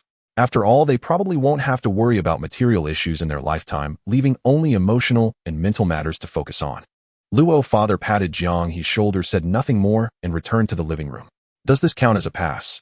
Jiang He still had the mood to joke. What else could it be? Jiang father grunted. What we older folks worry about is that you suddenly have money and become arrogant, losing your way. Since you are still the same lazy person as before, of course we feel reassured. Jiang He and Luo Xiaoxiao being together is nothing surprising. Aside from the original master who was stuck in his own mindset, almost everyone around them thinks it is a natural and inevitable thing. Even Luo father himself didn't feel any anger at the idea of the little cabbage being pushed by the pig. This pig has been at it for over a decade. While it might be boring to watch, one has long since gotten used to it. Rather, it was Jiang He quietly achieving such a large company that surprised everyone. However, the game development industry is unlike any other physical industry, especially since Walian's gaming industry has only truly come into prominence in the last few years. It's hard for the older generation to have any real sense of this. This sense of unreality greatly diluted their surprise to the extent that after seeing their children return home for the new year, as usual, the parents actually felt that it was just like that. No one took this as a particularly earth-shattering event. At most, they would sigh at the dinner table, marveling that their unaccomplished son had finally found success and could settle down. This is really... Congratulations. Jiang He watched as both families finished a meal in a plain manner. The tension that had been hanging since his return home finally eased. For someone like him, who couldn't handle a deep dive into matters, this situation was the best possible outcome. No shocks, no astonishment, no showing off, and no one revealing their talents. Everything was ordinary, allowing his secret to remain undisclosed. This was truly the best outcome. In mid-January, Millennium Arts and Electronics released the second trailer for Sekiro. Compared to the first trailer, this one is shorter, but showcases a grander scene design and more exquisite monster models. For instance, the burning Hirata estate from 3 years ago, the snowflakes swirling in the Bodhisattva Valley, the solemn and picturesque Jingang Mountain Xianfeng Temple, the Source Palace soaked in clear lake water and exuding a strange beauty amidst decay, and a glimpse of the most magnificent boss battle in this game, the Cherry Dragon Battle. If the previous promotional video roughly showcased various aspects of the game mechanics and emphasized its bloody combat style, then this one can be considered a promotional video for the scenic spots of China that delights the scenery enthusiasts. Thanks to the system being revamped with increased intensity by Jiang He along with months of material and model refinement by the Millennium Game Development Department, the visual details that were limited by FS's technical capabilities and the game scale in the original were dramatically improved after Jiang He's overhaul. After all, the original Sekiro excelled in its story flow and gameplay design, but in terms of visual presentation, it hardly ranks among the best 3D games of this generation. Let alone the top 10, or it would be difficult to even make it into the top 20. Not to mention outliers like Red Dead Redemption 2 or Miracle 2, just the series like Resident Evil God of War and Horizon are already graphics killers striving for perfection in detail. FS's works are known for their impactful scene designs akin to the Ash Lake from Dark Souls 1, the Frozen Valley from Dark Souls 3, the Source Palace from Sekiro, and the Eternal City of Nokron from Elden Ring. Their initial appearances can deliver tremendous visual shock to players. However, in terms of subtle facial expressions, the texture and quality of character skin and hair, as well as character movements and postures, areas that can more evidently showcase solid foundational skills, it falls short. Taking Sekiro as an example, like previous entries in the Souls series, most cutscenes are rendered in real time by the FS company, which often results in low-level errors like characters' hair, clothing, and equipment clipping during playback. Not to mention, even in cutscenes, the facial expressions and body movements appear stiff. This is one of the reasons it couldn't achieve a perfect score in the gaming media. Additionally, the relatively monotonous and simplistic design of late-game maps. Many elite monsters have similar patterns, essentially just reskins revisiting the journey to the west. Some scenes and boss battles feel quite disjointed with designs that are not particularly reasonable, and so on. The original Sekiro has numerous flaws that players might not care about, but they do affect the overall quality. These are areas that can be further optimized and refined. Having not seen a pig run, but having witnessed one, Jiang He with over 20 years of gaming experience has ample ideas on how to optimize. From a player's perspective, Jiang He feels a mix of pity and frustration towards Miracle 2, as it seems like a pot of porridge spoiled by a single crazy mouse dropping, and also a prime example of the overly corrective political correctness in today's gaming industry. But from a producer's standpoint, the incredibly impressive visuals of Miracle 2 are enough to make him envious. The technology in the Blue Star gaming industry surpasses that of the original world by a significant margin, and Millennium Arts and Electronics has endless production funds, making it reasonable to try and replicate the perfect score from predecessors. It turns out his ideas were correct, although in his eyes the optimized Sekiro on PC still cannot reach the same graphical level as Miracle 2. Its fantastical style that aligns with Eastern cultural tastes is already a perfect bonus. The scenes and character designs created by the imaginative old thief, combined with the best graphical capabilities of this generation, create a synergy, as if thunder strikes from the heavens. Players are getting impatient. If it's so bad, why not release it early instead of teasing us? Are you worried that the old folks can't afford it? Sekiro is finally scheduled to release on February 1st, which is the 27th day of the 12th lunar month. I'm so anxious, I'm the anxious king. Don't worry, listen to me, just hold on, let me see your little anxiousness. Damn it, I can't stay here for another minute in January. Who doesn't want to play Sekiro? They are just holding on. Damn it, I can't hold it anymore, I'll punch the earth to pieces. At this point, most of the students and office workers who make up the majority of the player base have either taken their leave or are resting, as Hualien, being the world's largest economy, does not need to rely on sweatshops to secure its position in the international market. Their annual leave is quite relaxed. However, the 12th lunar month is not the first month. It's not yet time for visiting relatives and celebrating the new year. And because everyone is waiting for the New Year's Eve reunion dinner, many shops outside are starting to close down, leaving everyone cooped up at home waiting for the spring festival. This creates an atmosphere of extra idleness. The more idle one feels, the more the wait seems excruciating. Players finally have the time to vent their frustrations, leading to an abundance of anti-old thief manifestos on forums and social media. Hey, this is unfair, I'm not slacking off, ooh, I'm genuinely working. Trouble comes from nowhere. Jiang He was diligently overseeing the optimization of the system version of Sekiro, yet a black pot suddenly fell from the sky, leaving him feeling dazed. By the way, the scheduling for February was not intended to play with people. He had prepared the optimization plan the very day he took over Sekiro, handing the system version to the Millennium Arts and Electronics Game Development Department, setting aside these 2 months specifically for further quality refinement. While he was home waiting for the new year, dozens of people in the development department were replacing the models and textures for the game, and there was even a professional motion capture team hired from the film city in Shanghai working on the game. They designed new battle templates for the elite monsters that looked different but had similar patterns in the original. During holidays, overtime pay starts at triple the normal rate, not to mention Hualyan's labor laws mandate a plethora of various bonuses. As a model boss Jiang, he certainly wouldn't skimp on the funds, so even though most employees are on holiday, the daily cost of hiring workers at the company is still higher than usual. Finally, taking a keen interest in the game under development, he has made a significant number of additional development plans rather than just slightly modifying the system's product and tossing it onto the platform as usual. As a result, he was even seen by players as playing some kind of management trick. Some people on the forums even started writing novels with him as the antagonist. Even worse, some not only portrayed Jiang He as the antagonist, but also turned him into a gender-swapped character of a certain indescribable theme. I truly admire these old folks. This world is truly unjust with such talent. Why not create something everyone wants to see instead of sneaking around to insult me? Is that reasonable? As the release date approached, players became increasingly agitated. People in such times often lack reason.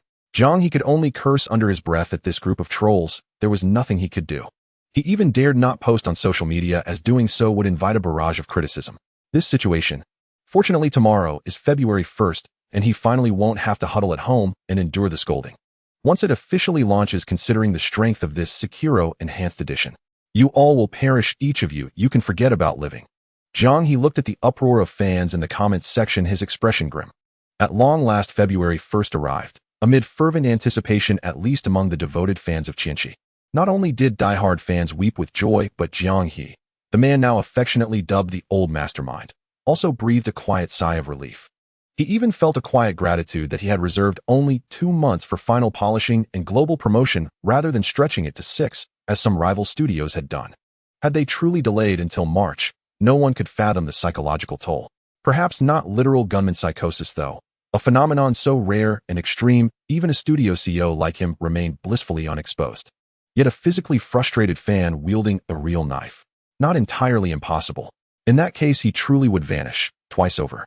Damn, it's 80 gigabytes. That's enormous. Changhua, a rural town. A high-end residential complex. Suyu sat before his computer stunned. Returning home for vacation, Suyu brought not only a suitcase full of clothes and footwear, but also a large box containing his desktop rig and VR headset.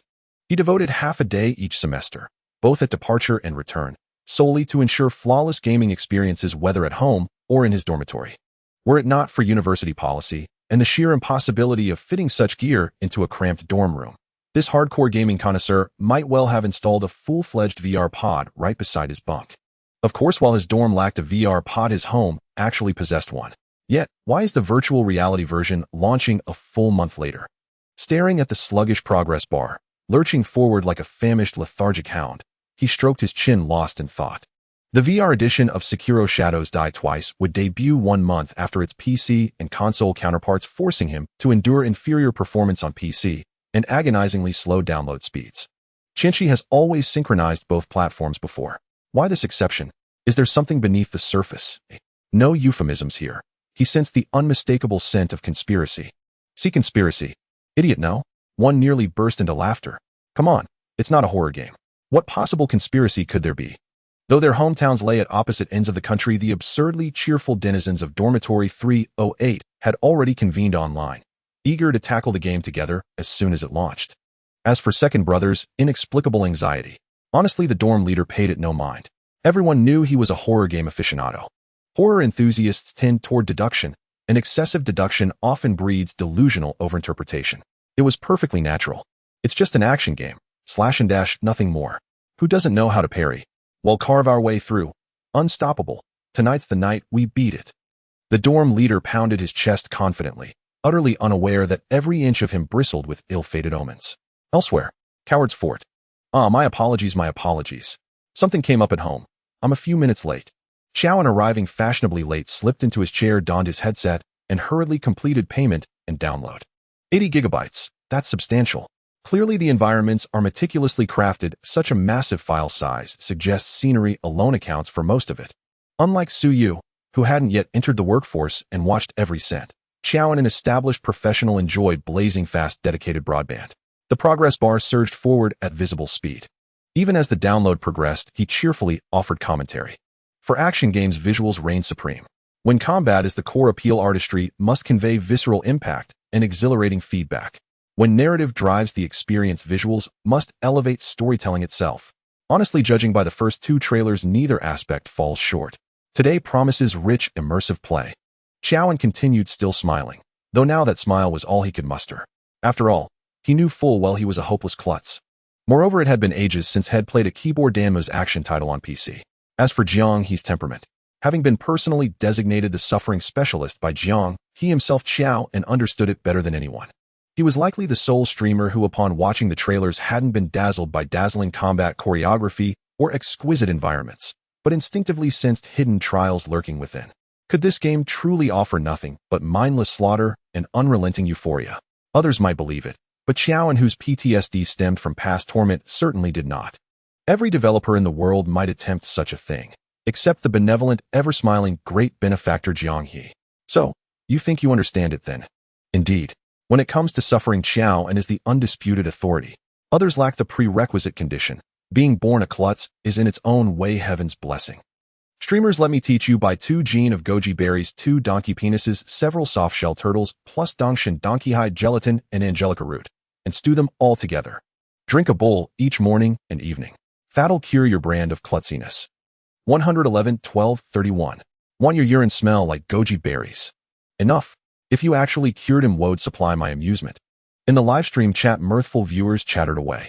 Chowan, long accustomed to being the butt of their jokes, ignored them entirely and clicked start game.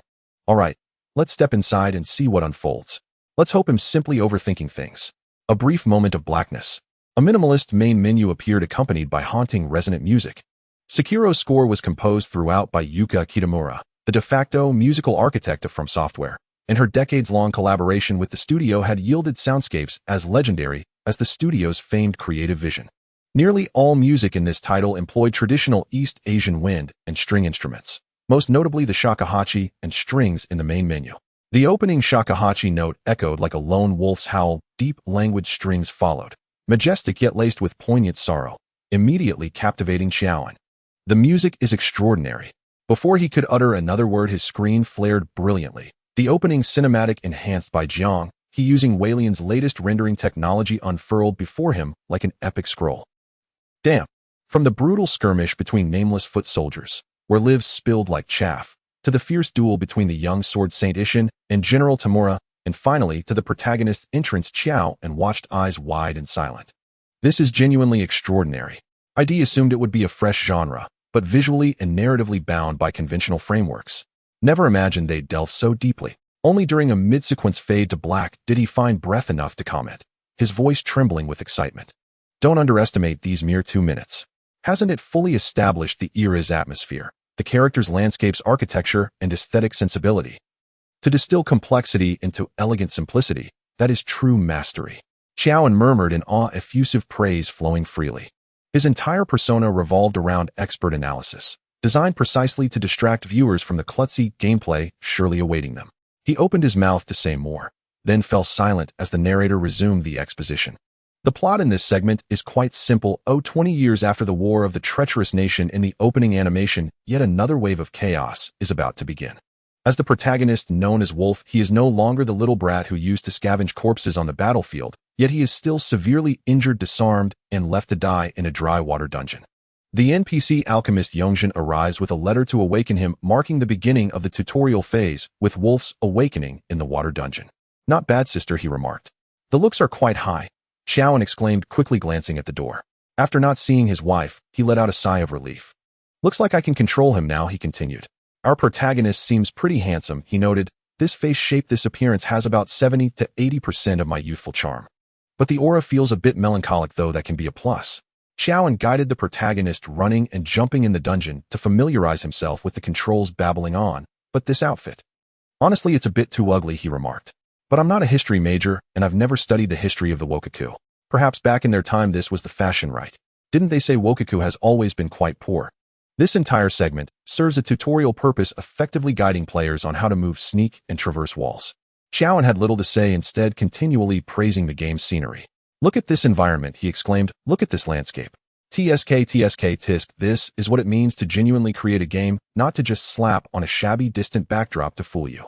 The cliff beside Wanyue Tower offers a view of the snow-laden mountains and forest outside the city. In the original work, the scenery here is commendable in terms of artistic conception, though its hard power pales in comparison to those true tourism simulators. After a series of refinements and optimizations, it is indeed a heaven and earth apart. Spending a hefty sum guarantees the most exquisite models and textures. If I were a person from Fading, I would be analyzing frame by frame right now, he said, to avoid ending up with polygonal distant mountains. Though the technology in this world hasn't advanced too far, the images viewers in the live stream see have inevitably undergone bitrate compression. However, this loss is hard to detect on non-professional equipment, so the viewer's admiration for Old Xiao's praises is readily understood. It has indeed been many years since a game has been able to create such immersive scenes and polish the visuals to this level. Keep going, Jiang, I love to hear it. Young man, you are narrowing your path. Narrowing? I'm widening it. You greedy thing, always thinking about making money, it's about time you got scolded. Old Xiao had long been financially free. Even top-tier companies did not need to mind his mood. The viewers in the live stream, all being gamers, naturally had the mindset of looking down on the developers and were even less likely to hold back their words. Why do players always urge developers to show their conscience? Because from a capitalist viewpoint, pursuing profit is completely normal and understandable. However, abandoning the costs that should have been invested in product quality in pursuit of excessive profits is entirely deserving of scorn. Just like why the original world's Goose Factory gets scolded every day, owning the largest game company in the industry, and even ranking among the top in the internet sector, they rely entirely on copying and imitating, using foreign capital to bolster themselves to exchange for agency rights or even acquisitions, thereby monopolizing. What good is their size? They are still merely a giant baby supported by pure local protectionism. They only wish to make money without considering players' needs, unable to produce ideas and planning that can compete with foreign counterparts, nor can they deliver game quality that is passable given their capital scale. Not to mention the endless tricks and underhanded schemes. Who else is to be scolded if not them? In Blue Star, although Hualien, as the world's largest and most advanced internet market, has no need for local protectionism to resist foreign capital invasion, as the counterpart of Goose Factory in another world, Fading similarly has plenty of issues. Being too advanced is not necessarily a good thing, as it can lead to stagnation. Capitalists will not voluntarily eliminate profitable assembly lines in pursuit of technological breakthroughs. This is not a matter of nationality or culture of foreign developers delve into technological upgrades, because if they do not compete, they will not be profitable. Once there are no competitors, they too will start slacking off, even consciously stifling other competitors' growth to allow themselves to continue doing nothing. Just like how Goose Factory makes money off membership skins and packages before Jiang He's Rise, the leading companies headed by Fading, were similarly making easy money off the old MMO model for several years until they felt threatened, at which point they began to slightly step out of their comfort zone to explore other fields. I must say, these guys are all of the same ilk. When the viewers were furiously dissing the industry giants and launching a verbal attack, there were also many innocent viewers watching the plot along with Old Xiao without skipping a second. The facial expressions of the characters are quite well done, he noted. The skin texture is also very realistic, not too stiff or resembling the uncanny valley, and it doesn't have the common flaw of looking like a silicone doll that many competitors suffer from. Look at how the hair moves in the wind. That's still commendable. Old Xiao chuckled. He usually did not pay much attention to the bullet comments. As long as they weren't cursing him, a bit of noise was not a big deal. Players have been suffering from Fading for a long time, and this long-standing resentment cannot be easily vented. Besides, isn't analyzing the cutscenes frame by frame more enjoyable than watching them circumvent the censorship mechanism to curse? This character is really well done, he commented. But the protagonist feels a bit dull. Oh, does he think of his brain as a ninja's? It's all just character design. What kind of character would be an idiot? Not everyone has a keen perception of visual details like graphics. At least viewers watching on their phones find it hard to discern the finer details from a small screen. However, now that it has developed to this point, many viewers have begun to feel some curiosity about the plot. A mute handsome uncle and a delicate little boy, such a delightful pairing. Fujoshi crossover. Do you dare assume I'm a Fujoshi? It could also be Nintong. To be fair, this plot feels like it's heading for a knife's edge, he mused. A master and servant in a time of war. It's clear that someone is destined not to end well. Huh, you can analyze that. Laughing to death, this is a standard antihero trope, okay. As the viewers indulged in their imaginations, the wolf, controlled by Qiao and had already acquired his dagger, the Xie Wan, and restored his health with the healing gourd given by Prince Julong, pushing open the door of Wangyue Tower. Looks like a fight is about to break out, he remarked. But I wonder how tough the boss battle in the beginner stage will be. Old Xiao still wore a smile, yet internally, he began to feel a chill run down his spine. He didn't take the few small monsters at the bottom of the stairs in Wangyue Tower too seriously. Instead, he was worried about the general samurai that appeared in the trailer. The scene in which the wolf fought a certain general in the trailer clearly belonged to the same location he had just traversed. Perhaps he would encounter it shortly. These small monsters. These ragged clothes truly have an ancient Wokaka style, he said. Let's not rush to kill it, let's play around first and see its moves. Xiao absently triggered the monster's aggro, indifferently watching as the poorly clad minion charged at him with a long knife. He thought to take this chance to practice the protagonist's moves to avoid dying embarrassingly against the final boss. While this one is quite aggressive, he noted. This attack, no, it should be called a blade clash, looks really cool. Look, it can even block my sword, he laughed. Wow, wait, that damage seems a bit outrageous. Until he got hit by a monster's attack, old Xiao screamed. What the oh? It killed me in just 2 hits. Haifu County. Haha, what a fool. Jiang He, watching the live stream, burst out laughing. 2 strikes. Only 2 strikes. A shabby, unremarkable little mob warrior in torn clothes, utterly plain, sent the protagonist flying with blood spraying, killing him on the spot. As the wolf's long blade slipped from his hand, and he collapsed, the screen washed into gray and white. A massive dead flashed across the display. Beneath it, a thoughtful little English subtitle appeared, as if afraid players would not understand. Before the camera, Lao Xiao clasped his head with both hands, his mouth slowly opening wide, as if his jaw might dislocate. What the hell is going on? In the live stream chat, a storm of question marks erupted. What a pathetic so-called talent. Let me analyze the streamer's cause of death for you all. Don't rush, play with it first. Stunned, right? If you're stunned, don't shout. The chat is stunned too. Holy, is that really a common mob? The damage is absurd. Actually, it's not totally absurd if you consider that Lao Xiao only had half a health bar at the time. But even scaled to full health, that blow would still take at least 1/3 of the bar. That is indeed very high. 2 strikes, and he was one shot. The feedback was brutally immediate. As for Lao Xiao being one shot on his first approach, players were less bothered. Their focus concentrated entirely on the fact that even a mere mob dealt outrageously high damage. Lao Xiao, go try it again. Stop fiddling with your inventory and skill bar. Can't you see they're locked? This is obviously a tutorial level. It has nothing to do with items. Exactly, just a few starter items. What more can you possibly deduce from them? Under the crowd's urging, Xiao had no choice but to resurrect and charge back in immediately. This time his performance was noticeably better. He raised his blade to parry the mob's entire attack sequence, then seized the opening to counterattack, cutting them down to a sliver of health. However, the 2 mobs beneath the stairs worked as a pair. The other one suddenly struck him twice. Lao Xiao turned to deal with it, and in doing so exposed his back to the originally wounded enemy, who swung into his back and completed a razor-thin reversal kill. Dead. The familiar screen, the familiar blue dread lettering. Xiao froze, his eyes glazing over. He muttered incoherently. Upon reviving, the wolf did not charge forward as before. Instead, he stood dazed at the gate of Wang Yue, staring at the scenery.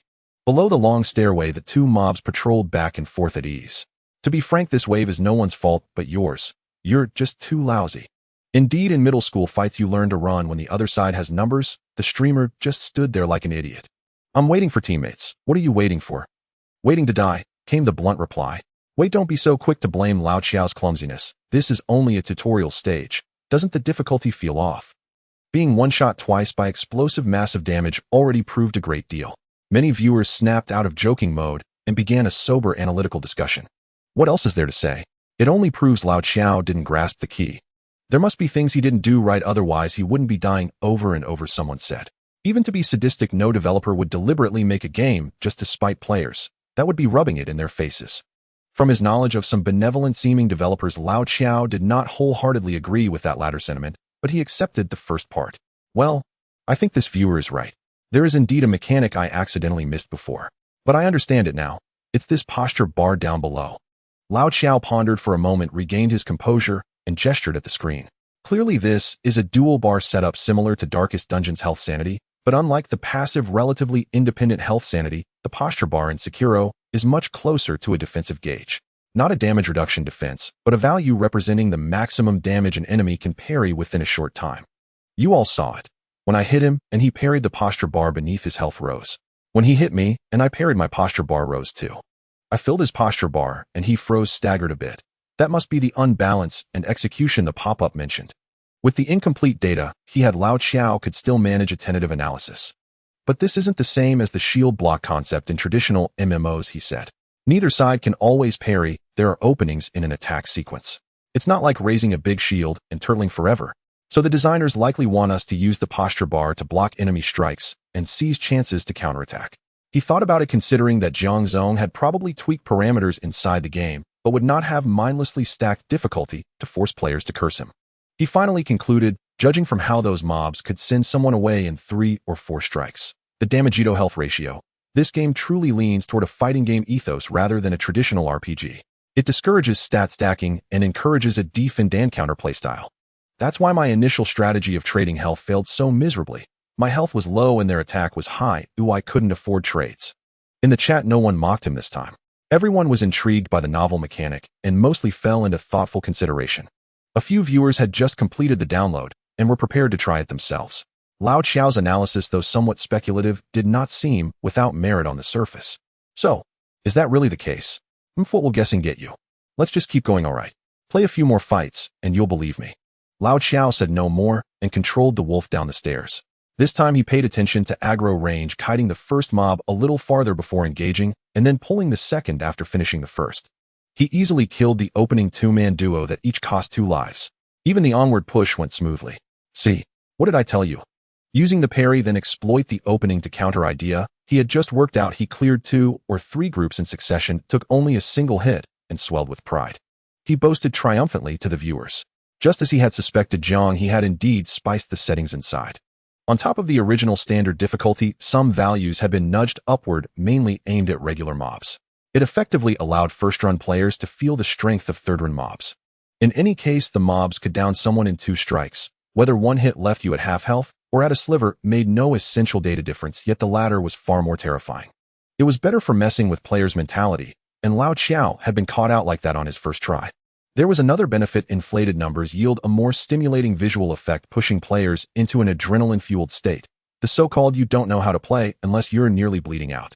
And once they mastered the trick, the thrill and sense of achievement from refined blade duels would multiply.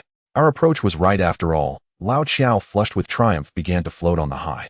Most people could not truly understand how a clumsy player felt, nor how ecstatic such a player could become after a fleeting perfect moment. Now below here. Oh, a boss fight, he said after toppling the 2 straw hat mobs before the gate. He climbed the steps, and an unmistakable elite health bar appeared in the upper left corner. A towering silhouette drew an alarmingly long wild Tachi and strode toward him. Leader, Shan Ni Zhongza. Oh, it's an elite, then. Come, let me see what you're made of. Xiao jeered, clearly getting into the zone. He kept clicking the right mouse button before the elite. The wolf on screen repeatedly raised and lowered its sword constantly, assuming a guarded stance. He was flat-out taunting. The next second, the enemy warrior's wild Tachi, singing through the air, came down in a decisive stroke. Clang. Xiao An's posture bar surged inexplicably, nearly filling to the brim. Holy shit, wait, this isn't right. A familiar exclamation of disbelief. What the hell? And an equally familiar hold on a second. Before his eyes, the opponent landed a single strike that drained nearly 70% of his posture bar. Xiao, who had just moments ago been taunting him face-to-face, instantly panicked. This isn't how it was supposed to be. That one blow had already driven his posture bar into the red. Another strike, and he'd shatter outright. But it hadn't been like this before. Could the difference between an elite enemy and a common foe truly be this vast, in terms of attack pressure and parry difficulty? Yet there was no time for reflection. The enemy samurai granted him none. With another thunderous horizontal slash. Clang. His posture bar surged to full capacity and shattered instantly. Once broken, parrying became impossible. With his health reduced to a sliver, even a careless spit from his foe would have been enough to end him. Shit. Old Xiao cursed, instinctively slammed left shift and frantically mashed directional keys, desperate to flee. But it was already too late. The elite samurai stood tall and broad-shouldered, limbs long and commanding, wielding a katana so absurdly elongated it resembled a clothesline pole. In a flash, he lunged forward, thrusting straight into Old Xiao's retreating backside as he attempted to turn and run. It drained his final sliver of health. A crimson death notice blazed across the screen. Dead. Humph. A cowardly wretch. The elite warrior glanced once at his fallen foe, back turned slain mid-flight, then let out a contemptuous snort before turning and returning to his defensive post. Xiaoan. His expression slowly twisted into grim, seething fury. Indeed, Jiang He had specifically instructed the development team to implement new voice lines triggered by particular death animations, and they had achieved precisely the effect he intended. You damn thing, don't look down on me. Would I have fled if I hadn't already lost health on the way? He'd just learned parry counters. How could he bear such humiliation? Sigh. Though part of him yearned to rush back and confront the brute, the memory of those two devastating posture-shattering strikes froze him in place. He sank back into his chair with a sigh, 7 parts indignation, 3 parts melancholy. On screen beneath the cliffs before Wangyue Pavilion stood a dejected, broken figure. In the livestream chat, spectators erupted in jubilant delight, the very spectacle everyone had hoped to witness. It wasn't only regular viewers. Fresh spectators joined the fray. Wait, does this single-player game even have AFK mechanics? Oh, it's old Xiao. Haven't seen him in days. What happened to his skill? I wondered why someone was lurking alone in an empty channel. Thought they were up to something shady. Turns out it's this. Ding dong. Ding dong. A cascade of notification chimes heralded the arrival of the Cowards Camp crew, flooding the voice channel. Easy to talk when you're not the one fighting. Go try it yourself. You'll be just as stunned. Xiaoan's face fell into a deep scowl, sour, as if he'd endured hours of reprimands from his boss. We're playing. Everyone's playing. What else would we do at this hour if not exploring the new world? We timed our return to coincide with launch. If we hadn't, we'd still be wandering some other map. DeFei grunted twice. He'd deliberately stayed out of voice chat, partly waiting for others to join, partly savoring old Xiao's misfortune. Just as he was about to say how naive, he remembered this man was over a decade his senior, and swiftly changed tack. Let me tell you honestly, your strategic thinking is sound, but your tactics are flawed. The posture bar is critical, but this game doesn't reward passive defense. It rewards aggression. You must seize initiative. The more you press forward, the more the AI defaults to defensive stances and builds its posture, not yours. Otherwise, relying solely on blocking and counterattacks. How many hits can you realistically endure? Also, timing makes all the difference in blocking. A standard block inflates your own posture bar significantly. Don't rush to parry, and never hold your blade raised indefinitely. That's a losing strategy. As DeFei spoke, Xiaoan flushed crimson. He was in fact exactly the kind of player who held his blade aloft endlessly. But DeFei failed to notice. He had fully immersed himself in the most primal, purest joy known to the Chinese soul, the pleasure of playing the sage teacher. He was utterly lost in expounding his early game insights, not just to his friends, but to dozens of thousands watching live across multiple streaming platforms. Watch closely the moment your opponent swings. Wait until their weapon enters the space just before your body, the precise zone where your raised blade intercepts theirs. Press the right button there, and you'll trigger a perfect parry, a crisp, resonant ring accompanied by a dazzling burst of sparks. A perfect parry barely raises your posture while heavily taxing theirs, and inflicts brief stagger, opening a valuable window for attack. You'll clearly see them recoil unbalanced, or even frozen mid-motion. Try it yourself. And so it goes. A pro player remains a pro player. Even during the tutorial phase, he spent 10 minutes refining fundamentals. Old Xiao charged ahead recklessly, advancing faster, yes, but only far enough to glimpse the boss before being instantly cut down. DeFei, however, never rushed forward. At the entrance to Wangyue Pavilion, he methodically tormented 2 groups of minor enemies for a full 10 minutes. Through them, he grasped the core principles of the combat system, especially the pivotal mechanic of perfect parries or perfect deflections. The developer had deliberately designed its visual and auditory feedback to be unmistakable, precisely to ensure players recognized its significance.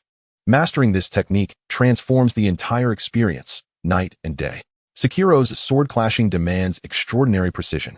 After all, this is a role-playing game dressed as an action title set against the serene backdrop of a travel simulator, yet built upon the intricate, demanding foundation of a fighting game. Combat, therefore, is profoundly nuanced, both deeply accessible and astonishingly deep, especially sword clashing and parry counters. Though the game indeed offers numerous cheese items and entire meta-strategies built around circumventing its core mechanics, the heart of the experience remains sword clashing itself. Those who master parry counters possess genuine strength, capable of prevailing in any encounter. But, to be honest, the rhythmic clashing of steel, the sharp ting-ting-tang of blades, is a joy reserved for players with innate talent or deep passion for fighting games. For a complete newcomer, unexposed to any prior information, it's simply unrealistic to expect instant mastery of such subtleties. And even theoretical knowledge offers little comfort to a player of Xiaoan's reflexive limitations. But Xiaoan listened dazed to DeFei's torrent of analysis. His head spun, his thoughts dissolved into fog. He stared at the screen, then at his own trembling hands, shook his head instinctively as though his skull had suddenly grown several times heavier. Is this humanly possible? That's all I can share. I'm still learning myself, DeFei said, glancing at Xiaoan's blank hollow stare on screen and flashing a grin laced with quiet schadenfreude. You'll have to discover the rest on your own. Good luck. The entire tutorial level of Sekiro, or rather the prologue, begins with the nearly lifeless wolf awakening in the water prison and ends with the wolf returning to meet Prince Kuro at the Moonview Tower. This is the first half. It primarily teaches players how to navigate various terrains. The wolf breaks out of the Moonview Tower and finds a hidden passage to escape from Ashina Castle, only to be ambushed outside by the character Genichiro, who severs his left arm. This is the second half. It mainly teaches players how to battle against humanoid monsters, which make up the vast majority of enemy types. The entire prologue essentially replaces the old-fashioned press the prompt to proceed beginner tutorial. With ample guidance, players will have a decent grasp of how to cause mayhem in Ashina Castle after completing the prologue. For those with strong talents and resilient mindsets like the player Defei, they might independently realize the existence of the deflecting blade technique and use it to forcefully counterattack the seemingly inevitable Genichiro boss battle. Of course, that scoundrel will still use hidden weapons to sever the wolf's left arm. The plot twist is, after all, a plot twist. This part of the script was not altered by Jiang He, or rather he made no narrative changes throughout the entire process. Jiang He himself lacks the confidence to compete with the creative mind of the renowned Hidetaka Miyazaki. In fact, FS Company has been exploring this genre for nearly 30 years. Starting with the first-generation 3D game King's Quest in 1994, the prototype of the Souls-like genre had already emerged. When that man took on the role of supervisor leading the development of Demon's Souls, and then in 2022, with Elden Ring combining the ancestral Souls world with an open world, achieving a supreme evolution and living a second life. The old master and all the producers at FS Company have painstakingly created a brand new genre for players Souls-like. Jiang himself, aware, realizes that he cannot compare in terms of creativity and ruthless dark storytelling. Sekiro may not be a true entry in the Souls series, but it is a refined version of the Souls trilogy, having removed a lot of redundant design elements. It is widely known that in the content production industry, making subtractions is often more challenging than additions. The original flow design was already excellent. There was no need for him to embellish it further. Moreover, this work is set against the backdrop of ancient Japan's warring states period, blending semi-historical and fantastical elements, offering a novel perspective for players in Hualien. Naturally, the more authentic the better. As it stands, this authenticity has had a remarkable effect. The difficulty is genuinely challenging, and the satisfaction is also genuinely fulfilling. It is important to note that this game is unlike the previous works of Millennium Art. After 2 months of promotional activities, the game's inherent strength was showcased through 2 exquisitely edited trailers, already whetting players' appetites.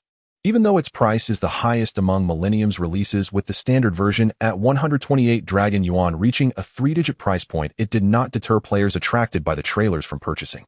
On the entire day of the launch, sales reached an astonishing 30,000 copies. After factoring in profit sharing and taxes, calculating a net profit of 75 yuan per copy.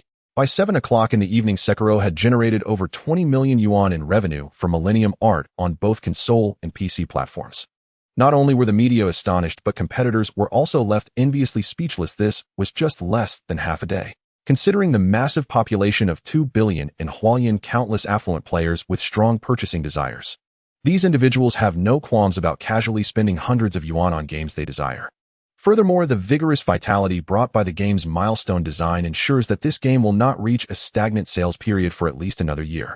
Within its life cycle, it can definitely generate revenue in the billion yuan range for the developers, which is a foregone conclusion. Moreover, since the release of the first game Outlast on June 15th of last year, Millennium Art has barely been established for just half a year. Not to mention that it still maintains a weekly sales figure in the 6-digit range with Phasmophobia and Darkest Dungeon. Even the earliest Outlast has not yet completed its life cycle. It continues to generate substantial profits for the company. The emergence of Sekiro might even lead to a reverse increase in sales for other titles. This has become a routine after a significant influx of fans. With this thought in mind, it is not just Renming. Even the members of the production committee at Fading Games felt as if they had eaten something unpleasant. A new game company was nearing their monthly profits, which were almost on par with their subsidiary backed by the Fading Group. What kind of situation is this? In the gaming industry, this is basically the prevailing mentality. Watching others make money is more painful than losing money oneself.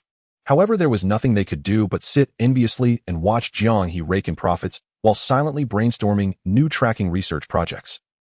Actually, they were quietly embarking on new research projects. Indeed, given the current research on large-scale single-player games, they may not have anything to challenge Millennium.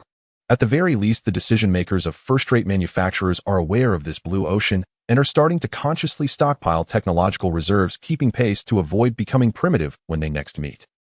Jiang He was unaware of what the unfortunate competitors were thinking.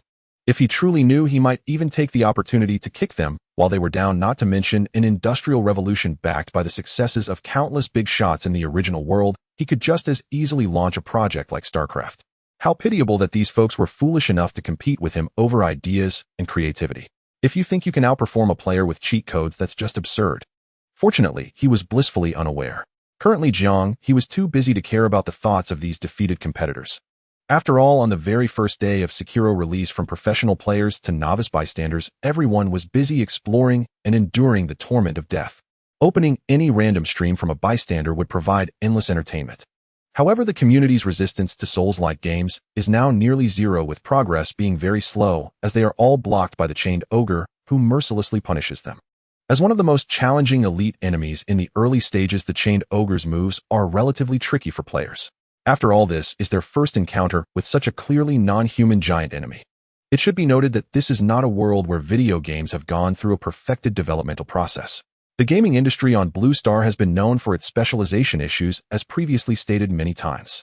Players in this world are unlike their counterparts in other realms who had already endured the trials of the Souls trilogy before Sekiro. For those seasoned veterans who have dealt with the monsters in the Demon King's palace and washed themselves in the Dancer's Chamber, the chained ogre is merely a standard foe. However, for these new players who have almost no experience with large-scale action games and are spoiled by the casual gameplay of money-grabbing MMOs with slow animations and cooldowns, this demon presents a significant challenge. With its large size, high aggression, and grappling capabilities, the battle environment can feel quite hellish, causing clumsy newcomers to slip and fall off cliffs. Additionally, it has minions. Those seemingly innocuous sentinels guarding it may appear foolish, but their damage is not low. Moreover, the game's mechanics punish being surrounded, and one careless moment can lead to a chaotic death.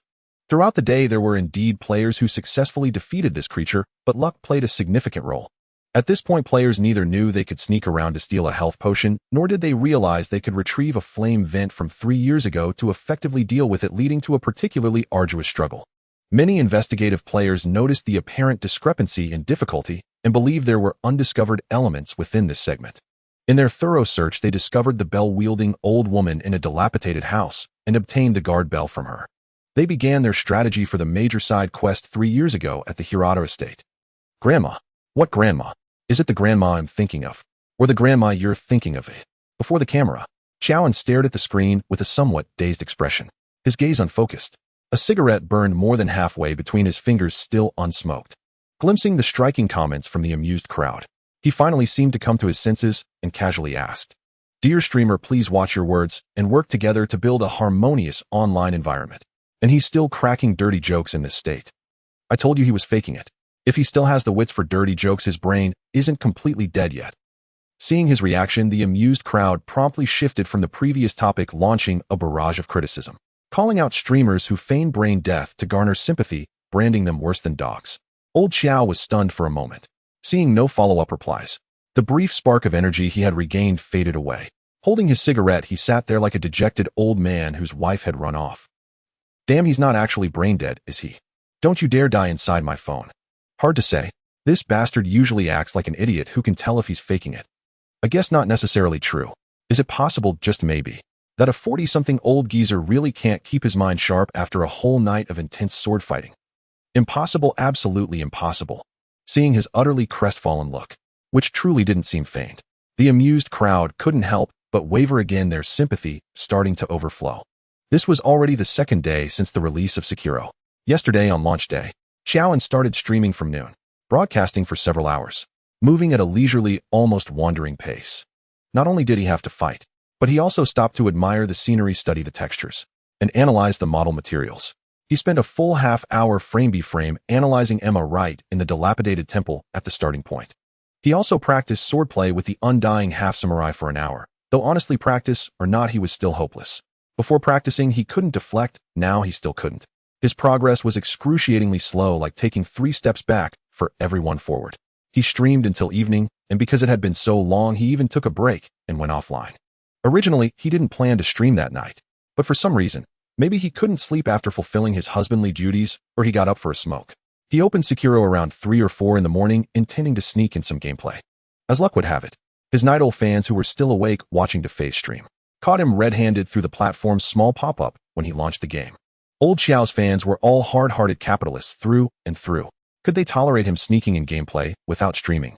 Wanting to play the game, but not stream. He wanted all the good stuff for himself. Forced into a corner, and coincidentally itching to play and unable to sleep anyway, Xiao had no choice but to start streaming. And then, staying up all night. Well, not exactly all night, more like sleeping on and off. From the early morning hours until noon. After dying 40 or 50 times against the chained ogre, he ended up in this miserable state. His eyes were glazed, his gaze hollow, his socket sunken, his temples deeply indented. Those in the know understood he had suffered through a grueling night, a long session of torment that had worn him down to this. Those unaware might have thought had encountered some cyber succubus drained of his very last drop. But to be honest, while everyone knew he was bad at the game, the amused crowd never imagined he could be this bad. Dying nearly 50 times at the chained ogre. That was truly a level of skill not everyone could achieve. All sorts of bizarre and inexplicable deaths. From being impaled by a soldier's spear through the rear, to being thrown off a cliff by the ogre's grab attack. These alone happened no less than a dozen times. He died so much that his viewers thought he was going to unlock an achievement for it. A kind-hearted soul who couldn't bear to watch gave him some advice, telling him not to rush into death again. First find the old woman who has the young lord's bell charm. Then explore the 3-year Sago side area to get a new prosthetic tool. Yet this bastard still managed to take a detour into a dirty joke even in this situation. If only I'd known. I would have kept my sympathy to myself rather than waste it on a scumbag like him. One must admit, time truly is a butcher's knife. It purples the grapes and softens the bananas. In youth one was full of vigor and energy, not to mention pulling an all-nighter. But in certain specialized fields requiring round-the-clock work, like doctors, there were plenty of tough guys who could stay awake for 40 or 50 hours straight and still fight on the front lines. But as one gets older, forget pulling all-nighters. Even waking up a few hours early feels like being skinned alive. Xiao hadn't even reached the point of an all-nighter, and he was already unable to form coherent sentences, only babbling. His movements were even more off. The fact that he could still remember to block when a blade was about to hit his face was entirely thanks to the muscle memory accumulated over several hours of gameplay that day, let alone performing a perfect deflect. Poor old Xiao had originally wanted to emulate Defei by pulling an all-nighter to slay the chained ogre and show off a bit in front of his fans to save face. Who would have thought he wouldn't save face, but instead exposed his rear end? In the end, he could only slink offline and crawl back to catch up on sleep. The amused crowd didn't say much. After all, if this bastard hadn't tried to sneak in some gameplay and gotten caught, and then went with the flow and started streaming voluntarily, no one would have expected an old geezer like him already halfway in the grave to stay up all night streaming a torture session. That would almost be suspected as animal abuse. Considering that, everyone thought old Xiao would definitely skip the evening stream. After all, he looked like his soul had left his body that morning.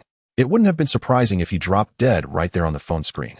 Putting themselves in his shoes, the amused crowd asked themselves if they could endure another night shift of torment under such circumstances. But who would have thought? All right, family, I'm back from the dead. Seriously, I mean at this time I'm rock solid. That evening, this dog of a man cheerfully appeared in the stream again. With an attitude of help me up, I can still go another 300 rounds. The amused crowd was utterly astonished. Holy crap, working so hard. Hasn't this old geezer been financially independent for ages? Still grinding for this one night's work. Did Boss Jiang give him a big bonus or something? Alas, what bonus? I don't even know what a bonus is. I'd be grateful if Boss Jiang didn't give me a VIP spot in the torture chamber. At that moment, in Haifu County, Jiang He, watching the stream at home, slowly formed a question mark above her head. Thanks for the mention, feeling offended. Didn't I say earlier that I'd slay the chained ogre tonight? I Xiao am a man of my word. Every spit is a nail. Old Xiao thumped his chest vigorously, putting on a righteous and heroic air. He really am crying. In youth, I slandered old Xiao. In adulthood, I understood old Xiao. In maturity, I worship old Xiao. Tears, can I shed them? Watching this harmonious scene, Jiang He rubbed his chin, wondering what the hell was wrong with these bastards. They'd been led astray without even realizing it. He quickly used his alt account to post a striking comment. Hold on a second. I have a guess, not necessarily true. Is it possible that it's not about the boast he made last night, but that this guy's addiction is just too strong? He's just having a craving for the game, wants to play, but can't sneak it in for fear of getting caught again. So he's using the stream as an excuse to play openly. Seeing this SC, old Xiao's face stiffened. He had wanted to say something nice to lighten the mood, but now he could only stammer. Everyone suddenly understood. I'm done, this old bastard. And here I was actually touched just now. A thing worse than a dog. You're definitely getting brutally murdered by Fatty tonight. Xiao and disheveled and dejected opened Sekiro. The livestream room gradually returned to its usual atmosphere. There was no brotherly camaraderie, let alone any righteous heroism. Only the mutual insults between the dog-like streamer and the trolls. Not bad. Jiang He nodded with satisfaction. This is the proper vibe for this livestream room. This was his VIP seat of torment. How could a terrifying incident of empathy between the audience and the streamer occur? The streamer deserved nothing less than relentless mockery from him and the other viewers. In youth, curse old Xiao; in middle age, curse old Xiao; in old age, curse old Xiao; in death, curse, and take old Xiao with you; in the resurrection match, curse, and defeat old Xiao. Amid the relentless, fervent taunts from the trolls, Xiao and hunched his head and shrunk his neck, looking utterly disgruntled as he manipulated Wolf from the sculptor's idol toward the dilapidated shack where the old bell lady resided. He dared not utter a single word along the way. Damn it, he wondered which dog-like bastard had seen through his rhetoric, turning the viewers against him. Fortunately, having spent years imprisoned in the shackles of marriage, and with his wife entering a post-wedding menopause over the past 2 years, he had ample experience of being harshly berated by her.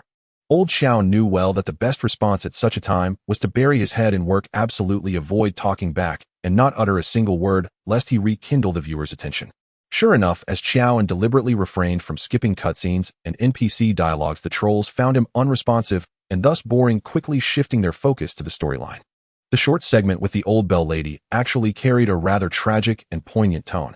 Encountering this elderly woman in the ruined house outside the city, poor-sighted, her mind clearly fading, mistaking the player for her son, naturally evoked sympathy and compassion from players.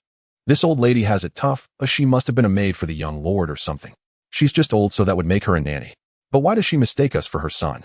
Did she have such a taciturn, dull son? After obtaining the young lord's bell from the old lady and preparing to enshrine it at the temple, as she requested, old Xiao, sensing the atmosphere had normalized, started rambling again. Watch your mouth. Have you never seen an elderly person with Alzheimer's? Sick old folks are lucky if they remember their own names. How could they distinguish such things? True, getting old is really tough. It's no wonder the government spends so much on elderly care every year. Hard to say, or I think the streamer is also an old geezer. Maybe he'll get dementia one day. LL, no need to wait. I think the streamer is already pretty senile. Upon hearing this, old Xiao's face darkened like the bottom of a pot. He felt like cursing and going a few rounds with the comments. But recalling the scene of being jeered at by hundreds of thousands just moments ago, he clicked his tongue and held back obediently. One fist is no match for 4 hands. A lone wolf can't fight a pack of dogs. Not bad, you've learned to behave. Since you're holding it in so well, hey race, a little tip: the old lattice son is also nearby. If you look carefully, you might find him. Seeing his frustrated demeanor, Jiang He immediately cheered up and casually sent a prominent comment. Nearby? Really, who else could be around here? Old Xiao's attention was instantly diverted by the story clue. Leaving the second floor of the old lattice hidden shack, he wandered around. There are just a bunch of minor enemies around here. I've already killed them all. Cough. Cough. Holy crap. Muttering to himself, he circled the house. Suddenly, a faint cough startled old Xiao. So there's someone lurking in this dark, gloomy place. Beside the ruined house, on a large rock by the roadside, a man in coarse clothes sat slumped, gasping for breath. His head was wrapped in several layers of blood-soaked bandages, clearly blind. His body, face, clothes, and the ground around him were stained with copious blood. If not for his occasional cough and the faint rise and fall of his chest, he would have looked like a corpse. This dying man was the old bell lattice son, Nogami Inusuke. He's here. Old Xiao stared in astonishment at the dying Inusuke. The latter's voice was faint, clearly too gravely wounded to muster much energy for speech. He struggled to entrust the protagonist with a few words, asking him to take care of the old lady with poor eyesight nearby, his mother. Then he had no strength left to speak, leaning back against the rock, barely clinging to life. Alas, that old bastard from software is truly heartless. Xiaoan jumped back to the second floor of the ruined house, glanced at the confused old lady, still mistaking him for her son, then looked through a large hole in the floor at Inusuke, the old lattice real son, lying on the rock downstairs on the verge of death. Mother and son were separated by mere inches, yet neither could see the other anymore. This small storyline, reflecting the suffering the turmoil in Ashina brought upon the common people, resonated deeply with old Xiao. His own mother was also advanced in age. As a middle-aged man with both elderly parents and children, nothing moved him more than such a tragedy of familial separation. The old lattice mind is already failing, yet she still worries about the young lord's safety. Judging by Inusuke's words, he was also a samurai serving the young lord, reduced to this state and blinded by enemies. This family is truly loyal and righteous. Even the trolls couldn't help but sigh. Bullshit loyalty. If the price of loyalty is driving a mother to madness and leaving a son blind and barely alive, then why persist in it? Someone quickly voiced a dissenting opinion. This is damn foolish loyalty. Well said, but often people don't have a choice, countered another, sparking more debate. This is a feudal society. The Nogami family relied on nobles like the young lord to survive. Samurai and maids like them indeed enjoyed better living conditions than commoners. For instance, his mother lived to such an old age in this chaotic era. According to my research, the average lifespan in warring states Japan was under 30. But those living conditions came at the cost of duty, or what you call foolish loyalty. If they abandoned loyalty, their fate wouldn't be much better than the real commoners outside the city who died with no one to bury them. Clearly, this viewer knew more. His perspective was even backed by detailed data. When the Water Friends combined the encounters of the mother and child in the fictional story with historical records from ancient Yamato, the topic inevitably veered towards the suffering of the people. This is quite normal. In the eyes of modern individuals, criticizing the cannibalism of feudal society is politically correct in a sense. More civilized people, of course, would look down on the barbaric societies of ancient times. But a story is ultimately just a story, a mere fabrication, he mused. We must consider the limitations of this narrative. After all, it takes place in such a feudal era. Old Xiao manipulated the wolf to return to the Buddhist temple by the campfire while casually discussing the plot with the Water Friends. Moreover, family, you must understand that there exists supernatural forces in this background, he continued. If you consider this element, the mother and child of Yeshang are likely fighting to protect the so-called young master, not only out of loyalty, duty, or good and evil, but because in this bizarre world there indeed exists a power within the young master that is more important than their own lives. Old Xiao pondered for a moment, and then continued, yesterday. No, this morning weren't we triggered by some kind of dragon cough plot? The physician lady also mentioned something about it. That said, after all, he is a pro player. Though old and timid and unable to fight after drinking enough goji water and eating enough turtle porridge to restore his spirits, old Xiao's analytical ability was still intact. The narrative of Sekiro, while maintaining the usual fragmented style of Old Thief, has already conveyed a main storyline that runs through all the fragments, the mysterious power within the young master that can bring people back to life. The power of the dragon's heir is just the power of the dragon's heir, he remarked. If you can't read it, just say so, and stop acting as if everyone doesn't know what it is. The Water Friends ruthlessly exposed someone's educational essence. However, everyone was quite surprised as this fellow actually remembered the plot from this morning. You actually remember. I thought you would forget after a nap. To be fair, not everyone can see this plot. You have to die a few more times to witness others triggering the dragon cough, like you, who died dozens of times in one breath, causing the whole village to start coughing. I haven't seen so many people die in one go before. Jiang He expressed his disbelief through a secondary account. This point was indeed true. If it weren't for old Xiao's first conversation with the mother and child of Yeshang, he would never have triggered their dialogue before merely passing by. Just the number of times he died this morning was enough to make the old lady cough up lung cancer. Moreover, the dragon cough is a severe issue in the background. The setting that dragon cough will drain life force is a crucial clue for reasoning. However, in actual gameplay, it doesn't kill. The worst is that one coughs to the point of being unable to communicate, preventing the advancement of side quests. After all, neither Jiang He nor Xiao Gao would be foolish enough to implement a mechanism that could kill key NPCs. Otherwise, with old Xiao's skill, the Buddhist sculptor would have already coughed his way to the afterlife by now. Where would he go to enhance his prosthetic arm? In actual gameplay, the dragon cough will decrease the chances of receiving aid, meaning that the death penalty becomes increasingly severe. Dying causes a spill of gold coins, losing points, while farming money and experience becomes completely futile. Spilling gold coins means you can't afford good items, and losing levels means you have no skill points to allocate. Old Xiao's increasing deaths also can't be said to be without reason.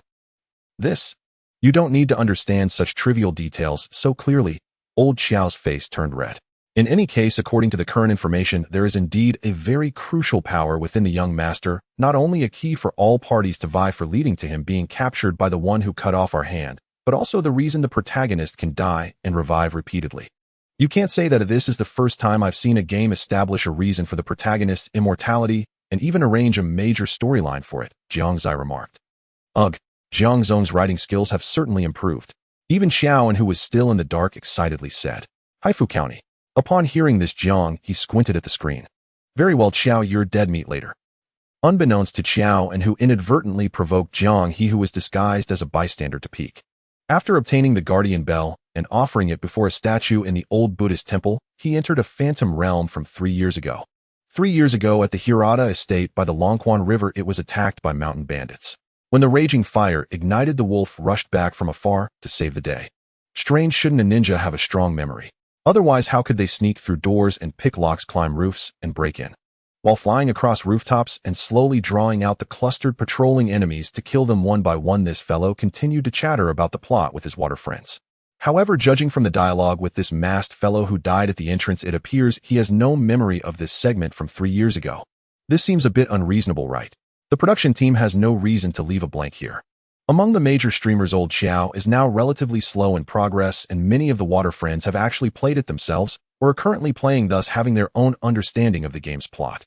I remember in the tutorial segment the protagonist mentioned waking up in the old Buddhist temple after dying, right? Didn't he say he had amnesia? That's not correct. He must have fabricated that to conceal his identity and deceive the Buddhist sculptor, someone argued. I think he just isn't very talkative. It has nothing to do with amnesia. If he truly had amnesia, how would he still remember which head the prince is from? Some disagreed with this notion. Amnesia would be too cliched. Who knows, perhaps it's partial amnesia. Dying once causes him to lose a small piece of memory. He should have truly died during the plot kill with Xie Lang and then been revived by the prince's dragon's air power, but at the cost of losing some memories. Hence he appears not to recognize many people. To be fair, since the gourd given by the prince was made by the physician lady, the prince must have met the physician lady before. How could the wolf, as the prince's lackey, come out of the old Buddhist temple and still need to ask the lattice identity again?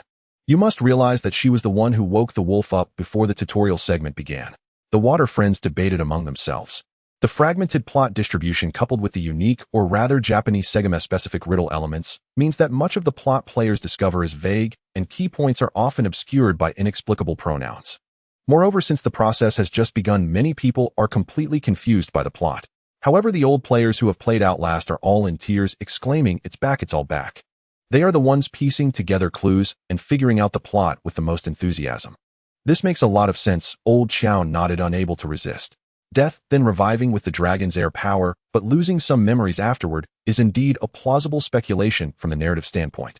Then this means that the masked fellow recognized us 3 years ago, which implies that the faction he belongs to is likely aligned with the wolf's master, the prince, suggesting that this fellow could even be a colleague of ours.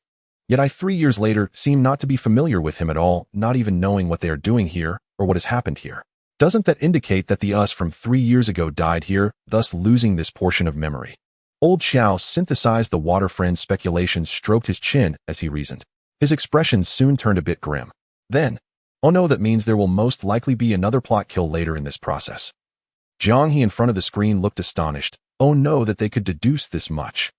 Even with teamwork, this doesn't fit Old Xiao's educational persona. Could it be that he was impersonated? The conclusions drawn from analyzing with these goofballs, though with some discrepancies, were largely on point. The process 3 years ago indeed still had one scripted death. And every scripted death in this game is not without purpose. It signifies that the 3 years ago side quest unlocked by the Guardian Bell from Granny Yashira is actually a crucial segment for the plot. It is a pivotal turning point in the narrative. The opening cutscene of the entire game has already established the current time period, the Sengoku era. The CG depicting the battle between the Sword Saint Isshin Ashina and the Interior Ministry General Tsukamura represents that from this point 20 years ago the land of Ashina was liberated from the Interior Ministry and the Ashina clan formally established its nation. But the reason the Sengoku era is called the Village War era is precisely because it involved a bunch of petty little states squabbling. To put it nicely, they were local warlords, but bluntly, they were kings of a backwater. A so-called state in Japan's Sengoku period could muster at most as many troops as a single town in the contemporary Chinese dynasties. Hence the term Village War. Although Isshin Ashina was a formidable warrior, the Ashina clan's power was still too meager. Even after successfully achieving liberation or independence, they could barely maintain a defensive stance against the Interior Ministry modeled after the shogunate. In other words, the military might of the Interior Ministry was an overwhelming, inescapable external pressure that weighed upon everyone in Ashina from the beginning to the end of the story. And external pressure without a doubt breeds internal instability. The game features 3 relatively distinct main storylines. One is the war between the shogunate and Ashina. Another is the dragon's heritage power of the young Lord Kuro, the divine heir, which can resurrect the dead. And the third is the life trajectory of the small group that appeared in the war 20 years ago. Isshin Ashina, as a sort of previous generation's protagonist favored by heaven, naturally did not fight alone. He had a band of old comrades, including the giant shinobi owl who picked up the game's protagonist wolf from the battlefield, the sculptor orangutan, whom players encounter at the old temple, and the teacher of the young Lady Emma, the apothecary Dogen, who had already passed away before Wolf awoke from the water prison. They were all members of this small group, the Ashina clan. Like a classic RPG storyline, they united their efforts to defeat the shogunate's army and established a nation for the people of Ashina. But even for a king of a backwater, there was no such thing as a rotating throne. For 20 years, Ishin Ashina had always held the reins of power in Ashina. Even as he grew old and frail 2 decades later, the power was still to be passed down to his descendants. His old comrades were his subordinates back then, and they remained his subordinates afterward. In their youth, their bond was deep, their minds less shadowed, and they saw no issue. But as they aged, it was inevitable that some would harbor ulterior thoughts. Just when the old comrades' minds were growing more complicated, Kuro, bearing the dragon's heritage, appeared. This power of immortality gave certain members of the small group other ideas. Chief among them was Wolf's adoptive father, Owl. Let's talk about Kuro first. Kuro is the son of the current head of the Hirata family. He is not a biological child, but an adopted one. His bloodline traces back to an ancient clan in Ashina, which is why he possessed or awakened the dragon's heritage. He is not the first divine heir to carry the dragon's heritage, nor is Wolf the first to share its immortality through a pact. Before Kuro and Wolf, there was a master-servant pair named Takeru and Tomo who were also bearers of the dragon's heritage. They once resided in Ashina for a time, and Tomo even served as the teacher of Ishin's adopted son, the next heir of Ashina, Genichiro Ashina. After they died for reasons, they were buried within Ashina Castle. Thus, the power and significance of the dragon's heritage, though unknown to commoners, could not be hidden from the high-ranking figures among the Ashina clan, the nation thieves. Furthermore, since the Hirata family was a branch of the Ashina clan, the Ashina could conveniently protect them, hence the title Young Lord. Openly, they naturally arranged for elite samurai to guard the Hirata estate. In secret, Ishin also assigned 2 of his old comrades, the shinobi owl skilled in ninjutsu, and Lady Butterfly, a master of illusion, to the Hirata family to protect Kuro from the shadows. At the same time, Owl's adopted son Wolf, already a skilled shinobi, became Kira's retainer. He was bestowed with the treasured blade Kuzabimaru, passed down through generations of the Hirata family heads' retainers, and was given the ironclad rule by his adoptive father in the opening cutscene: protect the Lord even at the cost of your life. This is also the origin of the bond between master and servant. But a sturdy fortress is often breached from within. As mentioned earlier, with the passage of time, Owl could not bear his own aging, nor could he tolerate the indignity of remaining a nameless shinobi lurking in the shadows all these years. He gradually developed the intention to betray his old comrades. In a sense, this is quite understandable. After all, there is great terror between life and death. Seeing oneself slowly age and the approach of death's deadline, it is hard for anyone to remain indifferent. Just like in the original world, even a man of great talent and bold vision, like the first emperor, sought immortality, and throughout the 2,000 years of successive emperors, countless sought the Tao, refined elixirs, and drew talismans. Even in modern society, there are still those who believe in gods and Buddha to the extent that absurd practices like release of life became a trend. By the time Jiang He crossed over, there wasn't a single normal fish left in the river near his home.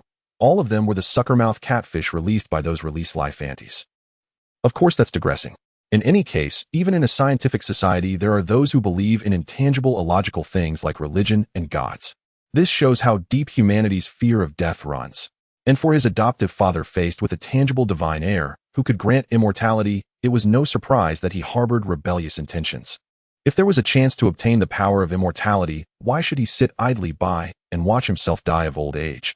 If there was a chance to defect to the Interior Ministry and seize power in Ashina, why should he remain a nameless lackey behind Ishin, fighting against an enemy that was destined to be unbeatable?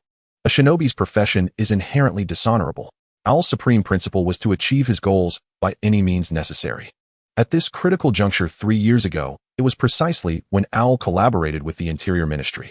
Together with the Interior Ministry's elite shinobi unit, the Lone Shadows, they slaughtered the Ashina Shinobi Hawk Shadows stationed at the Hirata estate. The masked bastard that old Joe encountered at the beginning, who urged him to hurry and save the young lord, was the sole survivor among the Hawk Shadows guarding the Hirata estate. Then Owl turned Lady Butterfly, who shared his background and was also old and nearing death, using her illusion techniques to control Kuro and several of the Hirata family's inner retainers. Only Yashira Inosuke, who gouged out his own eyes, managed to escape unharmed, though his mother was driven insane as a result. After that, while the Interior Ministry attacked Ashina Castle, diverting all of Ashina's forces to the main gate, Owl orchestrated a raid on the Hirata estate by a motley crew of bandits, ronin, and hired warrior monks.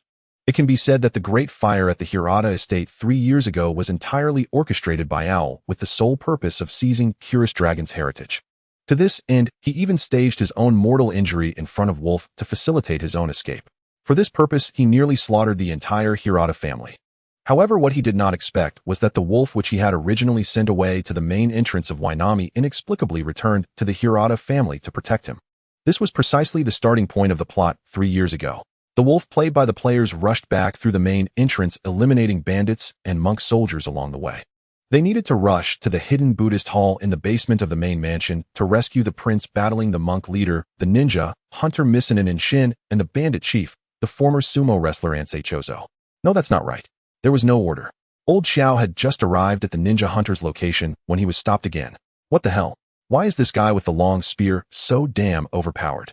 Once again, halfway through turning around, he was pierced by the ninja hunter's long spear and met his demise.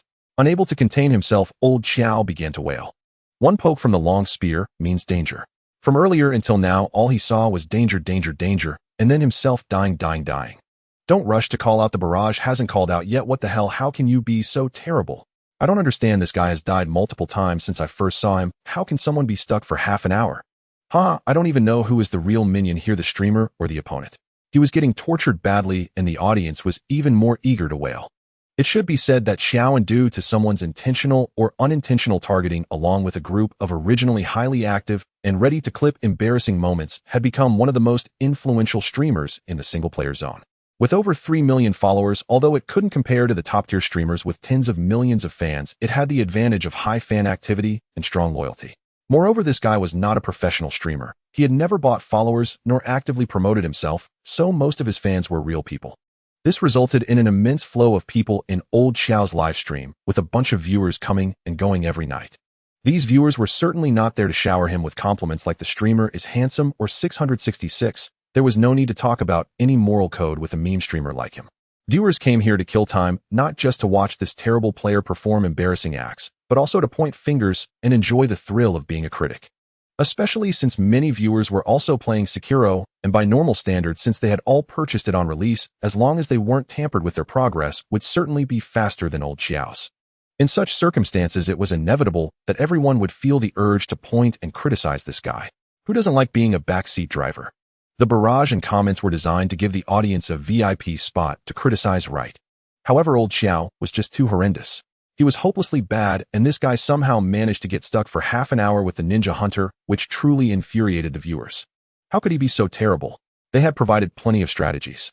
After all, in such a room with so many people, if someone wanted to spoil, the moderators wouldn't be able to stop everyone with their shadow clones.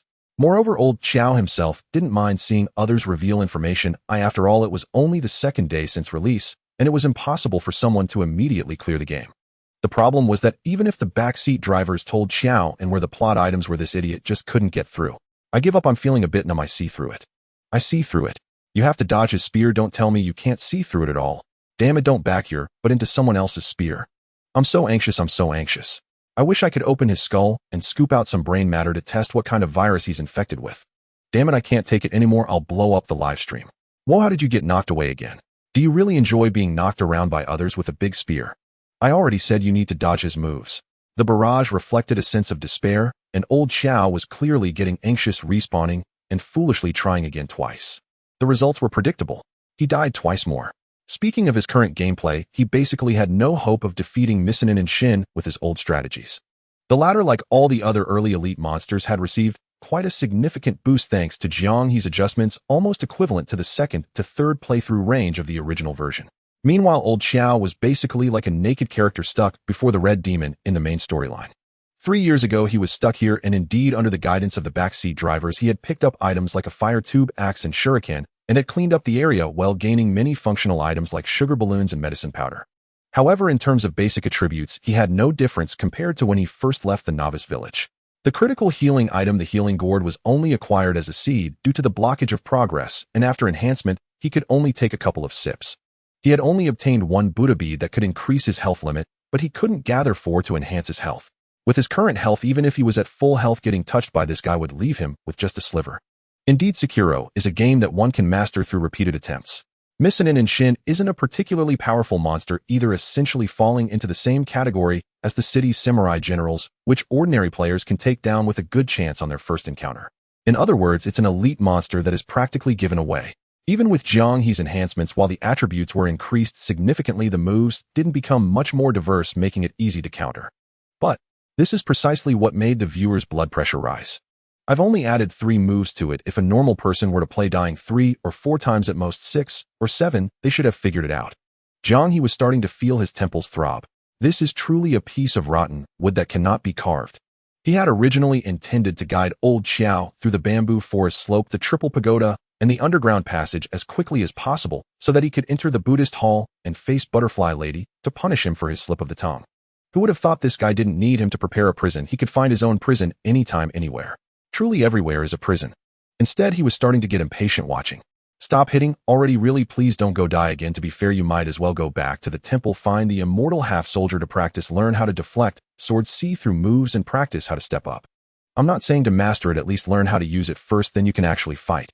Before Jiang He could say anything, old Xiao's fans had already lost their patience. They flooded the comments with a plethora of eye-catching messages. For heaven's sake, including Jiang He, they were witnessing someone sitting in jail for the first time in this live stream, to the point where they actively sought ways to help the streamer out of his misery. You must know the streamer being incarcerated is the greatest source of joy for the audience.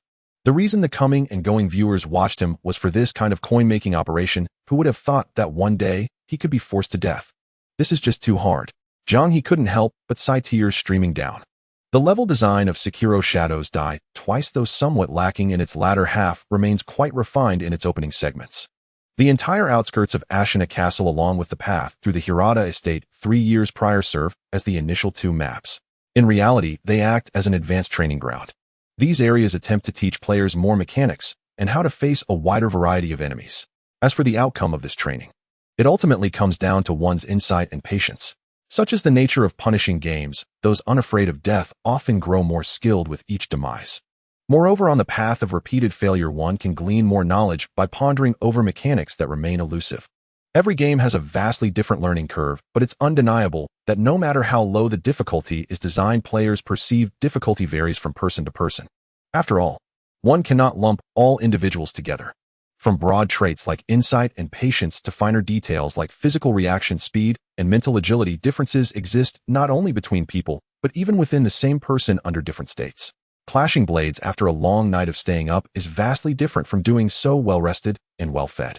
This is just the initial difficulty. When it comes to game comprehension, the disparity between players becomes even greater. The ability to fully utilize mechanics determines the difference between soaring through the game and suffering within it. At the very least, Jiang He, after lurking and observing for days, had indeed noticed that many professional streamers were beginning to lean towards becoming special effects warriors. Although due to progress constraints many key items were still out of reach, it hadn't yet reached the stage of the original world where veteran players would enter boss fights with the classic trifecta of pellets, confetti, and sugar. However, more and more streamers were now instinctively opening their inventories to find sugar upon sighting an elite enemy. The wisdom of the working masses is truly infinite. Jiang He, gazing at the screen, couldn't help but sigh. Having spent years as a reviewer who berated developers from atop their shoulders, he was now increasingly understanding the mindset of a game creator. He wanted players to clear the game smoothly, allowing them to fully experience the level design he had crafted. Yet he also didn't want to make it too easy lest it make his design seem mediocre. As for completely stumping the players, that was impossible. There are only 1 or 2 particularly special cases. He instinctively glanced at a window where old Xiao was locked in battle with Lady Butterfly, shaking his head. But not everyone can be as bad as this guy. It had been nearly 3 days. The Vanguard had already begun their battle with Genichiro, and the fastest, most streamed player, Defei, had already cleared the main castle and was exploring Senpa Temple, delving into the main storyline about the Undying. Even casual players who only played for 2 or 3 hours daily had mostly entered the castle by now. Yet this guy was still stuck on Gyubu Masataka Onawa. In 2 days, he had only managed to defeat the Blazing Bull and the Fat Minister.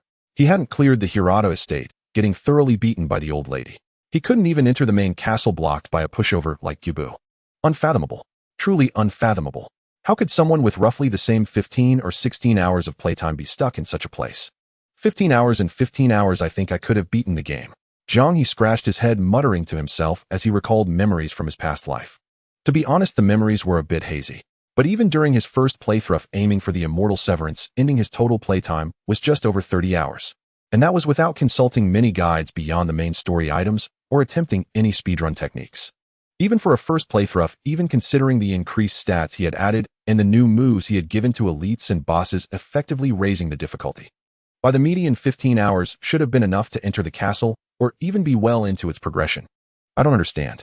Getting stuck on the old lady is normal. Without knowing to use items, she can be tough. She has many moves, and though her posture is weak, her flashy attacks can intimidate those unaware of her weaknesses. But being stuck on Gyubu for several hours. Why? Just why? He's the easiest boss. Jiang He pressed his fingers against his temples, slowly massaging to soothe the bulging veins on his forehead. Seriously, why get stuck on this of all things? If you can get stuck on Gyubu today, will you get stuck on the Divine Dragon tomorrow? I dare not think what comes next. Will you even get stuck on the Mist Noble? Jiang He felt a shiver run down his spine. This feeling was terrible. It was as if Joe was silently mocking him. As long as I'm bad enough, all your level design and difficulty tiers mean nothing to me. He had prepared all sorts of nightmarish monsters, layers upon layers of brutal levels, a veritable fortress of defenses. Yet his hypothetical enemy never even reached his defenses, tripping on a pebble and dying on their own accord. It left Jiang He bewildered. What was the point of all his meticulous adjustments? Fighting against phantoms. The worst part was that this bastard wasn't even faking it.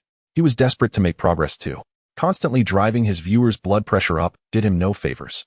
The problem was, every time old Xiao faced an intense battle, it was as if his body refused to obey. His hands each had a mind of their own, one wanting to retreat, while the other attacked, one trying to parry while the other blocked, completely unable to form a coherent combination. Being this bad was nothing short of astonishing. At this point, the viewers were utterly speechless, a profound sense of helplessness washing over everyone. Some had even begun earnestly trying to guide old Xiao out of his predicament, an unforeseen turn of events. With a shink, the wolf leaping from the horse's head drove his kuzabimmer deep into Juba's back, then yanked it out and plunged it into his face. Blood sprayed like a burst dam. Forgive me, Genichiro. The latter could no longer stay mounted, his heavy body crashing into the snow, leaving behind an incomplete final word. Finally, at last, as the words "Shinobi Execution" flashed on screen, Juba's corpse and his horse dissolved into ash. Old Xiao jumped up from his chair in excitement. But after a moment of celebration, he noticed an unusual silence in the stream. No one was spamming 666, no one was showering him with praise. Aside from a few familiar IDs who had been giving advice, offering sighs of relief, the chat was dead silent. What's going on? I finally took down a boss, no reaction. Joe was baffled. A soft chuckle. A burst of laughter. In the live stream, before countless computer and phone screens, the onlookers sat with expressionless faces. He still has the nerve to ask. I never expected he'd be so brazen. Maybe he really thinks that after most people pass it in 3 or 4 tries, beating a boss that stalled him for half a day will make him feel accomplished. 3 or 4. Everyone gets it. Honestly, when I reached this spot, I didn't have half the stuff he has, someone said.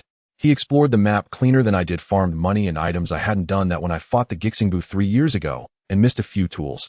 I also missed that merchant and forgot to buy firecrackers, and on a routine blade duel I hadn't used items and cleared it in 3 tries. As they spoke, their faces showed a mix of disdain and reluctant pity. This one, sigh, one can only marvel at nature's handiwork that it would produce such an inept player. Xiao and streamed the whole afternoon, trimming the beginning and end and cutting a few segments of running off to farm money. Most of the time was spent grappling stubbornly with the Gixingbu. The viewers had come expecting entertainment, yet 4 or 5 hours were filled with the same tedious retracing of the opening route. Who could endure that? Even the most exquisite dish eaten for a month straight will leave one embittered. This clumsy, monotonous playstyle and the deaths devoid of spectacle made the onlookers increasingly sour. No one felt like mocking him now, as the chat began to drift into private threads. Tell me about it. This is easily the clumsiest boss in the game so far. It's surprising it's come to this. I admit, after dying twice and learning its moves, I stopped doing fancy tricks, someone said. You can even just stand and trade hits without spinning your blade. Brace and block. When your stance bar fills back off to recover, then come back to turtle while trading. As long as you avoid its few charges, heavy slashes, and throws, turtling will grind it down to death. Its thrusts and charges are totally telegraphed, baited into charging against a wall corner, and it gets stuck turning for ages. Then you can walk up and reap a free series of hits. In truth, as the first proper boss encounter players meet in the main story, the Gixing bus patterns had long since been dissected. The backstory sets him up as a brigand chieftain once recruited by Eason, skilled with a long spear, and later made one of Eason's 2 trusted double-weapon lieutenants tasked with guarding the main gate of Weiming City. Thus, when players encounter him, Gixingbu appears as a mounted sentinel riding into battle with spear in hand, also the only cavalry-type enemy in the flow of the game. But unlike the romanticized portrayal in literature or film, in reality, cavalry fare poorly against infantry in direct slugging matches. Even on real battlefields, cavalry were seldom used to crash Eden, heavy mounts tire quickly, and cavalry rely on mobility to split formations, flank, intimidate weaker troops with the momentum of a charge, or to harry and pursue. Once foot soldiers are disciplined, countering cavalry is trivial. A gang of peasants armed with long spears and a tight formation can stop a charge in its tracks. Think of the Mongols pushed to the sea by Ming pikes, or medieval knights dragged down by peasant pitchforks when isolated. Heavy cavalry needed numbers, formation, and favorable terrain to make their shock effective. Weiming City's main gate looks like open ground, but is actually a cramped little place. Even at a trot, a horse can reach the end in moments. Players were a crafty bunch of opportunists. Baiting him into slamming into a wall was basic tactics. Besides, this installment lacks the stamina bar inheritance of the Souls-like lineage. Players can sprint and dance about as long as they please without blacking out from exhaustion. Under such conditions, compared to the clumsy, cumbersome Gixingbu, the nimble player's footwork rose like a display of small-step finesse. Incidentally, this was one thing the amusement seekers could not understand about Xiao. With such quick sprints and nimble movement, how could he be so prone to eat every single throw attack? I even think he might be harder if he were dismounted, someone said, immediately striking a chord across the chat. You know, I think so too, Kaysure. I think the same. If that clumsy thing only seems tricky because of all the blind spots from being mounted, turn it into a dismounted boss, just a regular samurai template, and the difficulty would at least double. Mercy from the old devs, the onlookers exclaimed in unison. After you beat Gixingbu and enter the city, if you return to the prologue's Wangwelu, you'll meet the Weiming 7 Spears. Then the beloved spoiling and strategy talk began. Another spear guy. His pokes hurt like hell, huge reach, massive damage. I reckon if Gixingbu were dismounted, he might even be tougher than that guy. Someone chimed in. I actually think the spear is quite manageable, another viewer argued. Once you learn to read the thrust, you can step on the spearman's openings instantly. I don't even need complex combos. Just wait for the opening. Ooh, when he lunges, I step a few steps, and it's a flawless and scathed finish. A different viewer quickly voiced disagreement. How you say it's easy if you can read the moves? What do you do when he doesn't lunge or telegraph his openings? You still have to parry. In games where execution matters, disputes flare more easily. Especially playing such punishing games breeds resentment. Players who have endured misery in game are often quick to pick fights, and vent offline as well. It really boils down to a matter of feel. Someone interjected to cool the mood. Every move has a counter. If things start to get tense and online bickering looms, hey, race the peacekeeping answer, parry, thrust, step on the next segment's head, there's the universal parry, and if all else fails, you can sidestep with a dodge. The fact that you use one tactic to beat a boss faster only shows you're better adapted to that approach, not that someone else's method is entirely wrong. It's personal preference. Even something as simple as stepping the thrust to read it. There are still people who train a whole night and remain hopeless at it. At the mention, the two who had been ready to argue deflated. True enough, a tactic is a tactic. The real result depends on personal execution. The world is wide and full of oddities. One cannot expect everyone to learn every tactic, the viewers agreed. Watching his screen, old Xiao felt the dispute suddenly seemed unnecessary. Xiao, thanks for the invite. I'm in Weiming, just entered the gate, and I want to ask, what the hell does any of this have to do with me? I even left you space for private chat and kept quiet, and now you fling a dung bucket of blame at me. If you're going to argue among yourselves. Why drag me into it? Xiaobao, shut up. What have you done? Have you finished Hudi Foreign yet before you talk? Finished Hudi Foreign and Huanyo. Finished Huanyo and Xiaolong. Tai Dao Zhu. Wushou. Kaijiao Wusher. What? None of them. Then why are you here whining? Hurry up and push the map. When we offer pointers, it's because we respect you, you ungrateful brat. We're discussing speedruns. What business do you have stalling everyone at Gixingbu for an entire afternoon? The audience boiled. This player had held everyone back for an afternoon. Before they could even settle the score with him, he began to whine back. It was outrageous. Xiao. It must be said that during the Spring Festival holiday, players were indeed flush with cash. On one hand, many people had extra income at this juncture. Those returning home on vacation had received their year-end bonuses, while those working overtime enjoyed triple pay. Even students who hadn't yet entered the workforce had gathered a tidy sum from red envelopes. On the other hand, during the Spring Festival, everyone's desire to spend was particularly strong. After all, wasn't the year's toil meant for this moment of indulgence? If you don't spend during the spring festival, when will you? After all, in this world, there was no damned fat man, nor any talk of summer or winter sales or Christmas specials. Hualien held a dominant position in the international community, so the gaming industry followed the lifestyle habits of its people. There were indeed sale seasons, but not during Christmas or Halloween. One was during the summer break, and the other was now. Thus, even though the difficulty of Sekiro was no longer a secret after its release, and it was well known that Jiang He had added a bunch of torturous levels, the game still sold over 1 million copies in just 2 days. It was truly remarkable. Before Jiang He's transmigration in the original world, it had only sold over 5 million copies. Yet here it had moved a fifth of that in just 2 days. What a world. The leaks are still tender, he mused, not yet aware of the old demon's tricks. Jiang He smiled faintly. Of course this was pure schadenfreude. The real reason was the lack of similar competitors. Apart from its innovative design on Blue Star, this was the first truly large-scale 3D single-player game. Although the original was under 20 gigabytes, after Jiang He's optimization and the addition of numerous remastered high-definition textures, it had inflated several times over to a full 80 gigabytes. Yet no extra maps were added, which spoke volumes about the new graphical technologies packed in. It was undoubtedly a large-scale game. By the standards often touted by major corporations in the original world, Sekiro, having invested tens of millions of Dragon Yuan in optimizing graphics, audio, and action, could be considered a typical AAA game. But in this world, there was no such concept as AAA. The concept of AAA was itself a pseudo-proposition, a byproduct of Western manufacturers in the original world advocating for game industrialization to inflate prices. It was indeed an extension of the AF letter grading system from American academia, but unlike the former, it was not a universally recognized and accepted concept. Academic grades were assigned by professors to students. Whether fair or not, there was a clear set of standards accepted by society, at least objective enough. But the AAA production touted by companies like Ubisoft and EA was merely a marketing gimmick they used to label their own products, a case of self-praise. Was it truly high quality, high scale, and high investment just because they said so? Did the players acknowledge it? If not, it meant nothing. AAA. 2 of its 3 criteria were subjective conjectures. Whether quality and scale were truly high should not be for the company to decide. That was for the players to judge. As for high investment, there was no logical standard for that either. In the content production industry, spending more money didn't guarantee better results. Countless films with huge budgets had flopped at the box office. In this regard, film and games were no different. Spending a lot only indicated that the company had many costly projects or perhaps many opportunities for embezzlement, but it didn't mean the work was necessarily good. Thus, this inexplicable trend eventually fizzled out after decades of brewing. Ubisoft, which loved to tout the AAA concept, became a factory of canned games. Their recent works were all about question mark warfare. New installments of flagship series like Assassin's Creed, Far Cry, and Watch Dogs all started with open worlds and clearing question marks. They weren't exactly terrible, nor were they masterpieces. They were lengthy and repetitive, not boring to play, but lacking any memorable highlights. Like canned junk food from a single mold, they wouldn't make you sick, but eating too much would leave you weary. In that sense, they had indeed achieved the industrialization they always talked about. A canning factory, after all, was the epitome of industrialization. And EA? Better left unmentioned.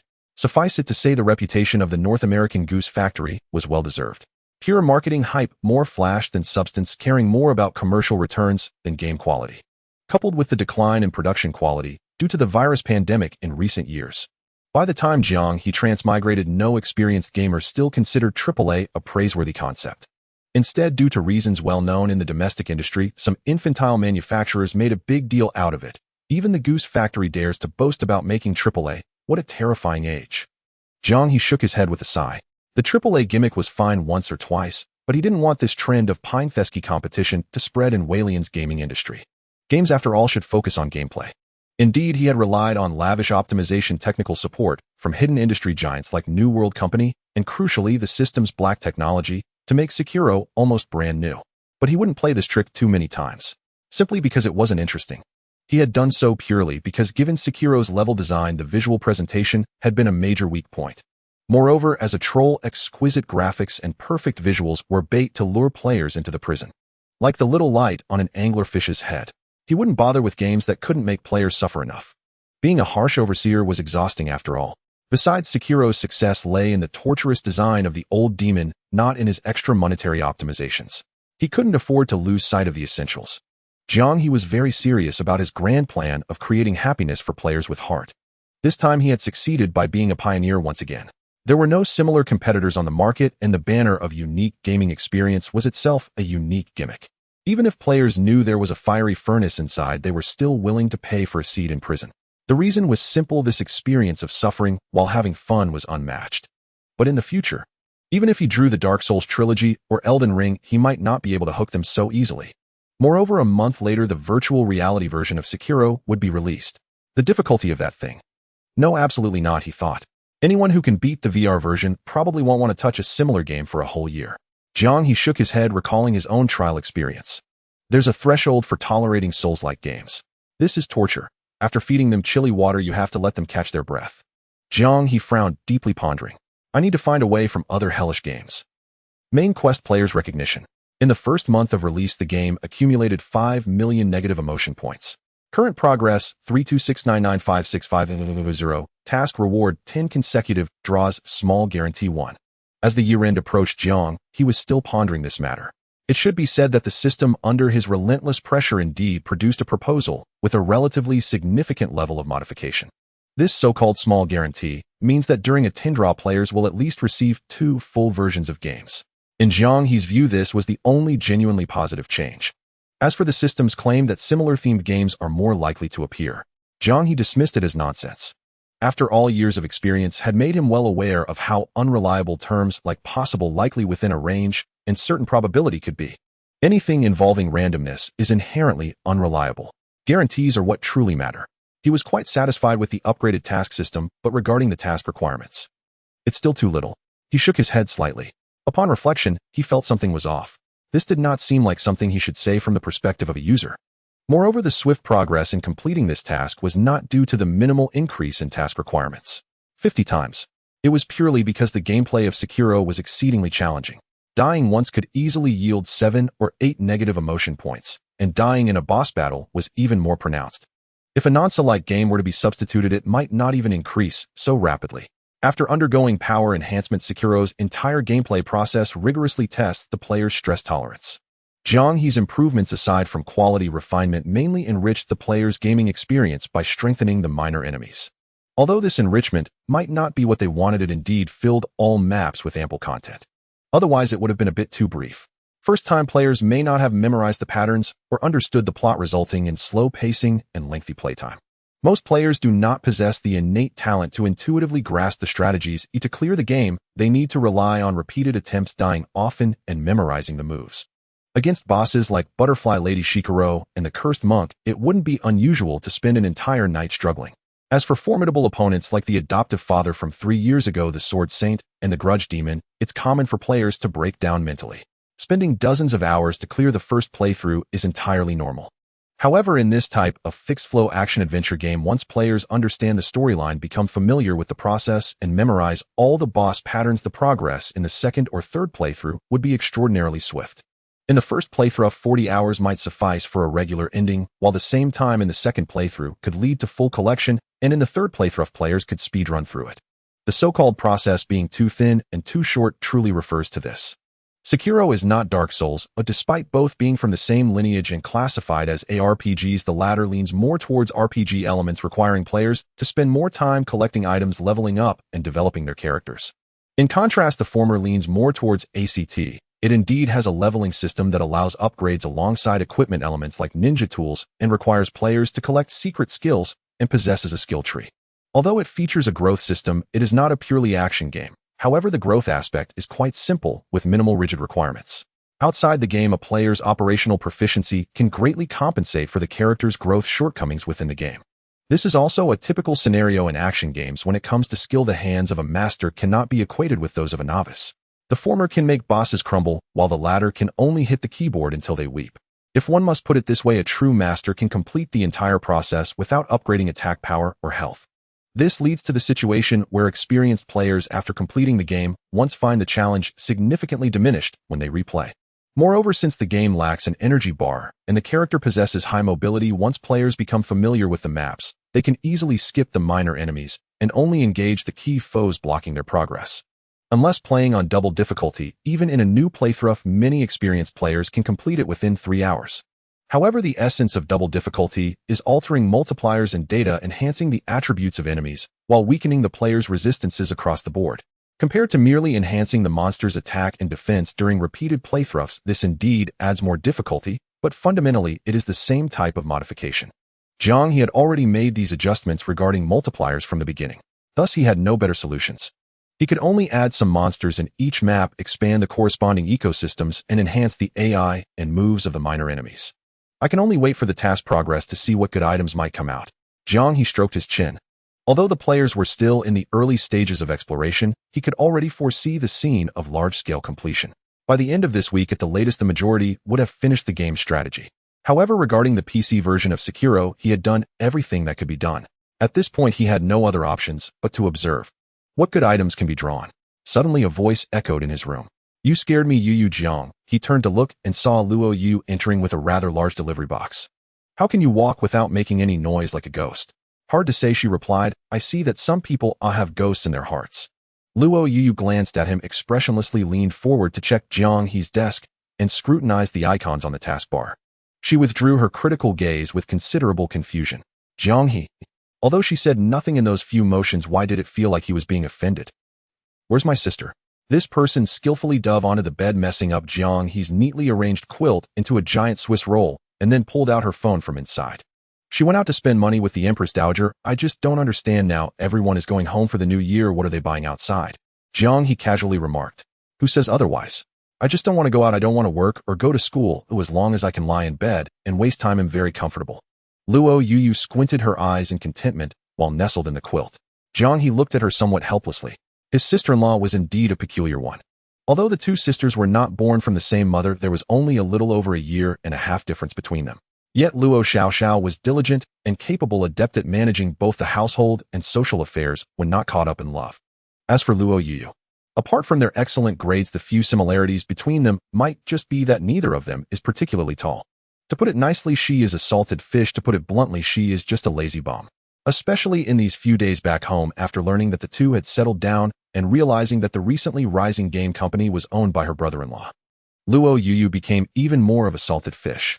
It should be said that her reasoning was not incorrect. Given Jiang He's character, he would not unconditionally stuff tens of millions into his relatives' pockets.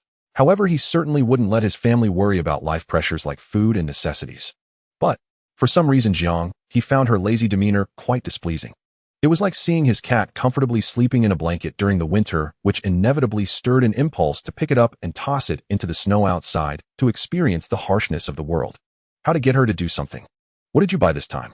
Luo Yu sprawled on the bed like a cat, and unaware that her brother-in-law had begun to scheme, asked casually while scrolling her feed. Well, Jiang He glanced at the large box, thinking that the studio assistant Lin had contacted must be efficient. So many outfits finished so quickly. Of course, that speed might owe to the fact he paid handsomely, but that was hardly something to tell his sister-in-law. He brushed it off with a casual remark. Not anything important. You didn't come all this way just to help me pick up a parcel, did you? Jiang He stroked his chin as a few unspeakable schemes began to form in his mind. You guessed all that. Luo Yu feigned surprise. Heh. Jiang He scoffed, but said nothing. Otherwise, if there were no ulterior motives, given her lazy nature, she would probably still be at home tapping away at the keyboard. No way, I do study sometimes, you know. Luo Yu shook her head, then confessed the truth. It's just, I don't feel like playing right now. I'm stuck on a boss. I almost got wrecked by the lion ape. Dying so many times drained my morale, so I came out to take a breather. Jiang He nodded knowingly. No wonder. She'd come out looking for an excuse to skip class. That did not surprise him. He only learned after returning to his hometown that his sister-in-law was a fan of his own game company. It made sense compared with her sister's doctrinaire anime taste. Luo Yu was a pure hardcore gamer. Not much in a series, but with hundreds of games in her library, many boasting hundreds of hours each. For a player like her, following industry news was basic. Over the past 6 months, the one making the most noise had been him. Hualien single-player fans would be surprised if they refused to touch Qianxi Edian's titles. Judging the time, she should indeed be on a first playthrough of Sekiro. That she had already reached the lion ape surprised Jiang He. Keep in mind, she was a senior in high school. Although Jiang He's father and mother-in-law allowed her to game during breaks, they limited her to specific hours each day. Given those constraints, she was clearly talented at grueling games. Which lion ape? Jiang He asked. What do you mean, are there several? Luo Yu looked up. Oh, the one in Pusa Valley. Jiang He nodded. If there wasn't a second stage ape, then it was naturally the first encounter, head-chopping undead lion ape. Even so, his estimation of Luo Yuyu did not diminish. On a first playthrough with under 20 hours of playtime, she had already reached Pusa Valley. That progress was commendable. Most players at this point would probably still be stuck on the next tough boss. You got stuck in Phase 2, didn't you? Phase 2's trouble is its suddenly larger attack range, and its penchant for leaping pounces, so you have to keep moving. You can choose to press the offense or play evasively. In Phase 2, it starts using a blade more, which gives you many parry or deflect opportunities. The main threats are the roar that fills the fear gauge and the very fast horizontal sweeps. Run for the former, use quick jumps for the latter. If your health is low and your margin for error small, put distance between you, and let it go berserk, and when it finishes a combo and commits to a big floor sweep close in during that long recovery to land a few blows. Don't be greedy, and it's relatively safe. Or just skip class and use the shinobi prosthetic spear to hook out the parasite inside it. Each pull gives a huge stagger. Boss difficulty often varies from person to person. Some players excel at humanoids and flounder against beasts. Others handle medium-sized foes effortlessly, but are confounded by giant monsters like the lion ape or vengeful wraiths. It all comes down to individual skill and playstyle. Besides, if you have anything else to say it quickly. I might rest soon. You wouldn't plan on loitering here, would you? He added, half smiling. Jiang He fixed her with a knowing look, half amusement on his face. To have nothing else really. Luo Yuyu sounded evasive. It felt as if someone had grabbed her tail. She was genuinely surprised that despite her careful acting, she had been seen through. Jiang He was mildly exasperated. You're a high schooler. What tricks are you trying on me? I've been around long enough, sister-in-law. I've seen all kinds of people.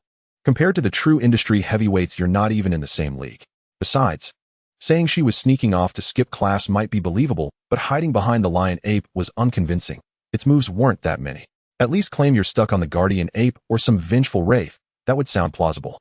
Jiang He couldn't believe someone who had reached Pusa Valley days before release would be bested by this creature. It was inconceivable she'd be driven to a complete breakdown by it. This boss at most had a few long-armed wide-range nasty moves and some attacks with a deceptive rhythm of fast and slow strikes. Hualien players not hardened by the dancer's torments might find it jarring at first, but its raw strength wasn't that high. Haha, so you noticed, Luo Yuyu said with an awkward smile. She truly hadn't come over just because of a game. Helping pick up a parcel or being stuck on a boss were mere pretexts. Her real purpose was to say brother-in-law about that Bin Hai thing. Is there really no room to negotiate? She asked, putting on a plaintive look. Jiang He was silent. I knew what he thought, this lazy dog. Yet Luo Yuyu's grades were excellent at top-tier universities in Beijing, Shanghai, Guangzhou, or Shenzhen were within reach, even likely. Compared to Jiang He, the two Luo sisters were both consummate achievers. But since Jiang He found success, she had been reluctant to go far from home. She had considered applying to Bin Hai University for convenience to parasitize at her sister's home through 4 years of college, then latch onto her brother-in-law's company after graduation. Ideally with Jiang He finding her a little job like making tea or filing a salaried sinecure where she could loaf comfortably and continue living off others. But when she raised the idea before, Luo Xiaoxiao rejected it coldly. So these days she'd been trying a social climb strategy, hoping to win over her brother-in-law to sway her elder sister. What are you thinking, Sai? Jiang He shook his head. In truth, this loafer's instincts matched his own. After 2 lifetimes, Jiang He's most salient trait was being capable of drifting along, but slackers tend to repel one another, and besides, she wanted to parasitize under his wing. It wasn't that Jiang He couldn't afford to pay her, it was simply that the idea of her growing too comfortable bothered him for reasons he could not explain. What you want is a leisurely gig, right? You don't need to wait until you graduate. Start streaming now. Seeing she still hankered after loafing Jiang, he decided to make her his guinea pig and test his unutterably mischievous plan. Streaming? No way, I don't think I can do that. As expected at the idea of going live, she began shaking her head. Just having to show my face puts me off, she protested. Then there's editing videos, making guides, chatting, maybe even singing. I can't just go offline every time I die a lot. And managing fan groups. I know just thinking about it exhausts me. Luo Yuyu shook her head vigorously. What if I said there was a way to stream without showing your face, without editing videos, and without handling fans at all? Jiang He said this with a distinctly mischievous smile. He simply wanted Luo Yuyu to become a virtual streamer. Based on Jiang He's observations, the current live streaming industry in Hualien had yet to see the emergence of avatar-based streamers. Jiang He, who had grown addicted to being a trailblazer, occasionally cast his gaze toward adjacent industries while tormenting his peers in the gaming world.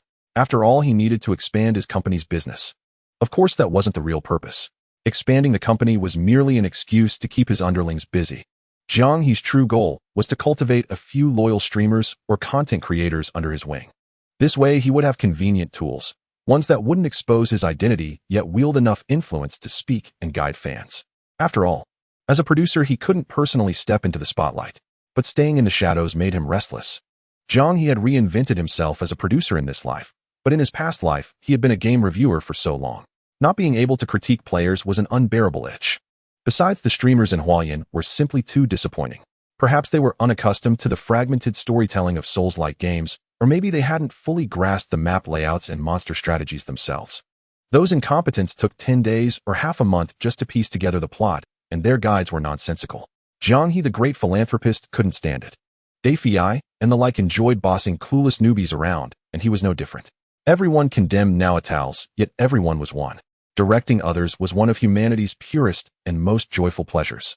In simple terms, it was showing off one's knowledge to novices with less experience. Showing off was certainly satisfying. But Jiang He was the producer of Sekiro in this world. He couldn't very well rebel against his own creation, could he? A developer personally creating guides. That would be too unprofessional. So he had to take a roundabout approach. He'll have the bald programmers at the company develop software that uses your phone camera to capture facial expressions and body movements in real time, he said. Well, overlay a live 2D virtual character on top of that motion capture, so you won't need to show your face, but still have a persona. Jiang He was determined to help his sister-in-law launch her career. This way, if future games required strong reasoning to untangle the main plot, she could make videos. He was tired of watching players fumble behind the scenes. It was agonizing. This generation of Wolf scholars was just not up to par. Of course it might be because they hadn't endured the torment of the Souls-like trilogy. In this world, Japan's gaming industry wasn't as dominant as in his original world, where it once held near hegemonic power, forcing Western developers to unite against its invasion. Without Sony, Nintendo, Sega, or Bandai Namco, the Japanese game style in this world wasn't particularly remarkable. Hualien's players weren't used to the uniquely Japanese narrative style, vague, full of Chinibyu terminology, leaving them utterly confused. They were lost in the story. Luo Yuyu was equally bewildered. But brother-in-law, she said, have you considered one thing? I'm still in school, you know. Is it possible, just possible, that this counts as child labor? She looked at him cautiously. By the time you graduate high school, you'll be 18, Jiang, he said with a smile. Besides, if I don't pay you a salary, it's not employment. So how could it be child labor? Luo Yuyu's face turned green. Her brother-in-law was a true capitalist skilled at extracting surplus value. Jiang He laughed heartily and stopped teasing. In reality, Hualien was also entering the age of traffic monetization. Plenty of kids as young as 13 or 14 were already streaming, editing videos, or running public accounts to earn money from traffic. Such concerns didn't apply. Though anyone could easily create and share content these days, becoming a true opinion leader with an audience still depended on personal skill. Let's have the tech department's baldies work a little overtime, he said. After all, motion capture software is child's play for them, like solving a quadratic equation. Jiang He immediately pulled out his phone to assign new tasks to assistant Lin. The latter, currently at home celebrating New Year with her mother, was somewhat speechless at the boss call. Aren't we a game company? Why are we suddenly branching into this? To be fair, the boss was great in many ways. Hands-off, easygoing, prompt with pay, but his thought process was truly unpredictable, jumping from one idea to another. How did he come up with such whimsical ideas? Boss, should we set up a dedicated operations department for this? Assistant Lin excused herself from her mother, stepped onto the balcony, and slid the glass door shut. Gazing at Binhai City's nightscape, she continued, this streaming model can cater to audiences who dislike traditional formats and streamers who struggle with conventional methods, creating a two-way filter. There's promising market potential with many latent viewers. To secure market share against future competitors, setting up a specialized department early to scale it up, and launching a massive promotional campaign to establish our brand as the first choice would be advantageous. Jiang He couldn't help but marvel. Impressive. Very impressive. As expected of a pro-white-bone spirit, she was already planning market monopoly based on a mere preliminary idea.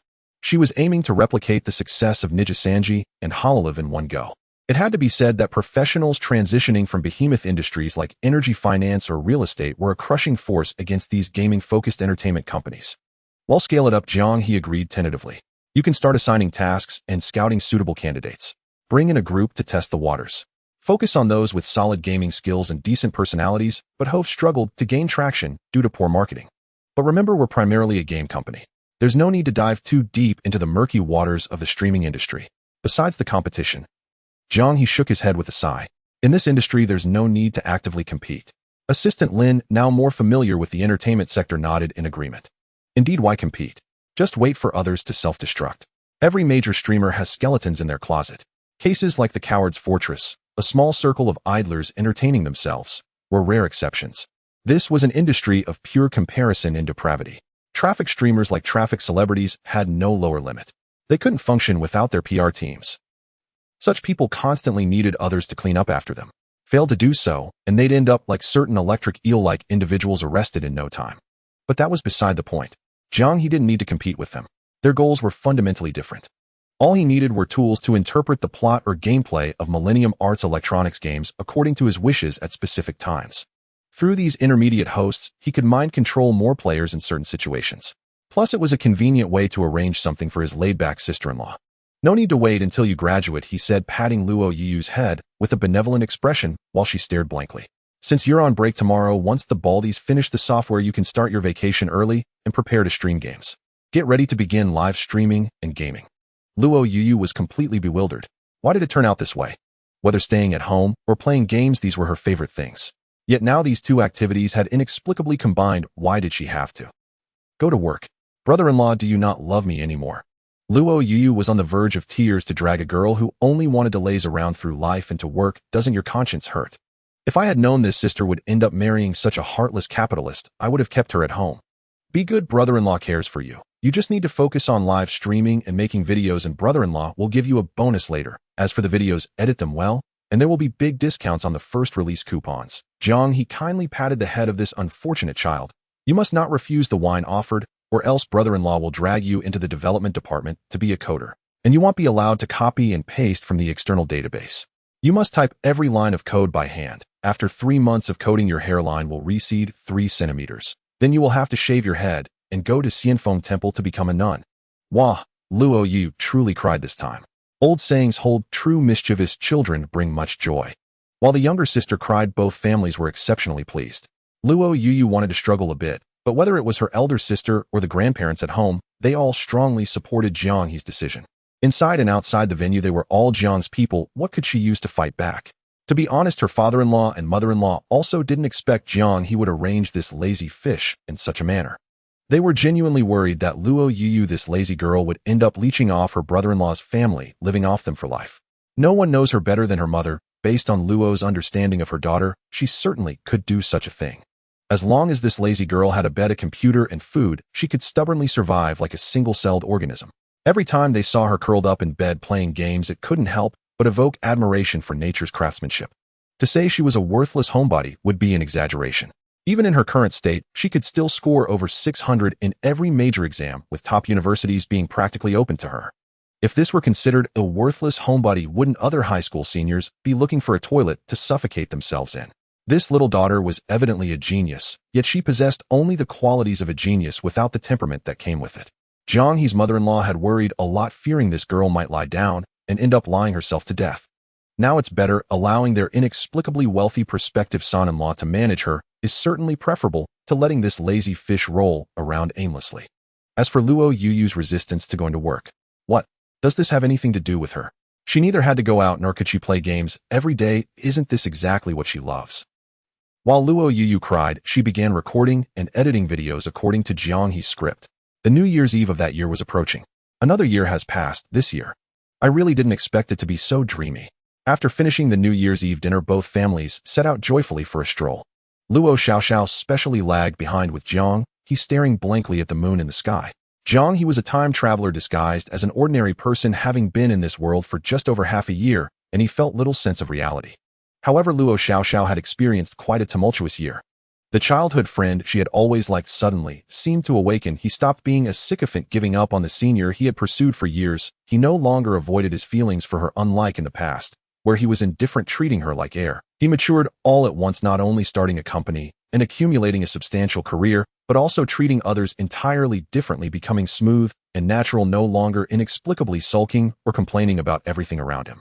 The reason for specifically mentioning this is due to a small but deeply impactful incident that occurred near the holiday. A few days before the break, Jiang He visited Binhai University to discuss relevant matters with the school office during a company expansion. Upon his exit, he was unexpectedly stopped by He Wanqing, who somehow got wind of his visit. It must be said this former senior, who had once captivated the original owner, was indeed impressive with excellent tea skills. Under these circumstances, she still dared to come with gifts to ask him out, despite knowing Luo Xiaoxiao had been dating Jiang He during this time. Luo Xiaoxiao, who had also come to find him, secretly witnessed the entire process.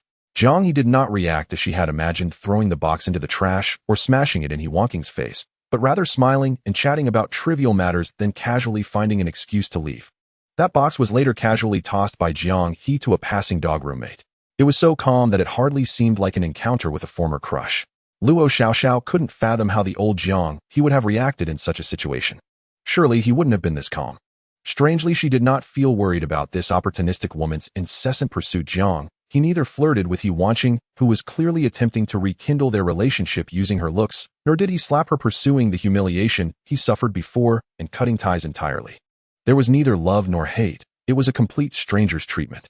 If it were her, she wouldn't be able to look past that woman's hypocritical attitude without feeling a grudge. But Jiang He did not. He had truly changed too much.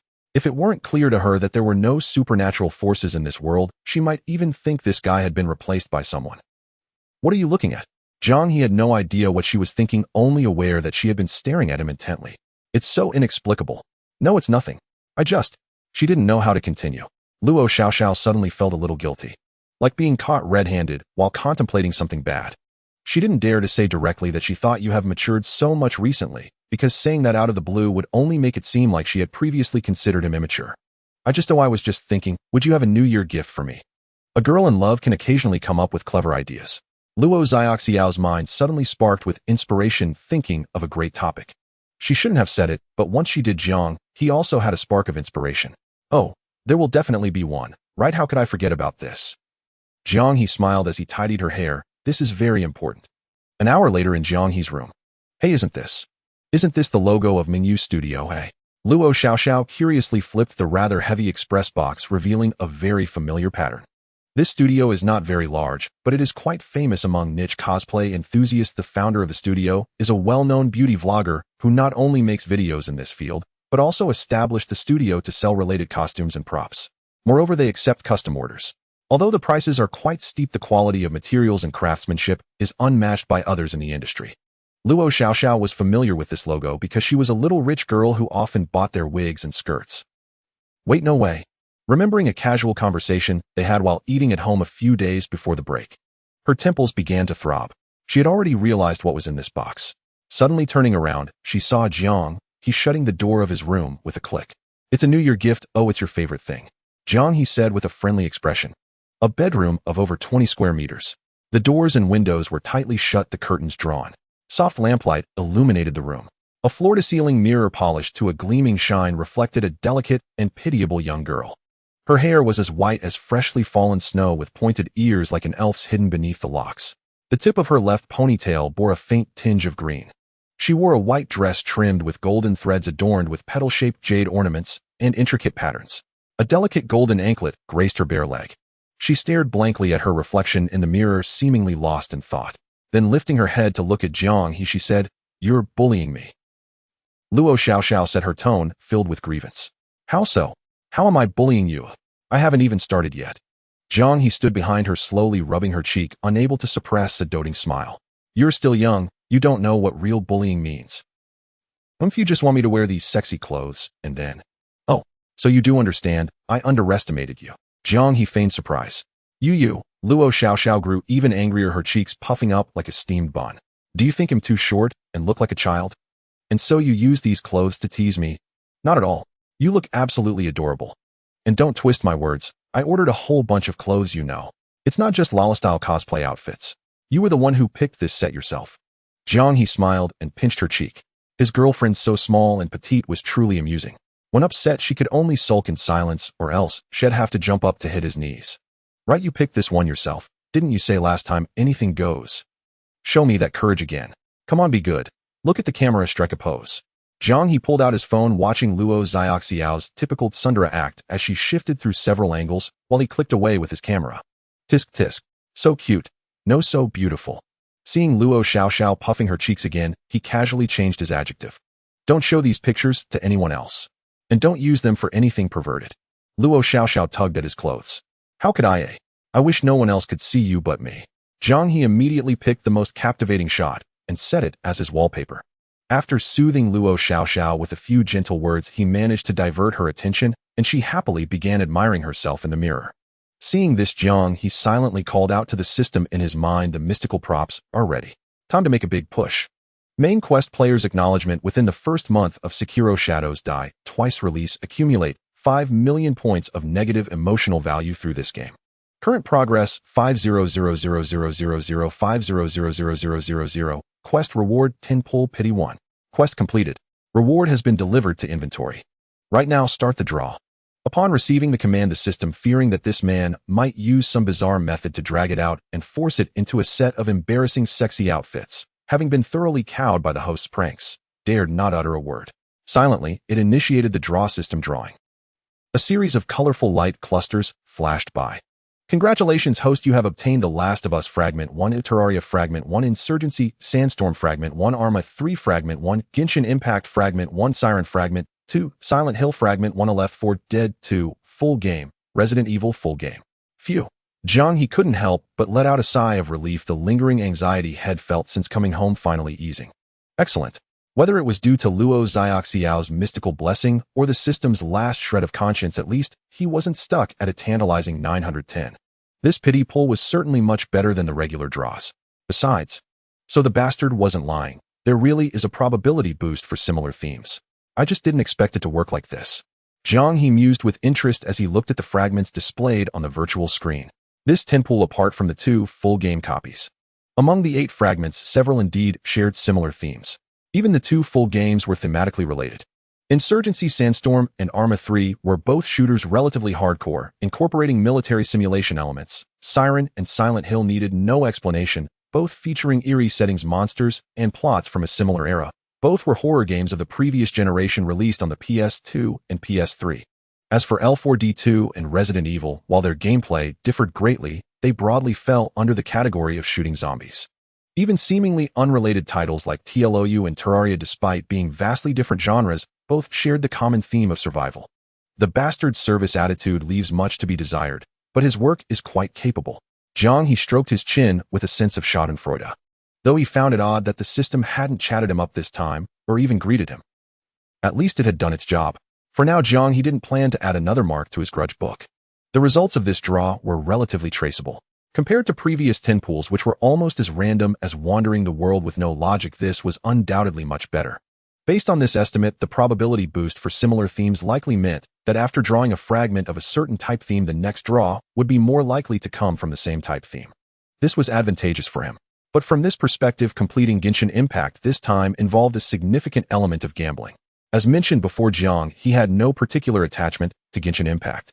He wasn't a core player of the game, nor did he plan to use it to make money. He simply enjoyed the game's fan-made lewd content, and moreover loved watching others suffer while pulling for characters. Losing pity, hitting hard pity. These were essential parts of gacha games not to be missed. With a brand new torture device added to his prison, the benevolent Jiang couldn't help but beam with joy. He chuckled while ruffling Luo Xiaoxiao's hair. Criminal, truly criminal. Life was getting more and more felonious.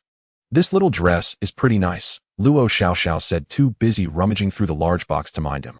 Having accepted that her boyfriend was a lecherous pervert, she actually liked these exquisitely made never-before-seen cosplay outfits. She held up Kiking's dress, comparing it to herself. If it's nice, wear it. You like to see it, and I like to see it too. I bought all these clothes in your size, just for you to have fun with. If you think I can't see the mischief you're planning. Oh, Luo Xiaoxiao grumbled with a frown. Her hand happened upon the black bodysuit that came with Ganya's outfit. She picked it up, then yanked her hand back as if electrocuted. The garment fluttered softly back into the box. What is this? This is utterly shameless. Luo Xiaoxiao twisted the soft flesh at Jiang He's waist, her face flushed with anger and embarrassment. Don't expect me to wear something so lewd for you to see. Oh really? I don't believe you. Jiang He just smiled subtly. Brother-in-law. Big sis. What are you two sneaking around in there for? Perhaps Luo Xiaoxiao's shout had been a bit too loud. Jiang He clearly heard some rascal approach the door, easily picturing her eavesdropping outside. Luo Xiaoxiao instinctively shrank her neck, but soon her expression changed. The two exchanged a glance, both seemingly thoughtful. Then with perfect synchronization they rushed to the door and flung it open abruptly.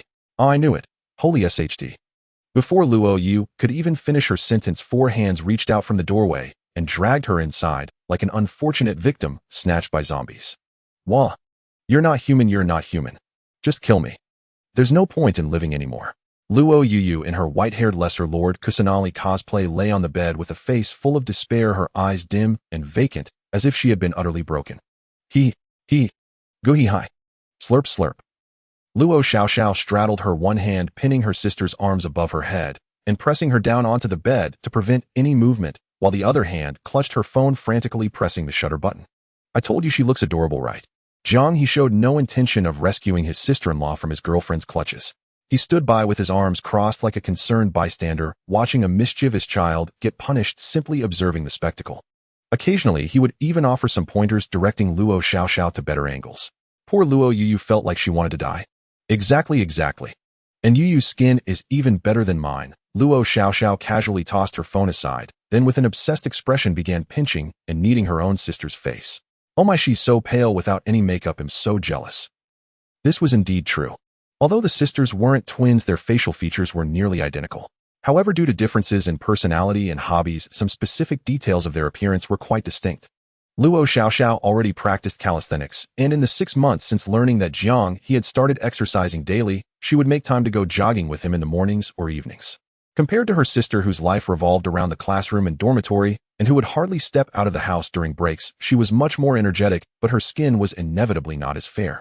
Moreover, Jiang He's unfortunate sister-in-law was merely a homebody. She wasn't lazy or slovenly in her daily life. Both sisters were secretly incredibly vain, with a whole array of skincare products. With no exposure to sunlight and daily pampering, her skin was incredibly fair and tender, her face practically brimming with collagen. It was likely the epitome of creamy skin. This skin quality was enough to make peers green with envy. With that, even a simple straight man makeup would look great on camera, and she wouldn't need any beauty filters or skin smoothing for cosplay. Unlike certain drooping girls Jiang He had seen too many of in his past life, whose unedited photos were truly dark. Especially when compared to some overly bright wigs, the contrast was TSK. Recalling some cringeworthy scenes, Jiang He couldn't help but shake his head with a sigh. Brother-in-law, why are you just watching? Could it be that you? Seeing that her elder sister had taken enough photos and satisfied her handsome cravings, and was now pulling out another set of clothes under her horrified gaze, Luo Yu, who had initially looked resigned, couldn't help but wail. Because it's good stuff, Jiang He said very sincerely. And I'm on the opposite side, so how can it be considered a betrayal? Brother-in-law, you've designed so many beautiful female characters. Could your new game be a dating sim?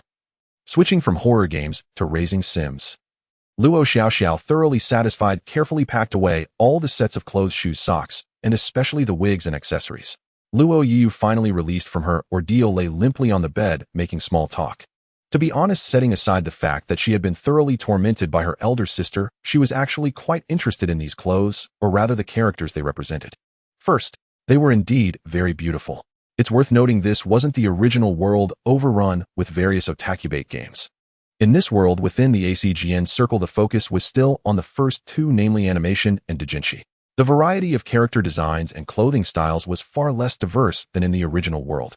The increasingly flashy clothing of 2D characters only began to emerge after various mobile games started to flourish. During the era dominated purely by anime series, things weren't this extravagant, because the production methods for animation and games are vastly different. Games can release dozens of different character illustrations at once, but having dozens of diverse characters appear simultaneously in an anime would exhaust the poor storyboard artists to death, and the character designs for Genshin Impact. Let's not even get into the hot factor.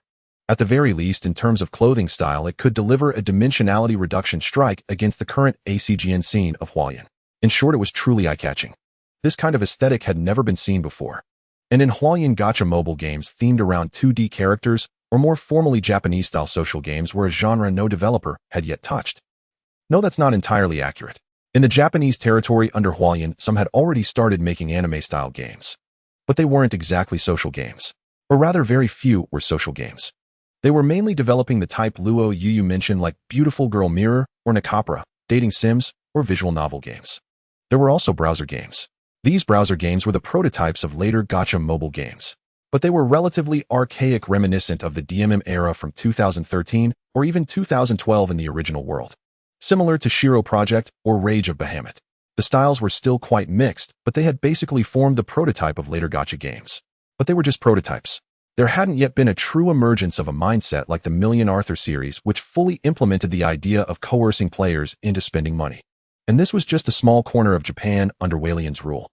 This wasn't the original world's Japan, where the gaming industry was once unmatched with giants like Nintendo, Sony, Sega, Capcom, Bandai, and Konami.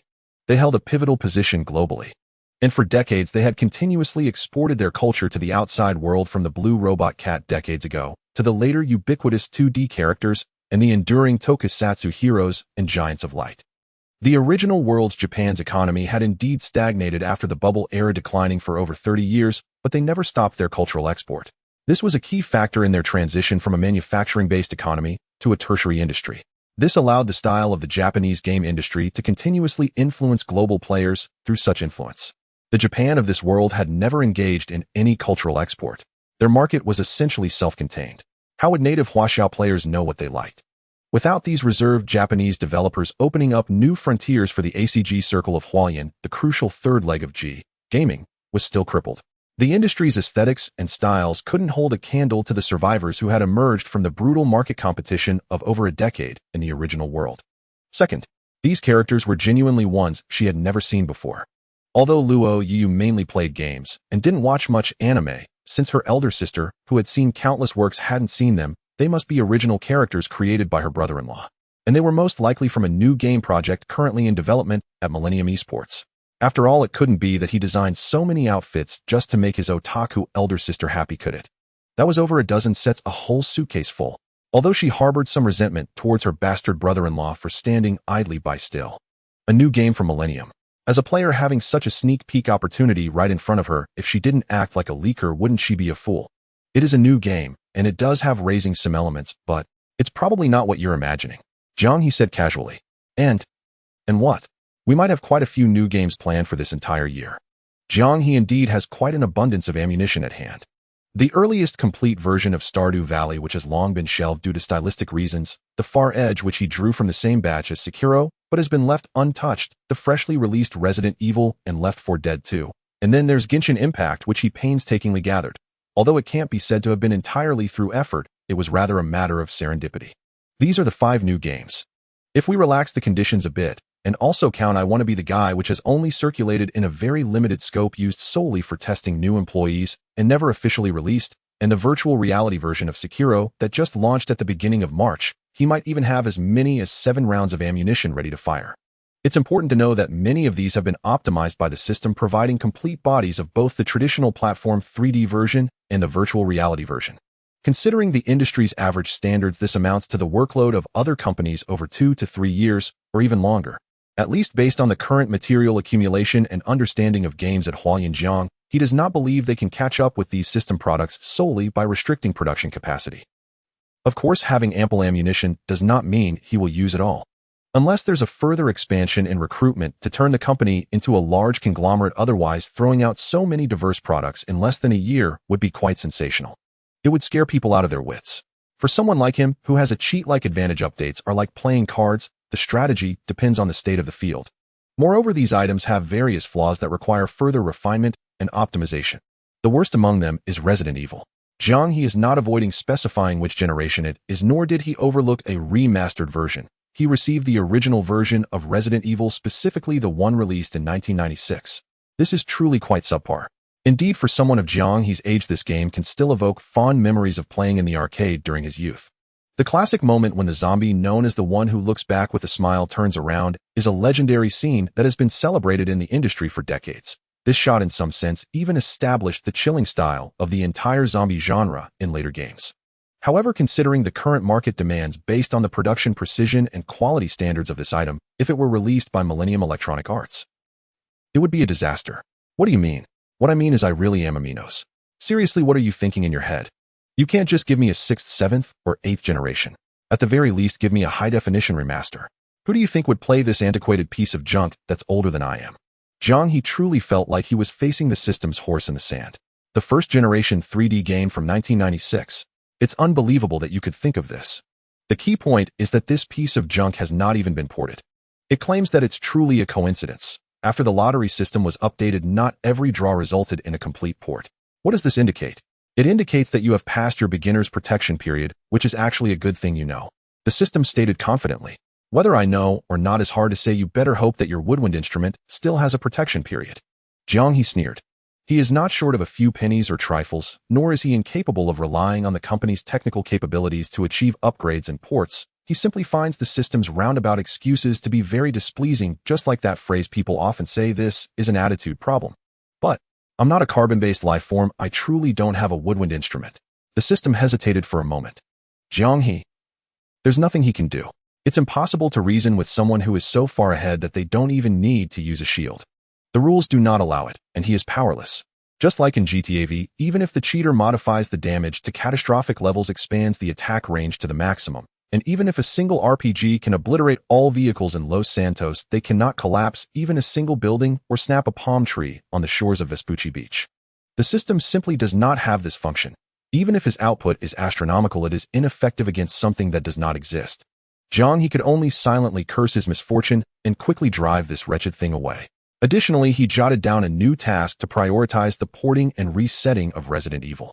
Actually, while this can be considered a good thing, at least it gives the development team something to work on. It's important to know that in the past year, aside from the Indofire rush to polish Sekiro, they have mostly been on paid leave. However, considering the completion level of the few finished products at hand, the development team likely has quite a bit of work ahead far beyond just this one. Resident Evil needs optimization. Whether or not to port it to the virtual reality platform is uncertain, but at the very least they need to produce a high-definition remaster for the traditional platform first. The game mode also needs to be changed to a more mature third-person 3D style similar to the 7th and 8th generations. This is the largest project in terms of workload, so it needs to start first. Moreover, Genshin Impact cannot be released immediately. It also requires further optimization and refinement. The same old routine. Invest money. Invest heavily. Jiang He is very aware of the mindset of players. Their pursuit of graphical performance will never cease. No one dislikes better graphics, no one dislikes better action feedback, no one dislikes more vivid body movements, more detailed facial micro-expressions, or more exquisite character models. Unfortunately, this game just happens to be cross-platform between mobile and PC. When PC players are enjoying it, mobile players will be cursing. It's important to know that when the game first launched, its performance on mobile was nothing short of a disaster. Genshin Impact, when it first launched in 2020, was nowhere near the graphical level it has now. There were visible corners cut in some building details, the early maps were lamentably recycled, and there was the classic CS1. Six fruit stall. Mifa came up with an open-world concept for the mobile version that indeed was a stretch that caused some pain. Fortunately, such issues can be resolved with money. After enduring a few years and the project achieving a series of successes with revenue skyrocketing, once there was more money, production capacity naturally increased. It was evident that both the narrative design and map design in the subsequent major updates were vastly improved compared to the 1.0 era. Of course, it can't be said that simply Jiang He is not in the original world. He is not facing a market identical to the original world.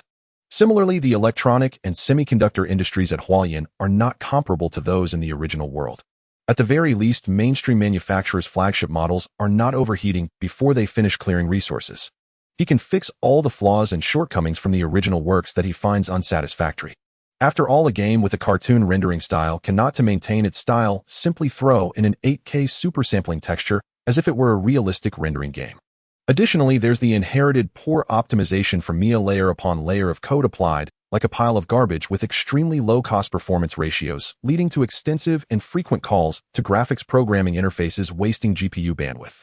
This results in a markedly low utilization rate of system resources, causing stutter and frame drops across all levels of configurations in certain scenarios. Although it's unclear why Mia has not improved this, whether it's due to lack of technical capability or simply a passive approach, like FIMA's cold treatment, Jiang He sees no reason to inherit such issues that have been criticized countless times by players. Such technical problems must be resolved by the bald developers in the development department. Jiang He is quite confident about this. After all, the gap in software engineering levels between the two worlds is immense. The Lunar New Year hasn't even passed yet. Jiang He was at home flipping through the greeting cards sent by various deities. However, the tools beneath him had already begun to receive pre-work notifications. The big boss had prepared a long list of work orders waiting for them to tackle, leaving the heads of the development department and the temple abbot bewildered. It wasn't like this last year. Fortunately, although there were many tasks, they were not arduous. It was merely a matter of optimizing a bunch of various models and textures. The most challenging virtual reality porting had already been resolved by the system. This indeed relieved the originally somewhat panicked bald monks and young disciples in the temple. Given the vast size of the map in Genshin Impact, starting the virtual reality porting from scratch would be quite daunting. Such a task would be exhausting. The remaining tasks were much easier. They had done those jobs before and were quite familiar with them. Compared to designing game processes and map scenes, this was a walk in the park. Simply optimizing the details of the models and refining texture details could be considered the least creative and entirely reliant on basic skills. Comparatively, it was similar to moving bricks at a construction site. It was the most solid manual labor in the game development industry. The high-definition remake of Resident Evil was a long-term project, and Jiang He hoped that this immensely classic legendary series, which could be said to have pioneered an era, would achieve a successful launch in this world. So there was no need to rush, they could take their time.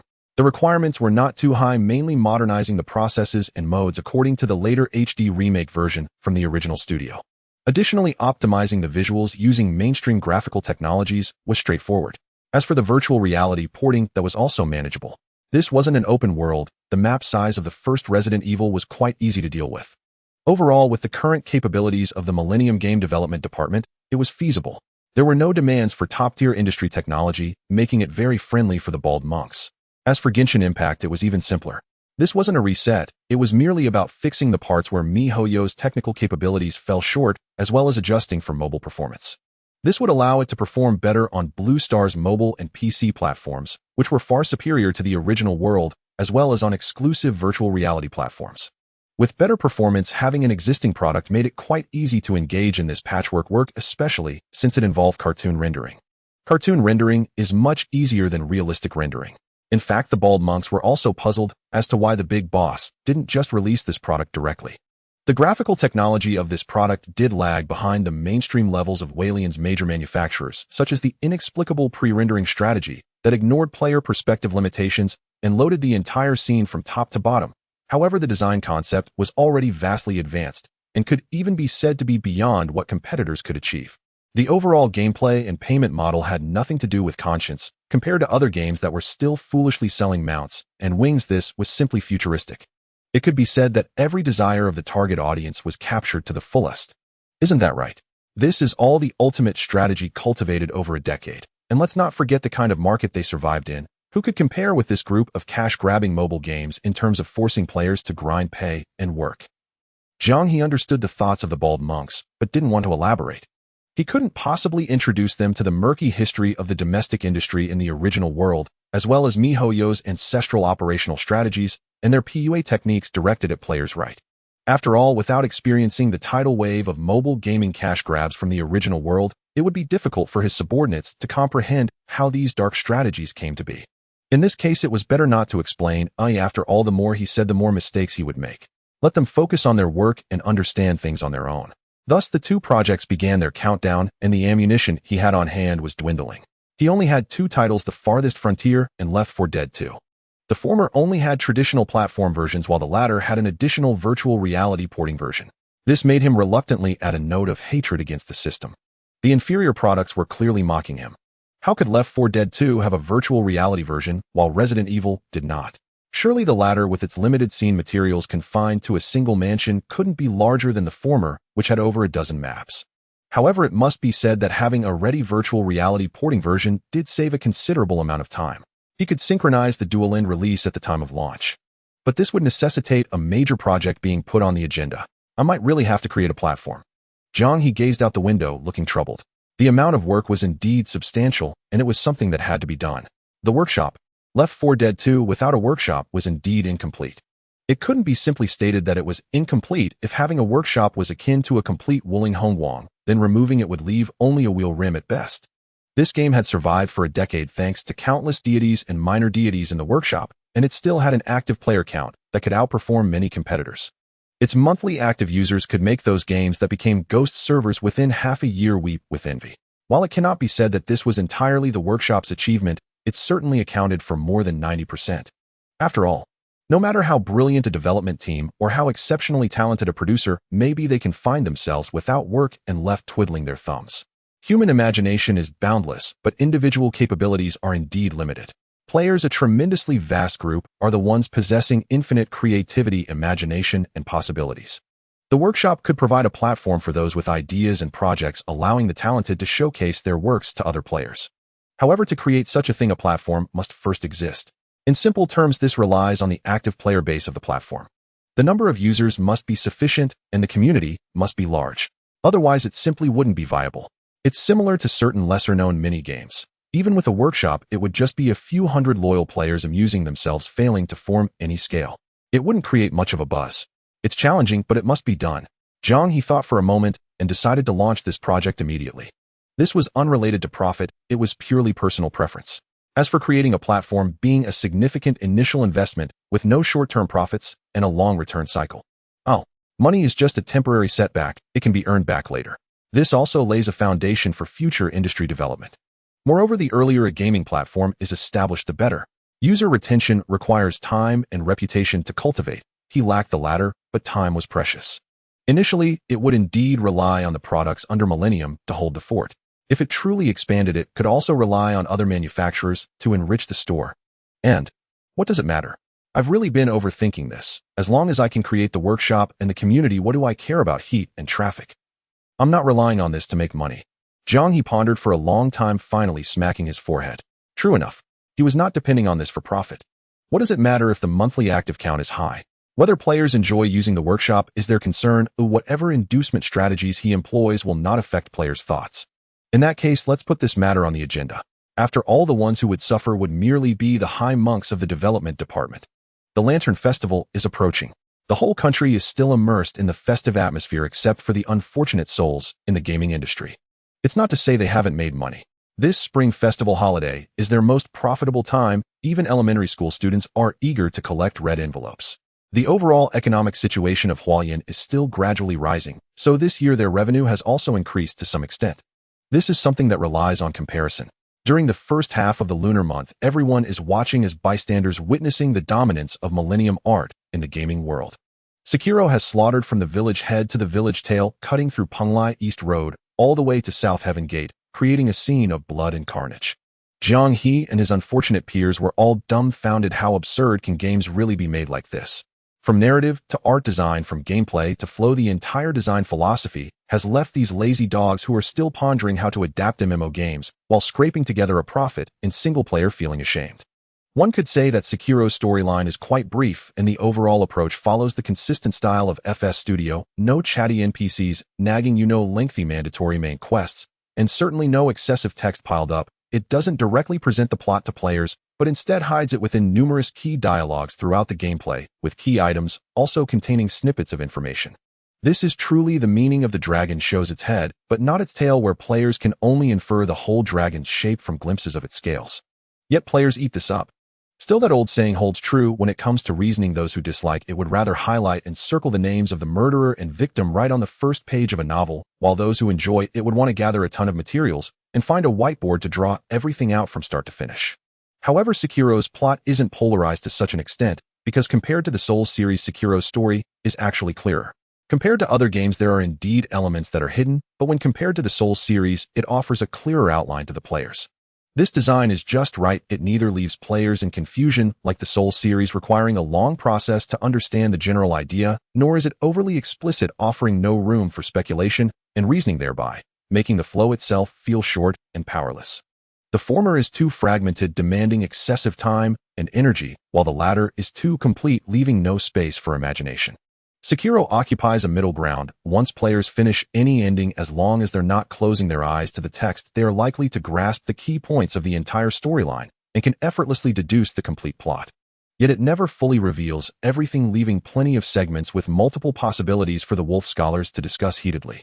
This well-balanced plot arrangement is particularly friendly to Hualien players who lack a foundation in the Souls series. One cannot help but say Jiang He himself is somewhat fortunate that the first treasure he stumbled upon was Sekiro. Had it been any of the Souls games or Elden Ring, the Riddler's hat would have been firmly placed on his head for a long time. However, despite this, the current Wolf Scholars are still lacking in strength, though they argue fiercely. Many of their viewpoints are somewhat absurd. In Jiang He's view, the chances of them being misled perhaps account for the majority. What on earth? How could they get it so wrong? Jiang He glanced at a post where the author, after a bit of reflection and decisive analysis, surprisingly proposed that the difference in attitudes between Ikemanji and Genichiro towards the dragon's heritage stems from the forbidden emotions between the father-in-law and the daughter-in-law, even citing dialogues between Kuro and Genichiro in several ending animations. It's quite simple, folks. Why does the scum Ikemanji keep wanting to eliminate Genichiro? It's not without reason. As for why, he has never made up his mind. After all, that's his wife's flesh and blood. Not to mention this plot is quite well crafted. No, it's not that well done. Jiang He exclaimed, goodness, I was stunned right there. Is this really a tragic drama set in a fantasy feudal era? Clearly this is a soap opera aimed at middle-aged women. Jiang He couldn't help but shake his head.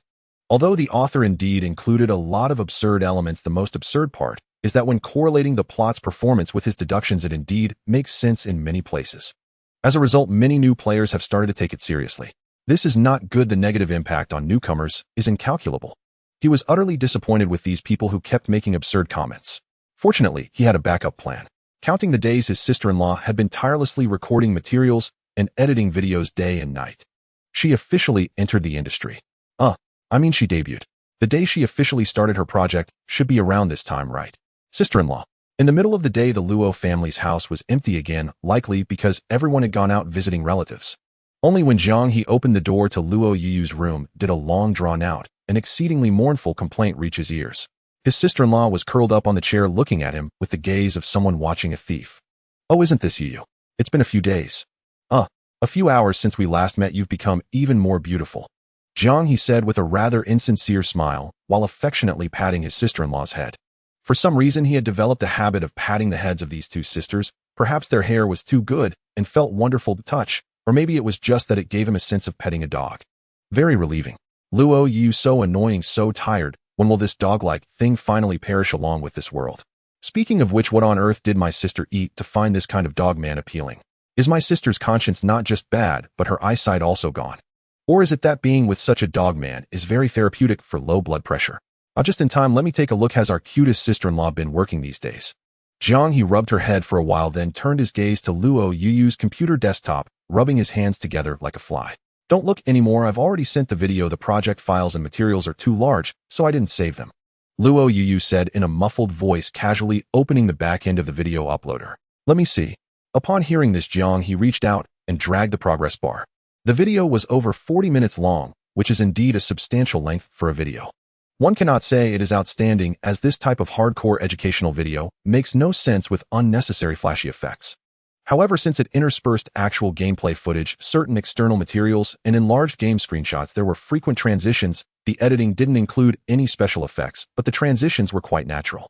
Jiang He skimmed through a few segments, and one could say that visually it was quite simple, but indeed pleasant to watch. At least it wasn't as perfunctory as those black screen backgrounds with a bunch of screenshots just reading the script. From this perspective, perhaps his sister-in-law unexpectedly has a knack for video editing. Not bad, it will definitely be a hit. They'll give you an extra chicken leg later, sister-in-law. Jiang He was quite satisfied. I actually think it won't work. Luo Yu chuckled dryly. She truly did not want to become famous. It wasn't that she intended to slack off, but rather a habitual psychological tendency of someone with social anxiety. She didn't want to be noticed. Because when there are too many people noticing, inevitably some will come to criticize. That's how the content production industry works. No matter how well it's done, it doesn't matter. There will always be people who will criticize without understanding. If you lean towards entertainment, some will say it's not professional enough. If you lean towards professionalism, some will criticize you for showing off superiority and being incomprehensible. Either way, people will criticize you for how you stepped out of the house with your left foot today. Don't ask. Asking is just that the internet doesn't require a cost for speaking, so there's no reasoning to be had. It's even harder to make everyone satisfied. Therefore, she made the video's cover not too eye-catching, and the title and description had no highlights. Purely to be lazy. In short, let's just get it started. Jiang He is a person of great insight, and of course he could see through his sister-in-law's little thoughts. The Lantern Festival. During the day, old Xiao was dragged around by his wife and children, and now, with his frail body trembling, he sat down on a chair looking ethereal as he opened the streaming platform. What the hell is this thing? It startled the audience, who had hurried over to mock him, their faces pale and ghostly. Suddenly, such a large face appeared in front of the camera, leaving the viewers thinking they had encountered some electronic ghost. Kidney deficiency often comes after excessive fatigue. Old Xiao, is this real or fake? No, what unclean thing can suck away people's young energy during the new year? I know, folks, a governor chimed in. I have a friend with greater prestige. He took over 38,000 steps today and must be this exhausted from sheer effort. Bullfrog, bullfrog. The audience was amazed. Almost 40,000 steps in one day, and instead of eating and drinking during the holiday, he was out there exploring with his feet. Don't mention it, don't mention it. I'm truly. Those who understand will understand, I won't say more. Old Xiao raised his hand, intending to vent his grievances, but thought about how the soundproofing of this house seemed poor and held it back. The viewers showed pity. After being a pack mule for a whole day, he couldn't even complain a little in his own study. What a nagging couple. Luckily, it's not me, otherwise I'd be in such a bad state.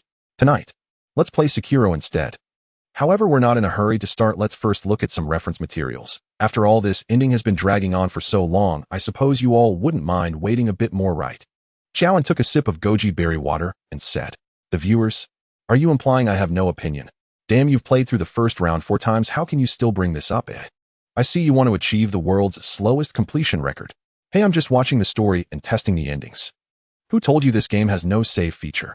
Not having saves makes it a bit troublesome. You can't use the SL method. In fact, there is a way to manually back up saves, and through that method one can view several endings in the same playthrough, but the developers modified it and banned that." Jiang He didn't expect this either. The developers thought such trivial matters didn't need to be reported to the boss, so they simply didn't mention it. This left the streamers in a tough spot, having to replay the game multiple times. The prison is beckoning them. Let's be cautious just in case and create several save files to see the different outcomes of our choices. Xiaoan put down his cup, but in my current state, going for a boss fight might result in me getting cut down from both sides. Let's watch a video for now. Alright, someone in the group shared a supposedly good analytical video. I haven't watched it, but they all say the details are well analyzed, so let's check it out before we officially start tonight. In the live stream, the audience was not particularly satisfied. So what if he gets cut down from both sides? If that guy doesn't get cut down, they wouldn't want to watch it all.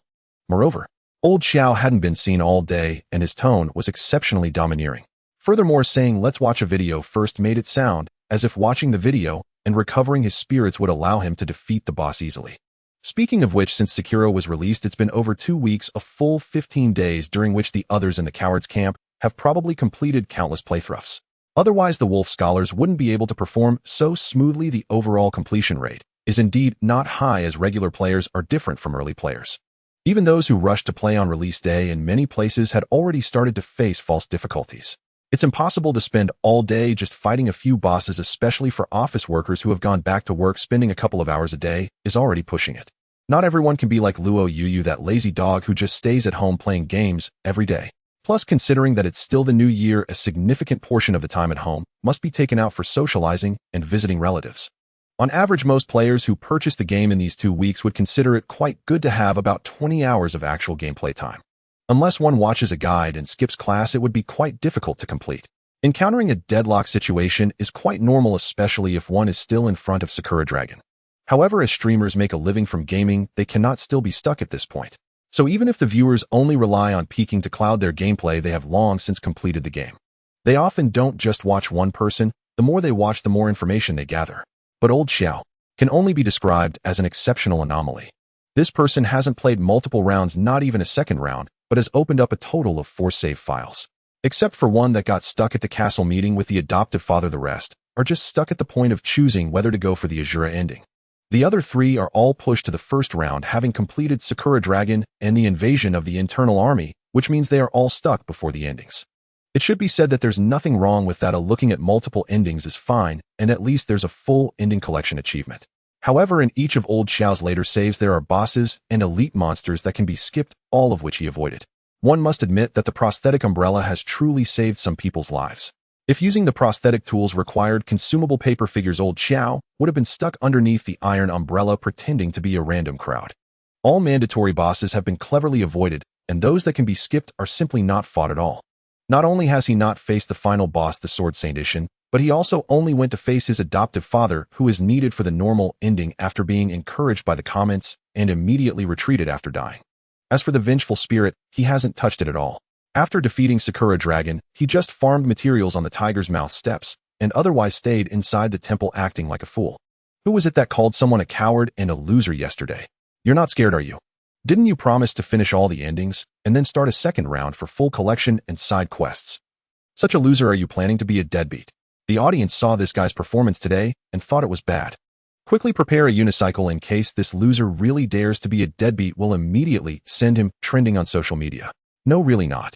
How could I possibly be a deadbeat? Old Xiao quickly waved his hands, and this was true. Since last year, when he got hit hard by the viewers, he wouldn't dare to be a deadbeat anymore. Truly a strong recommendation from the friends. So let's watch it for $5. If it's not that great, we can just watch the beginning and turn it off, okay? To avoid lingering issues, old Xiao directly clicked on the video link. Damn, this person is really getting better at stretching out the runtime. The audience was still cursing. The screen had already transitioned from the black loading screen, and Luo Yuyu's clear voice sounded simultaneously. In the live stream, there was suddenly complete silence. It was as if it was written by Sun Gur. The necks were stretched long, as if many ducks were being lifted upward by an invisible hand. Damn, I've dreamt of this girl before. Hee hee. Why are you playing my wife's video? Don't generate power here. And are you blind? This is my wife. Isn't that even better? The barrage momentarily quieted, only to be followed by a surge of power phrases. Old Xiao stared in astonishment. These losers. So now do we want to continue watching? He cautiously asked. Old man, shut up. The streamer is spot on, but who is this old man with a face full of misfortune? Can that old man get out of the way? Don't block me from watching the streamer explain the story. Xiao. Luo Yuyu's virtual avatar was designed by her elder sister, as she herself had neither the expertise nor any particular requirements for it. The original artwork was also drawn by an enthusiastic young female artist who preferred to remain anonymous. On Jiang He's end, he only provided a motion capture software. The software was exceptionally simple, taking the esteemed monks merely a few man-hours to complete. Assistant Lin was currently scouting for suitable candidates, planning to recruit appropriate voice actors to form a virtual streamer group. The project's tentative name was the Millennium Project, literally translated as the 1,000-year plan. Given that the big boss held a rather laid-back and Buddhist-like attitude toward this project, its progress remained tepid and unremarkable. However, Luo Yuyu, as Jiang He's most frequently assigned scapegoat lately, was thrust into the second position. While other avatars were still unprepared and voice actors unrecruited, she was pressured by her ruthless brother-in-law to start activities prematurely. Naturally, she was in no good mood while recording the videos, essentially just monotonously reading the script. Coincidentally, the image Luo Xiaoxiao designed for her sister was that of a taciturn, long-haired black schoolgirl. This serendipitously created a chemical reaction with her clear, indifferent voice during recording, manifesting as cheers and jubilation from the troublemakers in the livestream room. Old Xiao, that bastard, is actually reliable. He truly discovered a treasure. I want her IDs across all platforms in 3 minutes. What's her name? You don't even know her name, and you dare claim she's your wife. Yuyu? Hee my Yuyu. Stop right there, you pervert. No, they'll go crazy right here. The troublemakers buzzed with chatter. The exquisite and adorable L2D virtual image alone was enough to captivate anyone. Paired with a voice as clear as a babbling spring, it instantly struck a chord deep within their hearts. With a voice like that, not singing live is such a waste. Singing live would be the real waste. I prefer listening to her soft whispers. Indeed, even such a boring walkthrough sounds incredibly soothing. Which agency created this? They really know what we all truly want to see. Some had even traced the clues, not only finding Luo Yuyu's virtual avatar's Bilibili ID, but also her company-prepared official Weibo account. They posted the IDs directly on the public screen in a barrage, and the moderators tacitly ignored the rolling messages. Xiao crossed his arms, leaning back in his chair as he watched this surreal scene unfold. Clearly, a 2D otaku girl who plays Sekiro, researches lore, and organizes storylines was far more appealing than him, an old man who also played Sekiro, researched lore, and organized storylines. On this blue star, which had never endured 4 years of chaotic internal warfare, the resistance to virtual streamers was as low as Jiang He had imagined. He, the original streamer, had become virtually invisible in his own livestream room. But, never mind. There was no but. As long as the viewers were happy. After all, his original intention was for everyone to watch videos together and learn from the advanced experiences of other creators. For now, the plan had merely fallen behind the changes. It seemed the viewers' enthusiasm for learning had indeed exceeded his expectations. Luo Yuyu's video was exceptionally well edited. Its introductory impact was powerful. Although the troublemakers were initially captivated by this novel virtual image, one couldn't stare at the avatar forever. Soon they followed her introduction and got into the zone. In the game Sekiro, there is one element that runs through the entire storyline and is absolutely crucial: water. The game features 2 main storylines. One is Ishin Ashinus Rebellion to seize the land. The second is the Divine Dragon and the power of immortality. Everything concerning this major storyline of immortality originates from water. In the video, Luo Yuyu, controlling Wolf, stood atop the Fountainhead Palace before the waterfall flowing from the sacred realm's small pond, speaking thus. Water appears frequently in most scenes throughout the entire narrative, existing in various forms, such as lakes, rivers, streams, and waterfalls. Waterfalls in particular are abundant. Initially, players might think the numerous waterfalls in various scenes are merely the development team's simple backdrop decoration. But essentially, after completing at least one ending, reaching the sacred realm atop the Fountainhead Palace, and then opening the map to see the layout of the areas, one understands the developer's intention. The Sacred Realm is the dwelling place of the Divine Dragon, the highest point on the entire map, and the source of all water flow in the land of Ashina. The abundant waterfalls are also the most straightforward. Hint: water flows downhill. All water systems in Ashina originate from the Sacred Realm. It flows through the Fountainhead Palace, through Sinpa Temple, through the Bodhisattva Valley, and down to the Mibu village. Water is the source of life. All creatures living on this land are blessed and influenced by it. When the Divine Dragon came from the west and took root in the Sacred Realm, the power it brought through this water system affected, or rather cursed, all living beings in the areas where the water flowed. The power of immortality appears frequently in many scenes throughout Ashina. Apart from the uniquely blessed divine heir Kuro and the protagonist Wolf, who possess the dragon's heritage, players encounter numerous related beings during the game. They achieve immortality in various ways. For instance, the undying Half-Minamoto at the very beginning, our training dummy, is an infested one. Similar to him are the mummified monks in Sinpa Temple, the immobile old monks. There's also the guardian ape, which continues to survive even after its head is cut off, and the corrupted monk guarding the entrance to the Fountainhead Palace. They are all infested ones rendered immortal by centipede-like creatures residing within their bodies. Luo Yuyu, or rather the virtual streamer Xiao Yu, spoke unhurriedly. The source of the insects can be found at the bottom of the lake in the Fountainhead Palace. These insects are parasites on the Great Carp King, which itself achieves eternal life by living in the Fountainhead waters. The infested were merely one type of immortal among many. Besides them, there was a host of other monstrous beings. The villagers of Mibu village, the prisoners in the dungeon used as test subjects by Dojuin, the elite Red Guard, encountered several times, and the seemingly unkillable Genichiro. They achieved immortality by drinking the rejuvenating water. Depending on the concentration of the water they consumed, they exhibited different manifestations. The Mibu villagers and dungeon prisoners were the lowest tier, difficult to kill but slow-moving and utterly mindless. The Red Guard Dojuin and Kotaro, or Jinzaman, once taken to the dungeon, formed the second tier. Their eyes turned blood red, they possessed immense strength, and were impervious to blades and bullets, but they also lost their sanity. Genichiro, who consumed the rejuvenating sediment, was in a league of his own. He was the only one who retained his sanity while gaining the previous benefits. Thus, even after being killed twice by the player, he remained alive, relentlessly scheming to seize the dragon's heritage. Beyond the infested and the rejuvenating water, the third type of immortal was the Okami women of the Fountainhead Palace. The male nobles had transformed into fish-like beings with root-like tentacles for legs, webbed hands, and a fondness for playing flutes. They lacked combat ability, but could drain others' life force. The female Okami with snake-like necks could dance gracefully. They were warriors of immense strength, excellent archers, and a rare few could even command lightning. Their method of immortality was different, again relying on the more primordial Fountainhead waters, making them more unique than the others. Or rather, more severely corrupted. It all began with the Sakura Dragon. From the details of the attire worn by the male red-clad nobles residing in the palace among the Yagami tribe, it is evident that over 600 years ago, during the Heian period of Japanese history, the Sakura Dragon arrived in Wanama and took root here. At that time, Wanama was home to an ancient tribe that worshipped the white serpent deity. Witnessing the Sakura Dragon suppress all the land deities, they turned their reverence towards it, traveling to the divine realm where the Sakura Dragon resided and built the Palace of Source nearby. There they shared the Sakura Dragon's immortality by drawing from the source water nearest to its origin.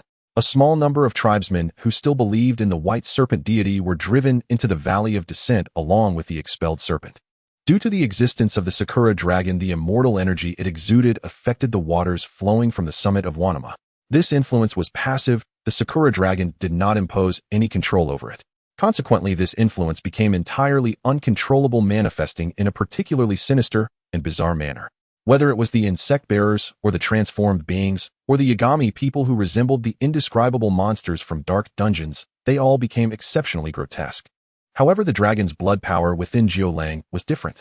It was actively disseminated by the Sakura Dragon. The wolf played by the player could revive countless times, and Jiulang remained ageless and immortal due to the dragon's blood power.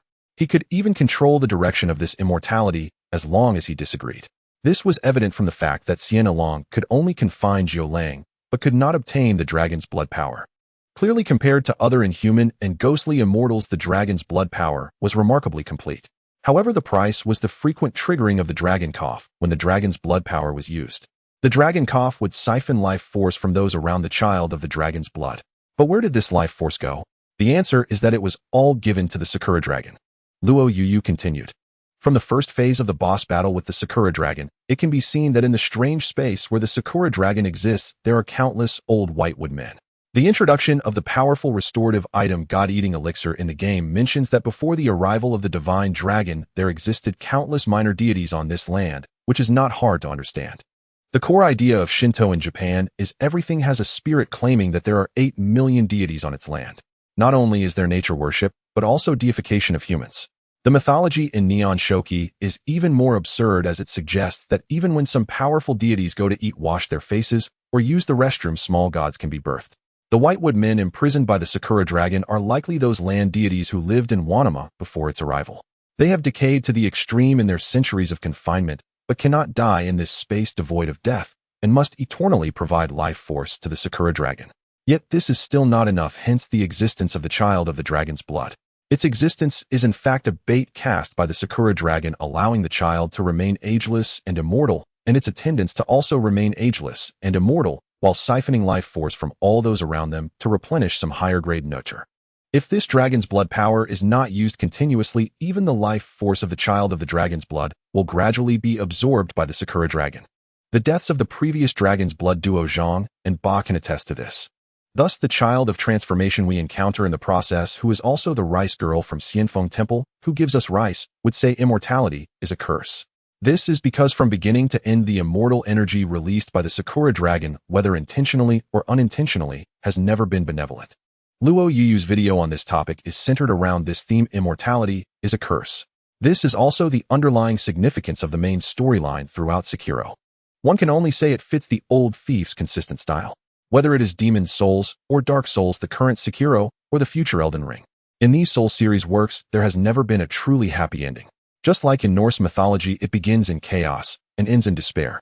Whether they are the people of these worlds or the gods, no matter how they struggle, they can only be ultimately engulfed by despair. There is no grand reunion, nor is there a happy ending. After going through countless hardships to defeat the various fire keepers and successfully transmitting the fire, the immortal can at most sit on the throne waiting for the next firebearer to come and defeat them. This opens a new cycle, yet this world continues to inevitably head towards decay.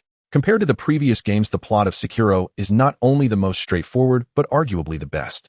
For instance, in Dark Souls 3, one either has to burn oneself to achieve the transmission of fire, or abandon the salvation of the world, and in the transmission, or become a traitor and seize the flame to become the king of lost souls, or commit acts of evil by killing the firekeeper and humiliating her.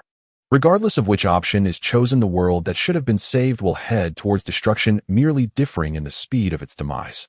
However, in the 4 endings of Sekiro, the Shura ending directly involves becoming the villain, yielding to the temptations of the adoptive father, killing both Lady Tomo and the Old One, betraying Jiao Lang, which corresponds to the backstabbing ending of the Firekeeper in Dark Souls 3. The end of immortality is the conventional ending where, after hard work to gather a multitude of items, the player ultimately kills Jiao Lang to end the transmission of the dragon's blood power. However, the Sakura Dragon remains immortal, and the dragon's blood power will eventually find another host. Thus, the wolf without a master ends up like the Buddha carver carving Buddha statues in a dilapidated temple, living out the remnants of his life in the ancient lamp's light, continuing this cycle of despair, just like in the transmission ending. The Return to Humanity ending is the opposite of the former. This ending requires players to engage in conversations with Lady Tomo, learning from her about the explorations made by the previous dragon's blood child Jiang and his attendant Ba to end immortality. Knowing that the dragon's blood child must be fed the tears of the Sakura Dragon and the flowers of eternal Sakura, and then using the immortal slash to kill the attendant one can sever the dragon's blood power from the host. Thus, after obtaining the flowers of eternal Sakura from the adoptive father 3 years ago, the wolf uses the immortal slash to commit suicide. After the dragon's blood attendant dies, Jiao Lang loses the power of the host and becomes an ordinary person. One can only say there is little difference. Although the young master can live on as an ordinary person and complete his life, the wolf ultimately dies, and just like in the conventional ending, the distorted power of the dragon's blood cannot be completely eradicated. In the future, there will inevitably be another generation that repeats the same mistakes. And the multitude of beings in Wanama deeply afflicted by the Sakura Dragon becoming immortal and distorted are still unable to find liberation. If we look at just these endings, it is indeed true that none of them have a good outcome. However, the 4th ending, the hidden ending known as Return of the Dragon, achieved through a very complex process, is significantly better than the previous ones. To achieve this ending, players need to seek the assistance of the Child of Transformation Minyan. With the help of the strongest among the surviving land deities of Wanama, which is the great white serpent that causes havoc several times in the process, the Child of Transformation must consume the liver of the white serpent deity, seizing its power, transforming her body into a cradle to bear Jiulang and the dragon's blood power, and finally the wolf, along with the Child of Transformation, will take Jiulang, who is residing in her to the west, returning the dragon's blood power to the hometown of the Sakura dragon, completely severing the entanglement of Wanama with this curse of immortality. Compared to the previous endings, this ending not only does not result in any deaths, but also shows a clear positive development in the plot, truly qualifying as the best ending of this work. Therefore, after seeing Luo Yu introduce the complete process of this ending and the story behind it, it is no surprise that it sparked an even more heated discussion among the fun seekers. If you don't know, just ask, what exactly is this Micah's background? Didn't you watch the story? The video just mentioned it. Those baldies from Senpu Temple were grabbing kids from all over for human experiments, force-feeding them secret rejuvenating water to try and create a divine heir. Many other children were literally drowned and killed by the water, but she was the only one who survived. It wasn't just many, a comment reminded. Have you all forgotten the windmills scattered all over the training grounds? On the path up the mountain and on the cliffs beside the training grounds, there were redand white windmills everywhere. The description of the papier-mâché ninja balloon says, break and pray to this to mourn someone, or offer redand white windmills to remember them. Beside these windmills were wooden carvings of big head dolls. Clearly the deceased being remembered were all children. The song that NPC Kotaro sang when we first entered Mount Congo also mentioned that there were many redand white windmills, but only one pure white one. This suggests that hundreds, maybe thousands of children were captured, but all died in the experiments. Only Miko succeeded and survived. If you go down the path from the sculptor's idol in the temple grounds where there are monkeys dropping persimmons, the entire mountain trail is filled with the dried-up corpses of children, all twisted beyond human form. Also, another comment added that southern barbarian armored warrior guarding the hanging corridor halfway up the mountain. He came all the way from a foreign land. His son Robert had an incurable disease. The father and son sold firecrackers to fund their journey to Ashina, all to use the Baldi's rejuvenating water to cure his son. The Baldi's made him guard the gate until he completed 1,000 kills, killing 1,000 intruders, and then promised to make his son Robert a rejuvenating child. In reality, his son met the same fate as all the other failed experiments. He's been dead for who knows how long, his body probably rotting at the bottom of the cliff. Poor fool is still in the dark, fighting us to the death for his son. Conducting human experiments was already heinous, but kidnapping other people's children for such experiments was an abomination that even gods and spirits would despise. Damn those Baldi's, playing kidnapper and killing children. How dare they claim to believe in Buddha? No Buddha in the heart, yet they pretend to cultivate. Joan smiled and said, Kotaro's side story revealed that at first the monks weren't this crazy. But as more and more monks became infested with the centipede, and with Ishin Ashinus, greatest warrior, growing old and ill, there was no official deterrence. The monks started running rampant. It had to be said, in this game the more sanctimonious a character seemed, the less likely they were to be a good egg. Senpu Temple and Fountainhead Palace were arguably the two most magnificent architectural complexes in the entire game, but every single person inside them was a rotten, wicked thing. Needless to say, the Lovecraftian Okami women in Fountainhead Palace were utter villains, comparable to some abstract live streamer. The same went for the monks of Senpu Temple. They started off disdainful, but their mouths said one thing while their hearts yearned for another, and they eventually succumbed to the temptation of immortality. The monks of Senpu Temple are masters of martial arts. The Hidden Fist Fighting Manual also mentions that they practice to accumulate merit and defeat the enemies of Buddha. But the text says that the temple, now obsessed with immortality, has long strayed from the path. What exactly are these enemies of Buddha? On the way to the Watermill Village in the hidden forest shrouded by mist, a half-dead monk told us that the villagers had been bewitched by the enemy of Buddha. They toppled the Buddha statue, hanged the monks, and occupied the old temple hall. He asked us to go there and defeat the enemy. As we all know later, the enemy in the hall is the strongest elite monster in the game, the Mist Noble. Old Joe rattled on with his analysis. This Mist Noble is actually a male Okami noble from Fountainhead Palace. So it's clear who the enemy of Buddha is. It's these Okami. Let's make a bold guess based on the information we have. When the divine heir of Senpu still controlled the temple, the monks probably weren't this insane. In the first half of the Everlasting Journey scripture he wrote, he called the centipede a gift from the divine dragon and viewed immortality as a journey of enlightenment. This suggests he likely became infested by the centipede after the Sakura dragon arrived due to parasites in the river water he drank. He knew the centipede was a gift from the dragon, but but didn't understand why it granted such a bizarre form of immortality. What does this mean? It means the divine heir of Senpu knew part of the truth, but not the whole picture. The centipede wasn't a gift from the Sakura dragon at all. It was a parasite born from the corpse of the great carp king, spreading from Fountainhead Palace through the source water, flowing into Ashina, eventually reaching Senpu Temple. But the divine heir of Senpu didn't know that. Old Joe clapped his hands, his mind racing with ideas like a mighty river. How did that happen? Well, that's the rub, my old baby. He was clearly deceived by someone who knew the real truth, tricked with an incomplete truth. Let's make a deduction based on context. Joan pushed up his glasses, adopting the pose of a professional mentor. In the midst of the suspenseful BGM, he even solemnly pulled out his ancestral whiteboard, leaving the amused audience speechless. Was he just afraid of being outshone by that virtual girl's lore video? This bastard's competitive streak was way too strong. First, it's highly likely the monks never went to Fountainhead Palace. Consider this: the background story mentions that the Okami once attacked Ashina. A scroll hanging in the castle tower says a demon came to Ashina, and the demon's thunder was the roar of the source god. This clearly refers to those inhuman, yet lightning-summoning purple-clad Okami female warriors. Connecting this to the red nobles in the palace of Fountainhead Palace who have lived for centuries by draining others' vitality and eating the corpses of other immortals, we can guess these people, after gaining immortality a few hundred years ago, became incredibly arrogant. Believing themselves immortal and superior, they declared themselves nobles. But the power they obtained was incomplete, not directly granted by the Sakura dragon, but merely a fraction of its power from water contaminated by its secretions. Think of it as drinking someone's bathwater. It extended their lifespans, but also gave them a new chronic D. This chronic disease required them to drain the energy and life force of others to survive. Otherwise, like the whitewood old man, they'd slowly turn into a dried-up tree root. So to find new sources of life force, these Okami descended to invade other regions. But due to their unique constitution, they were especially vulnerable to poison. As the description of the Sabamara prosthetic tool says, they were critically weak against tetanus attacks. Despite being formidable fighters, they were driven back to Fountainhead Palace by others. These others naturally included the monks of Senpu Temple. The title enemy of Buddha originated from this era. The original precepts of Senpu Temple were established precisely to prevent the Okami from making a comeback. This aligns with the records on various items. Joan tapped the table slowly.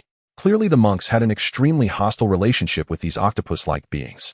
They couldn't have breached Fountainhead Palace's defenses to reach the Sakura dragon's divine realm.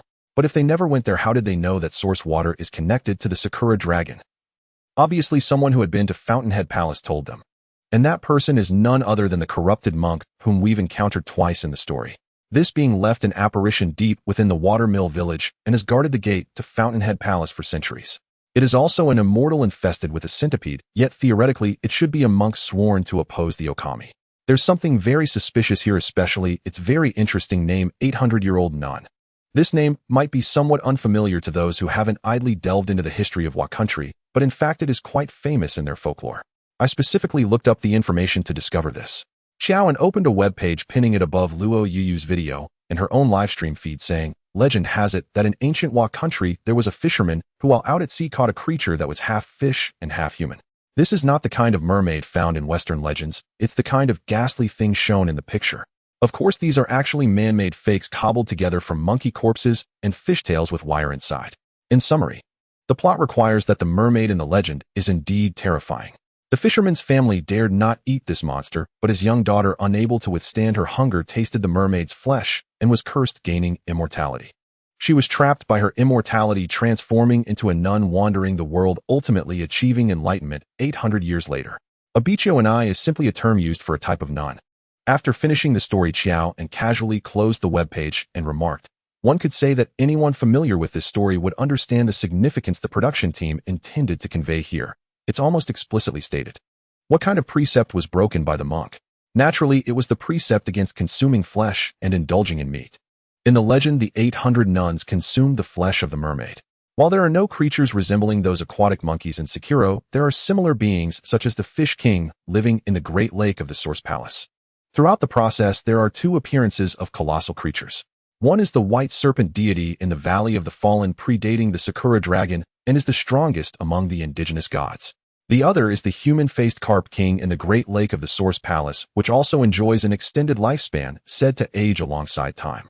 These two colossal creatures are not bosses, yet they possess a stature rivaling that of bosses. The carp is associated with the legend of leaping over the dragon gate, which closely links it to dragons. Similarly, the serpent is said to transform 100 years to a python, 1,000 years to a flood dragon, and 10,000 years to a true dragon.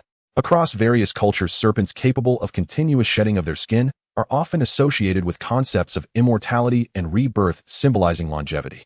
The Sakura dragon symbolizes the essence of immortality, and these two colossal beings closely resembling dragons represent the nearest existence to immortality in the game aside from dragons.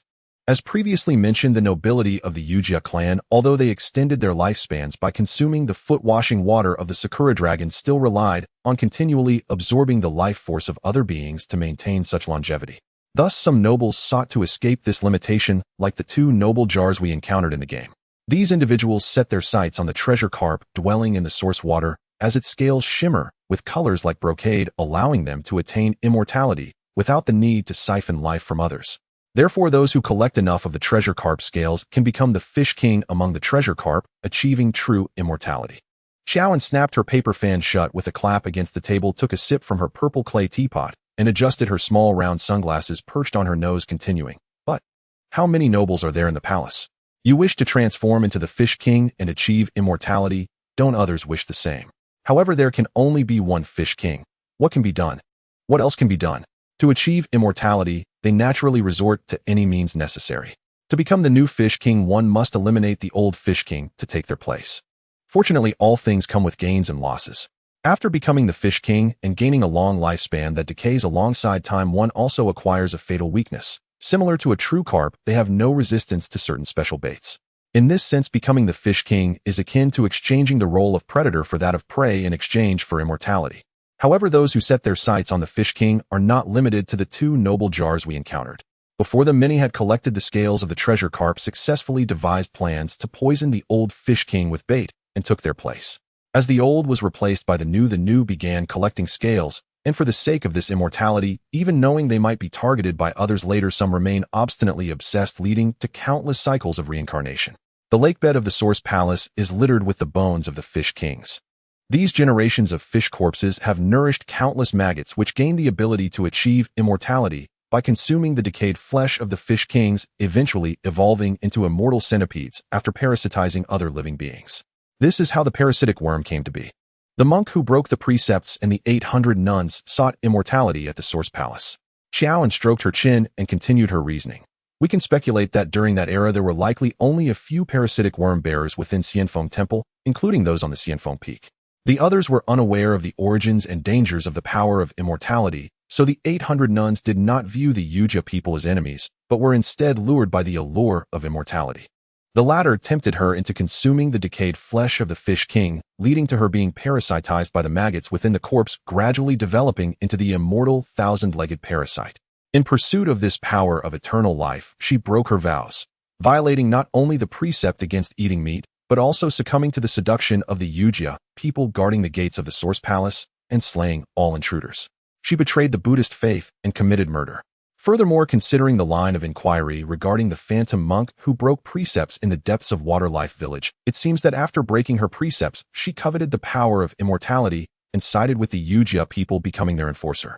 The Ujiha people lured villagers into drinking the source water, selecting suitable sacrifices to bring to the Source Palace as food for the nobles, while the monk who broke precepts was responsible for guarding this line of safety. In short, it all comes down to a lack of firm belief.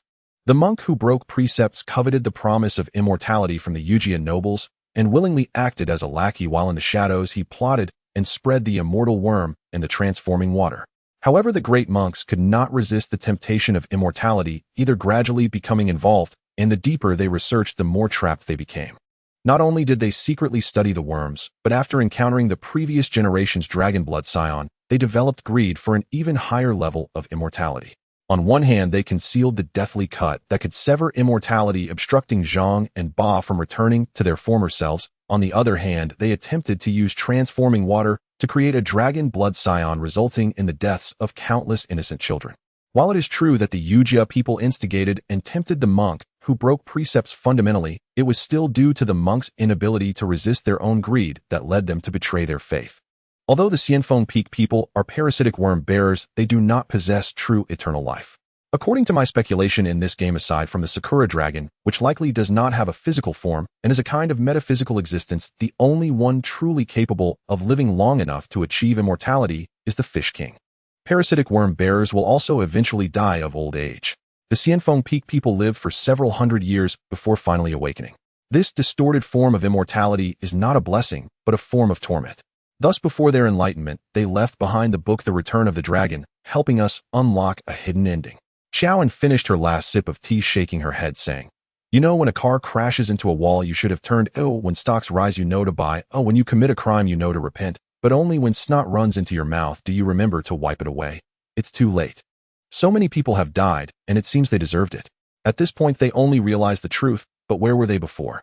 In the old house of Haifuxi and Jiang, he gazed at the screen, silently watching the lively discussions in the live broadcast room about the plot, continuously criticizing and pointing fingers at the various NPCs in the game. Although old Xiao's conjecture was half based on the video and half on imagination, he was still able to guess the main direction quite accurately. After all, in the midst of so many Souls-like games from FS Sekiro was the one with the most comprehensible storyline. However, this statement isn't entirely accurate. Strictly speaking, it can be considered a spiritual sequel to the Tenebris series. The elements of ninjutsu, stealth kills, and parkour are largely a tribute from Xiao Gao to Tenebris. He integrated his own expertise into their framework. To put it bluntly, after so many years, it still revolves around that familiar set of elements, such as every game having a grand scene akin to a capital city, which is always either collapsing, destroyed, or in a state of disrepair. And there's always a pit akin to a diseased village, a disgusting scene filled with toxic filth, where there are several chubby brothers scattered around who inevitably have throwing skills, seemingly hinting at some kind of chubby fetish. The stereotypes surrounding Souls-like games are indeed quite abundant. Perhaps Xiao Gao himself has grown weary after all these years. After spending a few years creating the Elder Ring and successfully making money while gaining acclaim, he then swiftly shifted to making giant robots. It seems he has had his fill of rich food and is now looking for a change of taste. Excess is as bad as deficiency, that's the principle.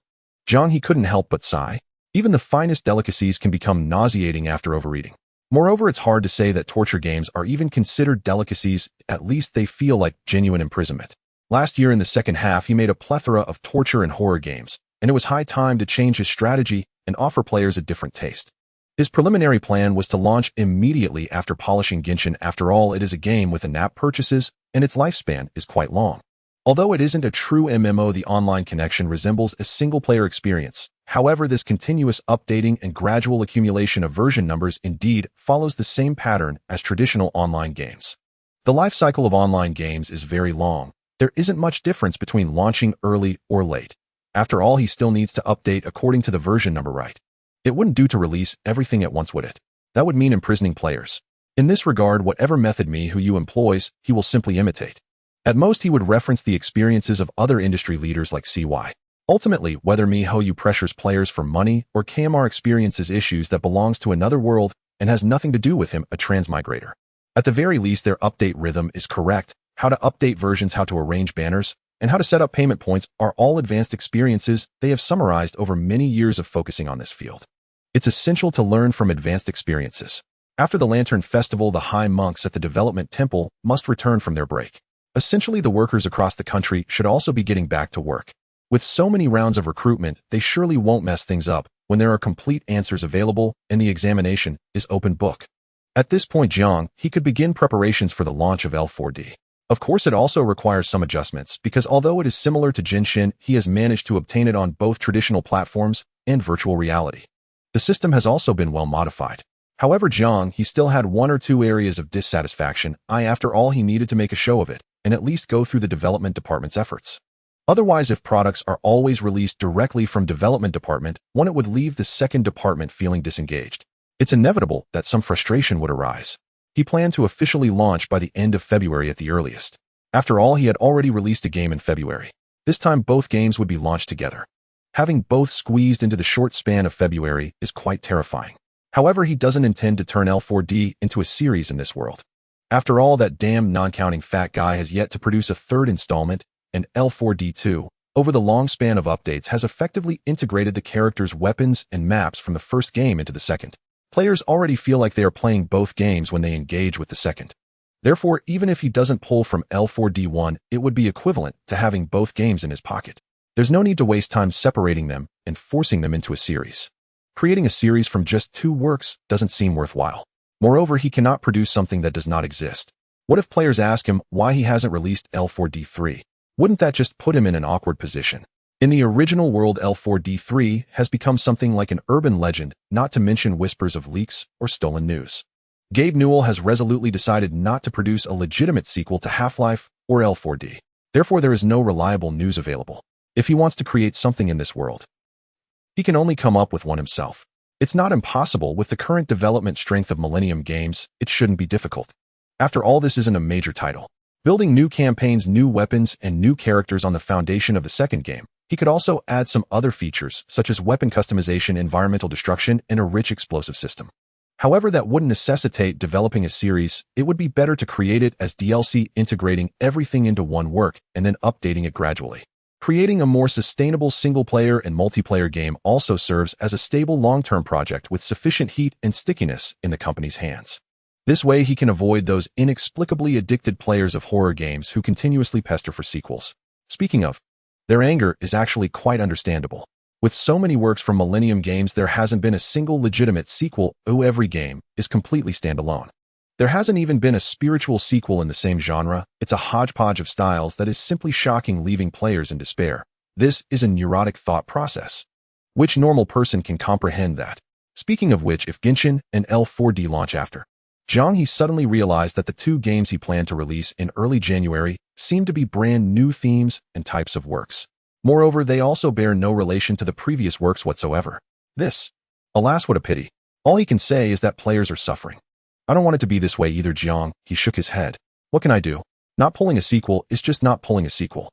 What can he do? On the Lantern Festival, after joyfully spending a day with his parents and father-in-law's family in Heifuxian. On the following day, February 21st, with his worth having inflated during this spring festival, Jiang Zong still drove his square-headed pickup truck, looking like a white-collar worker returning to work. He returned to Binhai with a massive load of local specialties from both families. Wow, you really look invested, he said, having completed 3 progress bars at once, and he felt a rare interest in visiting the company. Jiang He eagerly observed through the glass, watching the busy workers inside. Assistant Lin accompanied him, quietly reporting the personnel changes during this period. The beginning and end of the year are always seasons for job hopping. There hasn't been a year without workers running away right after receiving their year-end bonuses. With this round of recruitment at the beginning of the year, Millennium's total number of employees has suddenly surpassed 700, and with manual labor, cleaning, and security included, it's approaching 800. The market operations and development departments have seen a simultaneous surge in numbers, leading to the establishment of several new teams requiring significant space. For this reason, Jiang He rented the entire 4-story building and made corresponding renovations. He even contemplated simply purchasing the entire office building. Given the current pace of development, it's likely that within a year Millennium Games will indeed need an independent headquarters building. By the end of February and into March, the development tasks will likely be quite heavy. Once the 3 project teams are formed, I need to inform each leader, coordinate work schedules, and prepare everyone mentally. Additionally, ensure all bonuses and subsidies are paid on time and in full. These are cliches, and I don't plan to emphasize them in another meeting. Jiang He gazed at the workers in the cubicles, casually discussing the first quarter work arrangements with Assistant Lin.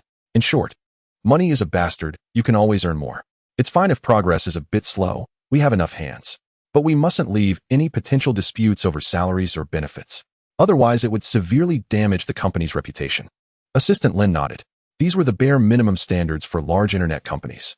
Without needing Jiang He's explicit instructions, she had been following them all along. In the information age, good deeds stay hidden while bad news spreads far and wide. Especially for conglomerates and companies as major capital entities. They naturally suffer from a severe lack of credibility in the public eye. Reputation and trust are far harder to build than to destroy. Millennium Esports relies on the entertainment industry for survival. Once its name is tarnished, failure becomes almost inevitable. Even the often criticized old giants, with their predatory pricing strategies for players, still offer impeccable employee benefits. For instance, BAT is cursed daily, their reputation's foul. Yet their compensation is so good that their detractors curse while obediently submitting resumes. One must still distinguish between major and minor priorities. Projects 2 and 3 are progressing relatively quickly. The leaders estimate they can complete polishing and optimization by the end of the month. They've already contacted the marketing department indicating they can start coordinating promotional work and open pre-registrations by March 1st at the latest. Assistant Lin said, "Oh, that fast."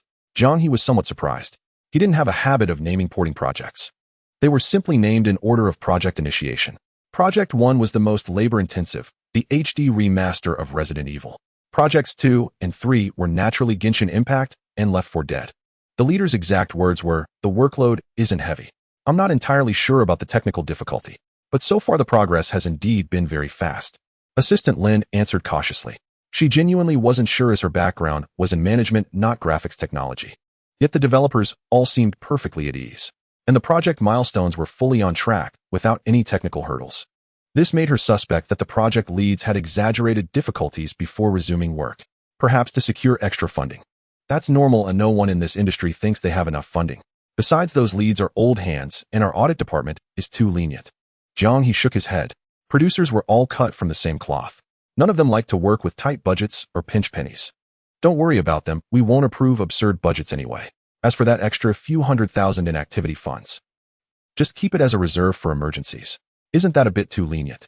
Assistant Lin asked tactfully. It's fine. Jiang He shook his head. Producers who spend more might be unwelcome at other companies. But here it didn't matter. After all, they couldn't compete with him. He was throwing tens of millions into projects. Sneaking an extra 100,000 or so was nothing. You don't understand game development. Sometimes unexpected costly issues do arise. Besides, in this field, it's better to be prepared. Extra reserve funds could even be used to buy hemorrhoid cream. From what I know, they actually do need it quite often. Since the boss was aware she wouldn't press further, the audit department could handle that concern. As for why the senior developers at the temple often needed hemorrhoid cream, Assistant Lin preferred not to delve deeper into that topic. So will the new game still be scheduled for the 15th? Assistant Lin decisively changed the subject. From what she knew, Jiang He had a compulsive habit of releasing new works on the 15th or at the beginning or end of the month. He rarely just picked any random day for release. Hard to say mid-month is too rushed. Rushing could lead to negative associations. Start preheating immediately after completion. Let's aim for the end of March as the target. A month of promotional time should be sufficient. Jiang He stroked his chin, letting out a slightly self-deprecating laugh. 2 games in 2 months. People will probably curse me for going crazy again. In fact, Ren Ming was already fighting the urge to spit in this bastard's face. What? Another new project? And 3 of them. The once private equity tycoon, a financial vampire who managed tens of billions in capital, now a key figure in the behemoth Fitang games, stared at his capable assistant in disbelief, like a cuckold questioning whether a photo of his wife with a lover was photoshopped. Is the information reliable? Could it be a smokescreen? Ren Ming clung to a sliver of hope, like maybe she was just getting her hair done, and asked instinctively. Very reliable, cross-verified through multiple sources and confirmed by a trusted intermediary. Li Song discreetly wiped the spittle his boss had sprayed on his face, with a pained expression. Indeed, it was painful. Although if the department's performance suffered, it was the boss who got chewed out by the board, while he and nobody like a green-named minion would only get a few kicks as venting after the boss returned. But knowing that the next 2 quarters would immediately clash with that bastard Jiang He, his mind was filled with visions of vanished bonuses, and his wife's long face drooping like a pair of cotton pants upon hearing the news. His heart was bleeding. What's wrong with this guy? Is he insane? Even though he prided himself on being elite and valued refinement after climbing the social ladder, Ren Ming now felt an urge to curse. Don't they need time to develop games? Do the project files just sprout from the ground? Disgusting. Heaven have mercy. Why did such a bizarre competitor drop into his lap, just as he switched to the gaming industry? If he had known such a nuisance would constantly threaten his company's livelihood, he would have rather stayed in the venture capital department taking the blame and sleeping in the cold palace. Since his deputy said the information was confirmed and reported identically by multiple sources, it must be true. No surprise there. Millennium was no longer the pitiful little indie studio from half a year ago. With recent expansions, workstations filled several floors. Nearly 1,000 employees, a mix of talents. Some of them had even worked at Fading Games or Huanyu Digital. And this wasn't even the kind of information worth hiding. The moment Jiang He approved the projects, Fading's development department got the latest updates. Boss, what do we do now? Li Song, seeing his boss standing there dumbfounded, habitually asked for instructions. What do we do? Ren Ming was nearly choked. I don't understand technology. Why are you asking me? Look at this unreliable guy. He couldn't sit still any longer. I have to go to the board meeting. Half an hour later. Boss, how did it go? He pondered the group's immense strength, entertaining a faint, almost impossible hope that the higher-ups might be enraged by Millennium's audacious provocation. Perhaps with a grand gesture they would allocate hundreds of millions in Dragon Yuan funds, allowing his motley crew to make a big splash, using their financial might to crush that bastard Jiang He until he spat blood, thereby salvaging his own precarious bonus. Clutching this naive and simple fantasy, Ren Ming stepped out of the elevator only to find Li Song approaching him with a foolish grin, rubbing his hands together like a fly. Yet when he looked up, all he saw was a face devoid of expression. It was as sour as if someone had been cursing him out for half an hour. All this. Sensing something was amiss, Li Song immediately changed his expression, putting on a look of grave sorrow. Enough, stop your face-changing antics here. Seeing that the area around the elevator was crowded with prying eyes, making it unsuitable for either a confrontation or a detailed discussion, Ren Ming could only roll his eyes at this foolish subordinate. The two of them retreated to the general manager's office of the operations department. Closing the door shut out the prying eyes of the other simpletons outside, who were also thinking about their year-end bonuses. Ren Ming's tense expression instantly crumbled. He let out a long sigh. To be honest, he said, the situation is very grim. Our string of failures in recent months has put me in a very passive position with Chairman Gao. Ren Ming poured himself a glass of water, ignoring his anxious lackey. His face was grave. Li Song was momentarily at a loss for words. Although he wanted to say that this was purely a defeat, not due to lack of effort. After all, it wasn't that they hadn't tried, but that the bastard on the other side was simply too formidable. Good ideas were spewing out of him like they cost nothing, with incredibly short production cycles and outstanding quality. Looking at Millennium's few works from last year with their terrifying level of completion, it was hard to associate them with the word monthly updates, a term that sends chills down the spine of the gaming industry. As for this year's Sekiro, he could only say he refused to comment. If he couldn't curse, what was there to say? Graphical technology, artistic design, background narrative, all were groundbreaking concepts. As for the gameplay, it was simply pureless, seeking in vain a worthy opponent. It was indeed difficult, but the thrill upon mastering it was undeniable. To put it plainly, a large portion of the industry was already trying to plagiarize the design philosophy of Sekiro's combat system, creating an experience that could make players suffer yet revel in their torment. Who wouldn't want that? After Jiang He optimized the original's monotonous monster templates and lack of map diversity, the game had virtually no major flaws aside from its slightly short playtime. And this wasn't a small-scale game focusing on just one aspect of the experience. It was distinctly different from Millennium EA's previous works. Action games among all genres are the best at perfectly blending gameplay and visual experience, allowing players to simultaneously feel the crucial elements of beauty and exhilaration in video games. It was clearly destined to sweep awards. To produce such a high-scoring masterpiece, a 95 out of 100 in a period of time that couldn't possibly exceed 1 year. Li Song wanted to say it wasn't that they weren't trying, but the opponent had a Gundam. On their own side, it wasn't that they had done nothing. The problem was that over the past 6 months, their repeated attempts to borrow the new single-player production concepts pioneered by Millennium had yielded very limited results. Suffice it to say, the situation was not optimistic. Initially, they focused on the horror genre, as horror games seemed like the most suitable beachhead on this new continent. They didn't need to develop a combat system, nor did they have leveling or equipment mechanics. It was very streamlined. They just needed to focus on the visual experience, and graphical technology happened to be Feeding's forte. In fact, they did achieve success initially by following this trend. At the end of July last year, Feeding released a first-person horror game called The Wedding Dress, centered on Chinese horror elements like ghost marriages and the supernatural. Its core gameplay was also searching for items and solving puzzles. Although it was indeed accused of being a plagiarized reskin of Outlast, in terms of its flow and content, it still sold quite well. Unfortunately, The Wedding Dress was merely a test project. Since they weren't sure of its success, their initial strategy was very conservative, resulting in a very small scale and short playtime, a mere indie-level game. Naturally, the price couldn't be high. They made a profit, but the margin was too small. When they planned to press their advantage, they unfortunately ran straight into the 1-2 punch of Phasmophobia and Darkest Dungeon. Emboldened by their previous success, their second project was quite ambitious. They planned larger scenes and more comprehensive game content, pouring in substantial funds. And then Phasmophobia slapped them right into the wall. The original version of Phasmophobia wouldn't have been so devastating, but the VR-enhanced version, refined by the system, and Jiang He was on a completely different level from the original.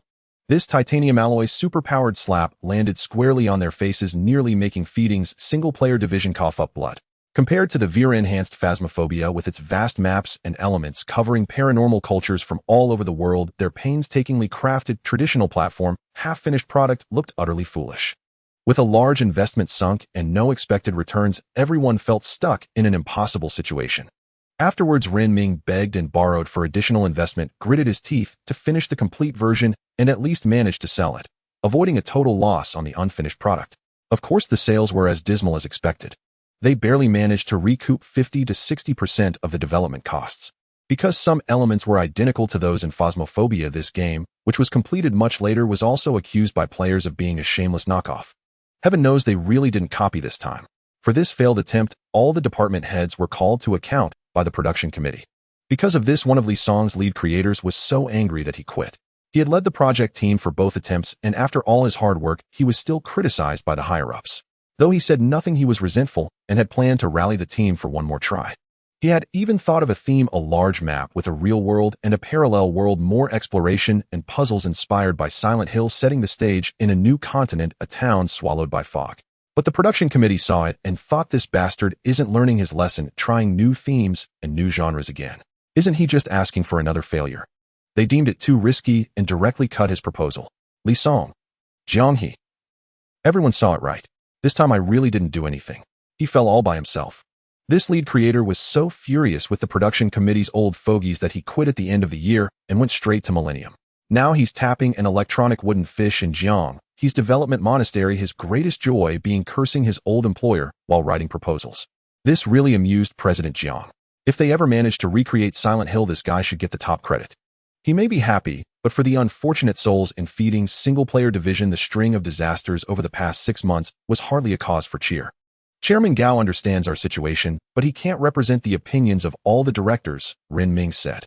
At this stage, the divergence of opinions at the top is at its most severe. It's impossible that the bigwigs don't understand our difficulties, oh, no one is blind. But the infighting on the board is essentially using us as a scapegoat. Thinking about the hints dropped by his backer during their private talk, Ren Ming's head began to ache. Shareholder changes, equity restructuring, external capital injection. For a giant corporation with overlapping and bloated management, such matters were always the most troublesome. To compete for influence, he was ordered by the higher-ups to produce some decent results this year.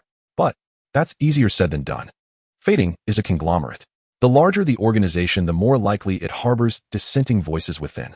Some relish the prospect of investing in new frontiers and opening new battlefields, while others oppose squandering money on uncertain ventures, preferring instead to reap stable returns from domains where their influence is deeply entrenched. Ultimately, compared to online games, single-player games have a far too singular profit model. Only strong sales bring revenue. Poor sales make recouping costs a challenge. Online games are different. As long as you know how to generate hype and maintain the gaming experience for a segment of high-spending players, preventing them from abandoning the game, even if the servers become ghost towns after 2 or 3 years, there's still ample, easy money to be made in the interim. Not all board members come from a production background. They prioritize straightforward profits over intangible things like reputation, influence, or player communities. The most severe impact was mainly from that loss in Southeast Asia. The divisions within the board are quite serious now. Many aren't keen on investing heavily in projects with unclear prospects. Ren Ming trailed off after a couple of sentences, muttering vaguely to himself. Meanwhile, Li Song beside him had his ears perked up. What divisions? Spit it out. If you're talking insider info, I'm all ears. Although he had known before, Fading Real Estate had left a massive mess due to erroneous investments a few years ago in the vassal states of Jiaoji and Jinla. It had become a bottomless pit, causing huge losses every year. Consequently, some members of the board had repeatedly blamed Chairman Oh Yunfei, who had strongly pushed for those investments. What was happening now? Had the group finally reached its limit, planning to cut its losses in one go by completely abandoning it to eliminate future trouble? And were others on the board planning to exploit this to vie for influence with the Oh family? Li Song's face remained impassive, but a flurry of thoughts raced through his mind. To be blunt, he was quite interested in this kind of high-level gossip. If some bigwig were to face misfortune because of it, his interest would be even keener. Let me say this first, once we leave this room, I won't admit a word of this. But actually, it's not far from what you're imagining. Some people up top are indeed using this matter to make a move. Seeing the look on his subordinate's face, Ren Ming knew exactly what he was thinking. Considering that this deputy was key to his control over the entire operations department, he loosened up a bit and gave him some inside information. Fading was founded over 40 years ago. Founder Oh Jiqiang initially worked in electronic storage devices, then transitioned to portal websites, and further expanded into software. To implement a series of bold reforms, he had to accept external capital injections, transforming the sole proprietorship into a joint stock group. At their suggestion, or rather demand, the company expanded further into other fields. The multiple subdepartments, including fading venture capital, were historical remnants from that period. About 10 years ago, when Jiang, old and frail, became incapacitated by a stroke, his shares were inherited by his eldest son, Yunfei. Although the latter was a standard second-generation rich kid, he wasn't the stereotypical good-for-nothing who only played with cars and women. At that time, several of the group's subsidiaries were highly profitable. With everything looking up, the other shareholders cooperated, and he managed quite well. Unfortunately, a few years ago, he made a wrong bet on real estate in a vassal state, trying to emulate an old cucumber from another world who fancied himself a Superman, hoarding land to sell off plan. But then the decision-making layers suddenly changed the public housing policy of the vassal state, and he lost his pants in the process. After dragging on for several years, this mess was finally settled at the end of last year. To resolve the issue, Yunfei had to pay many additional costs, which naturally included diluting his shares. When everyone could feast on large portions of meat and share gold by weight, they were all smiles. You're good and good, everyone's good. But the wind changes in a downturn. At their level of investment, conscience isn't entirely non-existent, but it might as well be. When it's time to kick someone when they're down, no one shows mercy. The other shareholders from the external faction saw this opportunity to further dilute the O family's influence. As finances and real estate were forced to tighten, Fiteng Games, being the group's star performer, suddenly became the focal point of conflict among various parties due to its exceptional profitability. Director Gao supports our expansion into the single-player domain, but with the whole group tightening funds, he can't ignore the opinions of other directors. The message is simple: in our upcoming development plans, we must reduce investments in projects with unclear prospects. Ren Ming said with a grim face. As Li Song listened, cold sweat began to drip. Damn, how did watching the excitement lead to finding myself in the middle of it? The bigwigs weren't the ones in trouble. He was the one in trouble first. What did reducing investments in projects with unclear prospects mean? It sounded nice, but wasn't it just refusing to give extra funds for trial and error? If they couldn't try out new designs, what else could they do? In essence, it meant copying the existing successful experiences of other developers. And that other developers needed a big red circle. In the single-player realm, that term usually referred to Millennium EA. Got it. No wonder Xiao Zhang got his budget cut by those bastards on the production committee and ended up getting his boss fired. Those bureaucrats on the committee were all moles for the local faction. But Boss Millennium's 2 new games are also new genres. It's hard for us to learn from a competitor with established influence in a field we're not familiar with. Since they were having a closed-door meeting, Li Song decided to lay it all out. The bigwigs on the committee and the board thought it was simple. Give less money, do less work, and make steady profits. Wasn't that fine? It really wasn't. The content creation industry operates on a completely different logic from the physical product industry. This wasn't a case of cutting the budget to produce lower-tier products as substitutes. In game development, skimping on even a single coin could result in serving up a pile of crap in the end. Learning from others isn't the same as copying them. You have to borrow their successful experiences and apply them to your own work. But in that process of transformation, wouldn't there be a risk of cultural mismatch, ending up with a failed imitation? The ones being copied certainly won't give you any helpful advice. We have to try, at least try. Besides, even if it's just to show the bigwigs that we're following their instructions, we have to at least give it a shot. Ren Ming exchanged a glance with his subordinate, and both couldn't help but sigh. Dancing in chains. That was the situation they were in now. It was useless to have their own ideas, or what mattered was what the investors thought. There was a time he too thought this industry was easy. Just copy and be done. But after Jiang He slapped him around a few times, leaving him seeing stars, he realized that easy money wasn't so easy to make. Yet the bigwigs had never faced the pressure from Jiang He. They didn't know how terrifying an opponent could be. When they were so versatile, they seemed almost inhuman. When would they ever come to understand that? No matter the time, having a younger brother is always a headache. When one is the older brother, one can just kick the younger brother in the rear and say whatever one wants him to do. However, when it comes to being kicked by a superior, the mood is clearly not good. When the higher-ups open their mouths, they must run with all their might, yet they can't persuade them to change their opinions. It truly is difficult. Ren Ming and Li Song both sighed. Even knowing there is a pit ahead, they can only jump in. Now they might as well think about how to jump in a more stylish manner. After talking for so long, what exactly is their development plan? You can't possibly have no reference materials after confirming the authenticity from multiple sources, can you? There are indeed some, although not very detailed, but all 3 projects have them. Then hurry up and take a look. We can't just be wasting our efforts for the higher-ups. The 2 of them slapped their heads and immediately took the materials to the development department, grabbing a few trustworthy tools along the way to analyze the strong team demo frame by frame. A series of whispered conspiracies. Strange Jiang, he seems to have a problem with his brain, or is it that it wasn't done by the same group? Is their scope this time a bit too large? Li Song secretly pulled out a USB drive and plugged it into the computer. The two heads leaned together staring at the images on the screen. The former first opened several concept images obtained through insider information intended for promotional materials. Immediately, the two fell into deep thought. It was impossible not to ponder. The difference in art style was too apparent. The promotional image on the left featured the Qianfeng divine temple with the wind blowing over the grass. Anbo was sitting on a broken pillar, happily waving at a blonde girl with her back to the camera. Beside the girl floated a white, unidentified creature. The composition was quite simple, mainly focusing on the scene, but the saturated colors leaning towards warm tones made the entire image very pleasing to the eye. The detail in Mon's scene design was indeed inferior to that of several other large maps, but from a distance it still looked quite nice, resembling a certain unnamed wind god from Mon, exuding an air of leisure. A leisurely aesthetic. And on the right, Renming shifted his focus. What caught his eyes was the classic smirk of the zombie brother from the mansion. With peeling flesh and murky eyes, his entire face looked like a rotting human skin draped over a skeletal frame, appearing grotesque and repugnant. Coupled with the dark background, it was particularly chilling. One must say that the graphic designer contacted by the developers was quite impressive, having comprehensively improved the CG quality to a level far exceeding the old version, imbuing the zombies' turn with a sense of oppression and visual stimulus. The third image, however, was somewhat different. A tall, muscular black man, a white man in a white suit looking sharp, a spirited young man with a backward cap, and a social woman with large earrings. The four survivors were fully armed, holding various firearms with a background that appeared to be an abandoned amusement park. Beneath the unmaintained Ferris wheel, the darkness was filled with bizarre silhouettes that were almost human.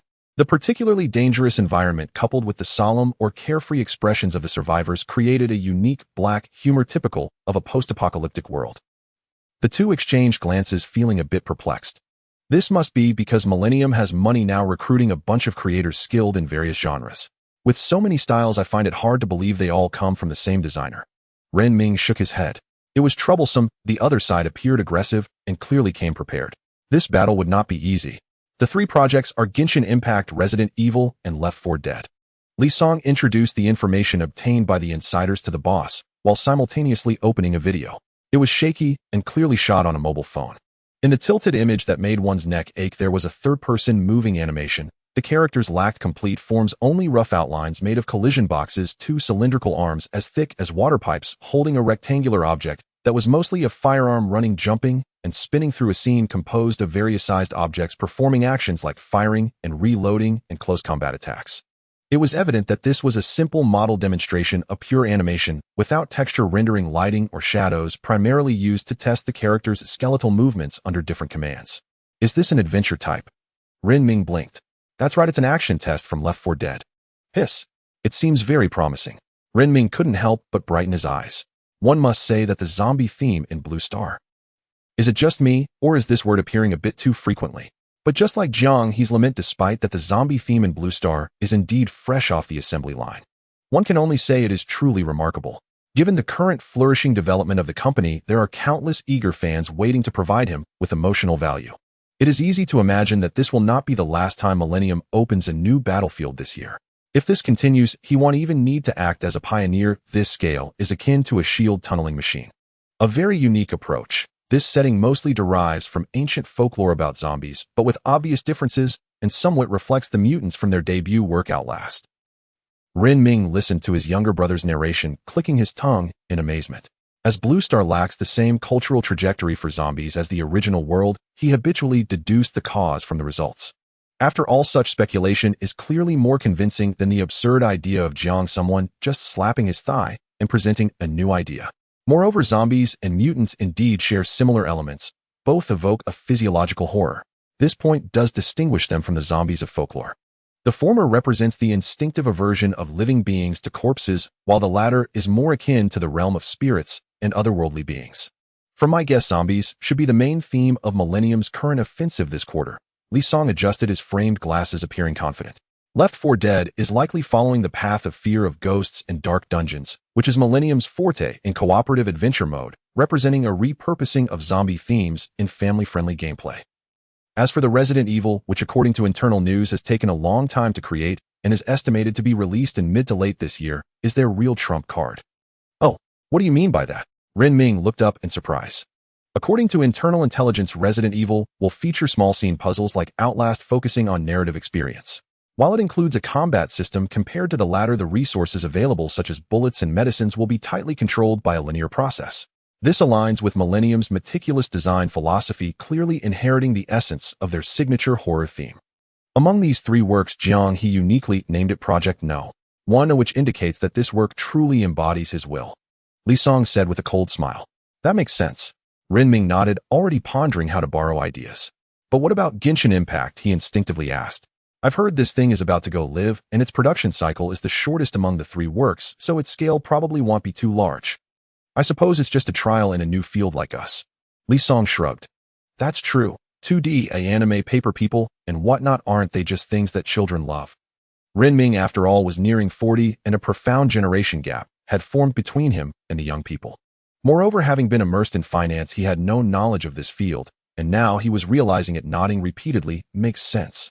The two now felt they had a grasp of the situation, laughing heartily.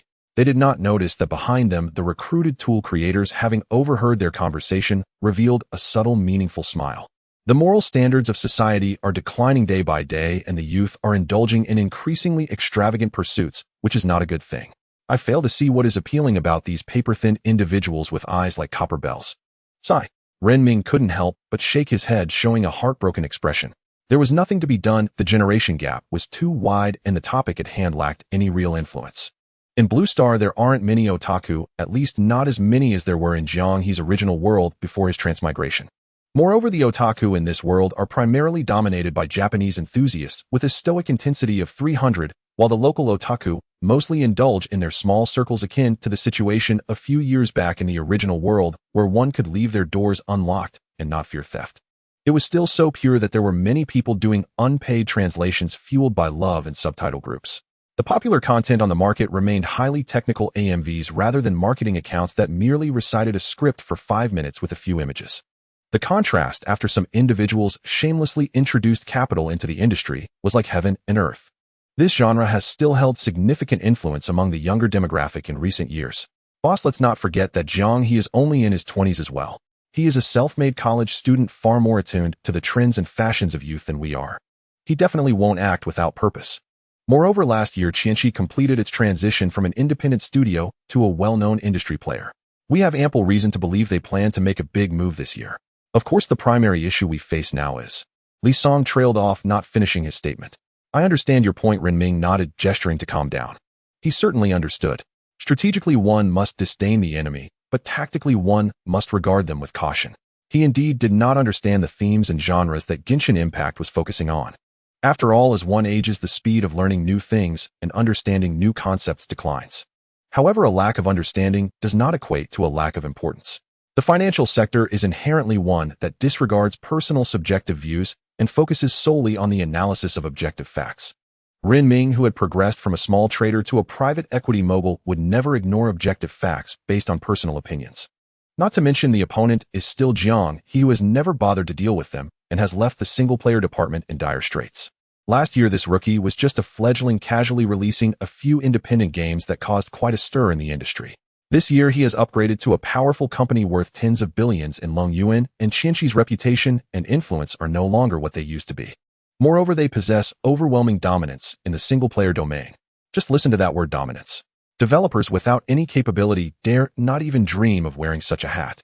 Li Song did not believe that Jiang He would recklessly invest money into a project that had no visible returns, nor did he.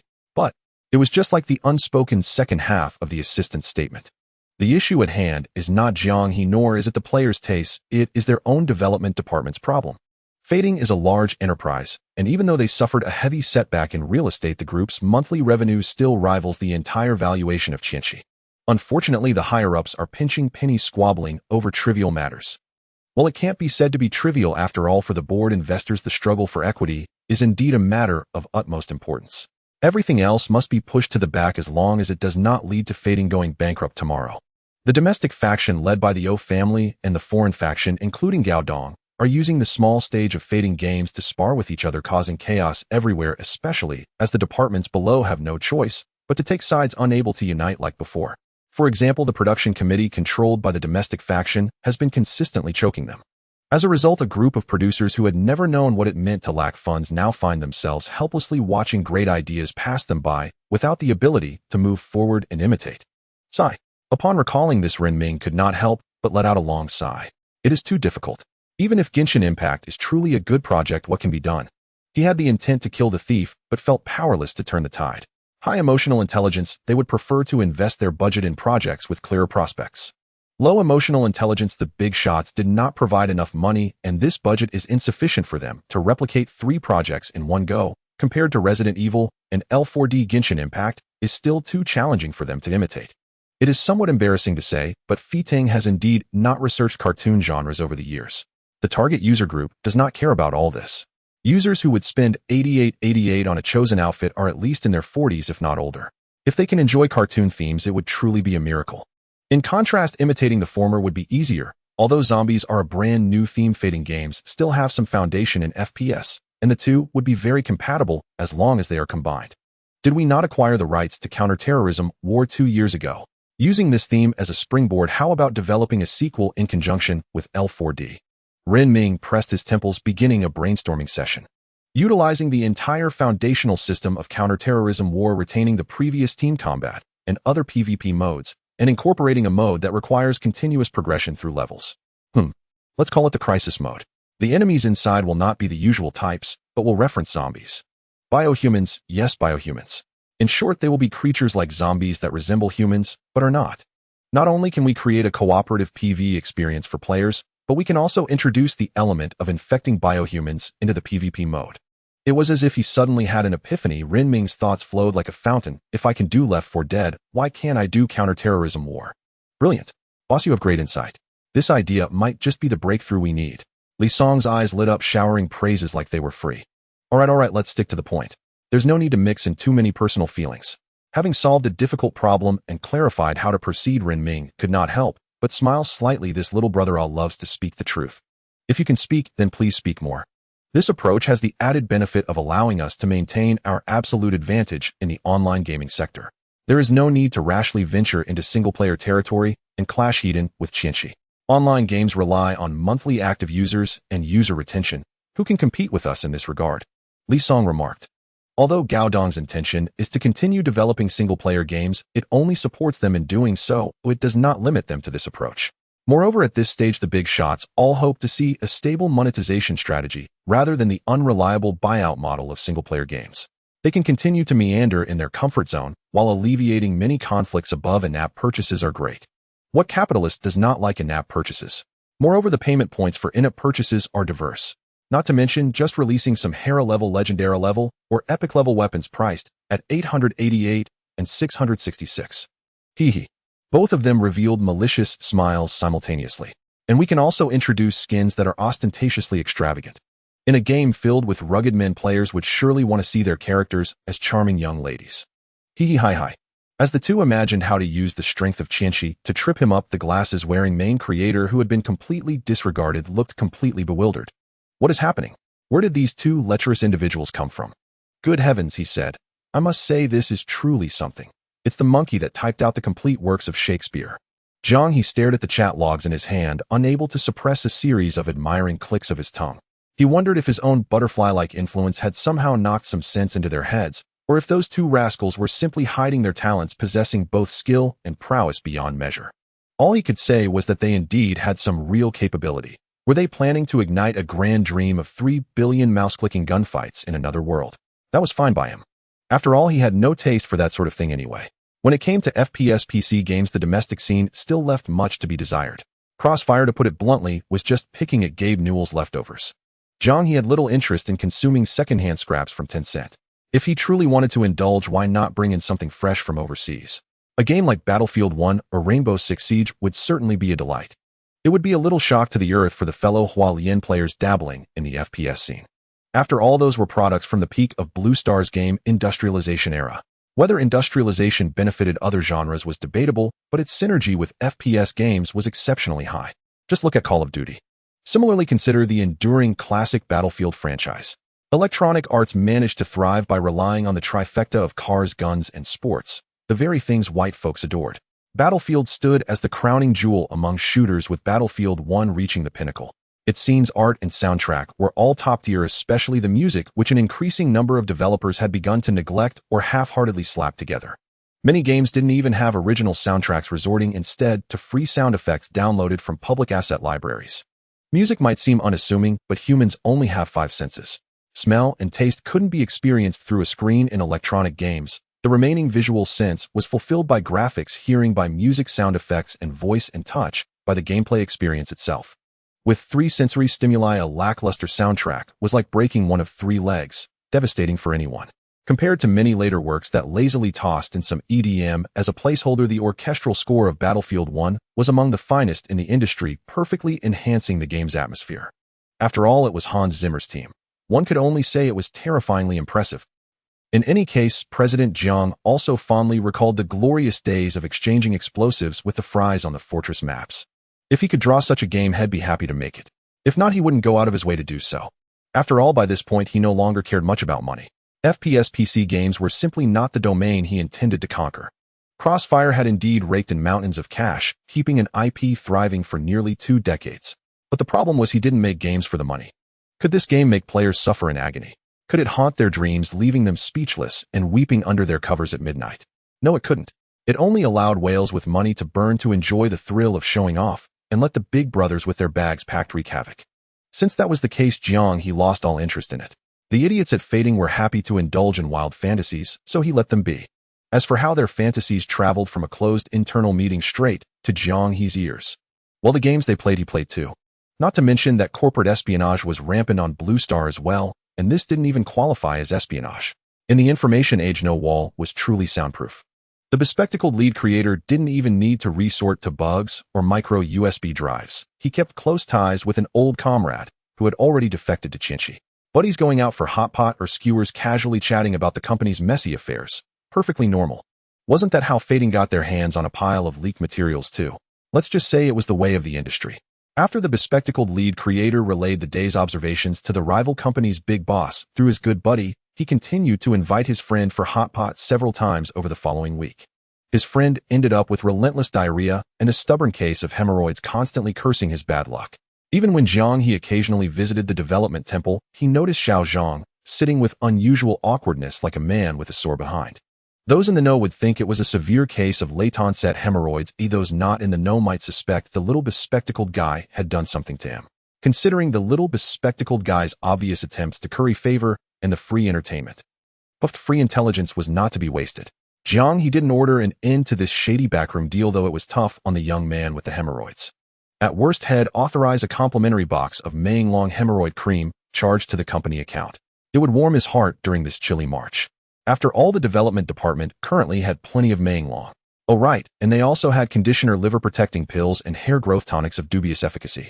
Of course, the Menglong delivery guy. No, wait, it was Xiao Zhang who was about to receive a mountain of Menglong. His sacrifice was not in vain. Through this filthy and secretive backchannel deal, Jiang He had plenty of amusement at Fading's expense during this period. After the founder could no longer keep up the fight, he left behind a second-generation heir who was neither brilliant nor incompetent. Though the heir had managed the conglomerate with caution for over a decade, he lacked the experience of his old man, clawing his way from the bottom to high society, and ultimately slipped up.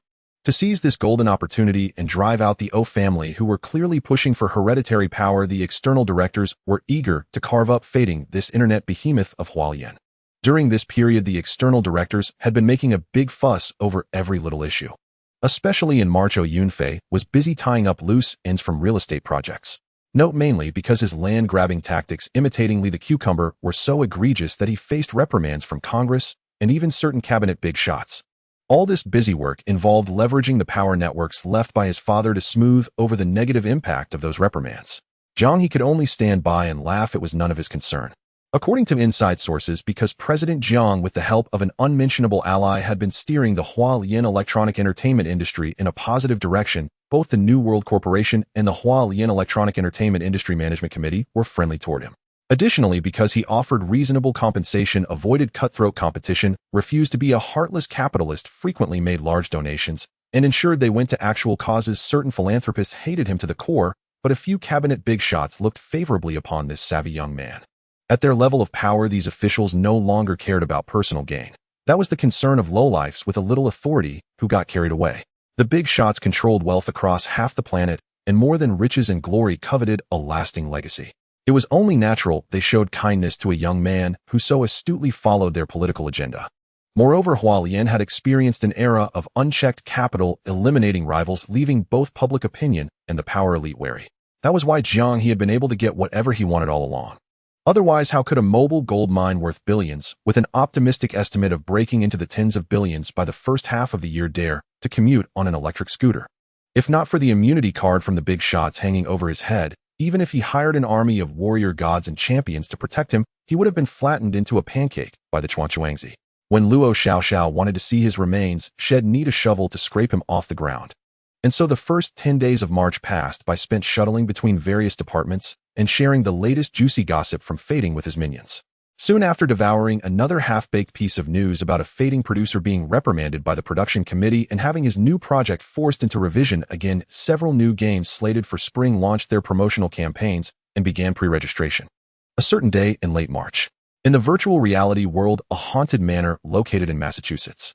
As the fluorescent lights began to flicker violently, a group of people started to scatter in a frenzy, like mischievous children caught by their parents while watching a movie together. "What are you panicking about? The door is shut tight, and we can't get out," one exclaimed.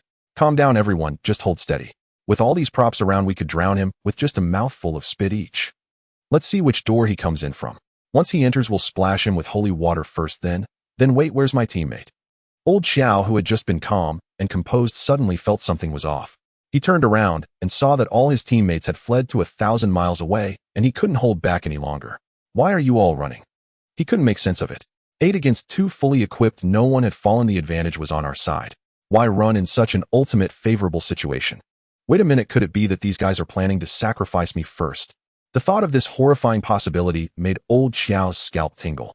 Before he could formulate some eloquent language to confront his treacherous teammates, a grayish fog of ghostly mist leaked out from the crack of the door.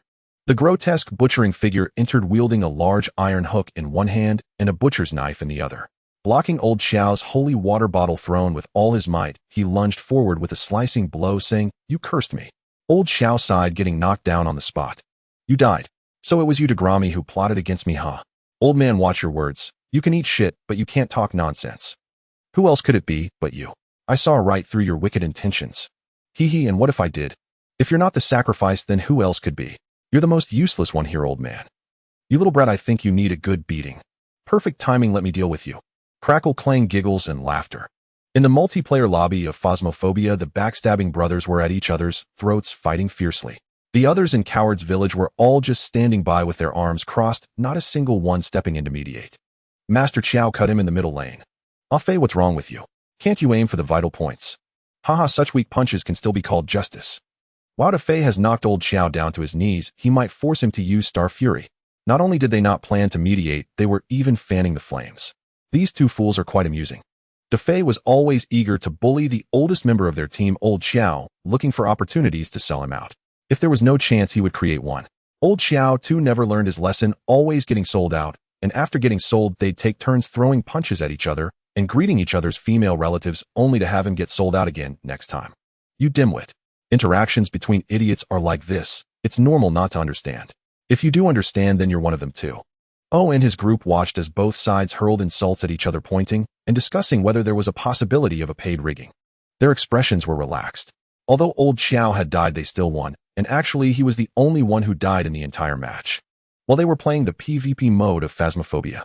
Around the time before and after the Spring Festival holiday, aside from a few well-known major projects, there were also numerous tasks that Jiang He didn't personally oversee, but were being carried out properly. For instance, updates for old games. After all, the manpower and resources had expanded significantly since the Millennium recruitment. Even if some people were allocated to other places, it was manageable.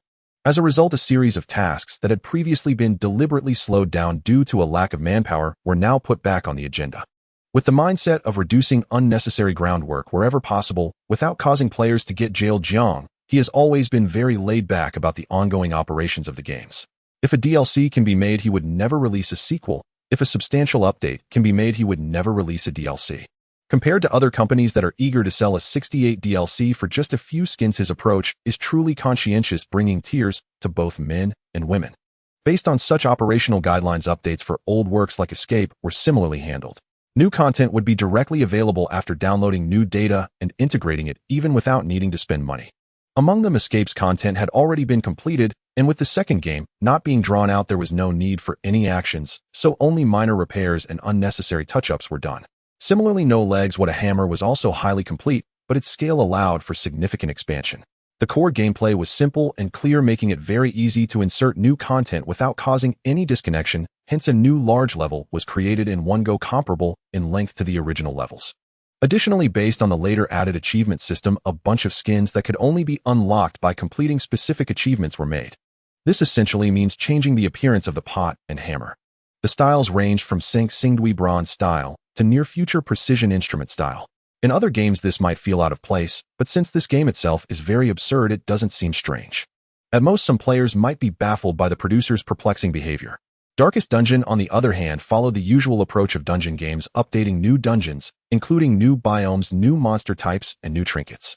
One must say there's a reason why the dungeon genre remains evergreen, especially when combined with roguelike elements, creating a perfect match akin to thunder striking the heavens. Just inserting a new set of materials can easily generate a plethora of new grind points for players, allowing them to continue enjoying hours of fun. Phasmophobia has the largest amount of updates among all old works, nearly indistinguishable from a sequel. The first major addition was the introduction of the PvP system, which Jiang He referred to the gameplay of Dead by Daylight, that is, asymmetrical competition.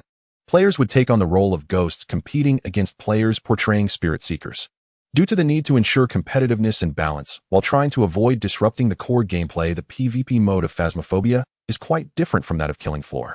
The latter features more expansive maps where players can showcase impressive maneuvers using the terrain, whereas Phasmophobia is primarily set in building interiors, meaning both sides rely more on newly added various props.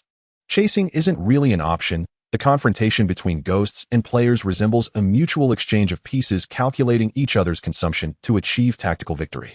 This new gameplay is quite enjoyable, except for old Xiao, who gets tricked into tears every day while the others are always cheerful. Besides PvP, a much-discussed exorcism mode was also added. This mode took inspiration from Ghost Watcher, which in a sense is the physical spirit-seeking version of Phasmophobia. With a wealth of specialized equipment added, the fourth-day calamities no longer have to be mere 5 running around chaotically during hunting moments. They can now take targeted equipment based on the completed spirit-seeking orders in the order library and head to the relevant haunted house to trap the target spirit. The core gameplay is very similar to spirit-seeking mode, both involving the proper use of props to achieve objectives after gathering information. It sounds simple, but it's worth mentioning that this order library is compiled in real time based on the tasks players complete in spirit-seeking mode. In other words, it's not just a random exorcism task given by the system, but rather randomly selected from real players' completed spirit-seeking historical records with real historical records that previous players filled out. It must be said this setting from the underworld immediately raises the player's blood pressure along with the game's difficulty. The gamblers in the spirit exploration team sneakily cause trouble in the crowd every day. Not to mention experts and nightmares. Even for the easier outing difficulties, there are still people who hesitate whenever it's time to hunt. Seeing the situation turn dire, they immediately refuse to get off the trailer, unwilling to enter the house to search for evidence, only wanting to stay in the car guarding the camera for an off-site observation. If teammates hurl insults at them, the latter might still try to persuade them with emotions and reason, urging their muscular teammates to quickly protect their weapons and retreat before everyone gets killed. As for whether the task is completed or the identity of the ghost is determined, it has nothing to do with the workers. If they fail, they'll just earn a little less money. It's not like their salaries would be deducted. On the contrary, if they get wiped out, it would be disastrous. Just leaving their equipment in the haunted house would cost a fortune. The measly compensation from the damn insurance company isn't even enough to buy a coffin for these financial vampires. Due to various reasons, the weapon protection tactic became all the rage. The spirit exploration team reaped the benefits, ensuring a steady income. The Ghostbusters, however, faced a grim fate. They collaboratively researched tactics, determined entry routes, and designed plans to lure ghosts out and capture them, only to realize that everything was based on a mistaken premise. The homeowner inside wasn't the type of ghost they imagined. The ghost elimination mode is similarly tailored, with each type of equipment corresponding to a specific type of ghost. Some items can greatly suppress ghosts to prevent them from killing during capture, such as thunderstriking, wood, copper coins, swords, talismans, and statues of saints, typically only effective against 1 or 2 types of ghosts. Only when used on the correct type of ghost will they achieve 100% effectiveness, otherwise it's akin to letting out a harmless fart in front of a ghost. Moreover, these items often come with a hefty price tag. Jiang He's design inherently urged players to consider cost, making it difficult for them to buy several key items at once to create a firepower coverage. In such cases, misidentifying a ghost is even more fatal than failing to identify it. Targeted equipment becomes useless, and with not much extra gear on hand, it's challenging to execute a plan B. The Ghostbusters charging into the haunted house often find themselves being successively gunned down by the ghosts after hurling insults at the temporary workers who were previously exploring. It must be said the essence of multiplayer games lies in the interactions among players. The most entertaining moments come not from the developers, but always from the players themselves. The release of the PvP mode for Fear of Ghosts and the Spirit Exploration mode suddenly generated immense excitement for a game that was already in its active life cycle. Whether it's the Ghost and Spirit Explorers scheming against each other like in a haunted house werewolf game, or the torment and torture between Spirit Explorers and Ghostbusters, these antics created new gameplay for these players. As a casual player, I must say, without blowing smoke or throwing shade, although I was incredibly frustrated when the gamblers messed up my answers during my ghost busting, it's hard to resist the urge to create a big mess for the next unfortunate soul when I fill out the answer sheet. In the forum, scenes of both sides verbally sparring have become commonplace, and the number of players leaving IDs to stake their claim in PvP is not small. While the players passionately insult each other, they also find joy in this torturous exchange. Competitors can't help but exclaim that today's players are truly brainless, claiming that Millennium has struck gold. New game. Another new game. What? After playing a few rounds of the PvP mode, old Joe is left bewildered. It's not that he's being targeted every day, he just can't keep up. While he has to deal with the dog friends coming to snipe him performing a true human ghost unresolved love, he also has to engage in cunning schemes against the cowardly faction, making it truly exhausting. Playing one round is more tiring than playing two. As a result, when the fun-loving players began discussing Millennium's new project, he didn't react at all. No, I know about this. What I mean is it really that quick? By the way, this time it's 2 games in one go. I heard from rumors that it would at least be the end of March. Old Joe and his dog teammates exchanged friendly gestures, then each went back to their own homes, leaving the lobby to communicate with their friends. You know, last year around this time, they released a game of the caliber of Sekiro. There can't be too much time to refine other projects, can there? In that case, an early release would be too shocking. Given such a short development cycle, it implies that other competitors might be slacking off. Moreover, even though there's a reputation that products from Millennium are always top-notch, old Joe finds it hard to believe. Primarily because this does not align with Jiang's style. He's not the type to release half-finished products. After all, as someone who is often the scapegoat, he has come to realize that this scoundrel never sees profit as the main goal. He only wants to keep players trapped. And a half-finished prison isn't even properly renovated. How much suffering can such a jail truly inflict? As for Millennium's production capacity, we aren't industry insiders, so we don't know, but the release date is certain. Their official website has stated it's the end of March with no early release, and it's not a launch, just an opening of pre-registration. Pre-registration. Oh, this is significant. Old Joe thinks to himself, I'm familiar with this tactic. This is something seen all the time, but for Millennium's team. It's truly the first time seeing them play it this way. Of course it's familiar. In the realm of MMOs and all types of online games, Jiang He has indeed never used this tactic, but that's because he has always been focused on single-player games. Even multiplayer games like Fear of Ghosts and Dark Dungeon are essentially single-player experiences with online connectivity, fundamentally different from genuine multiplayer online games. In the online gaming domain, players are very familiar with this. Pre-registering to receive a so-called launch gift pack not only reasonably provides some information to create a first impression, but also allows publishers to gauge the hype in advance, preventing a situation where the game launches to underwhelming servers that would embarrass everyone. Whether or not the developers are furious is irrelevant. What they fear is a terrible financial report that might displease their investors, leading to a future where they suffer dire consequences. Of course, the online gaming sector is rife with absurdities. It's the segment of the gaming industry most prone to quick cash grabs, with pay-to-win mobile games being a type of online game. The reason the gaming industry in this world is so chaotic is largely due to the big companies making a fortune from online games so much, so that when Joe hears this, he instinctively has no good thoughts. Old Zay. No, I mean the esteemed Jiang. He's quite a notable figure. Why would he come to make an online game? Could there be some sinister plot at play? Joe A&S expression turns serious as he assumes a contemplative stance. Plot? What plot? Don't worry, it won't cost you that little traffic. This is just a yellow-eyed person seeing yellow, just like old Joe here. Laughing to death, does the streamer understand? This time Jiang is clearly doing something incredibly impressive. He truly understands what everyone wants to see. What can you tell this kind of old man? He wouldn't understand how enticing beautiful girls are. Hee. Seeing the barrage of mocking comments, Joe only smiled faintly. Silly kids, they're truly a bunch of silly kids. Bewitched by the allure of beautiful girls, they fail to see the hidden schemes lurking beneath the exquisite appearance of paper figures. They don't even consider how the myriad of frustrating payment models in online games under Jiang He's manipulation would turn into something extremely sinister. You guys are still too young. You'll know when it's time. There will be a day for you to cry. Ah-ching. Hee my ah-ching. Stop being ridiculous here. These guys are really. Don't you have any decency? It's disrespectful to call my wife that, you know. This one is dreaming of something impossible. Sweating soybean emoji.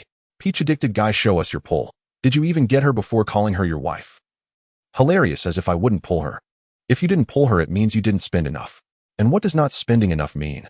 It means you're all talk, not truly a fan. And a fake fan dares to call her his wife. The comment section of Genshin Impact was always different from others. Obsessed fans seized every opportunity, leaving lengthy rants everywhere, while the know-it-alls did the same, analyzing everything from character design and backgrounds to combat strength and meta-relevance, all in a grand display of verbosity, despite the fact that registration had just opened and the official launch was still a while away.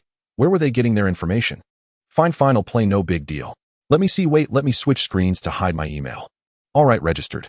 Let's all wait for the launch together, okay? Xiaoan clattered away at the keyboard, and seeing that his viewers had gotten what they wanted and retracted their raised middle fingers, he breathed a sigh of relief. Truth be told, he wasn't keen on playing this new game. Just seeing card gacha and character development made old Xiao break out in a cold sweat, let alone the free-to-play, with in-app purchases model, a notoriously fiendish setup in online games. With Jiang He's cunning mind, he could only imagine the countless ways his wallet would be drained. The youngsters were naive and inexperienced, never having been subjected to this scoundrel's targeted torment. But he was different. After browsing through Genshin Impact's official page, he keenly sensed the murderous intent lurking behind those beautiful anime girls. Last time, the random skin boxes and phasmophobia had already tormented players enough. This time, who knew how many unsuspecting newbies would be lured in and slaughtered? Xiaoan didn't want to bring trouble upon himself, but he couldn't resist his loyal viewers constantly bringing up his past bold promises, so he reluctantly agreed to be the unlucky one. Wait a minute. Don't rush to study the game just yet. It's still a week or so until launch. Didn't any of you take a close look at the user agreement during registration? Didn't you think something was off? Old Xiao board skimmed through the user agreement and spotted a new detail. This line about the synchronization authorization agreement. Millennium is starting to build a platform. Indeed, as the first product under Millennium to open registration after Jiang, he decided to build a platform. The user agreement for Genshin Impact accounts stated that once registered, the same email and password would be valid across multiple channels, including the official game platform and Millennium's own Millennium Source Power platform. Jiang He had never been one to set up a multitude of channel servers, mainly because he had only been in the industry for half a year and hadn't had time to establish any backdoor relationships with other partners besides the official platform and New World Corporation. Thus, it was essentially a single account usable across multiple servers. This was also clearly stated in the contract due to relevant laws and regulations. But honestly, aside from someone like old Xiao who had nothing better to do, very few people actually bothered to read the user agreement thoroughly. So when he mentioned it, a large number of viewers in the live stream were actually unaware of this. Damn, it's really there. And this platform has been online since mid-month. Is something wrong? Building a platform is normal. Which major company doesn't have its own platform these days? But what's the point of building one without any promotion, no exclusivity, and no channel servers? The amused viewers buzzed with discussion, baffled by this strange situation. A platform was meant to be used to attract users and boost monthly active users. Other companies would go as far as bombarding players with countless bundled sales strategies, let alone advertising. After all, a platform relies on monthly active users to survive, much like a fan base for a trending celebrity. As long as you can gather a crowd, you have traffic and popularity, allowing you to bleed money from your fans through various means. Placing ads on the platform was just the most basic way to make money.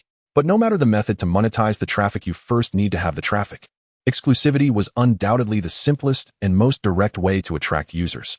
Even if you didn't go exclusive, you'd at least prepare dedicated channel servers, otherwise why would players bother to download an extra app? Data interoperability should be the least helpful feature for increasing platform user base. Since it didn't matter which platform you played on, why would players go out of their way to cause extra trouble? Millennium, on the other hand, quietly launched, prepared multi-platform integration, and secretly set up data interoperability, yet didn't spend a single cent on advertising. Since its mid-month launch, even in the live stream of a major streamer like old Xiao, hardly anyone knew about it. This CEO Jiang's move is a bit puzzling. Does he still care about a few cents for promotion? Nonsense Millennium's market cap soared like a rocket last year. They're rolling in money. They might lack many things, but money isn't one of them. I don't get it. Did he arrange the project on a whim, then got bored before the tools were finished, and just left it like that? Seeing this comment, the amused viewers actually found it somewhat plausible. Not to mention other producers might not be this confusing, but Jiang He was entirely capable of such a move. You guys wouldn't know this. Inside scoop: this platform was mainly built to support the workshop. The workshop is a hub for custom mod features supported by certain new games. It was to support mod developers in the player community that this platform was launched. Since there's no profit in this area, no promotion plan was made. Jiang He, blending into the crowd, used a new alt account and sent a series of comments speaking with authority, exuding the aura of an insider. In reality, he had done promotion, but at a very slow pace, without an overwhelming viral marketing campaign from the start. Really, building a whole platform just to promote a new feature. That's too much. Not to be rude, but that doesn't make sense either. Even if it's for the workshop, you'd at least need to promote it. Not everyone can make mods, so promotion alone might not work. This was the advantage of personally playing the insider. A simple piece of news could spark spontaneous debate between both sides, quickly escalating into a major trend. A single piece of news could spark a spontaneous debate between both sides, which would then quickly escalate into a major trend. The new game that supports custom mods. Are they talking about L4D? Can Genshin Impact have mods? What are you thinking? Single-player games can have mods, but online games? No way. Jiang He didn't reply. Old Xiao laughed first. That's true. Hey, you know what? I think it's very possible that after Left 4 Dead releases, we'll see a ton of Genshin Impact mods. Both games were releasing at the same time, both scheduled for March 28th at noon. This caused a small problem, a schedule conflict. Considering the information revealed on Genshin Impact's official website, the game would start with a story segment, so streamers wanting to jump in at launch had to choose one. Old Xiao had originally planned to go straight to zombie hunting, but seeing the heated discussion in the comments, he wisely changed his mind. Alright, when the time comes, we'll start by pulling gacha, then we'll play a few thrilling rounds of Left 4 Dead. That should be fine, right? At noon on the 28th, the long-awaited team-building session of the Cowardly Bastards had arrived.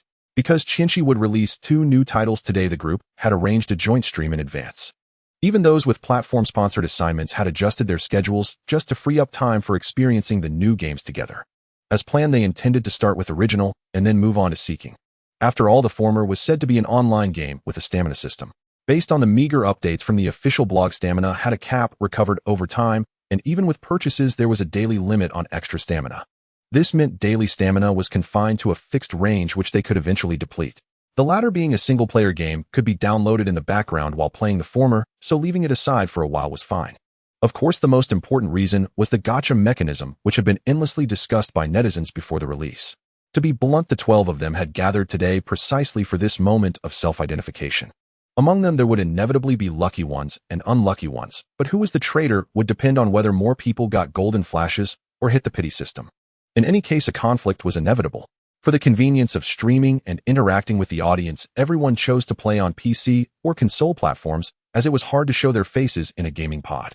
As the progress bar crawled across the screen, Lao Qiao scrolled through various subpages of the Source Power platform, making small talk.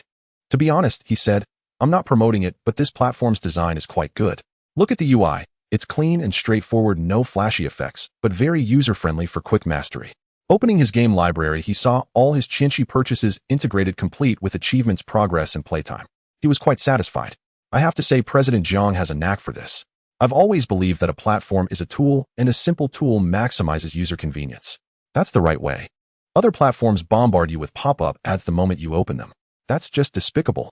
His rambling was nothing new to his fans, except for a few newcomers kindly warning him to watch out for client retaliation. His old followers were completely indifferent to his habit of dissing rival platforms. This guy's status had long since changed. As a top-tier streamer in the gaming section of Billy, his influence among players was immense. Even when he dissed rival platforms, unless it crossed into outright insults, companies had to swallow it. In such cases, newcomers might admire his so-called righteousness, but the old guard felt nothing. They even wanted to laugh. Don't rush, really don't rush. It's still downloading. Well, jump in and pull right away. Plenty of pulls, alright. See, I've even prepared the adults card. If I don't get a full collection this round, how can I even go offline? Lao Qiao slapped a Centurion Black card from Hualien Commerce Bank onto the table with a flourish. Of course, folks, don't follow my example. Games are just games. There's no need to spend too much, especially beyond your budget. Excessive spending is never good, right? Positive energy. He really does this, and it moved to tears. Wait, I have a question. Does Lao Chao always dare to spend this much? Doesn't his wife care? A new viewer suddenly realized a problem. The Centurion credit cards issued by Walian's major banks had a daily unapproved limit starting at $1 million. For an ordinary family, spending that much on a game would get all 10 of your legs broken. Well, Of course he doesn't dare. His kind teammates chimed in to save him. He wouldn't even spend a few thousand, let alone 648s, without his wife making him kneel on a keyboard. So he's just showing off in front of you all. Those who get it, get it. Those who don't better not to. I want elaborate. Shaolin. The teammate's detailed explanation was truly heartwarming. So warm that he was left speechless, his lips trembling and veins bulging on his forehead, as he muttered things like it's all an act, I'm just letting her win, and family status. No, you're slandering me, he said. I wouldn't recklessly spend tens of thousands. I'm a sensible person. But how can I not afford 600? Thinking it over, as a billionaire needing approval for such a small sum would make his family status seem absurdly low. By the way, why 648? What's the significance? Because the max single top-up in this game is 648. As for the meaning, I'm a player, how would I know? Why not message President Jiang and ask? DeFei was speechless. Holy crap, you're already in. That fast. Everyone was surprised. DeFei just laughed. Clearly, even with dedicated broadband, some had it more dedicated than others. How just wasting money on unnecessary things. Folks, take note. Never follow his example. He doesn't know how to live within his means. Though envious of someone who could afford top-tier internet, stubbornness had become a habit, even as envy dripped from his lips. There's an opening cutscene, but it's skippable. Then there's a tutorial. I'm still going through it, not sure how long it is, or when I can start pulling. DeFei ignored his sour grapes and casually shared his experience. In fact, the skip function was added later by Jiang, he who despised any unskippable animation. He also included skip options for dialogue and story, along with speed-up and smart choice features for players who wanted to watch, but not click through. As for the story, those who liked it would watch without coercion, those who didn't would just click through while scrolling on their phones. It was a waste of time for both sides. Players are consumers, and they have the right to choose. Besides, he didn't pay for the animations or story, so players could watch or not as they pleased. As for the content, it's just the beginning, what can you tell? But the scenery is really nice. Honestly, it's so vibrant it doesn't seem like something Chinchi could make. Hearing this while lurking Jiang, his eyelids twitched. He instinctively wanted to jot down a note against this guy. But checking the records, he recalled that DeFei had always done a great job as a loyal follower, so he canceled out the mark with a check. 10 minutes later. Wow, you actually watched the entire opening animation. Of course, why wouldn't I? Old Xiao glanced at the camera with a puzzled expression, tossing the recently finished chip bag into the trash. After all, I have nothing better to do. Isn't a normal player supposed to rush to push the map at this time? Even if I'm in a hurry, what's the rush? Besides, watching the animation is quite nice, that can help push the story a bit. Old Xiao chuckled. Storylines in online games often resemble S. It doesn't really serve a significant purpose, but having it sit there doing nothing is certainly better than cutting it out entirely. Moreover, if the mood strikes at certain times, players might find themselves eager to fiddle with it a bit, experiencing some thrills. Honestly, the story here is quite simple. To put it bluntly, it's a tale of searching for family amidst a cremation ground. I bet you even after 2 major updates, our golden-haired brother will still be unable to find his sister. Do you believe it? Old Xiao couldn't be bothered to entertain DeFei, who was solely focused on clearing new maps, and turned back to casually chat with the viewers. And even if he finds her, she'd probably have defected to the enemy faction. There will likely be elements of corruption, betrayal, and redemption, stretching the rhythm as long as possible. The longer the delay, the more story can be developed with the NPCs along the way. We should strive to stretch it out to 10 major version updates, and the end all 7 nations will make a round before facing the final boss. Whether it ends happily or with a knife depends on the planner's conscience. It's just an opening animation. Where are you going with this? How does the streamer know so much? You really understood everything, huh? Don't act like you know everything, I'm scared. What's there to know? This is just a standard heroic storyline. 7 maps to grind through, defeating map bosses and gaining NPC reputation, then facing the final challenge. Don't say online games don't do this. Traditional RPGs from the last century did the same thing. Old Xiao had the expression of a subway elder looking at the barrage of comments. In a nurturing game, if there are no monsters to fight and no maps to change, that would be as unbelievable as grilling lamb skewers without cumin. This little thing is quite interesting. It seems like it was sent to be our comic relief. It looks like it has a high protein content. After fishing a certain white little creature out of the water, Xiao immediately recalled that it had appeared in the promotional image. However, he didn't expect it to come this way. Is this even something a person would say? Viewers were astonished, stunned by the river dam gameplay. Awakened by the river dam gameplay. I don't know why, but I always feel this little one is particularly disdainful. The cuter it looks, the more I feel it might be extremely disdainful. So I'm not the only one who feels this way. The emergence of the white packaged emergency food was too bizarre, and it didn't look like a normal life form at all, leading the other players in the live stream to discuss fervently. Straightforward people don't mince words. Having just come from the set of Sekiro, they were all filled with conspiracy theories, and some were already questioning whether there was some unspeakable connection between this creature and the deity that had brutally beaten the twins at the beginning. It's clearly a wolf who just voted out. Did you mean to stew it directly? Crap, will the river dam people ever stop? Conspiracy theorists suspect everyone might be a bad egg, while some viewers were accustomed to it, yet many others had different opinions. How could that be? This type of storyline is clearly family-friendly. Don't say they just give you a backstabbing traitor right from the start. I bet there won't be many notable NPCs dying from beginning to end. Why does family-friendly mean no one can die? In family-friendly tales, only the bad guys die. You good ones are not meant to perish. Let's not mention anything else. What if after finally rescuing the sister we find out she's gone? Or those clearly added teammates in the promotional images are gone? Could you accept that? That really wouldn't work. Killing off a sister is just too unlucky. The viewers were all over the place passionately discussing whether the scriptwriter of the sacrificial sister storyline had some inevitable connection to orphans who had never had a xylophone, only to turn around and find that the streamer had been slacking off during their chat. No, he wasn't slacking off. What's with this guy? Why is he picking up so many sunset fruits? The barrage was stunned, and upon closer inspection, everyone was shocked. Holy crap, he's cleaned the entire map. Not a single interactive item left. Damn, do you have a vendetta against the locals? I thought these fruits were for the sister. Old Xiao declared solemnly. And why don't you say anything about the others? These guys were much cleaner than I was just now. When he said this, the others in the channel remained unperturbed, their expressions serious. Indeed, the people from Coward's camp had been tortured ever since they started escaping, having grown accustomed to licking the ground, until it shone, especially after suffering a beating from Sekiro. The year before, not leaving behind any item had become an instinct engraved in their DNA. As soon as they spotted something glowing on the ground, they rushed towards it like moths to a flame. No matter if it was useful, they just had to grab it.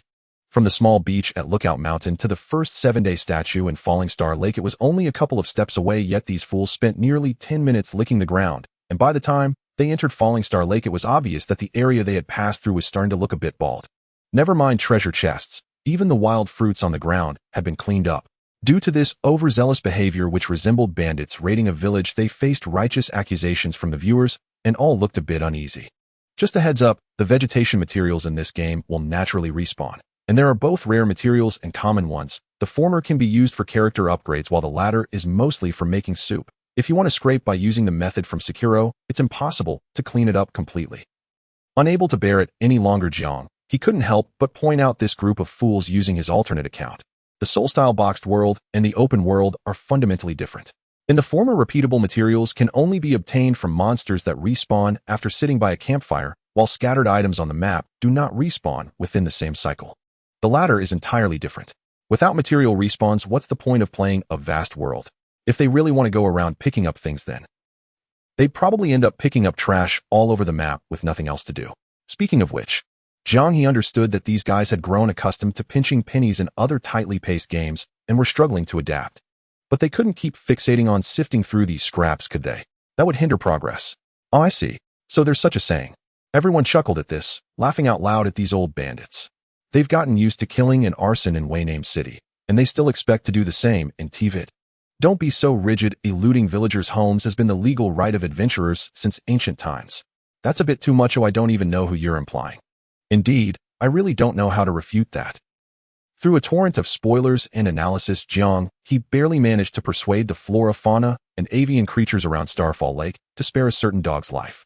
Otherwise, those old bandits would have slaughtered everything from the lookout point all the way to Mondstadt's eastern gate, leaving not even a single feather behind. The Coward's Fortress crew continued their first journey through Teyvat, and Jiang He, after a glance, refrained from further commentary. After that, there was nothing particularly interesting. After all, you had to reach level 5 to unlock the wishes, the gacha system. Until then, like most other games, the opening segment was pure tutorial territory. During this early phase, there were neither grand spectacles nor grotesque monsters. The entire process was quite tranquil, and tranquility meant a lack of amusement. In his past life, Jiang He had grown sick of this segment, not just from watching countless streamers play Genshin, but even from re-rolling accounts. Had seen it so many times it made him nauseous. He knew it better than the road home, so finding entertainment was impossible. But that was just Jiang He's perspective. The Coward's Fortress crew was thoroughly enjoying themselves. "It's nice," one scoundrel remarked while slaughtering birds and pigs, boasting to the chat. "At least it's relaxing. You've seen it. This environment is genuinely pleasant. Isn't it way better than farming the tiger's mouth steps every minute? I never want to see that twin-blade bastard's face again," another added. "Looks like there's plenty of content ahead. When we're numb from exorcising or zombie slaying, we can come here to unwind. Good for the liver, you know." Jiang He couldn't help but laugh. The idea of linking Genshin Impact with liver protection almost made him burst out loud. Still, it wasn't entirely wrong. The game's most grinding phase was only the mid-game, when you scoured the world for resources to build your team. Once you were fully built, grinding became difficult, and before that it was equally impossible. It was indeed predatory in its monetization. Without spending, you had to scrape by cautiously like he used to, only pulling on banners with a guarantee. But it wasn't that grindy. At most it forced you to clock in daily. As the saying goes, novelty is often good. While Jiang He dozed off, the gang was running around shouting, stealing from the world, and eagerly trying to raise their world level to unlock Coop. Some bastards even ignored the main quest, heading straight for other statues of the Seven to uncover the map and teleport points for looting chests. And, in the end, those pigeons on the bridge didn't survive. These bandits. Good thing this isn't Skyrim, or you'd have been taken down by guards today. Sigh. Just a sigh. The fourth calamity was always the fourth calamity. In this opening segment, Mondstadt, aside from Storm Terror's lair, had little of value. Shrines were locked without keys, a few luxurious chests were hidden in obscure corners, and the contents of accessible chests were frankly junk. But even though he found it boring, the rogues were having a blast looting, leaving Jiang He momentarily unsure how to steer them toward progressing further. Fortunately, the team still had a few members with common sense. Eager to end the newbie phase and unlock features like Coop, even the most enthusiastic map runners obediently returned to the main quest. Soon they reached Jiang He's favorite part. Finally, here it comes.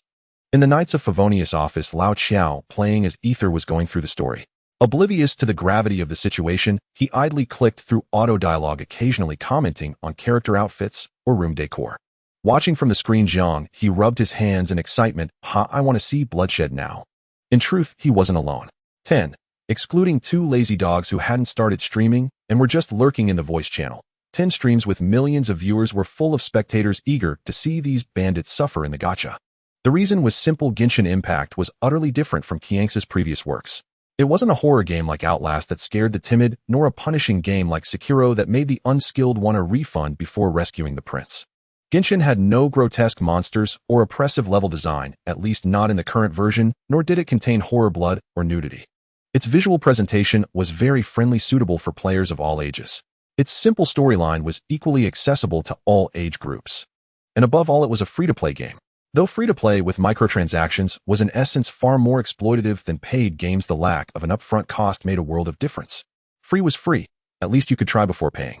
For the vast number of freeloaders facing a game like Sekiro priced at over 100 Dragon Yuan, they'd rather wait for reviews before deciding. But a game like Genshin, jumping in cost nothing. This was the norm, unrelated to players' income levels.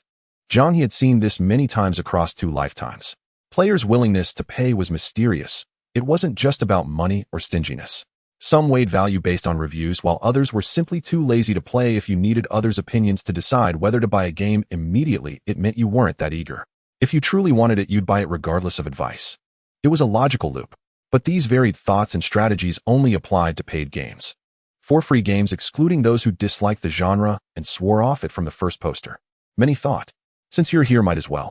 It was free, so why not try a bit? That since you're here mentality. It gave the game a day one player count far exceeding all of Jiang He's previous releases. Among them were many who had progressed faster than these trash-picking bandits. In other words, they had fully experienced the agony of that 0.6 rate. Hey, why keep pushing this? I was planning to check out that chest on the cathedral roof. What's so fun about pulling? Qiao, leaving the Knight's headquarters, looked baffled. Damn, why are these chat dogs so obsessed with this? I'd rather go steal. Recover more chests. Wouldn't that be better? Besides, how many characters does this game even have? At most 20, right? We already got 30 pulls from pre-registration, and just now a bunch of random stuff. I haven't even checked the mail, but it's probably close to 50. 50 against 20, advantage is mine.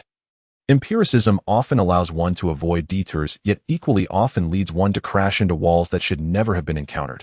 This saying, is not a quote from any famous figure. It was improvised by Jiang He. It must be said that this is not his first time playing the random lottery game on Blue Star, such as the opening events in Phasmophobia and Darkest Dungeon. The players of Hualien were not entirely unaware of this, but their understanding was also based on previous events. That time Jiang He barely exerted any effort, merely going through the motions, offering an actual probability that was incredibly generous. When he said 10%, it was truly 10%. There was no secret manipulation. As for Genshin Impact's banner, let alone the fact that the 0.6 rate could be smelled from miles away, the very concept of mixing weapons and characters in a single pool, a classic MiHoYo-style infernal design, was enough to make anyone curse the developers. Those who rushed in quickly were beginning to feel the pain, but they had not yet. The crowd was utterly baffled by the audience's vehement commentary, not even understanding who they were so excitedly cursing at. Am I wrong?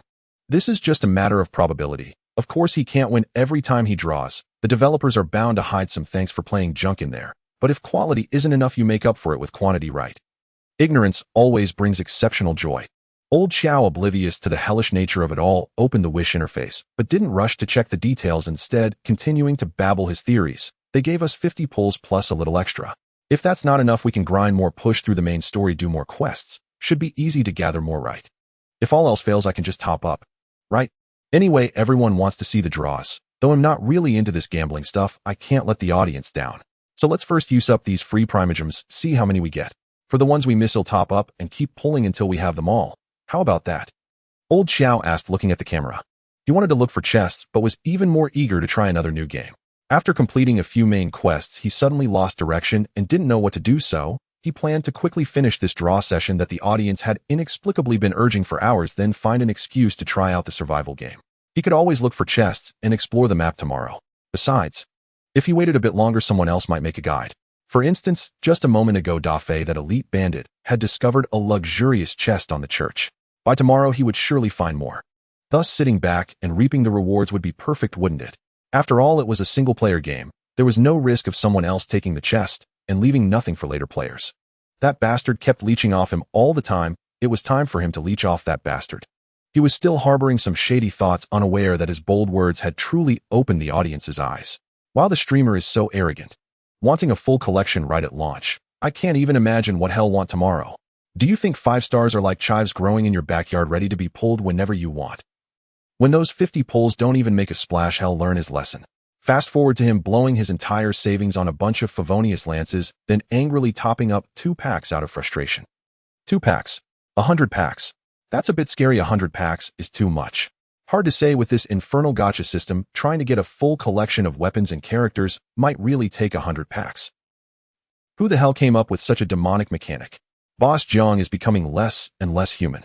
Boss Jiang is becoming less and less human. Boss Jiang has reached a new level of evil. The joys and sorrows of people are not shared. There is no need to fully understand random probability. There will be those who repeatedly fail to pull, chasing with top-ups until the 80s before hitting pity and seeing gold, just as there will be those who see gold immediately in the discounted beginner banner. Overall, the chance of getting a 5-star character or weapon is undeniably low, but for a lucky player, it's merely a 50-50 between having it or not having it. Why is everyone cursing the probability of this banner? I think it's easy to pull from. I got Dialek and Jean from the Noel banner, and with the Primogems from the mail, I got a super cool greatsword. The 5-star rate in this game is definitely higher than the stated 0.6. If you can't pull, it's your own problem. Instead of dwelling on that, why not discuss why the story this time is so childish, completely different from Sekiro? You have been muted and removed from the stream. The person's message was cut off mid-sentence, and the screen immediately switched to Bilibili Live's main channel interface, leaving them utterly stunned. Damn, is that a dog?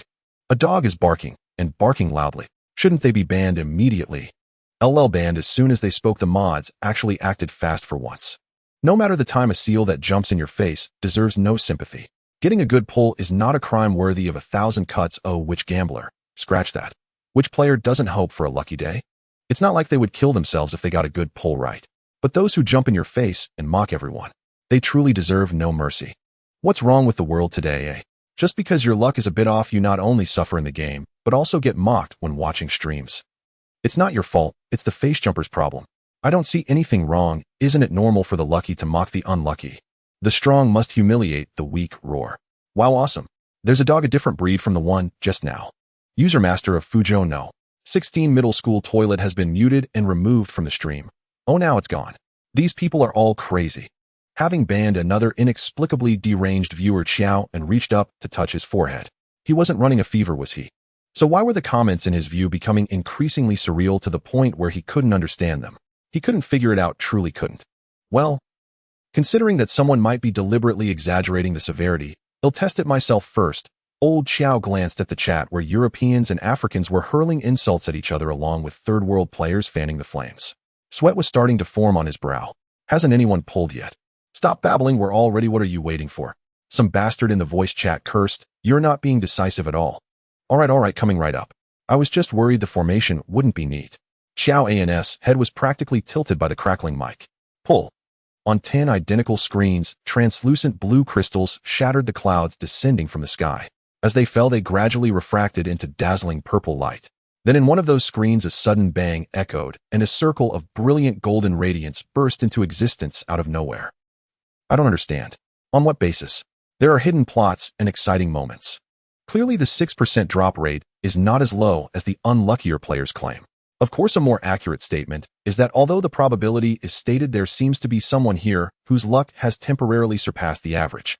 Thus, even though everyone is experiencing their first 10 consecutive draws at a discount in the novice pool, someone still managed to strike gold with a bang. Moreover, damn it, I refuse to accept this. Any senior sister, or anyone else for that matter, why must it be this guy? I refuse to accept this. There must be some hidden drama here. Indeed, life is always so full of drama. The first to pull a 5-star card is none other than that lucky old Joe. Oh dear, look at how frightened you all were just a moment ago, and yet it still happened immediately. The card draw animation hasn't even finished playing, and someone's expression changed in an instant. Suddenly, they were full of confidence. Standing tall, this game has a high drop rate, much higher than Dark Dungeon. Speaking of which, isn't this the team leader? The character illustration seems better looking than the actual person. Faced with Joe, who instantly jumped to the opposing camp, not only the casual players, but even other members in the channel could no longer bear to watch. It's a miracle that this person hasn't been taken down yet. Next time you come to the Mountain City, I will definitely kill you. Listen up, Joe, come to Jinling Road. Don't let me catch you. I'll rip off your headgear and punch your face. Ding. What the hell? The routine crime warning from the group hadn't even finished yet, when after an inconsequential blue weapon popped out and was clicked away by old Joe at lightning speed, the second to last item surprisingly revealed a golden background. At this moment, of all times of all people, it's this guy getting a double gold. Jiang He, who was watching the show, found it hard to maintain his composure and couldn't help but shake his head. This old heaven really knows how to put on a show. I don't even need to make an appearance to stir the pot. Having seen countless absurd highlights of lucky players in his past life, like that Japanese guy who pulled 5 golds and 3 Ganyu cards in a 10 consecutive draw, this level of double gold was merely average in Jiang He's eyes. But he could still sit still while the live stream room was already in chaos. Oh dear, it's the team leader again. So annoying, it's repetitive, it's all your fault. This lucky fellow's tail was almost wagging up to the sky. In front of the camera, only 2 large nostrils could be seen beneath his square glasses. This disgraceful creature was even unwilling to face his former classmate. A high drop rate isn't necessarily good. It greatly affects my speed in completing the entire collection. By the way, what were you all just saying? The nostrils moved down, disappearing from everyone's view, replaced by a sincere face full of honesty. Just now some idiot was rambling into the mic. I didn't catch it clearly. So annoying, with a hint of anger. Starting with double gold, such luck. Why didn't it go to someone deserving, but instead to this disgraceful person? Disgusting. Why doesn't the higher-ups hold a meeting to discuss if this type of person is even worthy? Let's just say there's a beauty that would be smashed by a polar bear. First the player gets eliminated, then they jump on their own face. The streamer is really multitasking. He's always been double standard. How can this be called double standards? I'm just stating a fact. Old Joe turned in his chair, looking to take this opportunity to stir things up and heavily provoke those dog-like players who always dragged him into the toilet at the very least to chat about $5. You better stop, jump again, and be careful, I'll drive over to gank you. Someone in the channel quietly said something amidst the chaos, and that fellow immediately became obedient. Fine, let's just pretend nothing happened. Speaking of which, it's not good to always be this casual. Old Joe decisively chose to soften under the stern gazes of his friends, but it was evident that his stubbornness wouldn't be easily cured in a short time.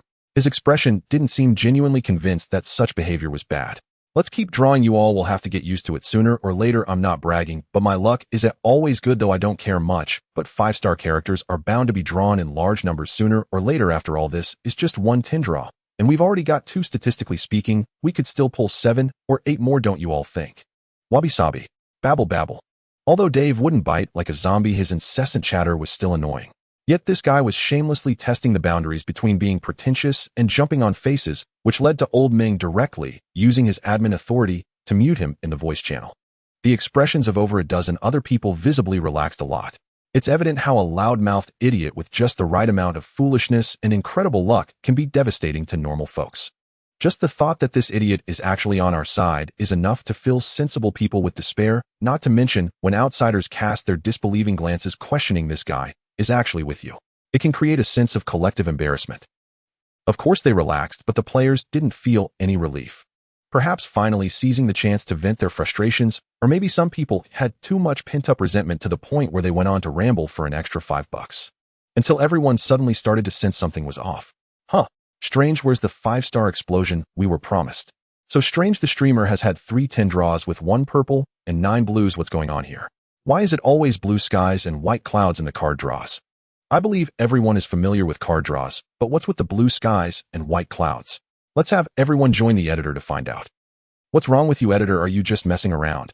Twist, even the editor doesn't know. Then who will fill in the nonsense literature that I'm missing? Is there really someone who needs nonsense literature? They've all come back. Everyone is back. The blue crystal stones descending from the sky seem to have suddenly lost their ability to shine with golden light. The rhythm finally returned to the track most familiar to the players, and the atmosphere in the bullet comments suddenly became cheerful. Wait a minute, doesn't anyone care about the streamer? His expression is so strange, 1 blue and 1 white. I'd rather be like old Joe. Same here.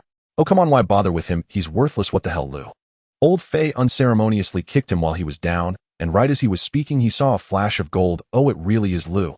It's happening, everyone, this time it's happening. I'm telling you, we're starting to ramp things up. I also pulled this character. Is he strong? It's not about whether he's strong or not, let me put it this way, babbling wabi-sabi. Old Faye and the others happily gathered in a small channel discussing strategies with a bunch of newbies researching the attributes of the characters they pulled while making wishes for the next 10 draw. However, their joy was theirs alone and had nothing to do with a certain someone who would inevitably meet their demise for their misdeeds. He stood frozen like a statue, and with each click of the mouse, he visibly turned gray. Why isn't the streamer jumping anymore? Can't he move? Joe slowly opened his mouth. Abba abba. Abba abba. Old Xiao, why aren't you saying anything? Why has the streamer gone mute? Wasn't he just jumping around with joy a moment ago? Plot twist.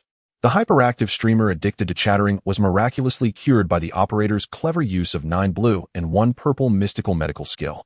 Not only did it heal the streamer's incurable ailment, but it also restored peace to the live stream room. The reason behind it is heartwarming. He really did it and moved to tears. So that's how it is. I almost believed it. Thank you, you clever deceiver. In the study with the curtains drawn, the sunlight filtering through the window seemed dim and drowsy.